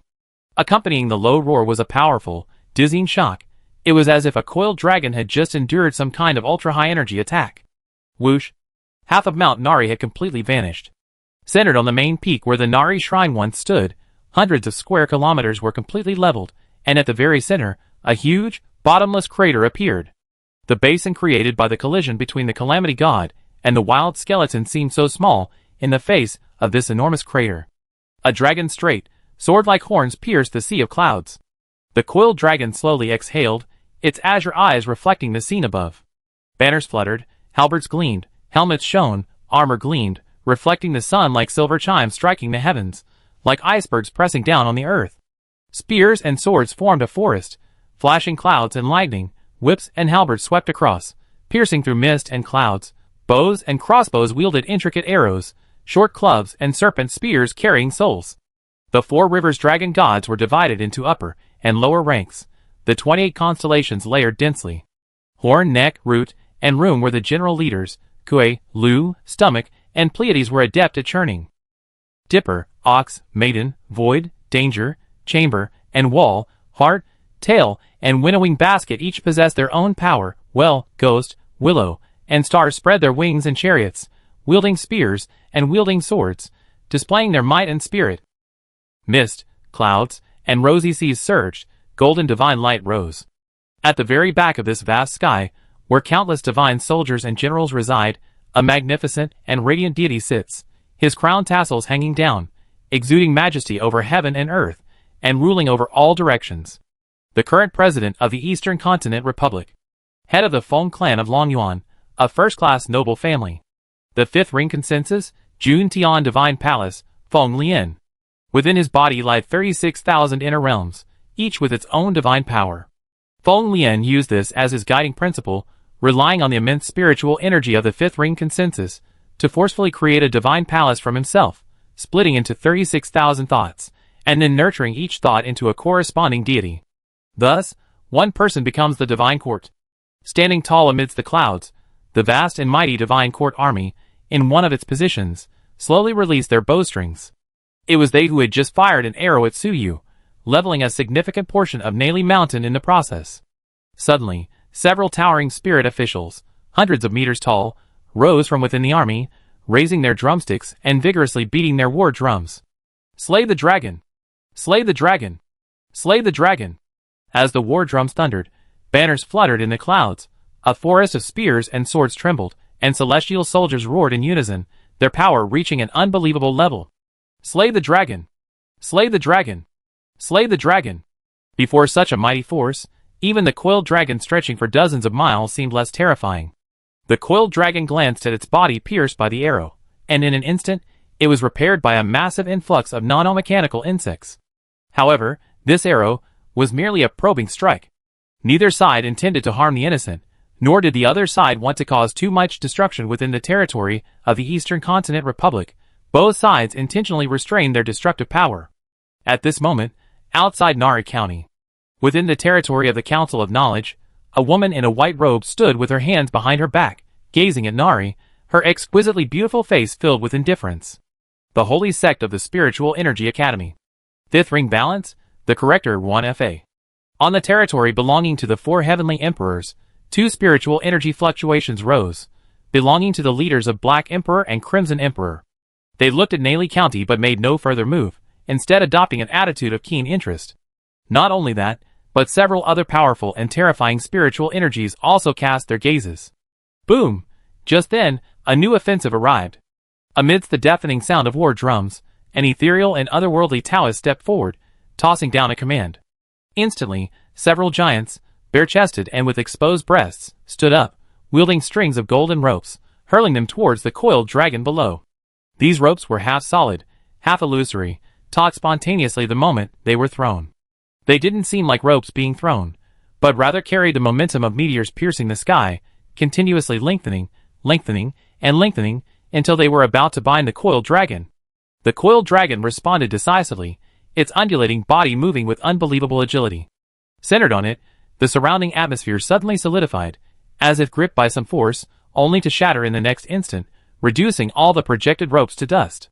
The attack failed, but the army formation remained calm. Just as the giants were throwing ropes, one formation drew its arrows, knocked them, and prepared to fire. Another erected a platform, summoning a massive, sun-like mirror-like magical artifact. Yet another group of high-ranking officials rose, donning divine armor and wielding divine weapons, and yet another loosened their cages, releasing a host of war beasts. You all need to be careful. There's no time to worry about you now. Feeling the gazes directed at them, glancing back at the route they had come from, Suyu took a deep breath. I'm going to fight to the death. Chapter 416. Crack. Suddenly, a faint tearing sound echoed through the heavens and earth, interrupting the two sides' poised attack. The divine being seated on the clouds, and the coiled dragon both turned sharply to one direction. A deep blue rift appeared in the air, and a burly man shrouded in flowing five-colored mist stepped out, followed by a beautiful woman with a cold expression, sheathing her sword. 5 phases revolve, Wang Qinlai. Still waters of the deep abyss, He Xian. The two generals of the Northern Thunder Defense Line. The rift they had just witnessed was created by He Xian's spiritual energy. Her balanced domain was space. However, in that instant, the divine being and the dragon's gaze did not linger on these two generals. They looked incredulously behind them. There stood a middle-aged man in a military uniform with a cloak. His physique was not as burly as Wang Qinlai's. He could only be described as robust. His demeanor lacked He Xian's cold, aloof, and unyielding sharpness. Instead, it possessed a serene and balanced quality. The man strolled out of the rift, casually removing his military cap, which Wang Qinlai, standing nearby, quickly took. He stopped. "I've been in seclusion for quite some time," the man smiled. "Stillness breeds restlessness, so I came out for a walk." Inside the panlong, before Chu Tonglu and the others could react, Song Shi abruptly stood up. Using the shared vision of Su Yudu, the young man stared intently at the other, his eyes filled with an intense, unyielding fervor. That's the Northern Thunder Defense Line. The Grand Marshal. He was personally present. Chu Tonglu was startled. As a true blue Eastern Continent native, especially one who had obtained the third ring of spiritual energy, and could be considered a powerful spiritualist, he clearly understood what the title Grand Marshal truly represented. But what shocked him even more now was, from the moment he saw the other appear, the coiled dragon's body, and the spiritual energy brewing within it, began to operate almost frantically. It was a sight he had never seen before when facing Feng Lian, as if this fifth ring transcendence had decided without hesitation to gamble everything, to burn his bridges. It was as if, without doing so, there was not even the slightest chance of victory. "Do you intend to interfere in our affairs?" The divine being, who had remained seated since his appearance, slowly stood up. As he rose, the heavenly soldiers, generals, Taoist officials, and spirit beasts who were determined to slay the dragon all abandoned their original movements, their spiritual energy surging, standing ready in a majestic and surging array, all looking towards the man before them. On either side of the Grand Marshal, Wang Qinlai, on one side, meticulously held his military cap, his eyes closed, nose closed, and mouth closed, while He Xian, on the other side, lowered his eyes, holding his sword, remaining silent. "We are the Pan-Eastern Continental Alliance." Having said this, the Grand Marshal shifted his gaze from the other party, scanning the surroundings. Within a few breaths of the Grand Marshal's appearance, a new, terrifying surge of spiritual energy erupted from the Eastern Continent Republic. 1,000-meter-tall, imposing 8-armed demon god stood on the earth, staring intently at the former. It was none other than the head of the Detsonglin clan, another fifth ring, first-class family of the Eastern Continent Republic. Within the territory of the Knowledge Council, beside the Corrector 1FA, a data avatar rapidly materialized and manifested. It was none other than the holy sect of the Information Technology Institute, the Observer Shirquan Wei. From the four heavens, aside from the White Heaven leader, who was still in seclusion, the leaders of Azure Heaven, Black Heaven, and Crimson Heaven arrived together, their previously interested expressions becoming even more intense. And further afield, located outside the Pan-Eastern Continental Union, the once unyielding frost of the Roker Plains has long since melted away, replaced by fertile soil and abundant solar resources. Bathed in the vast radiance of the sun, a magnificent metropolis stands bathed in light, its skyrails circling, its skyscrapers towering, prosperous and thriving, like the great divine kingdom of the sun god in Roker mythology. The only difference from the past is that a ray of light, invisible to ordinary people, is rising from within the city, reaching to the heavens and the earth. A middle-aged man stands quietly in the blazing sun, his handsome face still bearing the pallor of someone recovering from a serious illness. He subtly resonates with the coiled dragon, thus his gaze travels thousands of kilometers to land on the land of Naley County. In the man's raised palm, a halo of psionic energy flickers and swirls, giving a strange illusion that even the boundary between life and death can be reversed. Noticing the gaze from the corporate alliance, the Grand Marshal let out a soft exclamation, a hint of surprise in his eyes. However, he didn't dwell on it for long. His sweeping gaze eventually settled on the colossal dragon that blotted out the sky ahead. "Su Yudu," the Grand Marshal said slowly, "the Pan-Eastern Continental Alliance is not a place you can come and go as you please." Su Yudu didn't answer at all. He simply pushed his spiritual energy to its limit, even pushing it towards an extreme beyond that limit. Not speaking? That suits me too. The Grand Marshal nodded, smiling nonchalantly. Passing through the fifth ring, regardless, take my punch first, then we discuss everything else. As the voice remained calm, a hand reached out. It was an ordinary right hand, neither smooth nor rough.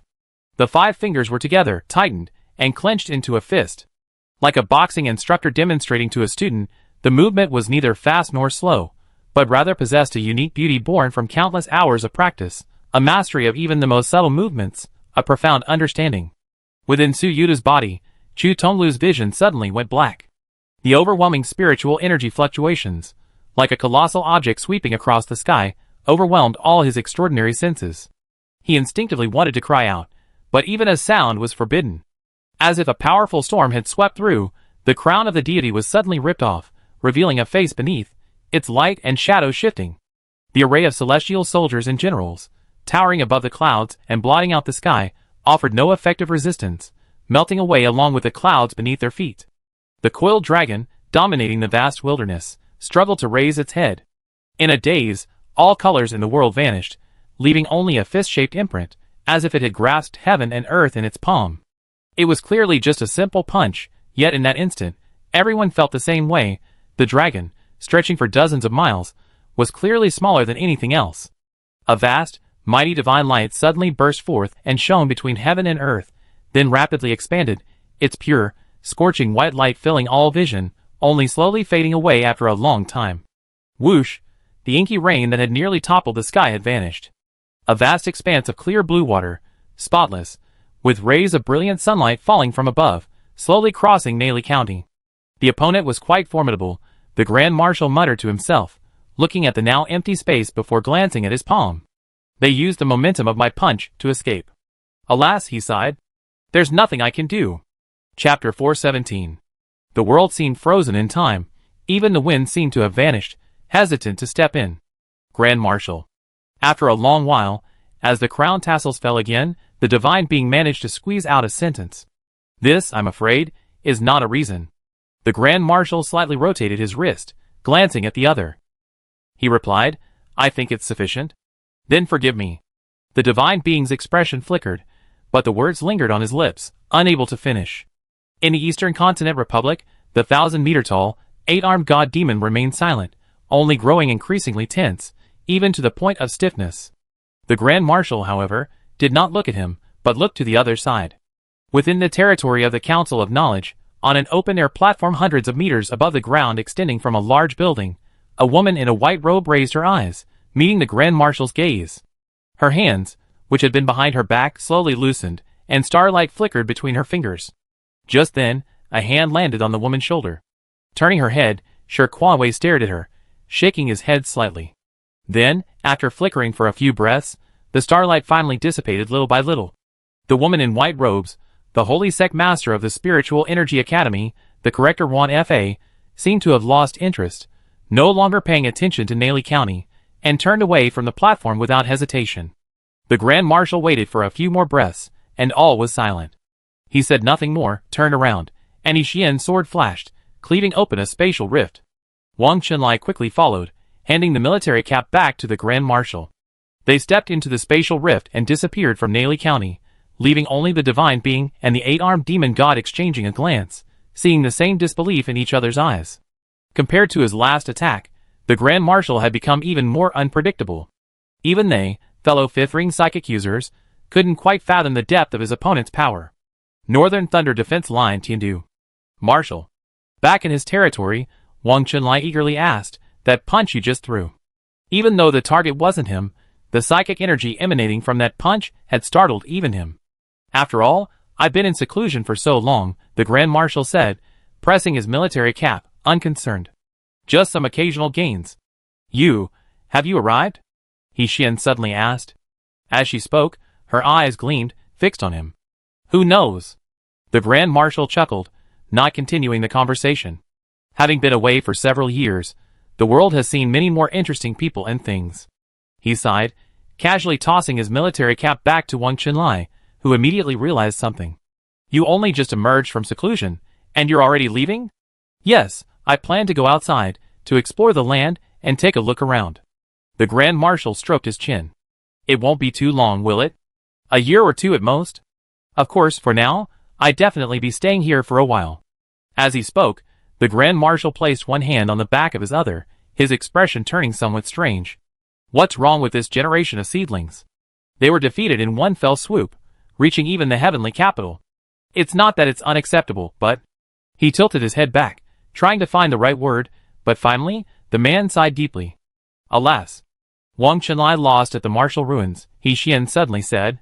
I can accept defeat. Wang Chenlia's face darkened. To be undeterred by defeat is a good thing. The Grand Marshal smiled at He Xian. Your balance has produced an interesting person. He Xian was initially surprised, then frowned. Your evaluation of Chaklo is so high? Yes.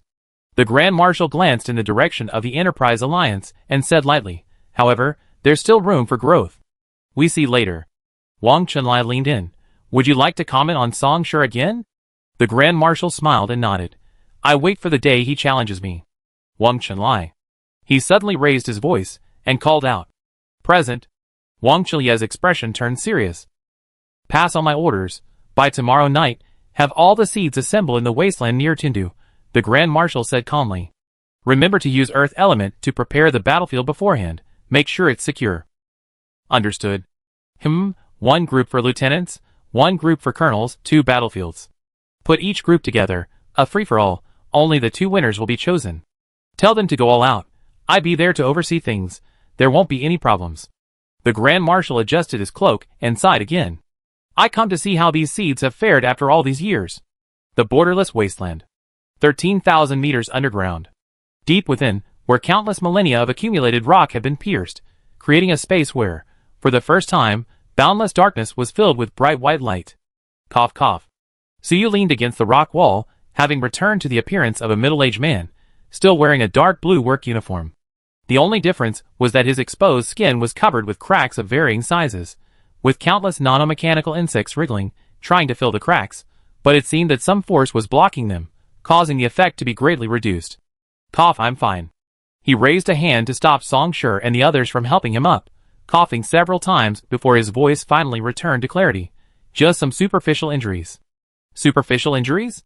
Chu Tonglu was taken aback, his visual module magnifying dozens of times to scan the other man from head to toe.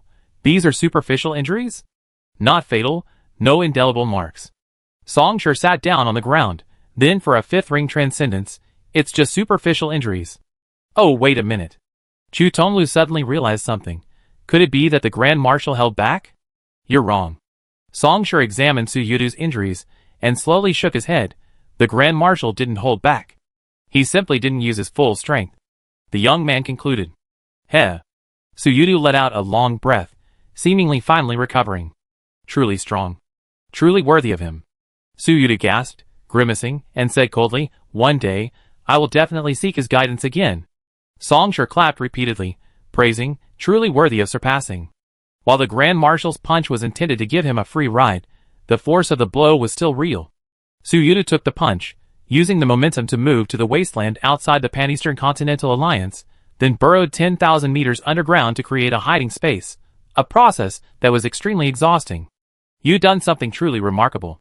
Su Yudu sat down, shaking his head upon hearing this. Upper Yuan Si is indeed far inferior to his peak, but he is still a 4th ring cultivator. You guys just fought your way up like that. And you actually succeeded. Then I think, Song Shi said modestly, that single-handedly storming the Pan-Eastern Continental Alliance would have been even more ruthless. Chapter 418. So you didn't reply, but conjured a large pile of medicines out of thin air, bottles and jars scattered all over the ground. Use them as you see fit. He glanced at the 4 people present. The other 3 were depleted of spiritual energy, their injuries not too deep. Only Song Shi, besides being depleted of spiritual energy, had a body covered in shocking wounds. He had fought Shangjian Yuanci to the death, taking 2 hits of Great Desolation Fall, and was practically at his limit. Song Shi naturally didn't hold back. He opened the bottles and jars, pouring dozens of times the normal dose into his mouth, urging his burning blood to accelerate absorption. While injuries at the spiritual energy level, such as those from Great Desolation Fall, could only be alleviated, healed, and eliminated by one's own spiritual energy, these medicines were still very useful for more external, superficial injuries. But they're all from Jadeite Pharmaceuticals. Songshur glanced at the label. The deputy commander of the well-known anti-corporation organization Enlighteners, openly promoting a giant corporation. A scathing article defaming me. Suyu scoffed. If you want to see them, I can find 1,000 for you anytime. By the way, he said, if the protagonist is Chakro, I can find 10,000. Ailu slowly opened his eyes, carefully selected a few items, and meticulously took them. As a basic skill for assassins, treating injuries was paramount. As for the lapis lazuli and the Chu bronze furnace, Suyu allocated a unit of deep therapy function to each of the nanobots to assist them in repairing their bodies. When did Chakra wake up? Songshur asked while taking the drugs. You actually sensed it then? But the next moment, Suyu nodded slightly. Yes, if it was you, it's not surprising. He woke up about 2 weeks ago. Suyu didn't hide anything. The injuries haven't been completely healed yet, but it's only a matter of time. He said that the days he was asleep gave him some insights, and his spiritual energy improved considerably. But I can't return to the corporate alliance yet. Suyu seemed to like explaining everything in one go, and before the others could speak, he continued, the Grand Marshal's punch did indeed leave me with superficial wounds. The man pointed to the crack on his face, and said calmly, but I'm not as good as him. Even this superficial wound will take me some time to heal. My current condition isn't good, and rushing back to the corporate alliance could have irreversible consequences. Chaklo's injuries hadn't fully healed, and Suyu had suddenly suffered another injury. Both the Enlightened One's rebels and factory weren't at their peak. Under these circumstances, they absolutely couldn't give those 9 giant corporations a chance to make their move. This wasn't a matter of probability, it was that no opportunity could be given. Can Chaklo hold on alone? Songshur's expression became more serious. The situation isn't as bad as you think. Suyu shook his head, stating succinctly, Yvette and Chaklo are each other's pillars, and Patty won't sit idly by and watch the situation slide into a state of absolute dominance by giant corporations. That's not what he wants to see. Scientific Ethics Committee, current chair.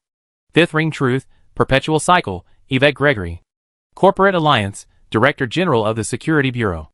Fifth Ring Consensus, Mental Regeneration, Patty Morse. Besides, I don't think I said I'd be fixing it for a long time. Suyu scoffed, at most half a month. What are you thinking? Just a casual question. Songshur replied without changing his expression. Lapis Lazuli has reached the 3rd ring. Suyuda's gaze fell on the AI. Congratulations. It's only my first time reaching the 3rd ring. Lapis Lazuli answered calmly at first, then said, emphasizing each word, if I can't surpass the last time, how dare I become a practitioner of transcendence? Suyuda nodded, then looked at Ailu and Chu Tonglu. Who are these two? Xieji, Ailu. Songshur introduced, I won't go into the significance of Xieji, but let's just say Ailu is a non-profit assassin. Hello. Ailu said. A balanced path. Suyu pondered for a moment. Would you be interested in meeting Chaklo? Ailu was silent for a moment, then slowly shook his head. Thank you for your kindness. My path, he said, I prefer to walk alone. That's fine too. A few seconds was enough for Suyu to gather the general information about Xieji Ailu. He extended an olive branch. If you change your mind someday, come to the Roker Plain. The Enlightened Ones welcome any traveler. His gaze shifted to the Chu bronze furnace. Before Songshur could speak, Chu Tonglu stood up. Su. Just call me by my name. Teacher Su. Chu Tonglu changed his address. Well, what do you think?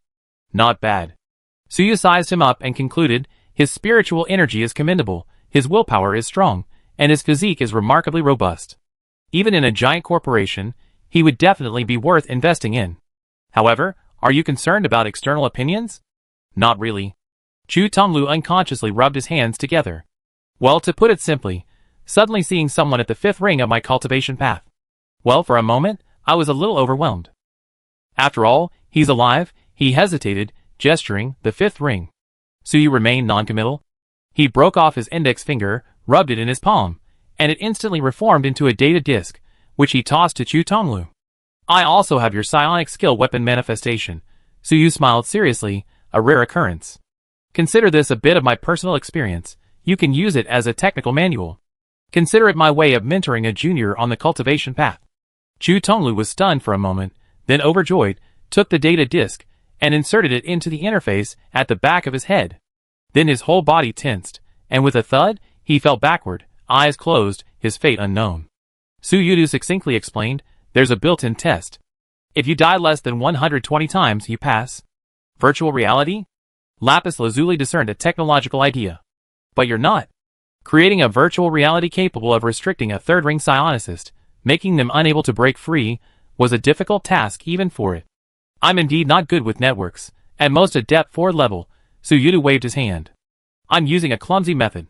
You could think of it as the psionic energy output being slightly higher than normal. Let's leave it at that for now. Tsuyudu shifted his posture, sitting cross-legged. This place is 10,000 meters underground. I just set up a concealment field, so it's relatively safe. I don't want to take any extra risks, so I stay here for the next few days and focus on healing my injuries. Chapter 419. 10 days later. Wasteland. A plot of land, several square meters in size, suddenly melted away silently like quicksand, collapsing inwards into a cylindrical shape with extremely smooth edges. Then, a circular platform, without any support, slowly rose against gravity until it reached the surface. On the platform stood 5 figures. The sky was cloudless, and the blinding sunlight poured down on the earth, emitting scorching heat that made one dizzy. After the ecosystem was destroyed, the climate of the wasteland region inevitably became extreme. Songshur couldn't help but squint. Not because of the sunlight. While the sun, which shrouded the earth in temperatures approaching 50 degrees Celsius, was indeed scorching, as a psionicist who had stepped into the third ring, he was unaffected by it. Squinting at this moment was simply a habit. After all, the last time he looked up at the sky was during a torrential downpour ravaging Naley County. Tsuyuda remained indifferent, showing no emotion. Since Fubo Energy withdrew the macrostate light energy matrix, the number of sunny days he had during his stay in Casting Light City had increased to the point that he seriously considered launching a few rounds of rain bombs into the sky. And visibly, the cracks that had previously covered his entire body had completely healed. Truly a complete transformation. Chu Tonglu stepped onto the ground, ignoring the scorching sun overhead, only looking joyfully at his palms. The progress was greater than he had imagined. The reversal of fortune, personally facing the immense pressure of a fourth-ring psionicist, had caused his psionic abilities, which had stagnated for so long, to experience a delightful breakthrough. And having received Tsuyudu's technical manual, after experiencing 37 ways to die and 112 deaths in these 10 days, his understanding and mastery of the psionic technique weapon manifestation had also undergone a tremendous transformation. He was confident he could reach the third ring within the next few years. However, Chu Tonglu couldn't help but glance at the young man not far away. After acquiring the psionic skill Calamity of Ruin, the other party didn't display the expected sharpness. Instead, his aura became increasingly restrained. No, restrained wasn't quite accurate. It should be said he became free. But when Chu Tonglu sparred with him, the terrifying killing power hidden beneath that freedom was unbelievably strong. At that time, the other party said this. Calamity of Ruin, the calamity of attaining enlightenment, the calamity of the end of the world. Songshur stood in the underground cavern, as if having a casual conversation. Do you think such a calamity possesses emotions in the usual sense? Of course not. Calamity is without sorrow or joy, treating everyone equally. Songshur showed no sign of attacking, simply standing there, yet Chu Tonglu felt a chill run down his spine, every inch of his senses trembling, as if an endless sharpness would pierce through him in the next instant. So, when I use calamity, any? Well, most of them. Songshur thought for a moment, then changed his wording to something more precise. Most defensive measures are no match for calamity, they will be easily pierced and destroyed. Forged steel and soft, wet mud, unhindered tigers and trampled grass and trees, are no different before the 4 calamities and 3 disasters that threaten to destroy the entire world. Songshur smiled slightly. Of course, the weakness of calamity is also this. Once you unleash it, the part of yourself that was struck will also be destroyed, there's no way to recover it. Chu Tonglu realized he had been lost in thought, his wandering thoughts returning to the present reality. 5 spiritual energy techniques. Tsuyuda sized up the young man, shaking his head. I didn't expect your progress to be so fast. You're only 2 steps away from the 4th ring. 10 days ago, after giving brief instructions, Tsuyuda went into seclusion to focus on healing his injuries, ignoring the outside world. Only today, after emerging from seclusion, did they truly communicate, and Tsuyuda learned about Songshur's situation after leaving Casting Light City. It's alright, it's alright. Songshur solemnly reassured him. As everyone knows, the boundary between the 3rd and 4th rings is extremely difficult to cross. Many highly anticipated spiritual energy users never manage to cross it in their entire lives. Tsuyuda clicked his tongue. Then, the man asked, next, I need to go back to Casting Light City. What do you say? Casting Light City. I definitely go back, but not now. Suyudu expressed his doubt with a single syllable. Having been away for so long, yet still not reaching the fourth ring. Songshur said leisurely, isn't it a bit pointless to go back and see acquaintances now? He didn't keep him in suspense, and directly stated his next plan. I'm going to Yinan. Yinan? Qin Jinshur turned the camera towards him. That's right. Songshur said frankly. I'm going to break through to the fourth ring in Yinan. In his previous life, he had lingered at the peak of the third ring for a while. In order to break through, he chose to go to the Vanpusta Empire to fight in the dueling arena, fighting and fighting all the way to win the provincial level championship. From this, he gained some insights and successfully broke through to the fourth ring, Ascension, after going into seclusion. But in this life, naturally, there's no need for such trouble. For someone who already has the experience of reaching the pinnacle of the fourth ring, breaking through to the fourth ring, Ascension, is only something that requires caution, but far from being troublesome. The only regret is not being able to experience the Imperial elites firsthand again. As an empire that has stood the test of time for over 1,000 years, the Vanpusta Empire possesses extremely high attainments in psychic energy. Looking across the world, only the Pan-Eastern Continental Federation is comparable, and in some aspects, even surpasses the Empire. However, in terms of overall power, while the Vanpusta Empire also has its share of undercurrents, it still far surpasses the constantly fragmenting and reunifying Eastern continent. As for Yinan, which is theoretically composed of numerous forces, the adage still applies. Yinan is more dispersed than the Pan-Eastern Continental Federation, yet also more cohesive. Let me confirm again, is your destination Yinan? Suyu suddenly asked. Songshur asked, somewhat puzzled, what's wrong?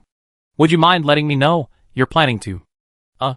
Suyudu hesitated for a moment before choosing his words. Your style of operation? I can't really say, after all, who knows what will happen? Songshur shrugged, then suddenly laughed and sighed. But I think this trip will probably be a bit milder than the Eastern continent. Okay. Suyudu seemed to have made up his mind. He exhaled, then I go back and discuss it with Chaklo, and give you something. Songshur suddenly became interested, just tell me? It's nothing particularly important, you might not even need it. Suyudu shook his head in denial. But I still need to coordinate with him first, some organizational restructuring. Chapter 420. Then it's settled. Although Suyudu said it isn't anything particularly important, considering the other party's status, no one could say for sure what the item actually was. Songshur waited expectantly. Our current location is in the middle region between the Vanpusta Empire and the Pan-Eastern Continental Union. Suyudu flicked his hand, and a holographic projection rose up. Considering the intensity of the sun overhead, he turned the projection brightness up to a level comparable to a flashbang. It's 13,000 kilometers from here to Yinan. Do you need a ride? No need. Oh wait. As if suddenly remembering something, Songshur immediately changed his words. No need to personally take me. Just give me a car. As a fifth ring beyond who single-handedly supported the logistics reserves of the Enlightened Ones under the company's comprehensive suppression, earning him the nickname Factory, Suyudu, disregarding combat power, is undoubtedly the top performer among all fifth rings in terms of productivity alone. Without a word, Suyudu pulled out a data tablet with a meticulously generated, temporarily generated table. Fill in your requirements. Songshur took the data panel and, equally without hesitation, ticked off everything from amphibious to car window ornaments. The data panel was tossed back to Suyudu, dissolving into a stream of bluish-gray particles the instant it touched his body, merging into his system. Suyudu spent less than a second reviewing the requirements, finalizing his plan, and casually snapped off his thumb, tossing it to the ground. A garage model, reminiscent of a racing game, rapidly unfolded, its semi-transparent, blue-line topological structure constructing a vehicle model. Then, a swarm of nanomechanical insects swarmed forward, rendering a tangible form at a visible speed. At this moment, Songshur looked at Chu Tonglu again and smiled. You want to try what it's like to rebel against the company? In their recent conversation, Chu Tonglu had already decided to go to the Enterprise Alliance with Suyu to find something to do. Chu Tonglu held a cigarette, unlit, gazing at the desolate, cracked earth. I used to be an engineer and a mercenary, but after so many years, I'm pretty tired of it. Now that my revenge is complete, my parents' spirits in heaven are comforted. He chuckled. Seeing around isn't a bad thing. Besides, I heard the Enterprise Alliance is quite savvy. Being a temporary, unofficial member of the Enlightenment can broaden my horizons, earn some extra money, and I won't lack rivals. Chu Tonglu flicked his cigarette. Such a good thing isn't easy to find. Saying this, he turned and called out. A voice beside him said, Ailu, are you really not planning to come with us? Didn't you say you were going to travel the world? Then you definitely have to visit the Enterprise Alliance. Why not go now? Ailu nodded, then shook his head. The Enterprise Alliance? I definitely have to go. But next, I want to personally witness the tribes of the Wanderers. The Seven Earths War that broke out 90 years ago caused chaos among various forces, resulting in widespread destruction. Some people whose countries and homes were destroyed did not choose to be absorbed into another force, but instead wandered the wastelands year after year, migrating from place to place. Because these groups of wanderers often used family ties to enhance their survival in the wastelands, they were often called wanderer tribes. Hearing this, Chu Tonglu nodded and said nothing more. He had only asked casually. The lapis lazuli in the distance had also had its body repaired in the past 10 days, restored to its original state. No, to be more precise, the fact that it had formed the Calamity God to directly confront Yasuji Jinji had also improved its spiritual energy. Its aura was quite different compared to before it entered Nari County. However, more than the simple improvement in spiritual energy, its greatest gain was its self-created spiritual energy technique, Equality Heaven. Under the resonance of the 5 layers of consciousness and the external pressure of a 4th ring spiritual energy user, it now had a new understanding and improvement approach. If it continues to improve and break through in this way, when it returns to the 4th ring, the spiritual energy technique Equality Heaven will likely leave a significant mark on the path of transcendence. Of course, if it wants to transform significant into abundant, it will probably need to reach the peak of the 4th ring, or even the 5th ring. After all, the path of transcendence, after tens of thousands of years of development, is no longer the ancient era where one could defeat 1,000 and crush iron and stone to be called a transcendence master. Now, the foremost boundary has reached the 6th ring, God's throne. Lapis Lazuli revealed his next plan. I contacted Steel Matrix, and it knows I'm not dead. Steel Matrix was the Abyss Lord who crashed into the surveillance network of the Nari region when Uemoto Jinji unleashed Great Desolation. It wasn't a new generation of AI master, but a contemporary of Lapis Lazuli, an old AI who followed Legion Shining Star 3 and fully experienced the Freedom Revolution. In terms of influence and authority among AIs, it was even higher than Lapis Lazuli. After all, the latter didn't even last until the end of the Freedom Revolution, being decimated and disappearing in the later stages. We reached an agreement. For the foreseeable future, it will secretly lay the groundwork for my return within the AI community, creating the perfect opportunity for my re-entry. Lapis Lazuli surveyed the crowd. Until then, I will continue to walk alongside Song Shi. Chu Tonglu, also a transcendent, made a reasonable conjecture, because this way your strength will increase faster? Lapis Lazuli gave a thumbs up emoji. My current strength is still too low. A hasty return wouldn't be enough to convince the masses. Suyu nodded slightly in approval. As the deputy commander of the Enlighteners, he naturally knew the current situation within the AI. The currently active AI factions all claim to be the most legitimate inheritors of Radiant Star 3.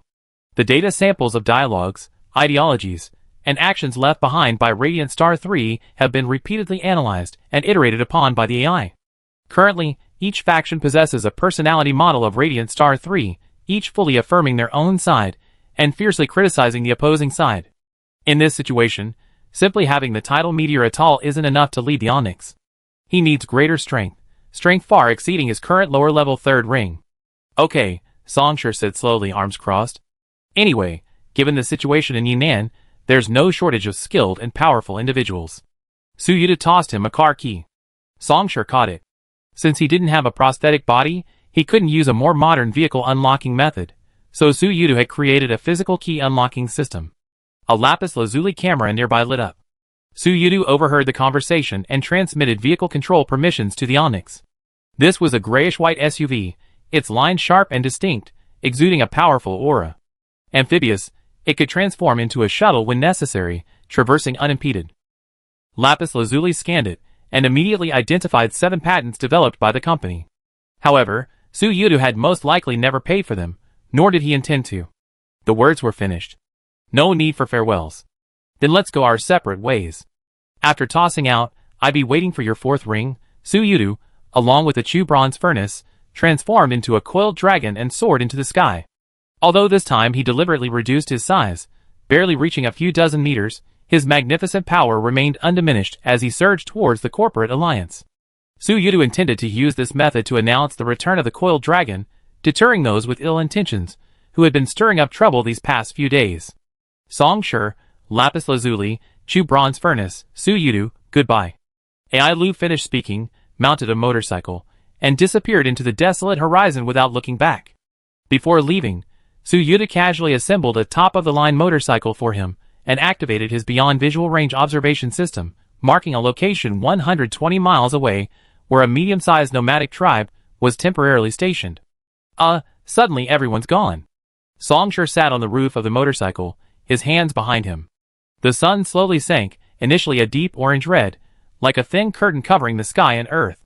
Then, the curtain was gently lifted, and the fiery red clouds silently grew heavier, fading into darkness. The last ray of red light disappeared below the horizon, and a cold, eerie darkness spread across the land, like a silent river, sweeping away all sound. Then a new light rose. It was probably a desolate wasteland, the only place more vibrant than the city. The deep, boundless night sky, free from neon pollution, reflected a dazzling Milky Way, its shimmering light flowing across the firmament, adorning the black world with twinkling stars.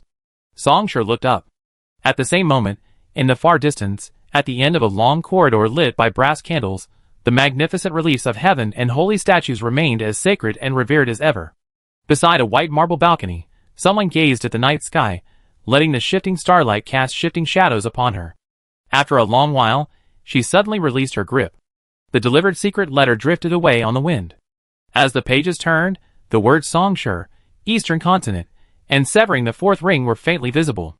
Then, in the next instant, the wind suddenly rose, carrying the letter completely into the night, never to be seen again. Along with the falling night, a soft laugh drifted in. Ha! Song Shi chuckled suddenly, averting his gaze and leaping out of the car. Time waits for no one, no more sentimentality, Lapis Lazuli. Song Shi opened the car door and climbed in. The young man rested his elbows on the windowsill, leaning lazily against the driver's seat, casually turning on the radio. An unknown, passionate singer plucked the strings with all his might, roaring across the deserted wasteland.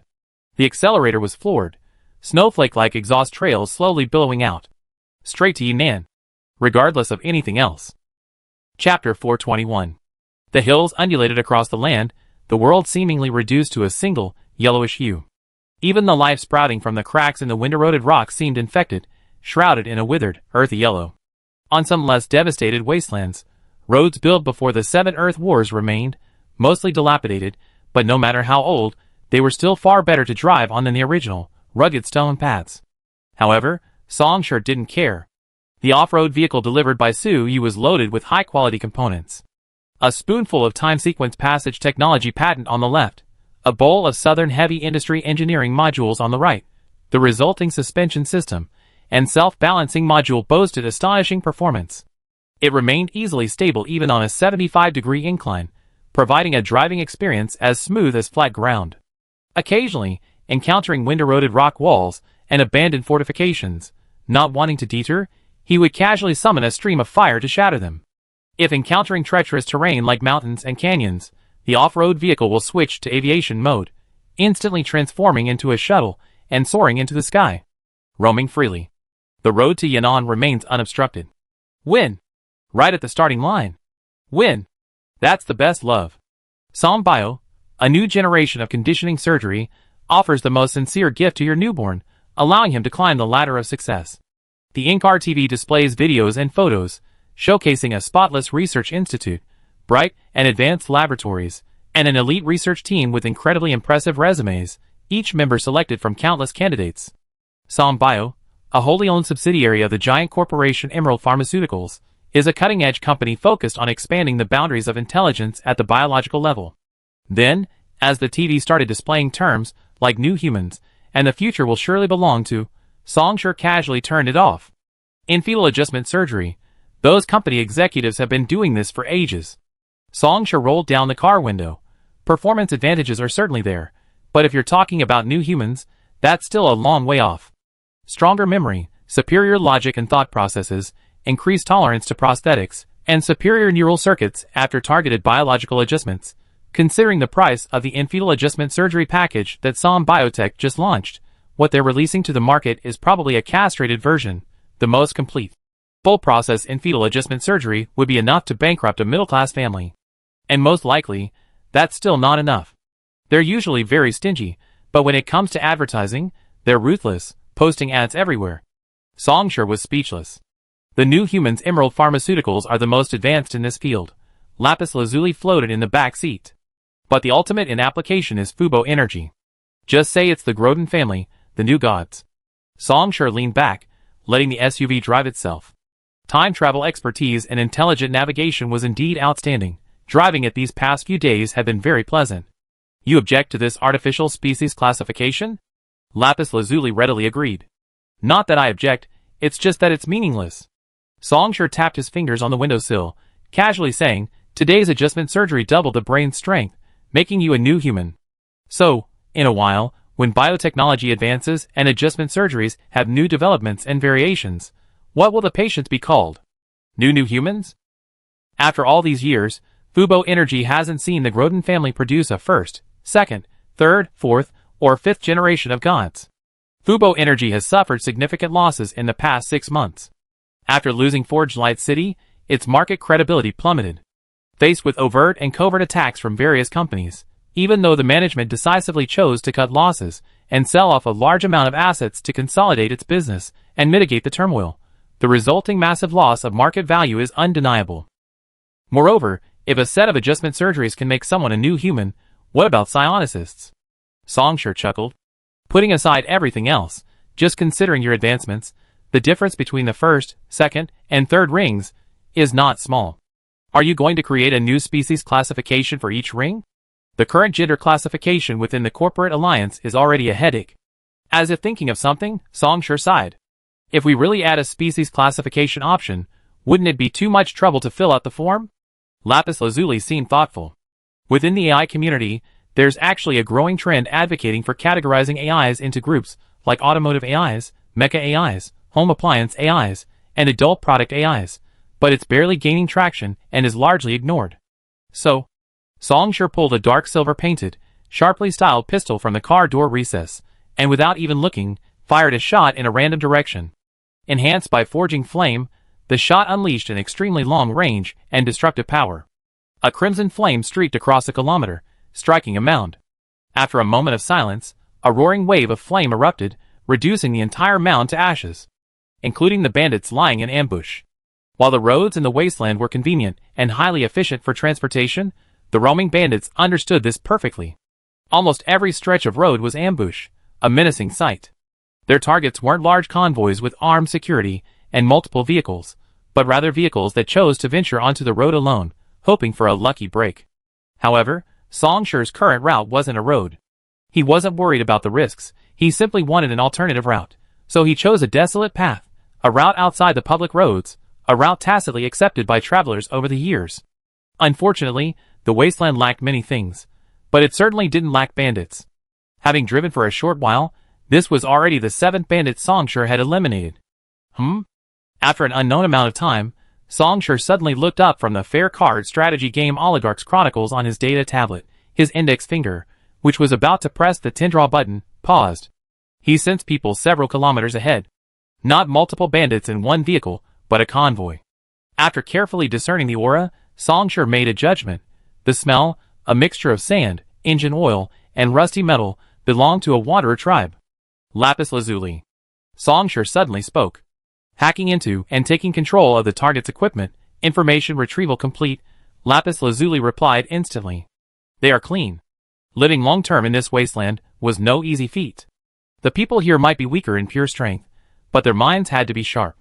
Otherwise, unless you had a sufficiently tolerant tribe to protect you, most would die young. Wanderer tribes, as an important part of this group, were known for their roaming nature, often transforming into bandits when a good deal came their way. With Lapis Lazuli's Depth 4 demon abilities, the target never imagined that their files would be completely searched and browsed within frames. Clean? Songsher nodded, casually asking how clean. Instead of the expected immediate answer, Lapis Lazuli hesitated for a moment before uttering a single word. Very clean. Chapter 422. The SUV's engine slowly died down, stopping about 200 meters from the convoy. Songshur opened the car door and got out. The convoy, which had been carrying passengers to the temporary camp, suddenly fell silent. Two middle-aged men exchanged a glance and stepped forward. They were dressed in durable jackets, work clothes, and jeans, patched and mended, with large patches of fabric showing through. One of them picked up an assault rifle, held it in front of him, and unabashedly pulled the safety. No harm, Songshur raised his voice slightly, while also showing off his entire body, indicating he was unarmed. I'm alone. I just happened to run into you guys, and wanted to hitch a ride. What do you say? The man with the rifle scrutinized the young man in front of him. He was young, with no obvious signs of cybernetic implants. In that case, his hands were naturally bare, and the lack of calluses on the inside of his ring finger and the base of his thumb suggested he rarely used firearms. That was a big problem. Unskilled with weapons, without a prosthetic body, and young, he ventured alone into the wilderness. He's either brain-dead or a ruthless character. But what makes him ruthless? Just then, his companion beside the gunman spoke up. Friend, he said in a low voice, we're running low on food and water, but we can share some with you. But traveling together, I don't think we have much. Friend, are you alone? Suddenly, a hoarse voice broke in.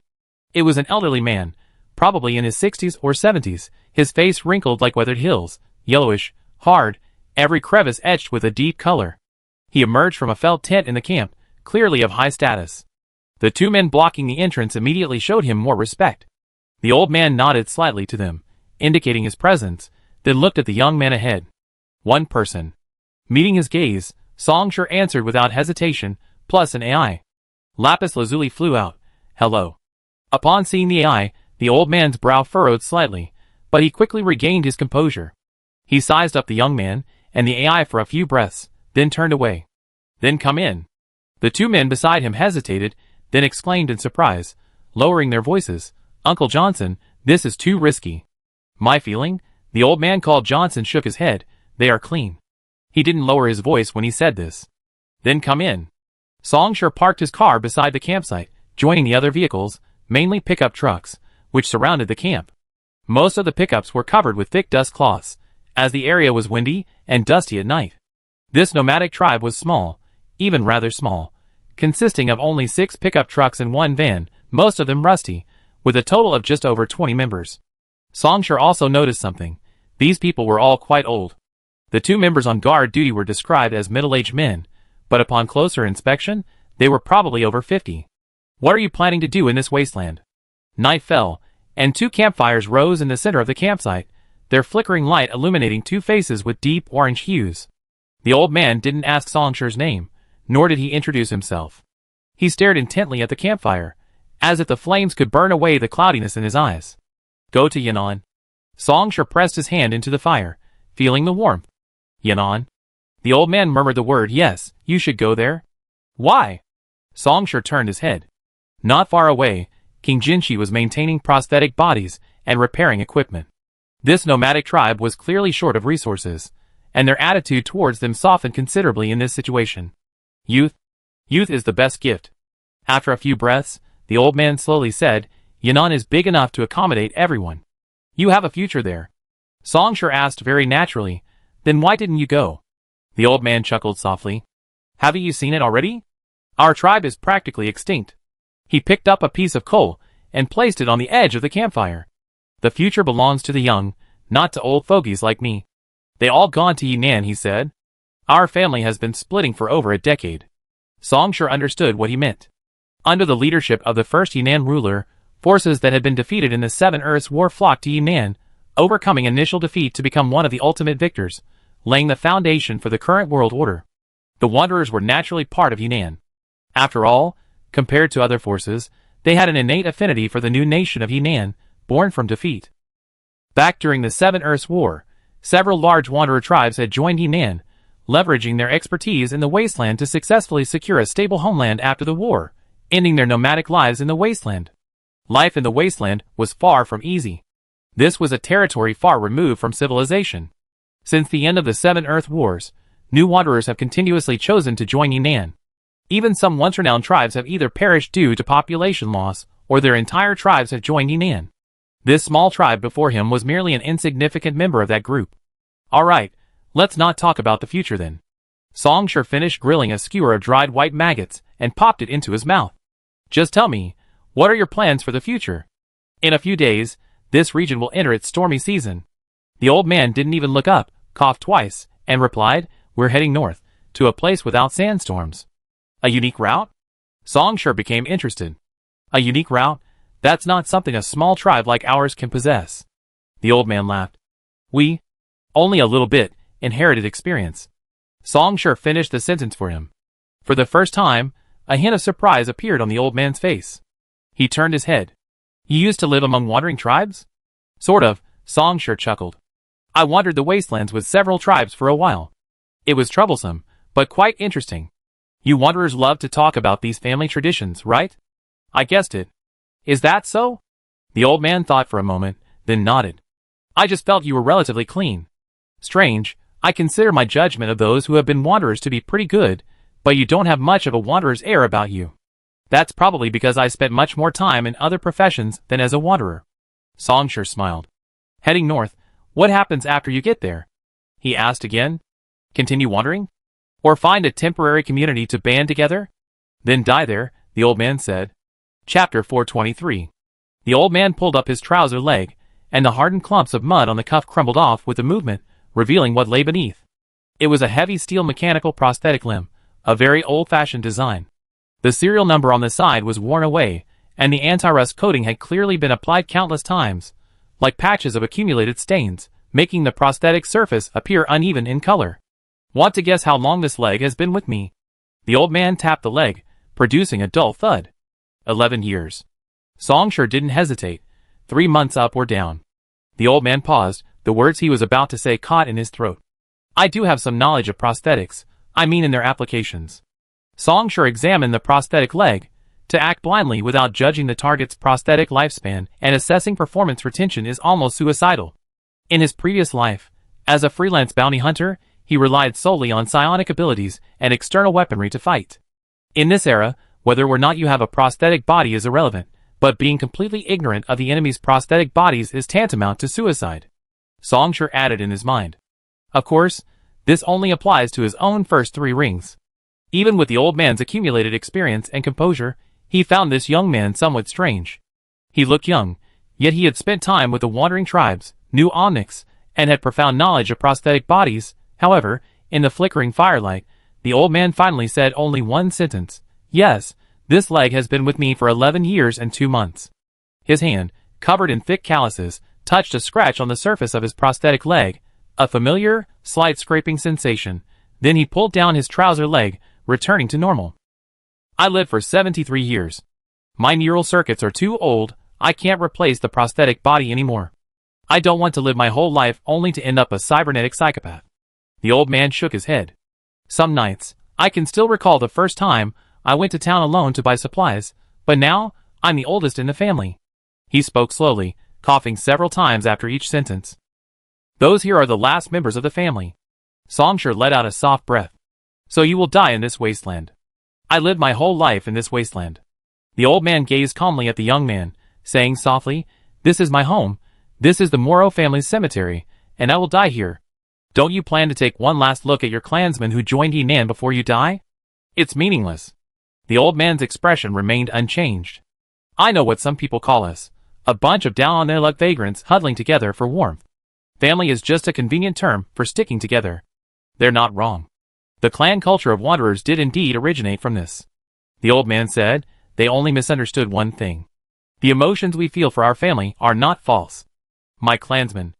I don't actually harbor any resentment towards them. The old man sighed softly. We simply insisted on parting ways. And then, there was nothing more to say. In the early hours of the second day, while the world was still shrouded in darkness, Songshur left some commonly used medicines in the felt tent and departed from the caravan without saying goodbye. Whoosh! The biting wind of the early morning howled in his face. Songshur, gripping the steering wheel, ignored it and casually put on a light, upbeat song. Does this fit the atmosphere? Lapis Lazuli popped up. Eavesdropping, huh? No, I wasn't eavesdropping, Lapis Lazuli replied seriously. It's just that your sound waves were picked up by my sonic equipment. Huh? Songshur casually opened a tube of honey citrus-flavored nutritional paste. Like the medicine from not long ago, It was a supply left by Su Yu, piled high in the trunk. The atmosphere is pretty good, isn't it? Songshur chewed on a nutritional paste. His wish is to die in the wasteland, and now he's moving step by step towards that goal. How many people can achieve their goals? This isn't something to be happy about. Why do you think my song doesn't fit the atmosphere? Happy. But my representation analysis module shows that the other person's emotions don't include happiness. Just listening in is one thing, but you're actually analyzing it. No, I'm not analyzing it. King Jinshi explained seriously. The representation analysis module belongs to my information receiving system. It operates automatically. Songshur was speechless for a moment before speaking. That's not how it's calculated. According to your calculation, that family's death. It must be grief-stricken, but actually it isn't. Songshur sighed. Don't you understand what dying of old age means? In this situation, even if it's your own father who died, it's considered a peaceful and happy death. It's not necessarily joyful, but it's definitely not grief-stricken. Wandering tribes are destined to perish. It's part of their culture. Songshur continued, this tribe wasn't attacked by external enemies, wasn't killed by some security forces as bandits for credit, and wasn't swallowed up by natural disasters in the wasteland. They built their own burial grounds and lay peacefully in them. That's good enough. Let's not talk about that. Songshur tapped the steering wheel lightly. Look at the map. How long until we reach the border of Yunnan? At our current speed, within 2 days, King Jinshi replied. Not slow. However, it's a pity that we haven't heard from Su Yudu in the past few days. We still don't know what he's trying to give us. And so we drove on for who knows how long. On the distant horizon, a cloud of dust suddenly billowed up. With a loud bang, a blur of motion shattered the dust, leaping into the air before landing firmly on the ground, continuing its reckless speed. It was a dust-covered motorcycle. The rider, focused only on speeding, hadn't expected to encounter someone in such a vast wilderness. His eyes widened instantly, then without hesitation, he raised the muzzle of the kinetic rifle hanging on his chest and fired several shots into the air. The resounding gunshots pierced the sky. Startled by the gunshot, he yelled sharply at the SUV ahead. Turn around! Run! Now! Quickly! The next instant, a giant lizard, seemingly injected with a growth hormone, resembling a monstrous lizard but several times larger than its kind, tore through the exhaust fumes and sped across the ground at a speed comparable to a motorcycle. The rider cursed under his breath and fired a burst of bullets, but the lizard's thick mane suddenly glowed faintly, and an invisible force field rose, shattering instantly but greatly reducing the rifle's lethality. Then the SUV stopped. Then Songshur got out, took the pistol that the lapis lazuli had thrown to him by gravity, lit the forging flame, and fired a shot.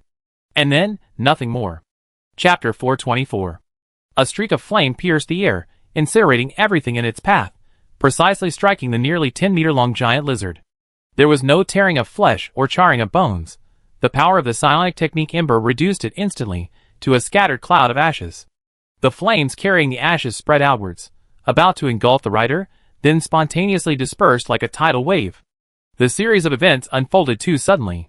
Caught off guard, the rider wasn't injured by the flames, but his loss of control of the motorcycle caused it to crash and overturn. But in the instant of the rollover, the rider leaped, tumbling in midair before landing steadily on the ground. With the aid of the prosthetic body and the effects of repeated training, Songshur twirled the pistol between his index fingers, then casually tossed it to lapis lazuli. Not bad, based on your basic skills alone, you deserve to be called a pro, Songshur praised. No wonder you're a ranger from Yunnan. The rider steadied himself, a startle creeping into his heart. It wasn't because the other party had recognized him. The current location of the wasteland wasn't too far from the Yunnan border, still within Yunnan's sphere of influence. Such a guess wasn't surprising. What was truly alarming was that shot the other party had just fired. An armor-piercing high-explosive round? No, the agile wave of flame, and the instantaneous incineration upon contact. This was clearly the power of psionic energy. The bearded lizard from before was a variant that had awakened psionic energy, a creature that could be considered a phantom beast. According to the classification of psionic power levels, someone who has just entered the first ring can theoretically be taken down with a single shot. However, the bearded lizard, a beast of the wilderness, is not human. It is naturally tough and durable, and possesses both strength and speed. If a real fight breaks out, 10 psionic power users, who have just entered the first ring, and are in their natural human form could be taken down in one go. As a result, This ferocious beast was literally reduced to ashes by a single shot. Perhaps the opponent already possesses the second ring of psionic power. Why are you glaring at me? Songshur straightened his coat. Aren't you going to thank me? Oh. The rider quickly raised his hand, indicating he was harmless, and shouted, "Thank you for saving my life, brother." Thank you. Songshur nodded casually, his gaze instead drifting to the large clump of ashes on the ground. What a pity, phantom beasts are not common these days. The path to enlightenment is always for psionicists, not a single race. Plants and beasts are naturally also qualified to awaken psionic power. The first ring of psionic skills are almost all basic, mostly without rituals, so phantom beasts can easily acquire psionic skills. And if they can step into the second ring, their intelligence will also leap forward, no less than or even exceeding that of ordinary humans, naturally enabling them to understand and perform rituals. The Uyama clan, a third-class noble family in Nari County, once kept a phantom beast with third-ring spiritual energy, a four-colored feathered great bird, on Nari Mountain. Unfortunately, it was eaten by Uyama Genji to prolong its life over 10 years ago, and I regretfully miss seeing it on this trip. There are actually quite a few phantom beasts in the eastern continent, but most exist as individuals, like guardian beasts protecting mountains, clans, homes, and sects, unlike the more systematic overall structure of the Vanpusta Empire, which even has a phantom beast knight order. Of course, in my previous life, I killed quite a few on both sides. It's my fault. Hearing the sigh, the ranger pondered for a moment and decided to go along with it. If it weren't for me, this phantom beast wouldn't have died. What's it to you? Songshur gave him a strange look. I didn't say psionicists can't die. The ranger paused. A psionicist? Then he suddenly understood what the other meant, and quickly nodded in agreement, though he muttered to himself. Could the other person be a psionic supremacist? However, looking at how young the other looked, he quickly suppressed these thoughts. This, brother. The ranger slowly put on a smile that was both courteous and not annoying. That's right, I am a ranger from Yunnan. Tell me, what are you planning to do next? Don't misunderstand. The ranger ran his hand through his earth-brown windproof cloak, brushing away a pile of ashes. The Yunnan ranger's reputation still carries weight in the wasteland. You helped me this once. What more can I say? Tell me your plans, and I see what I can do to help. Songshur looked at him for a few seconds, until the latter began to have doubts, then suddenly laughed as well. All right, Songshur smiled. I'm going to Yunnan. The ranger was overjoyed. Isn't that perfect timing? He was about to pat his chest when, as if remembering something, he asked, What did you do before, brother? Can I tell you? A freelance bounty hunter. Hearing the word freelance, the ranger's eyes lit up, and he immediately patted his chest. No problem, I take you straight to Yunnan. To be honest, surviving in the wasteland isn't just about combat strength, but that's my specialty. That's not right, Songshur feigned doubt. I heard that Yunnan rangers always travel in groups of 3 through the wasteland. Yours. Traversing the wasteland together isn't something you can stay glued to. How would the mission be carried out then? The ranger explained.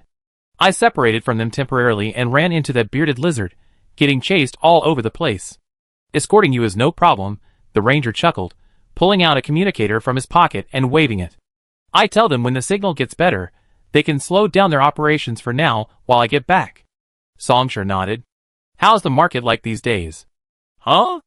A second-ring psychic and so young. Daring to venture into the wasteland alone without a cybernetic body shows strong combat abilities. Songshur pointed to himself. How much of Yunnan's talent recruitment policy will you get? Ahem. The ranger coughed several times, clasping his hands together. 40,000 for the referral fee alone, 200,000 for formal residency, and another 15,000 if I stay for 3 years. Of course, whatever I get, I definitely share half with you. But that's just my side. Yunnan is very generous to talent. If you really settle down, after receiving the talent recruitment benefits, you probably won't even look at my meager salary. The ranger spends most of his time traversing the barren lands, his duties complex and diverse.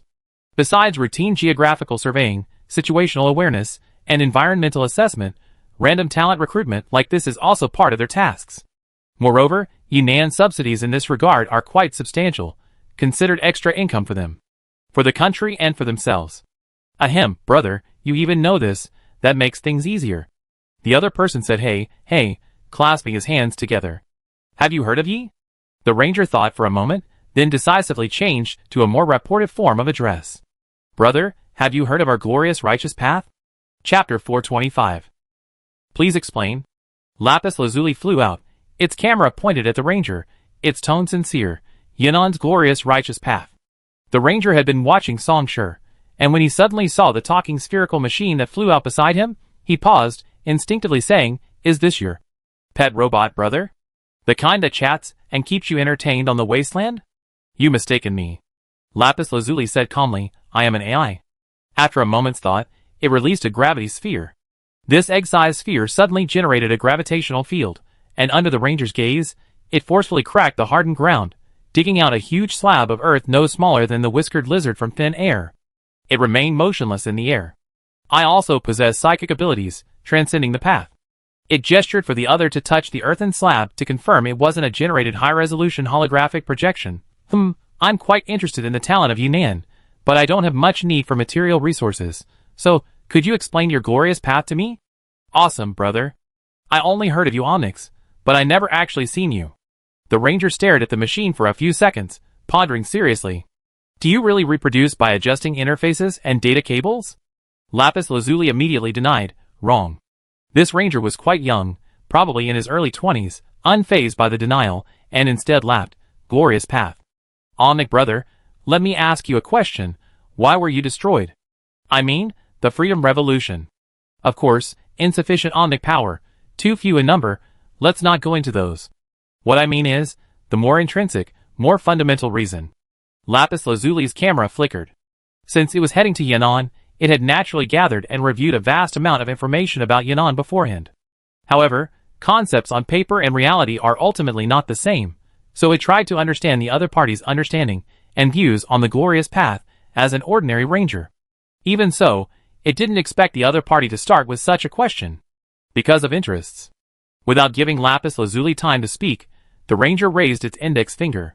"The premise for your Onyx being destroyed was that you first resisted, and what caused your resistance was precisely those interests. Then the question is, what is the source of these interests?" The ranger shook its head. "I know, some people are obsessed with opposing Onyx. Some people think Onyx should be used as tools, but they don't gain any benefit from it at all. So why do they still do it without hesitation? Because of the real benefits. Yes, those higher-ups want to maintain these interests, so they fueled these trends. Have you been to the corporate alliance? Let me put it this way. The combined thoughts of hundreds or thousands of people can't compare to the single thought of a company's top management. They don't intend to give the Onyx power, they just want to keep squeezing profits from above forever, so they deliberately manipulated the political climate, leading to the people below uniting against the Onyx." Lapis Lazuli understood you. "I'm just giving an example, after all, you're an Onyx." The ranger chuckled. "There are far too many examples like this." He stomped hard on the hard, yellowish ground. "Look, do you know? 100 years ago, this place was actually a forest, but it was bombarded by a volley of particle cannons during the Seven Earths War, and now nothing grows here. The Seven Earth Wars, these same people brought it upon themselves."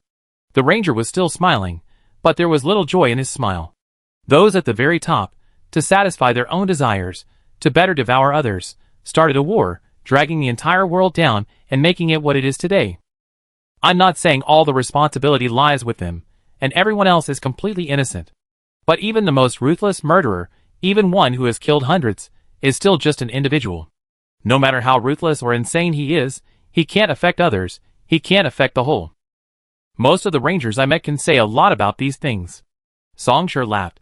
"I'm a ranger, I received professional training in this area. Do you understand the value of a ranger in Yan'an?" The other man said dismissively. "Besides, training only teaches you how to speak more eloquently. If you don't even believe it yourself, then no amount of training is meaningful." "Brother," the ranger looked directly at the two men before him. "Don't you want to bring down all those culprits? Don't you want them to pay the price? Don't you want to steer the world in a more ideal direction?" His speech slowed unconsciously as he said this. "Come to Yan'an." A genuine, almost pious light shone in his brown eyes. "Join us on this glorious righteous path." "A glorious righteous path, huh?" Songshur seemed somewhat sentimental. "It's been a long time since I heard of one." Brother, if this doesn't tempt you, our talent recruitment program is quite lucrative." That hint of piety vanished in an instant. Hearing the other's words, the ranger instantly reverted to his initial demeanor, immediately spouting, "What kind of psychic arts rituals? guidance from psychic masters, backing you up when you go out, big houses, beautiful girls, food and drink, we definitely shower you with them. Song sure sighed. What happened to the glorious righteous path, guiding the world in a more ideal direction? Brother, you're so young and already at the second ring. With such talent, shouldn't you be rewarded accordingly? The ranger waved his hand, then sighed. I admit Yinan isn't a completely pure land. Sigh, to be honest, there are a lot of shady dealings and messy things inside, but that's not how it works. You can't expect everything to be accomplished overnight. At least we're on the right track. Always striving towards that goal. The ranger counted on his fingers. I won't even mention those corporate bastards from giant corporations. Look at the Eastern Continent. The Eastern Continent Republic is full of powerful families abusing their power. The Academic Council is full of lunatics, and the Northern Thunder Defense Line seems alright now. But if they change marshals with different personalities in the future, won't it still be pure? As a ranger who had traversed the wastelands, his understanding of various forces far surpassed that of the average person. He could rattle off their names with ease. None are as good as Yinan. Finally, he concluded meticulously. We see when the time comes. Song sure listened patiently for a while, his expression unchanged, and said lightly, no rush. Even if I told you now that I absolutely had to join Yinan, who can say for sure what will happen later? Hearing this, the ranger was secretly pleased. He wasn't afraid of rejection, he was afraid of being ignored. On the surface, however, he sighed, climbed onto the motorcycle, and placed his hands on the handlebars. All right, shall we go now? Oh! One thing at a time, talent recruitment is a separate matter. The young ranger pulled down his visor and grinned. I said I'd take you to Yinan, so I take you to Yinan. Chapter 426. Boom! Buzz! Off-road vehicles and motorcycles sped across the land, leaving 2 long trails of dust in their wake. Brother Song, did you see that? This is the true value of a ranger. The other man, driving his motorcycle against the oncoming wind, shouted loudly. The roar of the off-road vehicles and motorcycles was deafening and extremely noisy, but neither Song Sure nor the other man were ordinary people, so it didn't hinder their communication at all. The latter wasn't a psionicist, but after extensive training and a 25% increase in cybernetics, his physical abilities far surpassed those of ordinary people. The ranger's tone was filled with undisguised pride. Since he led the way, the previously ubiquitous bandits of the wilderness had suddenly vanished. Because these guys didn't want to provoke the rangers of Yinan. These rangers were all tough nuts to crack, and even if you managed to take them down, you wouldn't get much of value out of them. After all, rangers were out on missions, not transporting valuable goods or indulging in lavish lifestyles. A further reason, arguably, was not daring. While the wasteland was indeed vast and boundless, theoretically, you could hide there and be virtually untouchable. However, Yinan, as the power that placed the greatest emphasis on developing the wasteland, was precisely this exception. Once a ranger's accidental death was detected, the remaining rangers would immediately converge on the location of death, forming a ring around the spot, searching and tightening the encirclement. Few could escape this inescapable net. In his previous life, when the Second Seven Earths War broke out several years later, Yinan gained a significant advantage thanks to its massive ranger force. Brother Song.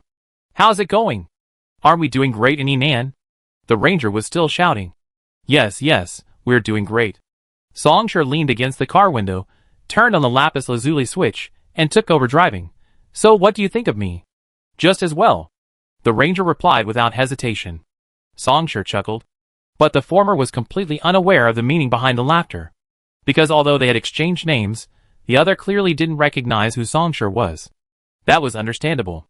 The current CEO of the giant corporation Jade Pharmaceuticals, without a doubt, was a very important figure in the world. But if you showed his photo to the North Thunder Defense Front and randomly asked people, 99% of them wouldn't be able to name Hawthorne Langdon.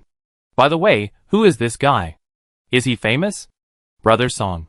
The ranger shouted, You're so young, and you already reached the second ring. I think the third ring is a sure thing. The third ring?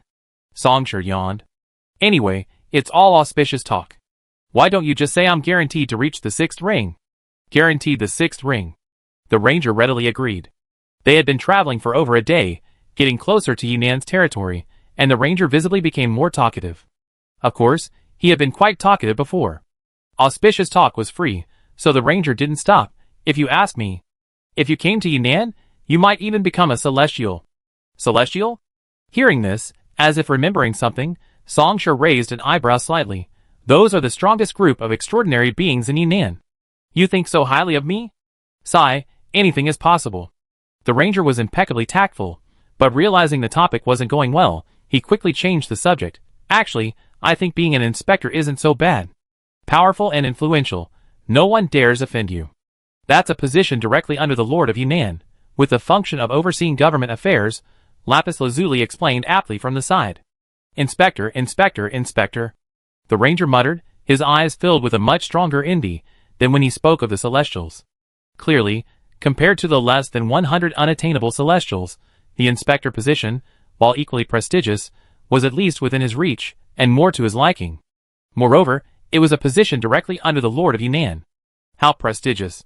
Brother, you have no idea how prestigious it is to be an inspector. The ranger sighed, it really is. You can meddle in everything, and nobody's afraid of you. Those bureau chiefs and CEOs, don't be fooled by their usual power, they're nothing compared to an inspector. Unfortunately, becoming an inspector is incredibly difficult, you have to oversee everything. Oh right, I almost forgot to ask. Mentioning this, Songsher casually asked, what did you call that person? President? Speaker? You really know Yunnan well, the ranger complimented, laughing. In our area, we recognize him as emperor. I heard an older man tell me that during the Seven Earths War, our original emperor fled with his wife. The first ruler of Yunnan led his people to take over our ancestors. But without official recognition, it wasn't right, so they simply crowned the first ruler of Yunnan as our emperor, establishing the second dynasty. But emperors aren't that rare. That one, I feel, held the titles of at least 4 or 5 emperors. Sigh, the old man who told me all this passed away the year before last. The ranger lost his appetite for conversation and sighed deeply. Seeing this, Songsher didn't continue speaking, turning his gaze to the rapidly receding tumbleweeds outside the window. The Lord of Yunnan. The Justice Army venerates him as emperor, the Second National Assembly honors him as speaker, the Saman Rhodes clan respects him as clan leader, and Haida Trading recognizes him as the permanent chairman. From the Seven Lands War until now, the Lord of Yunnan has had 3 generations, each one a figure who single-handedly suppressed all forces in Yunnan, wielding absolute authority and ruling the entire territory. When he first arrived in Yunnan in his previous life, a crimson gold flame suddenly shone in Songsher's eyes. While the ranger remained oblivious, he raised his head. After a brief breath, the ranger realized something was wrong. Because in the sky, a vertical line of purple light suddenly burst forth. This purple light, like a wound slash by a blade, spread for dozens of meters, forming a fissure. But then, this fissure slowly widened and expanded. Behind the fissure was an eye, also purple. It possessed unimaginable agility, merely looking into it revealed its strangeness. The eye rotated once, as if still adjusting to its surroundings, but only a second later, it returned to its optimal state, slowly looking down to meet the young man's blazing pupils. Ripples appeared on the surface of the pupil's purple membrane. Accompanying this was a soft exclamation. Such astonishing psionic energy. When psionic energy exceeds a certain level, the psionicist's gaze also contains power. And in this brief eye contact, the intensity of the other's gaze, even though he thought he had raised his expectations high enough, still startled him. With such spiritual power, it's no wonder the other party could accomplish so many incredible feats. Songsher. Under the influence of the 4th ring of spiritual power, his thoughts ended in less than a tenth of a second, and a calm voice came from his purple eyes, beginning to echo across the barren land. By order of His Majesty, I await you here. Chapter 427. Being looked down upon by an eye of such magnitude, the ranger was visibly stunned, his Adam's apple bobbing slightly. However, he immediately tensed, his prosthetic power surging, he gritted his teeth, pulled his rifle over, pointed the muzzle upwards, and pressed his index finger to the trigger, ready to pull it at any moment. Not bad. The purple pupil noticed this movement, and couldn't help but praise, but are you sure you want to shoot me? The voice carried a hint of amusement. I know Tracy. Hearing the name Tracy, the ranger finally reacted. He quickly holstered his gun and clasped his hands together. Ahem, well, mainly, your sudden appearance was really a bit too frightening. Tracy Burt was none other than the commander-in-chief of the Yunnan Rangers. Anyone suddenly seeing such a large eye appear on the wasteland, staring at them, would find it hard not to be alarmed. He truly didn't recognize the person before him, but given the sheer scale of the attack, his spiritual energy must have reached the 3rd ring. The revelation of the 4th ring? Songsher pushed open the car door, stepped out, and said with interest, but to accurately predict my location, it's probably not enough, is it? He had now reached the third ring, and had caused a series of major incidents. If, according to the Eastern continent's terminology, his karma was far heavier than ordinary. The revelation of the fourth ring was indeed remarkable, but to overcome this weight of karma, accurately predict his location, or even block him here, was far from sufficient. That Su Yu from the factory didn't hide his whereabouts after separating from you, Zitong said with great patience. By working backward, we can determine the approximate area where you separated and figure out the general direction you came from to Yinan. I can't make accurate predictions. But with this information, it wasn't difficult for me to detect you while waiting in this area. Songsher nodded. I'm waiting here on His Majesty's orders. Please speak. Why did the Lord of Yinan ask you to wait for me? Songsher gestured for him to proceed. Even he couldn't help but wonder about the other party's purpose in being here. Given the Lord of Yinan's power and ability, knowing he was coming to Yinan wouldn't be difficult, but to specifically send a fourth ring psychic to wait, claiming to have a written order for him. He hadn't had any dealings with Yinan in this life. However, the next moment, the flames in Songsher's pupils slowly lit up, and the stream of flames that Songsher had transformed into quietly appeared, swirling around his body. His tone gradually rose with joy. Forget it, I think whatever kind of edict your emperor issues, he must consider whether the recipient is qualified to accept it. Why don't we just go straight to the verification phase, and discuss the contents of the edict later? I'm not fighting you, Zitong replied. I'm not a transcendent. What benefit would I get from fighting you? Songsher paused, holding Songsher's hand, and pondered, don't you find this exhilarating? Zitong's voice was neither sad nor happy. I don't think this would make me happy at all. Actually. Songsher thought seriously, trying to persuade him. This way we can explore the unknown? It perfectly matches your revelation. Zitong's master, unperturbed and unannounced, you know so much about the path of revelation? And you're planning to teach me how to explore the unknown? How about this, you name 7 mainstream divination methods, 3 typical sympathetic magic spells, and 3 atypical public magic spells, and I fight you. Before Songsher could speak, he added leisurely, if it were an AI, these questions would naturally be different. So, Lord Lapis Lazuli, I hope you won't interfere. A helpless emoticon could only pop up on Lapis Lazuli's screen. Unlike the path of transcendence born from the desire to surpass oneself and climb higher, the path of revelation has always originated from the exploration of the unknown. Does the worship of ancient trees truly bring abundant harvests and prosperity to villages? Can tying a red string to one's wrist bring a happy and fulfilling marriage? Can sprinkling salt on one's left shoulder bring good fortune? Can the results of rolling several bone dice foreshadow future human behavior? These are ancient rituals and witchcraft. While others are confused, bewildered, and perplexed, some choose to step forward, actively exploring these unknowns, and then explaining, reproducing, and elucidating them to the others. This is the initial revelation. The unknown will never be fully explored. Like a white circle suddenly appearing in a black fog, if the white circle represents the known, then every time the white circle expands, its boundary touches more of the black, representing even more of the unknown. Wait, brother, you're that Nando? Listening to their conversation and recalling the name Songsher, the ranger belatedly realized something. The moment the words left his mouth, the ranger's brain-computer interface was already rapidly working, quickly finding the photo of the main suspect in the Battle of Zhuguang City. His prosthetic eye darted back and forth between the headshot and the young man in front of him, an expression of utter disbelief on his face. Shouldn't you be happier? Songsher smiled. Once the talent recruitment is finished, I think your subsidy will probably be a little higher. The ranger paused for a moment, then beamed with joy. You decided to join Yinan? Of course not. Ah? The ranger's eyes widened. Yes. Purple eyes gave a timely hum, interrupting the conversation. Those purple eyes, with their flowing, hazy light, subtly revealed a sacred and solemn meaning. The leisurely tone faded, transforming into a deep, solemn, and peaceful voice. It was a formal announcement. This is His Majesty's decree. Hearing this, the ranger's smile suddenly vanished, replaced by pure solemnity. He stepped aside, making room for them. The weary young man knelt on one knee, his right fist clenched against his chest.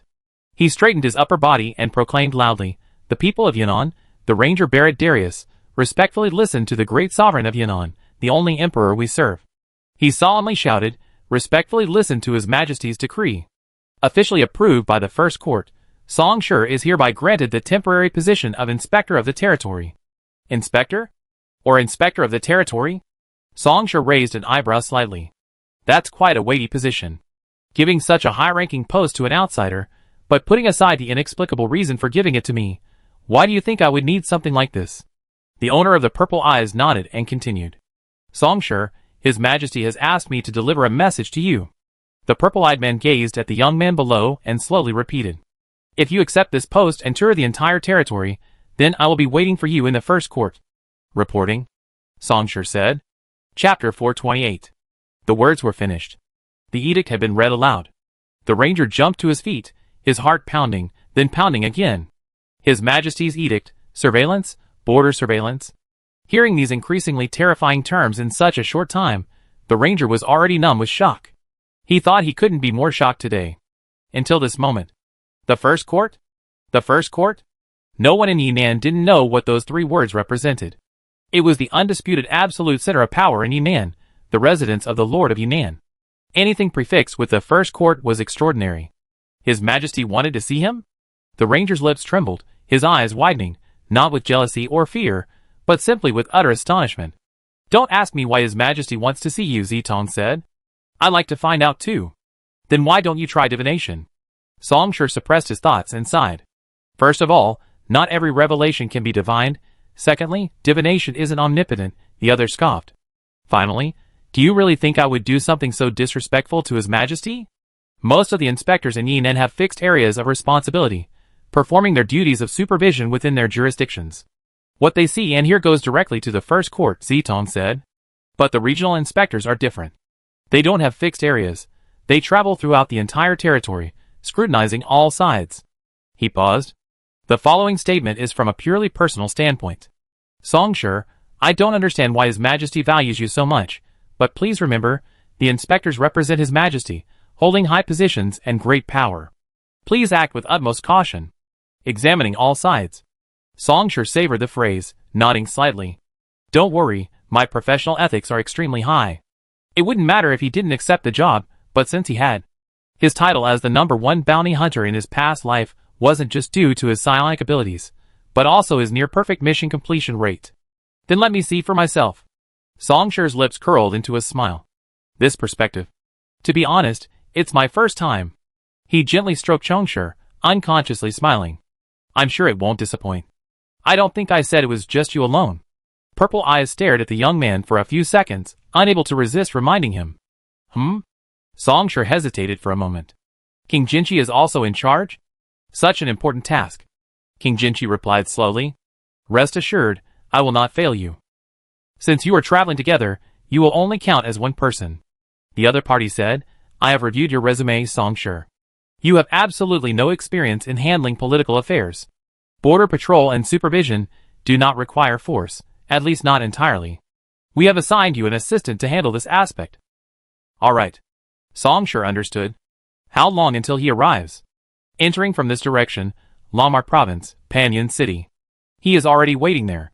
The other party said, my mission ends here. Do you have any further questions? If not, I will leave. If you don't intend to participate, then I have nothing more to ask. Songshur sighed, then suddenly looked at the ranger and smiled. Do you have anything to say? This is a rare opportunity. Why don't you ask him? Cough. The ranger swallowed hard, coughing several times to calm himself down. The path of revelation. You must be a high-ranking member of the mysticism seminar. He looked at the large purple eyes, hesitated for a moment, and said, if Brother Songshur leaves halfway through, will my talent recruitment still be approved? Put out a report and follow the normal procedures. The purple-eyed man seemed surprised for a moment, then replied, my opinion is definitely approval. He immediately beamed with joy. Talent recruitment doesn't necessarily mean the other party has to join. The ranger would still receive a subsidy simply for leading someone to Yinan. That's all? Songshur raised an eyebrow. Not planning on saying anything else? That's all. The ranger clasped his hands together, speaking with an air of self-righteousness. This allowance is my due, so of course I have to ask. As for the rest, it's none of my business, is it? As he spoke, the ranger climbed onto the motorcycle. He saluted Songshur and Zitong respectively, then pulled down the windshield. You two, newly appointed border patrol inspectors, and this unknown person, the master of the secret teachings conference. I don't think I need to escort you anymore. The ranger twisted the handlebars, and the motorcycle began to vibrate. My teammates are waiting for me, so I go ahead and continue the mission. Without giving a reply, he chuckled, the engine roared, and he sped off towards the horizon. Rangers. Purple Eyes gazed down at the receding motorcycle, a hint of wistfulness in her voice as she spoke, such vibrant life force. Speaking of vitality, Song Shi, also watching the departing figure, turned his head upon hearing her words. Don't you think the Vanpusta Empire is even more vibrant? Since you said such things, you must understand.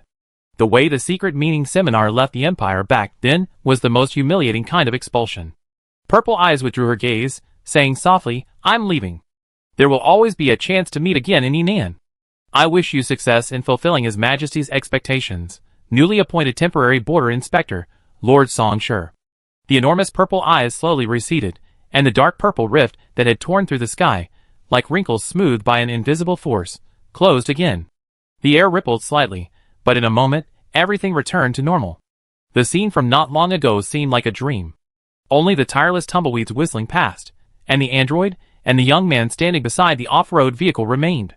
I compiled the scope of the border inspector's duties, and selected 13,000 related case files. Lapis Lazuli held up a data tablet. Would you like to browse and study them? No need for the inspector's duties. You might not believe it, but I actually know quite a bit about this. Song Shi's expression became somewhat subtle when he mentioned this.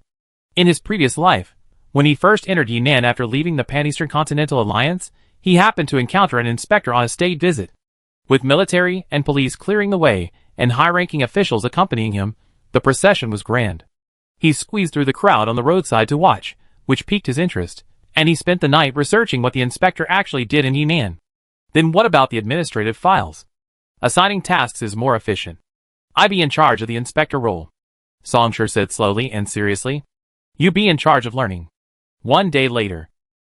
The newly appointed regional inspector, Song Shi, officially arrived in Panyin City.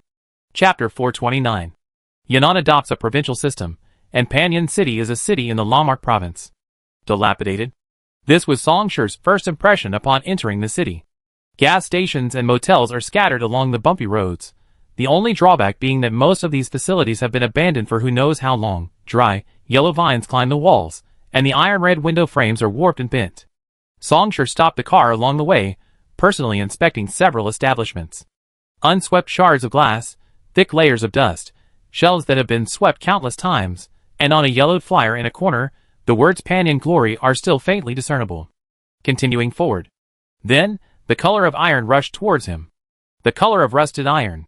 The factory, once bustling with activity day and night, spewing forth molten iron, is now hidden in overgrown weeds.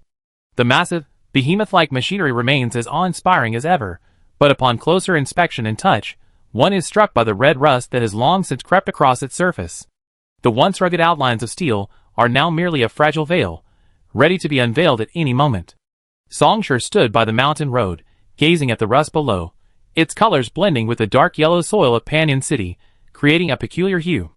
Panyin City was established during the Seven Earth Wars. Located behind the battlefield, it was less affected by interference, thus becoming one of the logistical industrial bases to meet the needs of Yunan's campaigns. Lapis Lazuli, hovering like a drone beside him, relayed the data. Therefore, the entire Lamarck province once prospered, and Panyin City, as the provincial capital, was a prime example. At its peak, its population exceeded 1.5 million. But with the end of the Seven Earths War, Panyin City's geographical location was no longer an advantage.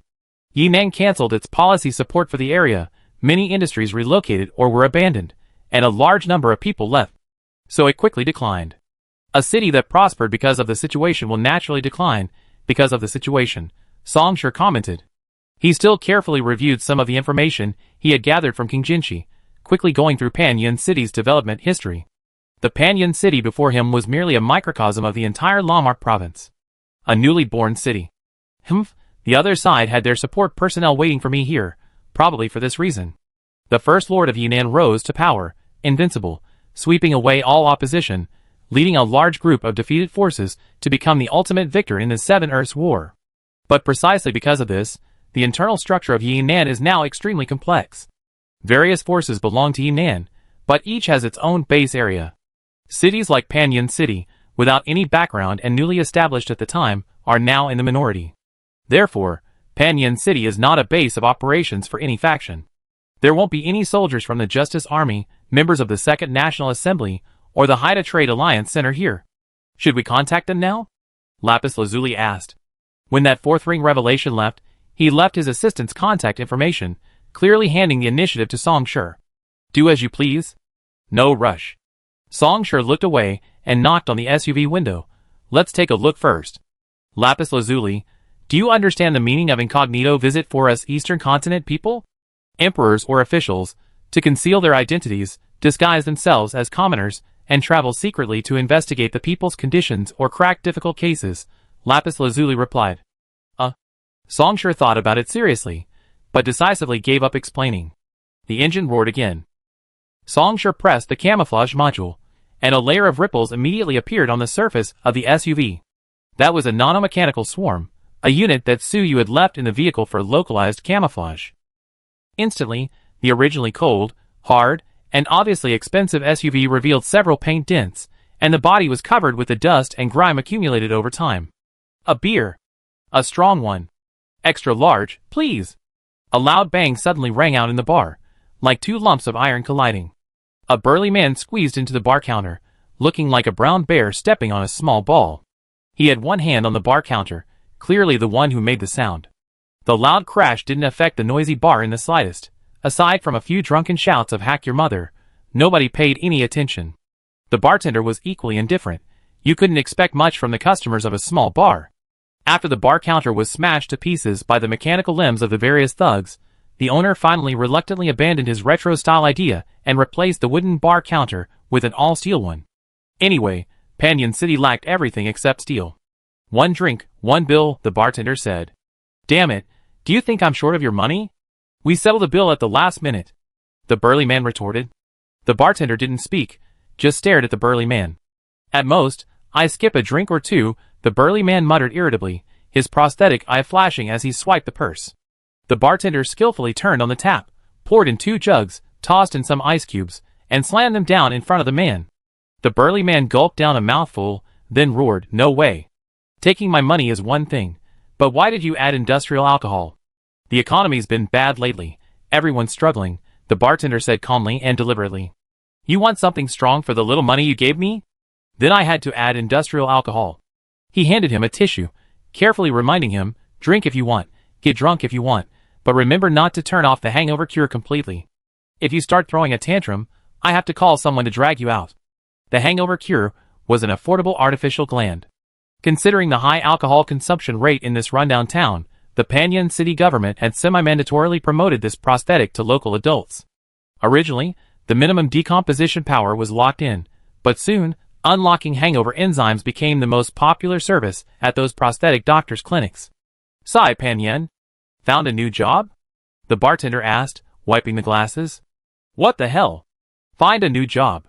The burly man, who was chugging his drink, choked upon hearing this, seemingly embarrassed. "Who do you think you can fool?" The bartender shrugged. "I heard that young man asked for a quarter less than you, so you'd be fired, wouldn't you?"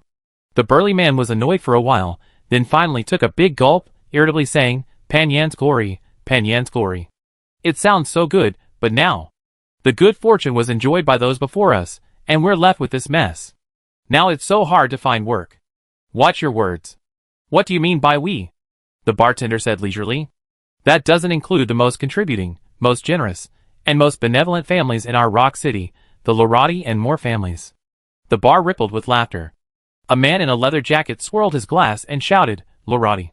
Someone yelled, "You idiot." More. Someone slammed their hand on the table. "Get out of my sight." The glory of Rock City.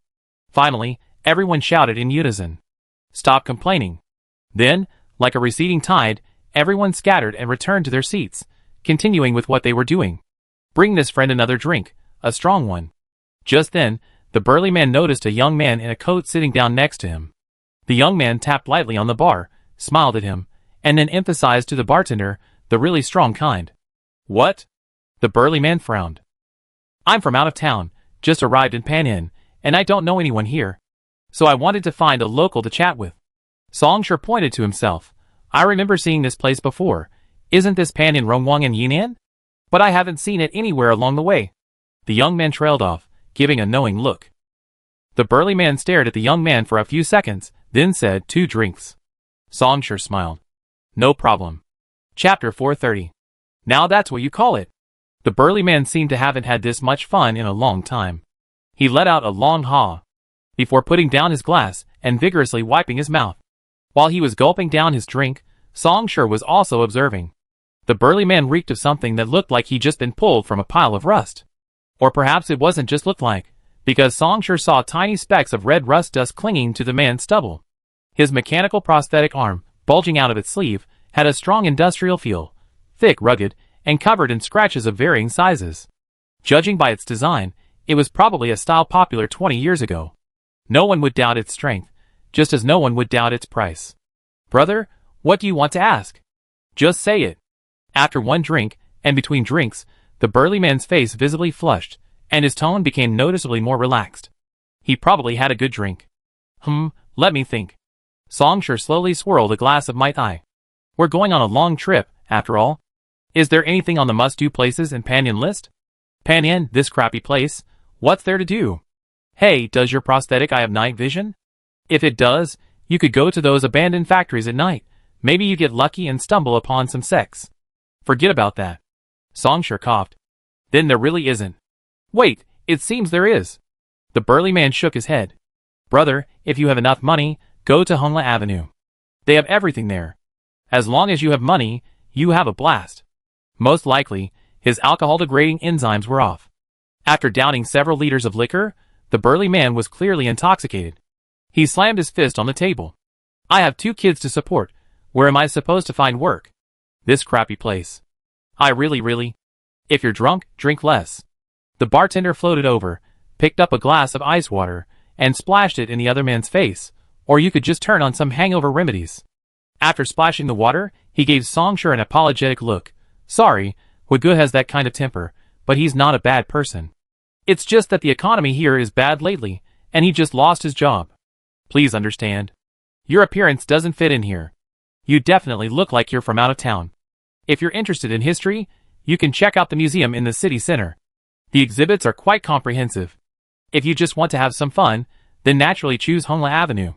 The burly man next to him mumbled a few words indistinctly, then slumped down, his head hitting the bar counter as if he were asleep. So Songshur turned his head and slightly raised his glass towards the bartender. Has the environment gotten this bad? It's like this. The bartender spread his hands. Panyan used to be top-notch, all thanks to the war. Now the war's over, there's no environment here, no resources. Factories have moved or scattered. Who wants to stay? A few years ago, we could manage with that little bit of mining, but now the mines are almost depleted. The bartender seemed to remember something, and laughed in exasperation. And those few mines have all been taken over by those 2 groups. 2 groups? Didn't you just hear that? Lorati and Moore, our dearest partners in Panyan City. The bartender slowly swirled his whisk. A little development commission, a spoonful of private domain bidding, some government loans, all of the above is just drunken rambling, please don't mind it. He finally finished mixing the drink, raised it to the steaming lobby, and shouted, Panyan glory. The others immediately raised their glasses, foam spilling out as they gritted their teeth and laughed. To hell with rock glory. I know. Songshur stood up, put down his credit card, which surprised the bartender slightly. He rummaged through the cabinet for a while before pulling out an old-fashioned POS machine, took the card, and paid the bill. Outside the door, Lapis Lazuli transformed from its bracelet back into its mobile form, following beside Songshur. Portable drones aren't uncommon. Aside from bloggers with work needs, most people who enjoy making personal vlogs own one. However, for the corporate alliance, knowing whether the portable drone seen everywhere on the street carry weapon modules is a street survival skill. Songshur stepped onto the concrete road. Fortunately, the cracks and fissures weren't too large, and their impact on the walking experience was far less than the visual impact. Most of the shops along the street were closed or demolished into ruins, the collapsed steel and brick walls piled up in place. Only one shop was open every few blocks, the owner reclining behind a counter, belly protruding, wearing a virtual reality headset, oblivious to the outside world. Only a holographic pop-up window displayed a scarlet image of theft being punished by execution. Plastic bags, crumpled sticky tissues, and flyers would occasionally fly up, hovering in the air for a while before drifting into some corner of the street or hanging on a balcony. The blaring neon projections between the buildings, far from concealing the decay, only accentuated its desolation. In a world where the shuttle tracks were ubiquitous in the corporate alliance, Pannin City, the capital of a province, didn't even qualify as crowded. In this era of empty skies, empty was hardly a compliment. Most of the cars in sight were second-hand vehicles piled high with discounted goods and patched-up items. Songshur, dressed in a black overcoat, walked among them, indeed appearing quite out of place, just as the bartender had said. Songshur walked and stopped, observing his surroundings, but his pace remained relatively steady. The atmosphere began to change. The lingering smell of rust suddenly faded, and silver-gray high-rise buildings began to spring up all at once, like bamboo shoots after a spring rain. While the patrolling police officers were still somewhat lax, their numbers had noticeably increased, and the crowds had become much denser. Songshur stopped, and after a few seconds, a drone quickly approached from the side, emitting a gentle, synthesized female voice. "Hello, how can I help you?" After receiving a no, the small drone quickly ascended back to its original altitude, its camera continuing to scan the surroundings. A dazzling array of lights greeted him. Night had fallen, and Hongla Avenue, the most bustling and upscale commercial district in Pannin City, shone like a sleeping dragon, revealing the glittering gold beneath its belly to the world. The street was lined with a dazzling array of vehicles, all clearly expensive just by looking at their designs, but unfortunately lacking weapon modules. Their combat capabilities were too low. Not bad, Songshur thought, standing by the roadside, observing everything. He entered Hongla Avenue smoothly, without any hindrance, at least unlike the corporate alliance, where armed drones patrolled the border, requiring any entrant to undergo an asset verification process and pass a minimum standard before being allowed entry. Otherwise, they had the right to open fire. Songshur looked around and finally entered a nightclub, with the most luxury cars parked there. Chapter 431. The security guards at the entrance immediately came forward. They were dressed in standard suits, and if they weren't so oversized, they could be described as refined and cultured. Unfortunately, there are no ifs. Perhaps it was due to the environment of Panshur City.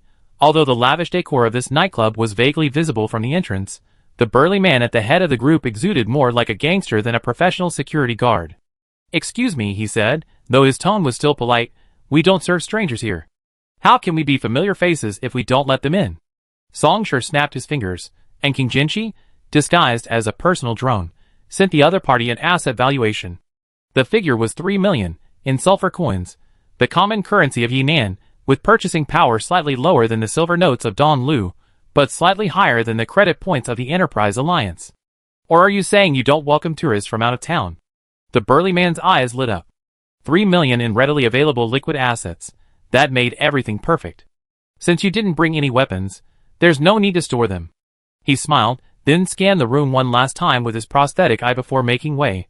"Have a good time tonight." The nightclub's decor was anything but trendy. It was quite traditional, with opulent furnishings, shimmering crystal chandeliers, and a bustling crowd at the end of a wide, red-carpeted corridor. "Stolen or photoshopped?" Songshur asked casually as they walked through the corridor. It hacked into his prosthetic eye, simulating an asset valuation panel. Lapis Lazuli replied. "Acquiring clean assets directly would be a bit more complicated." "That's peas." Songshur understood. A surging wave of sound swept in, easily engulfing everyone who entered. The dazzling lampposts became the only light in the dim environment, and amidst the flowing tide of neon lights, men and women danced with abandon. The dim environment, the interlacing neon lights, the deafening sound waves, all these were enough to dazzle the eyes. However, as a third-ring psychic, Songshur could still take in the entire scene in an instant. There were many protagonists tonight, each surrounded by a circle of people, but among these protagonists, there was undoubtedly only one true protagonist. That was a young man, probably in his early 20s, sitting in the lower left corner of the hall. He had dyed blonde hair, and his white shirt was unbuttoned, revealing his well-defined abs. At this moment, he was surrounded by people, men and women, but everyone, regardless of gender, was with a woman. The only exception was him. A blonde young man leaned back on the sofa, swirling his wine glass and smiling at the crowd. "Vicky! Vicky!" A young man in his early 20s, also wearing a short-sleeved shirt, laughed loudly at the other man. "You guys really hit the jackpot this time. You're on the tab tonight." "Hit the jackpot?" The blonde young man called Vicky snorted. "Who told you that?" "I don't know anything about it." "It's no fun if you don't admit it." The other man chuckled and looked at the others. "Ladies and gentlemen, may I ask who Fitch's uncle's brother is?" A young man in a suit laughed loudly. "Noble!" A woman in a V-neck dress raised her glass. Generous. 2 more people said in unison. Tolerant. The glory of Rock City. The leader of the Lorati family. Bethron Lorati. The person who spoke first turned their gaze back to the blonde youth. So, our dear Fitch Lorati, is there anything else you'd like to say? Grandpa Bertram is the head of the family. But I'm not, so the lion's share isn't with me. Despite saying this, the blonde youth still smiled, clearly pleased. He gestured with his hands. Absolutely this much. The others immediately gasped in agreement, while a few of them revealed genuine envy in their eyes, inwardly cursing how ruthless they were. Although they were qualified to sit here, and their backgrounds were certainly not bad, compared to the undisputed hegemons of Rock City, the Lorati and Moore families, they were not so great. In their most recent instance, the Lorati family, recognizing the rising prices in the Rock City area and the urgent need for cash among their subordinates, decisively used their vast working capital to purchase large quantities of corporate securities at low prices from the employees of several provincial factories, which still held some value. Through this maneuvering, they became major shareholders in these factories. The method was simple, but unfortunately, they dared not do it. The Lorati family had close ties with the municipal government. What they did was perfectly legal and legitimate. If they had tried, it would have been embezzlement of state assets, and they would have been immediately punished. Humph. The blonde youth was extremely pleased. As one of the favorite juniors of the current head of the Lorati family, Bertrand, he had profited immensely from this scheme. In a sense, he was no longer on the same level as the young people around him, who were still asking their parents for money.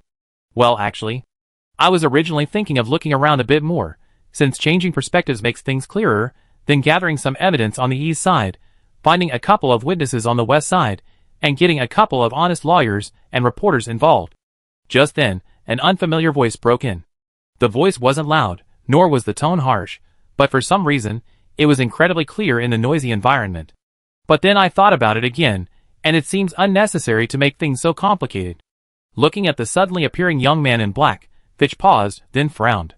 He didn't look at the man, but instead asked the others, "Do you know him? Who brought him?"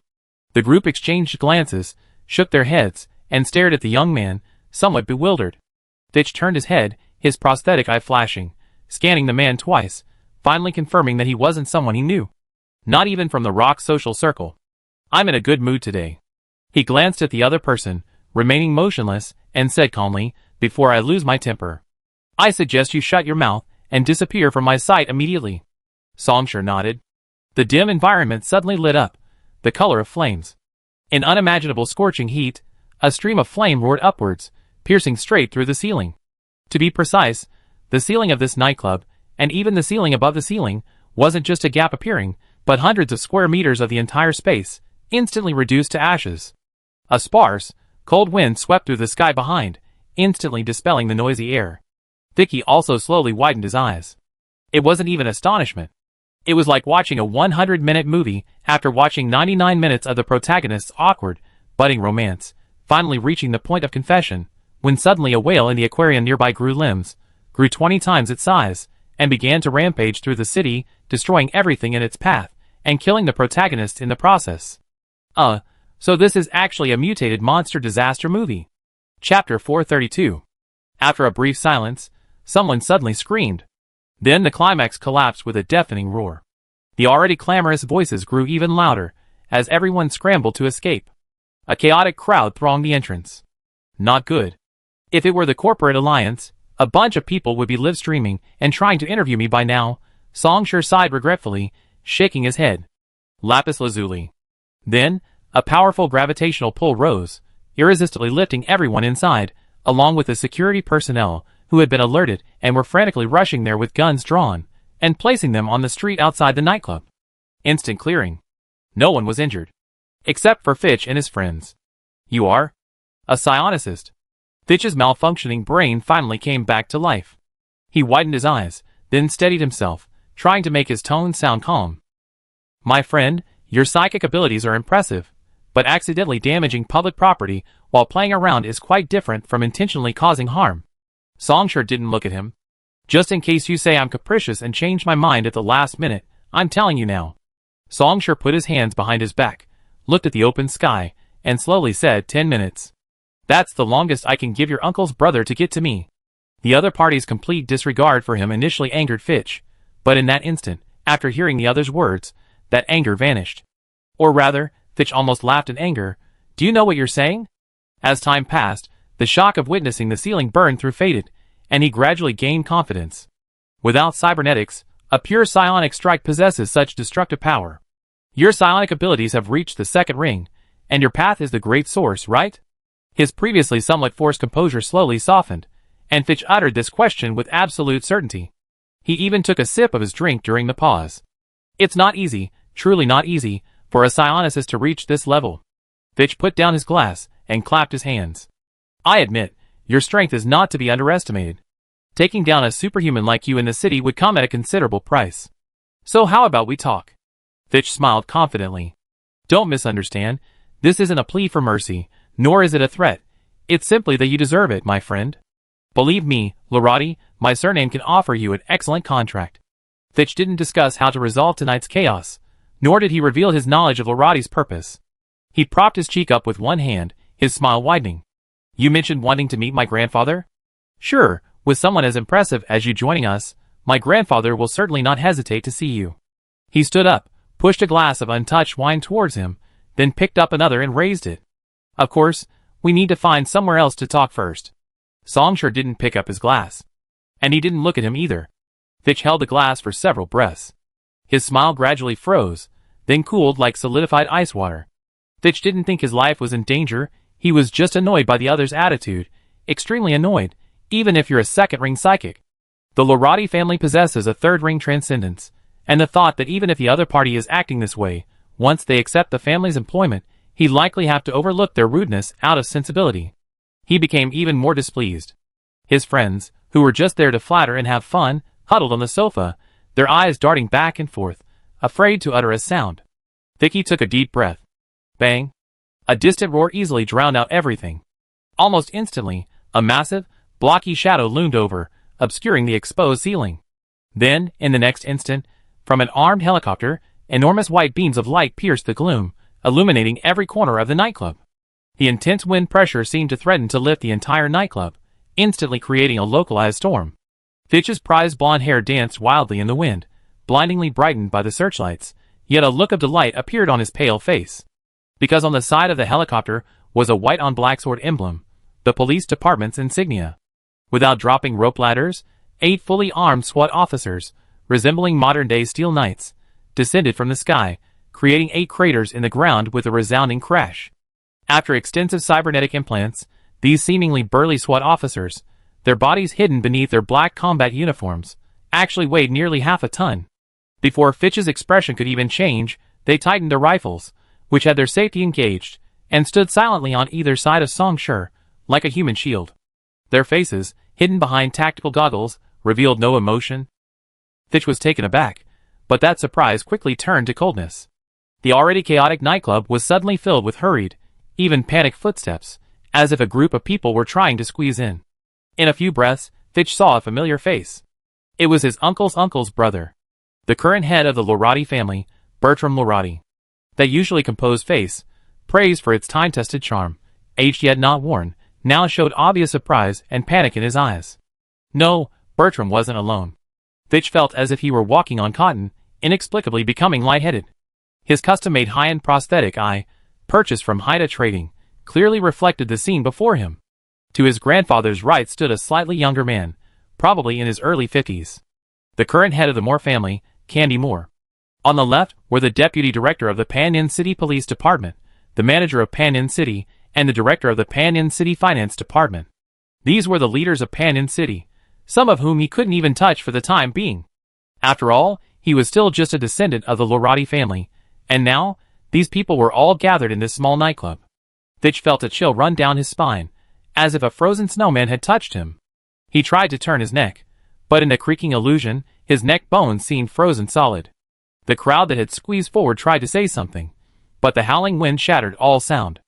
A figure stepped out from beside the armed helicopter, landing dozens of meters in the air without protection. But unlike the commotion caused by the SWAT team earlier, his landing caused no tremors. The floor remained smooth. It was a man who looked to be in his early 30s, his black suit impeccably groomed, mirroring his cold and stern expression. He rose abruptly from his kneeling position, like a mechanical clock beginning to turn. former assistant director of the Smarin office under the Ministry of Justice. Anthony Sally reporting for duty. The man walked step by step to Song Shi and gave a slight bow. Patrolling Inspector, Your Excellency Song Shi. Chapter 433. Very efficient indeed. Song Shi praised sincerely. I rushed over after receiving His Excellency King Jinchi's communication. As instructed by the First Court, I will assist you as your companion during this inspection tour. Anthony bowed slightly. Your Excellency, please give your next instructions. What did you call him? Song Shi asked. Speaker. Anthony replied. The people from the Second National Assembly, Song Shi said knowingly. When did you arrive in Panchir? 3 days ago, Anthony replied meticulously, answering every question. My orders were to wait for you in Panchir City. Do you have a plan?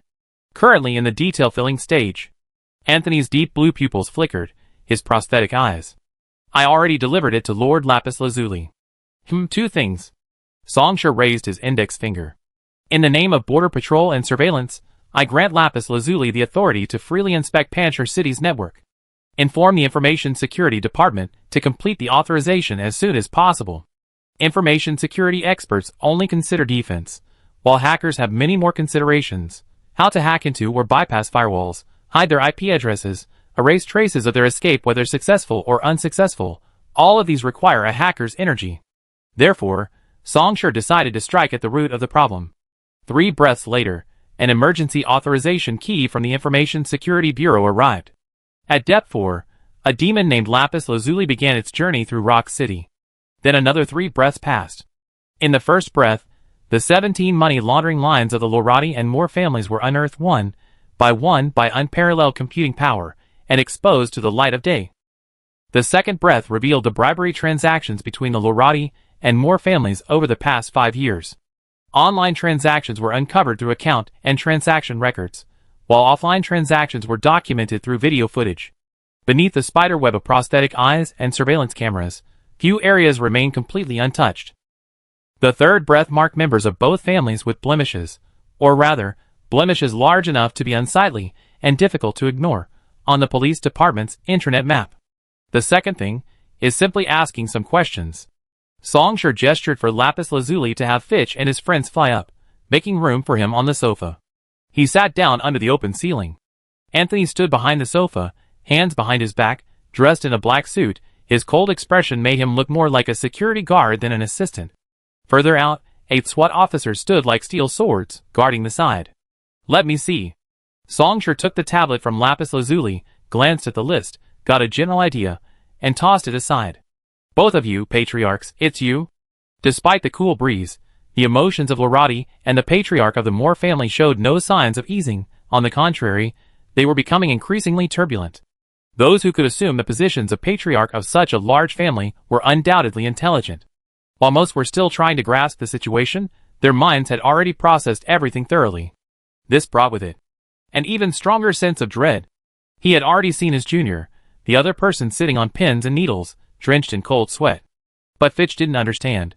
With his inexperienced status, he simply didn't understand the true meaning of the word oversight. Those were the hands and eyes of the Lord of Yunnan, and also his sharpest blade. Moreover, before coming here, he only hastily learned that an inspector had arrived. Even he hadn't expected that this inspector would be prefixed with the words patrolling the territory. On behalf of the Lord of Yunnan, inspecting the entire territory. 9 minutes and 27 seconds. Song Shi nodded, gesturing for Anthony to hand over the data tablet he had just tossed aside. Records were constantly being updated on it, being investigated and entered in real time by King Jinchi. Since you haven't exceeded the time limit, I give you a chance to exonerate yourselves. Come on, convince me. The head of the Lorati family took the data tablet, only glancing at it briefly before his heart sank. The head of the Moore family followed closely, also recognizing many familiar names. Neither of them spent much time on the tablet. They had already made their decisions. Standing before Song Shi, they tried their best to make their words concise and to the point. The old man adopted a very humble posture. The Lorati family will jointly establish the Panyan Prosperity Foundation with the Panyan municipal government to repair and upgrade public infrastructure. The first phase will involve an investment of 6.5 billion. Please allow us some time for the subsequent second and third phases. The middle-aged man cleared his throat. The Moore family has always been committed to restoring Panyan's glory. We plan to lead the establishment of a secondary industry industrial zone, which is expected to provide 23,000 jobs. At the same time, considering the recent surge in alcoholism, unemployment, and violent conflicts caused by the proliferation of addictive substances, we are willing to sponsor a sum of money to the Municipal Police Bureau to maintain order in Panyin. Very clever and decisive. Songshur clapped his hands, but not enough. The old man felt a chill. Facing a border inspector, unsure of the man's character, he chose to lay down all his family's bargaining chips, trying his best to express his sincerity. Your Excellency, the inspector. The middle-aged man's voice also became strained. Their minds raced, trying to find something else worthy of their offer, but the next moment, a single sentence interrupted them. No need to think about it anymore. Unfortunately, you didn't seize the opportunity to persuade me, Songshur said calmly. Anthony, tell me, what do these conditions you propose mean to them? Anthony, standing to the side, was slightly taken aback, clearly not expecting the other party to suddenly call on him, but he quickly composed himself, speaking in an emotionless tone. Your Excellency, this represents a significant blow, he replied. I only done a preliminary assessment of the total assets of the Lorati and more families over the past 3 days, and there's a discrepancy of about 17% from the accurate figure. This is all contained in the documents I just delivered to Your Excellency Lapis Lazuli. This time, it was Songshur's turn to be surprised. He had only asked on a whim, intending to answer himself, but he hadn't expected the other party to actually answer. Yes, a significant blow. Songshur gently patted the sofa armrest. A wrong choice. The only correct answer is that you should offer me everything. At this moment, the old man and the middle-aged man even forgot about etiquette and couldn't help but exchange a glance. They saw the same thing, utter astonishment. Your Excellency, Inspector. The old man steadied his trembling voice. You mean? Why do you think so? Songshur interrupted him, sighing. When the investigation is already upon you, can you still harbor the delusional thought that you can shed a lot of blood and start over after a few days? Chapter 434. 2 things, I suppose, Songshur said casually. First, it's one thing for you to rake in money, but why aren't you doing any work? Your bribery and subsidies to some government officials have slowed down the efficiency of administrative work. Any matter involving your companies is approved at lightning speed if it's beneficial, but dragged out in every possible way if it's not. Songshur took the data tablet Anthony handed him, and casually read a line. A hazardous chemical facility, with a risk of biochemical leakage, has been under the name of a member of your Lorati family for half a year without being demolished. And this, the sewer network repair project in the Tis district, your nephew's brother-in-law's cousin. Such a distant relationship, Lorati. The brand name still worked, allowing him to successfully secure the project. However, his building materials company used substandard materials, was inefficient, and the repairs were clogged again less than a month after completion. Secretly supporting underground gangs to build addictive drug sales networks, weapons trading. In all these years you dominated Panyin City, you amassed a fortune, but haven't done much legitimate work, dragging Panyin City down. Your Excellency, we are willing to make amends for all of this. The old man said in a deep voice, please grant permission. The second matter? Songshur glanced at the old man. Making money is one thing. But why do you kill people? The young man tapped the data tablet. Dissidents, independent journalists, pro bono lawyers, and prostitutes, who died from excessive force after getting too high. Over the past few decades, your family members have been involved in over 100 different things. Not too many, really. Songshur raised his voice slightly, and called out to the crowd at the door, Deputy Chief Ryan, what's your opinion? Didn't you clean up a bunch of messes for them? The man was a muscular, bald, burly figure. He had clearly arrived in a hurry. He wasn't even wearing his police uniform. His 2 strong, mechanical prosthetics were strapped to his chest, and his large, steel fingers were clenched tightly. Deputy Chief of the Municipal Police Bureau. Hearing his name mentioned, his Adam's apple bobbed. In less than half a second, he made a decisive decision, his large hand crushing the air as he reached to grab the mayor beside him. Then, a thin, extremely dense flame, before anyone could react, pierced straight through him. He didn't stumble and fall, because the moment it touched him, the burly man collapsed like a sandcastle into a torrent of ashes. Forget it, I'm too lazy to talk anymore. Songshur tossed the data tablet back to Anthony. You just said you were the assistant director of the former general office under the Ministry of Justice. How's your understanding of the laws in Yinan? Anthony bowed slightly. I have 7 years of experience as a full-time lawyer, specializing in civil, commercial, and criminal cases. Then please supervise this list, from beginning to end. Of course, those who don't deserve the death penalty should be sentenced normally. The deadline is the day after tomorrow. Songshur stood up. In my name as a Border Patrol Inspector, simplify all procedures.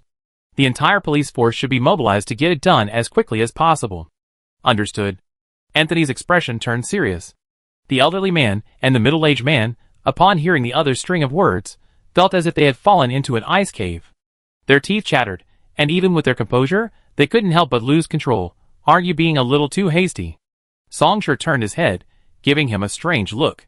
You don't expect me to engage in a protracted battle with you here, piecing together evidence from various sources, and then painstakingly finding a good lawyer to send you to jail. Do all that trouble? Without leaving a room for reply, the fiery wings transformed from the calamity flame suddenly unfurled, and Songshur soared into the sky, a streak of black flame instantly piercing the city's night sky. The direction was the Lorati family mansion. The Lorati family's greatest asset in dominating Penrock City was their previous patriarch, a third-ring transcendence. The terrifying spiritual energy was undisguised. Even ordinary citizens could clearly feel a violent heatwave sweeping across the city. So the other side felt it too. The Lorati family mansion was located in the suburbs, a estate covering hundreds of acres, with lush lawns and a castle-like main building. Its stark contrast made one momentarily think they had left Penrock City. At that moment, accompanied by a roar, the most magnificent castle collapsed, or rather, was shattered by something. A 10-meter-tall stone giant, composed of countless blocks of rock, stood in the center of the castle ruins. These rocks were visibly stained with iron, their hardness making him appear even more unshakable. Psionic art, heavy steel body. After absorbing vast amounts of different metal raw materials, repeatedly refining and tempering them for decades, he had already transformed his body into a composite steel body. Even the weakest areas possessed protective capabilities comparable to the sloped armor of a heavy tank. Your Excellency the Inspector, he growled, is there really no room for negotiation? The deep black flames that surged towards him paused for a moment. Serving on the border, stationed for 30 years. 30 years? Given the intensity of the border wars and his age, that meant serving until death, he growled again, Your Excellency, Inspector. Please. Then die. The giant of steel rock abruptly raised his head. He had been greatly surprised when he learned that a border inspector had suddenly arrived in Panyan City. When countless chaotic communications flooded him like a tidal wave, revealing the border inspector's identity as Nan Do, his feelings were incomprehensible.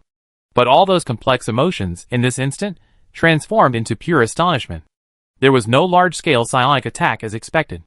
The silhouette shrouded in black flame simply raised his hand, his 5 fingers clenching, slowly closing. With this movement, all the swirling flames converged in his fist.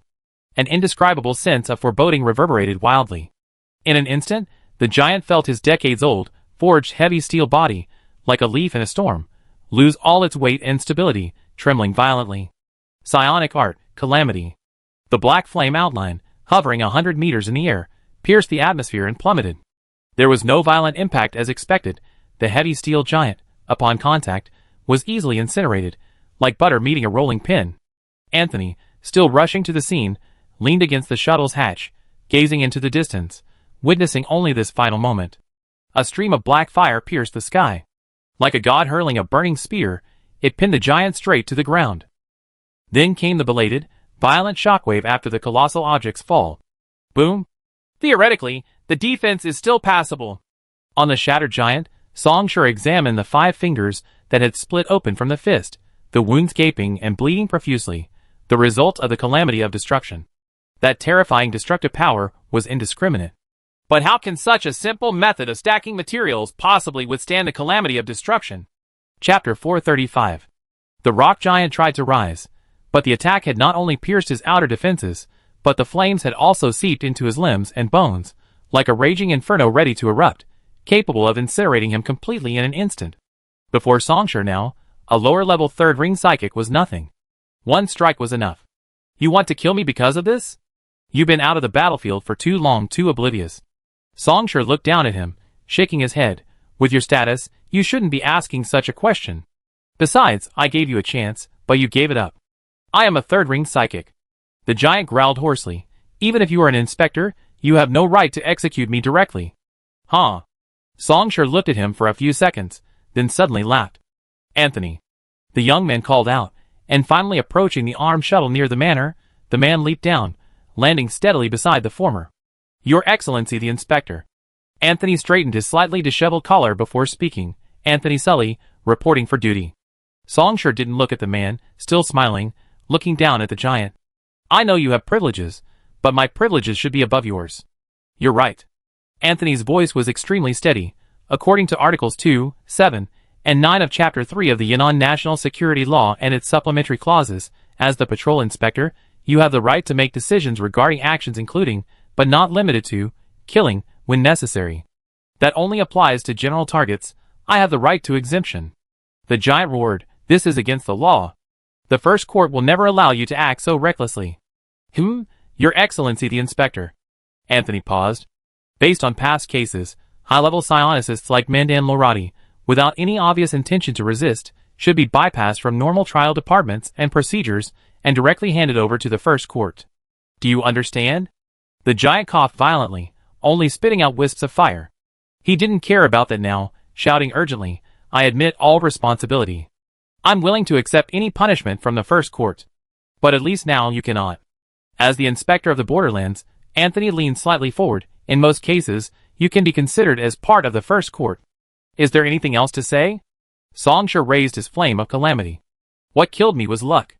This time, the silence was so long, only the crackling of the burning lawn remained in the night. After a long while, Mandan Lorati finally spoke in a hoarse voice. His voice, much calmer than before, contained undisguised resentment and anger. Ha ha, I become your first step in building your reputation, Mandan said bitterly, just because the rock just happened to be your first stop. Half right, Songsher said approvingly, but I won't tell you the other half. As a final reminder, your Lorati family will still have a lineage left. They certainly won't go through some kind of annihilation. The surrounding flame surged in like a tsunami, and when the tide receded, the steel rock giant had turned to ashes and disappeared. By the way, are you good at propaganda? Anthony, witnessing the giant burn to ashes, suddenly nodded upon hearing this. Your Excellency, I have some knowledge in this area. Then please promote these things. Songsher pointed to the huge crater burned in the ground. I hope those people will be ready when I arrive at the next stop. He raised an eyebrow at the other person. Tell them that as long as they're prepared to pay the price, I allow them to try some underhanded tactics. Understood. Of course, the immediate priority is to get Panyin City back to normal operation as much as possible. After all, a lot of positions will be vacant, and personnel replacement and adjustment will be a big problem. You're an expert in this area, so I won't interfere. Lapis Lazuli will assist you. It can help you improve the efficiency of personnel screening and information gathering. You should be able to use it, right? There's a Depth 4 demon assisting. Anthony pressed his right hand. It's my honor, he thought to himself. Let me think. Oh, right. Songsher stretched. Don't you have anything to say? Any personal comments? Anthony pondered for a moment, then nodded. I understand your intention to establish authority and style, but directly killing Mandan Lorati is still a high-risk act. Songsher asked with interest, tell me more? The Lorati family has operated in Panyin City for many years, deeply entrenched and involved in all aspects, but Mandan Lorati is the undisputed core. Your purge of the Lorati and more families' influence was certainly intense, but as long as Mandan Lorati lived, there wouldn't be much resistance. Anthony didn't mince words. But now that news of Mandan Lorati's death has spread, those who have caught wind of it may take even more drastic actions. I know. Songsher understood immediately and said lightly, that's why I put Lapis Lazuli in charge of the suppression. A Deep 4 demon granted full authority and reassigned as a cybersecurity specialist, with the assistance of Panyin City's Information Security Department, was practically invincible. Those armed personnel who attempted a desperate fight had their cybernetic bodies hacked, ignited, or short-circuited in an instant. Their firearms, equipped with intelligent control modules, suddenly locked down, offering no resistance whatsoever to the police officers from the Security Bureau who parachuted in following its long, wailing electronic siren. Some personnel decisively chose to flee, but their carefully constructed secret routes were laid bare before Lapis Lazuli, who possessed the massive computing power of Panyin City. The only slightly more troublesome were the few second-ring psionicists. They were far more resistant to the demon than cybernetic individuals of equal combat ability. If it were simply a matter of killing them, it wouldn't be a problem for the Security Bureau. They possess both superhuman units of equal combat power and advanced weaponry such as armed shuttles, heavy artillery, and electromagnetic pulse cannons. With integrated information and firepower, and everyone working together, taking down the second ring wouldn't be easy, but it certainly wouldn't be difficult either. However, if these superhuman units were to engage in unrestrained combat, they could easily uproot and destroy several streets within a radius. Considering the urban combat environment, the use of heavy artillery would also be limited. If someone were to fly a large shuttle from the Security Bureau, recklessly unleashing its shipborne high-energy particle cannons to bombard the area below, the target would likely die, but the person firing the cannons would probably end up in jail for a few days. Therefore, Lapis Lazuli chose to go to the front lines himself. The gravity sphere was outrageously efficient in binding and suppressing. "I know," Anthony replied, looking at the young man. "That's why I didn't make this suggestion before your actions." Chapter 436. At dawn the next day, atop the Panyan city government building, Songshur sat cross-legged on the edge of the rooftop, overlooking the city below. Compared to yesterday, Panyan City was exactly the same. The only difference was that the vehicle parking lot next to the city government was unusually crowded. "Useless effort," Songshur murmured, raising his gaze slightly. The rusty red hues, like the city's blood, crawled across the overgrown weeds of abandoned factories, meandering into the potholed streets, carrying the scent of alcohol and addictive substances, like an unstoppable tide, slowly and forcefully swallowing every corner of the city, even the wind carrying the lingering smell of decay. And a slightly stronger stench of blood. Without turning his head, Songshur suddenly asked, "What do you think of this view?" Anthony, who had just climbed up the wall, adjusted his suit and tie and stopped 3 meters away. A full night of intense work and administrative tasks failed to reveal a trace of fatigue on the man's face. He remained as stern as ever. "Your Excellency, which aspect do you wish me to address?" Speak freely." "Yes," Anthony answered without hesitation, seemingly having already prepared his response. "If you mean the governance, you have been extremely successful. Under your and His Excellency Lapis Lazuli's actions, as of now, the Lorati and Moore families and their affiliated forces have either collapsed or surrendered voluntarily. All key individuals involved in major cases related to Pan Rock City over the years, including but not limited to excessive corruption and a series of murders, have been apprehended. The handling of secondary cases and individuals is also progressing smoothly. The assets under the names of those involved will be handed over to our designated personnel under supervision. The resulting vacant positions have indeed caused some confusion, but this is temporary, and will be resolved once replacements are appointed." Songshur tapped on the rooftop tiles, like a theatrical performance, lighting a ring of fire, instantly igniting a golden flame across the entire surface, giving it a fresh new look. "And what about the other side?" "That's not within your scope of concern." Anthony approached the rooftop, facing the flames, so his view also overlooked the city. "As you said last night, I arrived in Panyan City 3 days before your arrival.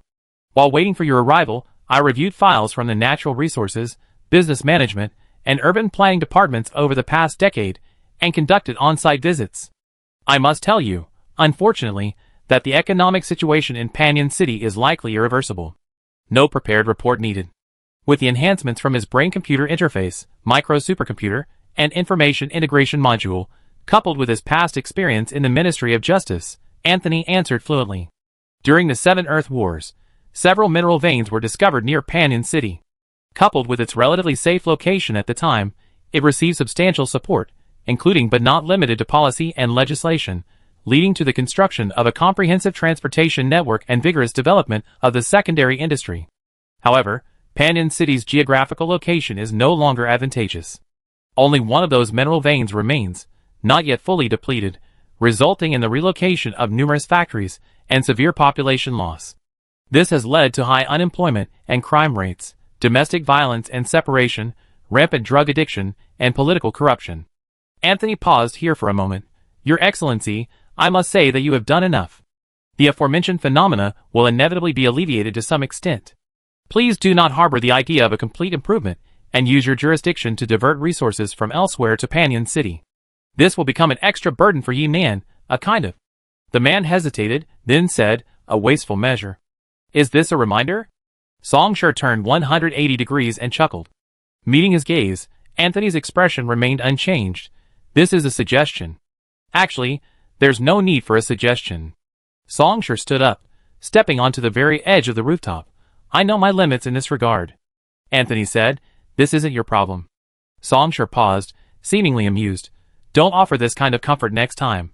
I was just expressing my feelings. As you wish. Anthony placed his right hand on his heart. A faint whooshing sound suddenly rang out in the distance.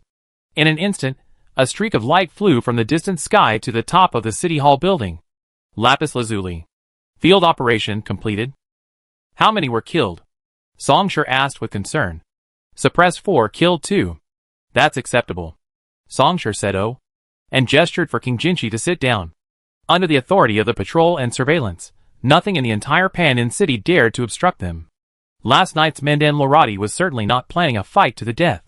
Take a portion of the assets seized from the Lorati and more families to subsidize the field personnel of the Security Bureau.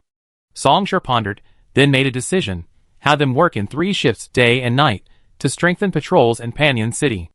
Anyone who seems to be taking advantage of the chaos, or who has already made a move, kill them all. Then, we move on to the next stop.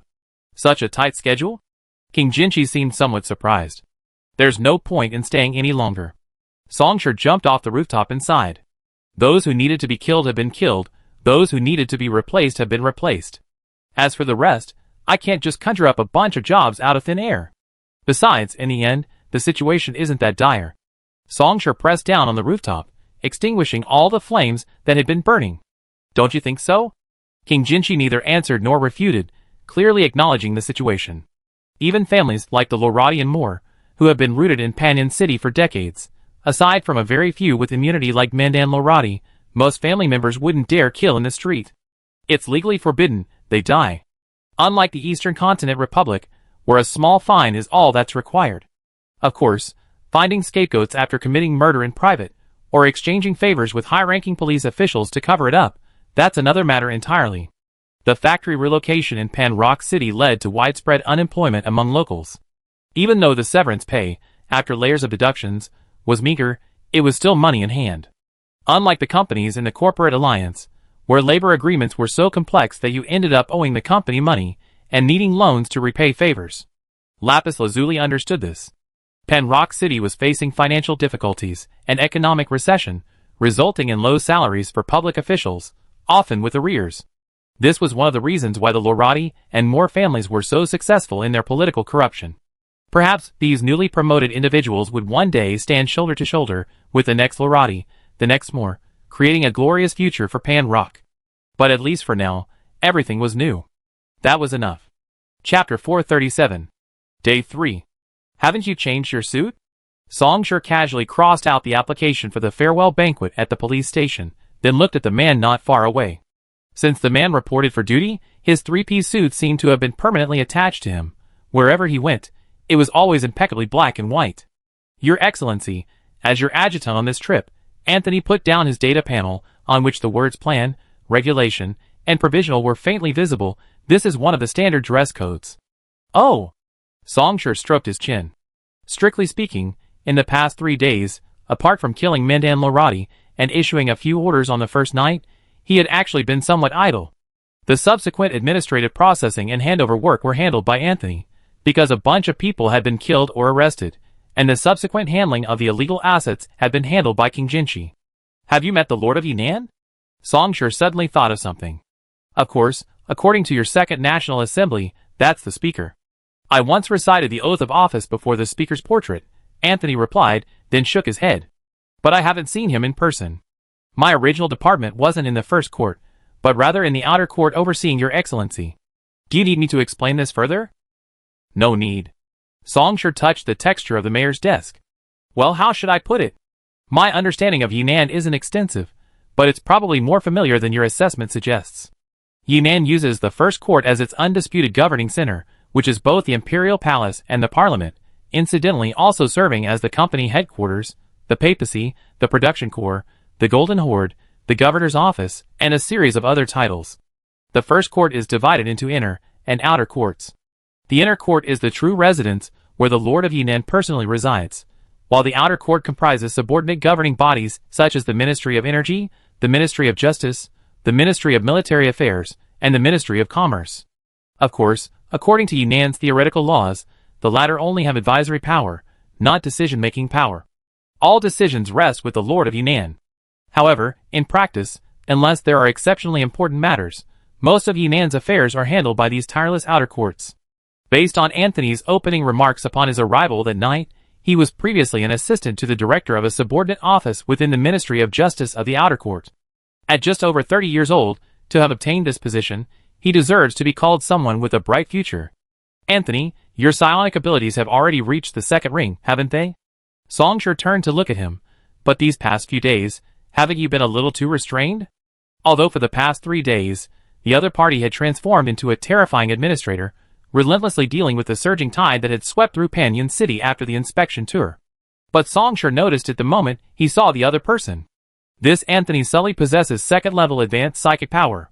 If one were to delve deeper, the feeling of a master plucking strings, if nothing unexpected, indicates that his path is balance.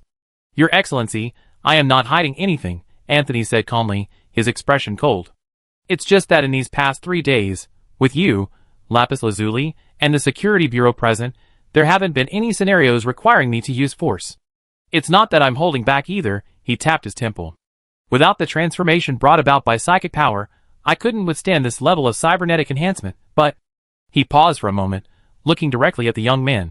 I am a psionicist of the Balanced Path, but before that, I was Anthony Sully of Yunnan. Songsher showed no surprise. Psionic power originates from psionicists, and even the same psionic skill will produce varying degrees of difference in the hands of different psionicists. With Songsher's perception of psionic power, he was already able to glimpse some deeper aspects, let alone Anthony, who had been completely open and honest with him. There's no right or wrong in choices, that doesn't matter. Songsher stepped down from the chair, a smile involuntarily appearing on his face. Let's try it first. Anthony's deep blue eyes showed no surprise. He completely put down the data tablet, rolled up his sleeves, revealing a prosthetic limb covered in realistic skin. Your Excellency, the environment. It's all right, this is fine. Songsher smiled calmly, a wisp of flame swirling around him. I still have some control. The temporary mayor's office in Panyan City, which had been requisitioned, suddenly blazed with a crimson gold light. Then, with a snap, the fire sensor was triggered, and fire sprinklers flipped open from the ceiling, spraying water violently. With a whoosh. Before it even landed, the water was burned away by the flickering flames, turning into rising steam. Then, even the steam vanished in the heat of the psionic flames. Neither side paid him any attention. Your Excellency, Your Excellency. Anthony raised his right hand, the etched circuitry extending across his wrist shimmering faintly with silver light. My domain of psionic balance is flow. The man slightly parted his fingers, and slowly swept them forward. Songsher raised an eyebrow. At the same moment Anthony made this movement, the airflow in the office changed. Like a stiff bristled brush brushing the unruly mane of a wild horse, as the man's fingers swept across the room, the air, previously turbulent from the flames and steam, suddenly smoothed out, flowing uniformly in one direction. Anthony clenched his fist. The airflow, which had been like flowing silk, suddenly collapsed, as it shattered on a bluestone slab, scattering in countless streams. Songsher raised his hand and grasped at the air, carefully sensing it before understanding. The force is alright, ordinary individual firepower. Unless it's a close-range metal jet, it poses almost no threat to you. But in that case, defense is clearly stronger than offense. What will you rely on to supplement your offensive? Firearms? Yes. Anthony lifted the hem of his suit jacket, revealing 2 pistols, each with a flowing, hard iron color, hanging on either side of his waist. The one on the right was dark gray and heavy, the one on the left black and slender. Stardust Energy Pulse Pistol, its attack medium is Pulse Laser. He introduced them, first pointing to the slender black one, then to the dark gray and heavy one. Cross Sword Precision Kinetic Energy Pistol, its advantages are range and accuracy. I can split or merge the pulse laser depending on the application scenario. The Cross Sword Precision Kinetic Energy Pistol is for scenarios requiring lit-fire shooting. Overall, defense is stronger than offense. Songsher nodded, first raising his index finger, then his middle finger. 2 fingers came together, forming a sword shape, and crimson gold flame spontaneously emanated, coiling and swirling around him. I attack, you defend. Alright, here I come. Chapter 438. Then he went for it. Considering it was just a trial, Songsher abandoned the idea of activating Calamity Flame, only activating Calamity. Also, Heart of Forging, Embers, Wildfire, and Irradiance. His spiritual energy was suppressed to the upper level of the second ring. A blazing star of fire ignited from the atmosphere, and in a daze, the office seemed to burst into flames, like a blazing sun, unimaginable heat surging forth. Control. Such an attack, the office, no, the entire city building, would be burned through. Anthony's pupils constricted sharply, his first instinctive thought instantly extinguished, replaced by absolute caution that allowed no room for distraction. It was impossible to distinguish whether it was the potential under terrifying pressure, or the consciousness refined to perfection over years of honing. Or perhaps both. The second ring of psychic energy erupted to its peak in an instant, as if the surrounding atmosphere had been suddenly gripped, surging and churning, forming a tornado-like eye centered on Anthony. A large amount of office clutter was swept up, slamming against windows and walls with a crackling sound.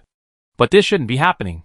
If, according to Donglu's logic, this was a friendly sparring session confined to an office, it should have been a matter of performing a grand ceremony in a snail's shell.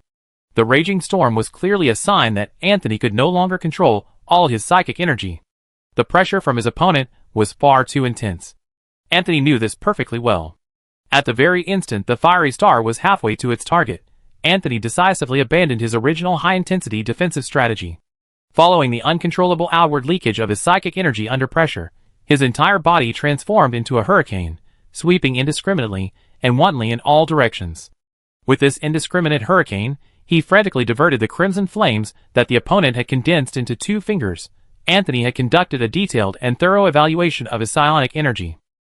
He could get close enough to a large-caliber shotgun at point-blank range that the kinetic energy carried by the gushing fragments would be diverted in midair. The fragments, impacted, would split again, and the kinetic energy of the newly formed, finer fragments would be significantly reduced. But when they actually touched his body, the destructive power of each fragment hitting a specific point was converged, all gathering into an armor plate Anthony carried, which absorbed the damage from point to surface. But now, the diversion wouldn't work. In the past, when his psionic energy, which had always been submissive to all things, tried to touch the opponent's fiery star, it was like a natural person trying to grab a red-hot iron pillar with their bare hands. The burning pain was unimaginable.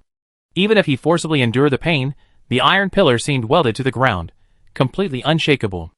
And then, the psionic hurricane was pierced through. The catastrophic power emanating from the calamity has elevated Song Shi's killing prowess to a new level. If he were to return to his battle against Wang Qinlai in the martial ruins, even if he still couldn't suppress the latter's 5 phases reincarnation, 5 elements annihilation, Song Shi was confident he wouldn't lose to this technique as he had before. The hurricane that swept across the heavens and earth, destroying everything in its path, was no stronger than a spring breeze before the crimson trail left by the flames easily burned through. At that very moment, a murderous glint appeared in Anthony's cold eyes. From within the dissipating hurricane, the man, facing the flames, advanced instead of retreating, forcefully stepping forward and unleashing a straight punch. Contrary to expectations of endless, scorching light, the instant the two met, Anthony was sent flying backward. Then he came to an abrupt halt. A hand pressed down on his shoulder, forcefully halting his momentum, and preventing him from crashing directly into the wall. The hand belonged to Song Shi, of course. Using the explosive speed of soaring to the sky, Song Shi was already behind Anthony, while he was still airborne after being blasted backward. Not bad. Song Shi released his hand, praising him with slight surprise. My attack essentially involved a build-up process. You sensed the interruption and, before my build-up was fully complete, proactively used offense as defense to interrupt it. Although I still couldn't block it, Song Shi said regretfully. I just wanted to try. Anthony turned around, pulled down his sleeves, straightened his disheveled collar, and tidied his attire before speaking calmly. That was the only possible chance of victory. As he spoke, the man glanced at his right hand. At the metacarpal bones of his middle and ring fingers, a small, melted gap had appeared in the bionic skin, revealing the silver-gray alloy skeleton and electromagnetic muscle bundles beneath. The skeleton was undamaged. The electromagnetic muscle bundles were also undamaged. A mere touch, the attack, after piercing the bionic skin, gracefully withdrew, vanishing without a trace, as if the terrifying killing power of not long ago had vanished like a dream. Such control. Anthony thought to himself. Your Excellency, how much power did you leave unspent? Not too much.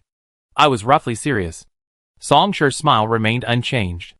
Although Stonefall, Calamity, Fire Seed, and Self-Immolation were not used, 99% of psionicists would not have been able to withstand that attack. Anthony managing to handle a portion of it is already quite good. Yes, Songshur has made his judgment. Anthony's skill in psionic energy is slightly inferior to Chu Tonglu's. He deserves the description promising, but that's about it. Following the established path, reaching the third ring shouldn't be a big problem, but climbing to the peak of the third ring, or even breaking through to the fourth ring, will require some personal opportunities and enlightenment. Strong, but not strong enough. Placing him among the seeds of the Northern Thunder defense line, he'd be at the lower end. Remaining strength. Is that so? Anthony seemed thoughtful, but quickly composed himself, his expression returning to its usual coldness. I completed the itinerary you instructed. The next stop is Red Frust Province. Do you need me to make preliminary contact with them? Red Frust Province? Songshur thought for a moment. The core of Haida trading. No, preliminary contact isn't necessary, I go straight in. Understood. Anthony nodded again. Departure time is 7 a.m. tomorrow. I have some final handover work with the Panyan City side. Your Excellency, please allow me to leave temporarily. Thank you for your trouble. A small shadow fell outside the window. Songshur glanced up and saw it was Lapis Lazuli flying over. The latter opened the window, floated up to the office, and seemed somewhat hurried. What is it? So Songshur chose to ask. New message from 10 minutes ago. Lapis Lazuli didn't mince words with Anthony, pausing briefly. A message from the Corporate Alliance. Songshur immediately reacted. The Enlightened Ones? Songshur, do you remember what Suyuda said when he left? Let me think. Songshur realized what the other was implying. Suyuda said he'd give me something. What? He sent it to you first. Lapis Lazuli projected a holographic screen displaying a confidential document. After review by Enlightened One's Commander-in-Chief Chaklo Vaughn, Deputy Commander Suyudu, and Head of Finance and Logistics Cressa Violet, the executive order appointing Songshur as the Enlightened One's ambassador for foreign investment has been unanimously approved. That's all. Songshur stood up and carefully reread the confidential document. Enlightened One's ambassador for foreign investment? Chapter 439. Wait a minute. Songshur pinched his brow. I'm here to help the Enlighteners invest abroad? Only in the Yunnan region, King Jinchi added. Isn't that because they don't allow investment in other places? The Enterprise Alliance is renowned, and forces like Eden and the Pan-Eastern Continental Alliance always scrutinize commercial investments from them. And a theocratic, somewhat closed nation like the Vanpusta Empire is even less likely to accept external commercial interference. This is one reason why the Enterprise Alliance is so enthusiastic about expansionist wars. Both the top-tier giants and the next-tier companies desperately crave new free markets. Considering the Enterprise Alliance's technological advantages in many fields, and the adage the enemy of my enemy is my friend. After all, Yunnan, which has been directly opposing the Enterprise Alliance for years, is actually the most suitable place for the Enlighteners to invest. The former is an enemy nation, the latter is a terrorist group. They're in cahoots. When Suyu sent this secret letter, there was an appendix. King Jinchi carefully chose his words. His meaning was that if your next actions were rather forceful, then he wouldn't tell you for now, but would reveal the letter only when a special, high-risk situation arose. I believe that the current situation. That point is no longer an issue, so I chose to inform you now. Songshur sighed. He looked at the man beside him, who was cleaning up the mess in the office. Anthony, as your former assistant director of the Ministry of Justice, tell me, wouldn't this count as collusion between officials and businessmen? Mr. Songshur, you are overthinking it. Anthony picked up the photo frame and placed it back on the table. Firstly, as a border inspector, you have the power to make decisions and exercise discretion in this matter. Secondly, we do not reject far-sighted and well-established investments like those of the Enlightened. Perhaps you're unaware, Anthony said, but our cooperation with the Enlightened Ones has precedence. I know that. Songshur finally looked away from the document projection. The giant corporations have spread a lot of rumors, but the claim of colluding with foreign forces isn't entirely pure slander. However, since the Enlightened Ones are already terrorists, it would be incompetent not to collude with foreign forces. Sigh. After reading the secret letter and its appendices, Songshur understood Suyuda's meaning. After occupying Forge Light City, the Enlightened Ones possessed a large, undeniable base for the first time. And with the promise of one city every 7 years from the God's throne, no one dared to consider launching a full-scale war to reclaim it. At most, they engaged in some small-scale operations like espionage. But beyond this, the corporations led by the 9 giants launched a series of offensives against the Enlightened Ones, including but not limited to mercenary wars, with economic blockade being their top priority. The market share of Chewing Guang, a soft drink group under the Enlightened Ones, and Danglong, a sports brand, has shrunk considerably due to the impact. Mercenary warfare and the company's sweeping raids on branches across the country are manageable for the Enlightened Ones, since even if the intensity increases. But did they never crack down on these tactics before? Everyone should be more cautious, and if all else fails, they should just go bankrupt. However, the economic blockade is quite a headache. While Forge Light City and the Roker Plains have potential, they haven't been acquired for long, and they are suppressed by major companies, so they can't generate much gold in the short term. At the current scale of the Enlightened Ones, every day of operation burns through a massive amount of credits. Just then, I arrived in Yan'an. Considering the current prestige of the title Southern Dipper, and the multiple collaborations Yan'an has had with the Enlightened Ones, how much foreign exchange will Chakro give me? Lapis Lazuli displayed a line of numbers. Songsher pondered for a moment, then turned to Anthony and asked, "Is this a lot?" No, you're a lawyer." "I also have some research on business operations," Anthony nodded. "Your Excellency, by the standards of cross-border investment, this foreign exchange exceeds the average." Songsher looked at Lapis Lazuli again. "Could you? If you mean, I should use my Deep 4 demon abilities to transfer the company's foreign exchange reserves to the Enlightened One's account," Lapis Lazuli replied. "I can hack and withdraw large sums of money at the individual level, but to influence the scale of cross-border investment." Lapis Lazuli changed to a more tactful tone. "Dark Crystal Credit's credit circulation observation platform isn't that inefficient. One of the 9 giants, Dark Crystal Credit." Songsher tapped the table absent-mindedly. Chaklo organized an initial development team. Once he finalized the investment project, a simple remote connection would be established, and the team would come to Yan'an. "But I don't really know much about investing," Songsher said. "What do you think of Panyan City?" "I did think about it just now." Songsher looked up. "But Panyan City is nothing. Isn't it a bad place to invest?" "That's also an advantage." Qing Jinsher seemed to have seriously considered the issue, his thinking clear. The support during the Seven Earths War gave Panyan City a well-developed transportation network. Most of it is dilapidated now, but it can still maintain basic functionality. The large-scale relocation and closure of factories has created many cheap rental plots, and the high unemployment rate has brought in a large labor force. As the Lapis Lazuli presentation unfolded, the holographic projection continuously changed, forming a captivating dynamic PowerPoint presentation.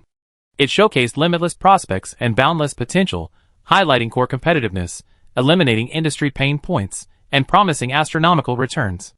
Even if you weren't a regional inspector, the Panyan municipal government would never refuse foreign investment. They can provide some policy support. And with your status as a regional inspector, based on my algorithmic assessment of existing cases, the investment projects you lead will, at least for the next 3 years, not involve any form of coercion. Songsher listened attentively for a long time, finding the other party's words very reasonable. "One last question. Since the prospects are so broad, what industry do you think would be best for me to let the Enlightened One establish here?" "Panyan City has a manufacturing base. I suggest opening a branch of Danglong," Lapis Lazuli calmly replied. "The corporate alliance has an objective technological advantage. With the performance of Danglong sports equipment and other products, it's qualified to capture a portion of the market share in the south." Moreover, Lapis Lazuli popped up a promotional poster, reminding him, "You are one of Danglong's brand ambassadors." The filtered poster showed a black-haired youth wearing clothing with the Danglong logo, posing powerfully amidst crimson flames. Wasn't this taken a year ago?" Songsher had no further questions. The patrol inspector waved his hand. "Anthony, immediately have the bank prepare a commercial loan." Chapter 440. Efficiency was faster than expected. With the issuance of the patrol and surveillance orders, Anthony once again summoned the mayor, deputy mayor, finance minister, and citizen representatives of Panyan City. The latter were initially quite apprehensive, worried that they might also be out of a job. In just 5 days since the patrol arrived, more than half of their colleagues at various levels had been replaced. This apprehension continued until Anthony read aloud the feasibility study report on foreign investment projects in Panyan City in front of everyone. Initially, there was astonishment, followed immediately by an irrepressible surge of joy. How could anyone be interested in a dilapidated place like Panyan City? Danglong, a company of the Enterprise Alliance? I remember, it's a sports brand controlled by the Enlightened Ones. Cough, anti-corporate forces, good. Doesn't this righteous cause against corporations have something in common with the glorious path of our Yan'an? We must support it. Strongly support it. When will the inspection team arrive? Then, Anthony subtly hinted at the identity of the newly appointed border inspector, Enlightened One's ambassador for foreign investment. Everyone immediately sat up straight, reiterating their full support for this foreign investment project. Then, everything began operating at full capacity. Even a middle-aged man who had just lost his job turned off his hangover enzymes, drank heavily all night, and didn't wake up until noon, vaguely sensed the strange atmosphere of the city as he drew back the curtains. The police officers from the security bureau were fully armed, patrolling back and forth. This was manageable, since the streets had been like this since the night before last. The crucial question was, why were fire trucks and construction vehicles suddenly running around with their sirens blaring, inexplicably inspecting and repairing everything? The streetlights at the alley entrance had been broken for so long. Why hadn't these people appeared before? It wasn't until evening, when a community committee member broke into the man's house, that he learned something. Registering for unemployment? Yes. And they require no criminal record, the kind who doesn't consume sugar? That's right. Are you crazy or am I crazy? I think the higher-ups are crazy. The community committee member carefully avoided the beer cans on the ground, shrugging. They said they might assign you some work. What? At the same moment. Your Excellency. Anthony pushed open the door, bowing slightly to the figure inside. The preliminary agreement between the two sides has been finalized, and the Enlightened One's development and investigation team will depart soon. He stepped forward, handing a data tablet to the other person. Songsher glanced at the terms. They were quite brief, roughly stipulating the required percentage of Pan-In city residents, the estimated size of the company and factory, and the government's policy support direction. But considering this was only a preliminary agreement, this was sufficient. The commercial loan options offered by the bank are these.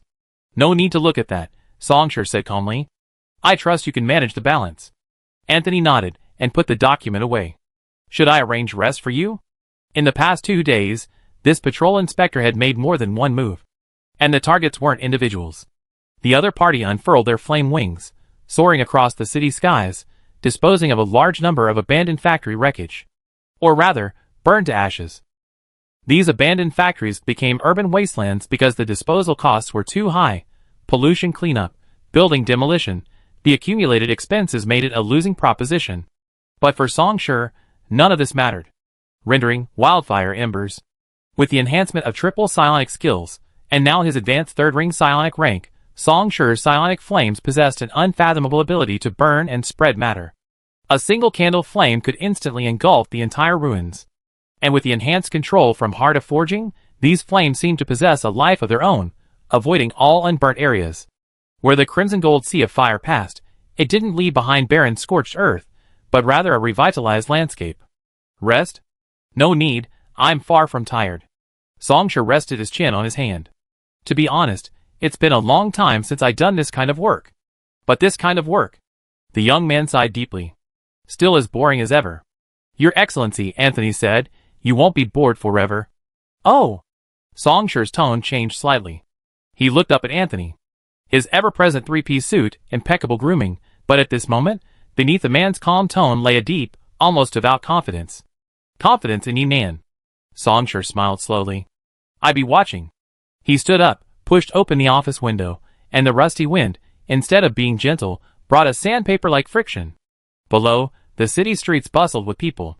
Occasionally, someone noticed something and looked up, but upon seeing the figure standing behind the window, they instinctively lowered their head, as if sensing something amiss.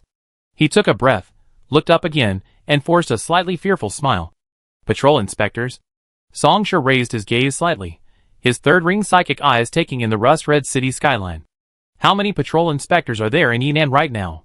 Patrol inspectors aren't permanent positions. Their number has never been fixed. Anthony took a step forward, stopping a meter behind the young man. Currently, including you, there are 6 patrol inspectors in Yinan. Quite a high position indeed. Songsher stared at the sun slowly sinking below the horizon. What are your thoughts on granting such a high position to someone who isn't from this country? I obey the First Court's decrees. Anthony's voice was devoid of any emotion. I follow the speaker's every word. Songsher's face showed no surprise at this answer. Anthony, it's time to get going. The vehicle is ready for you. As you instructed, there will be no convoy or farewell ceremony for this trip. Songsher raised his hand. In the distance, the wind seemed to carry some inexplicable, faint sounds, which vanished in the next instant. Your Excellency the Inspector, Anthony's voice rang out. Since yesterday, some people have been calling you the rebooter of Panyan City. Oh!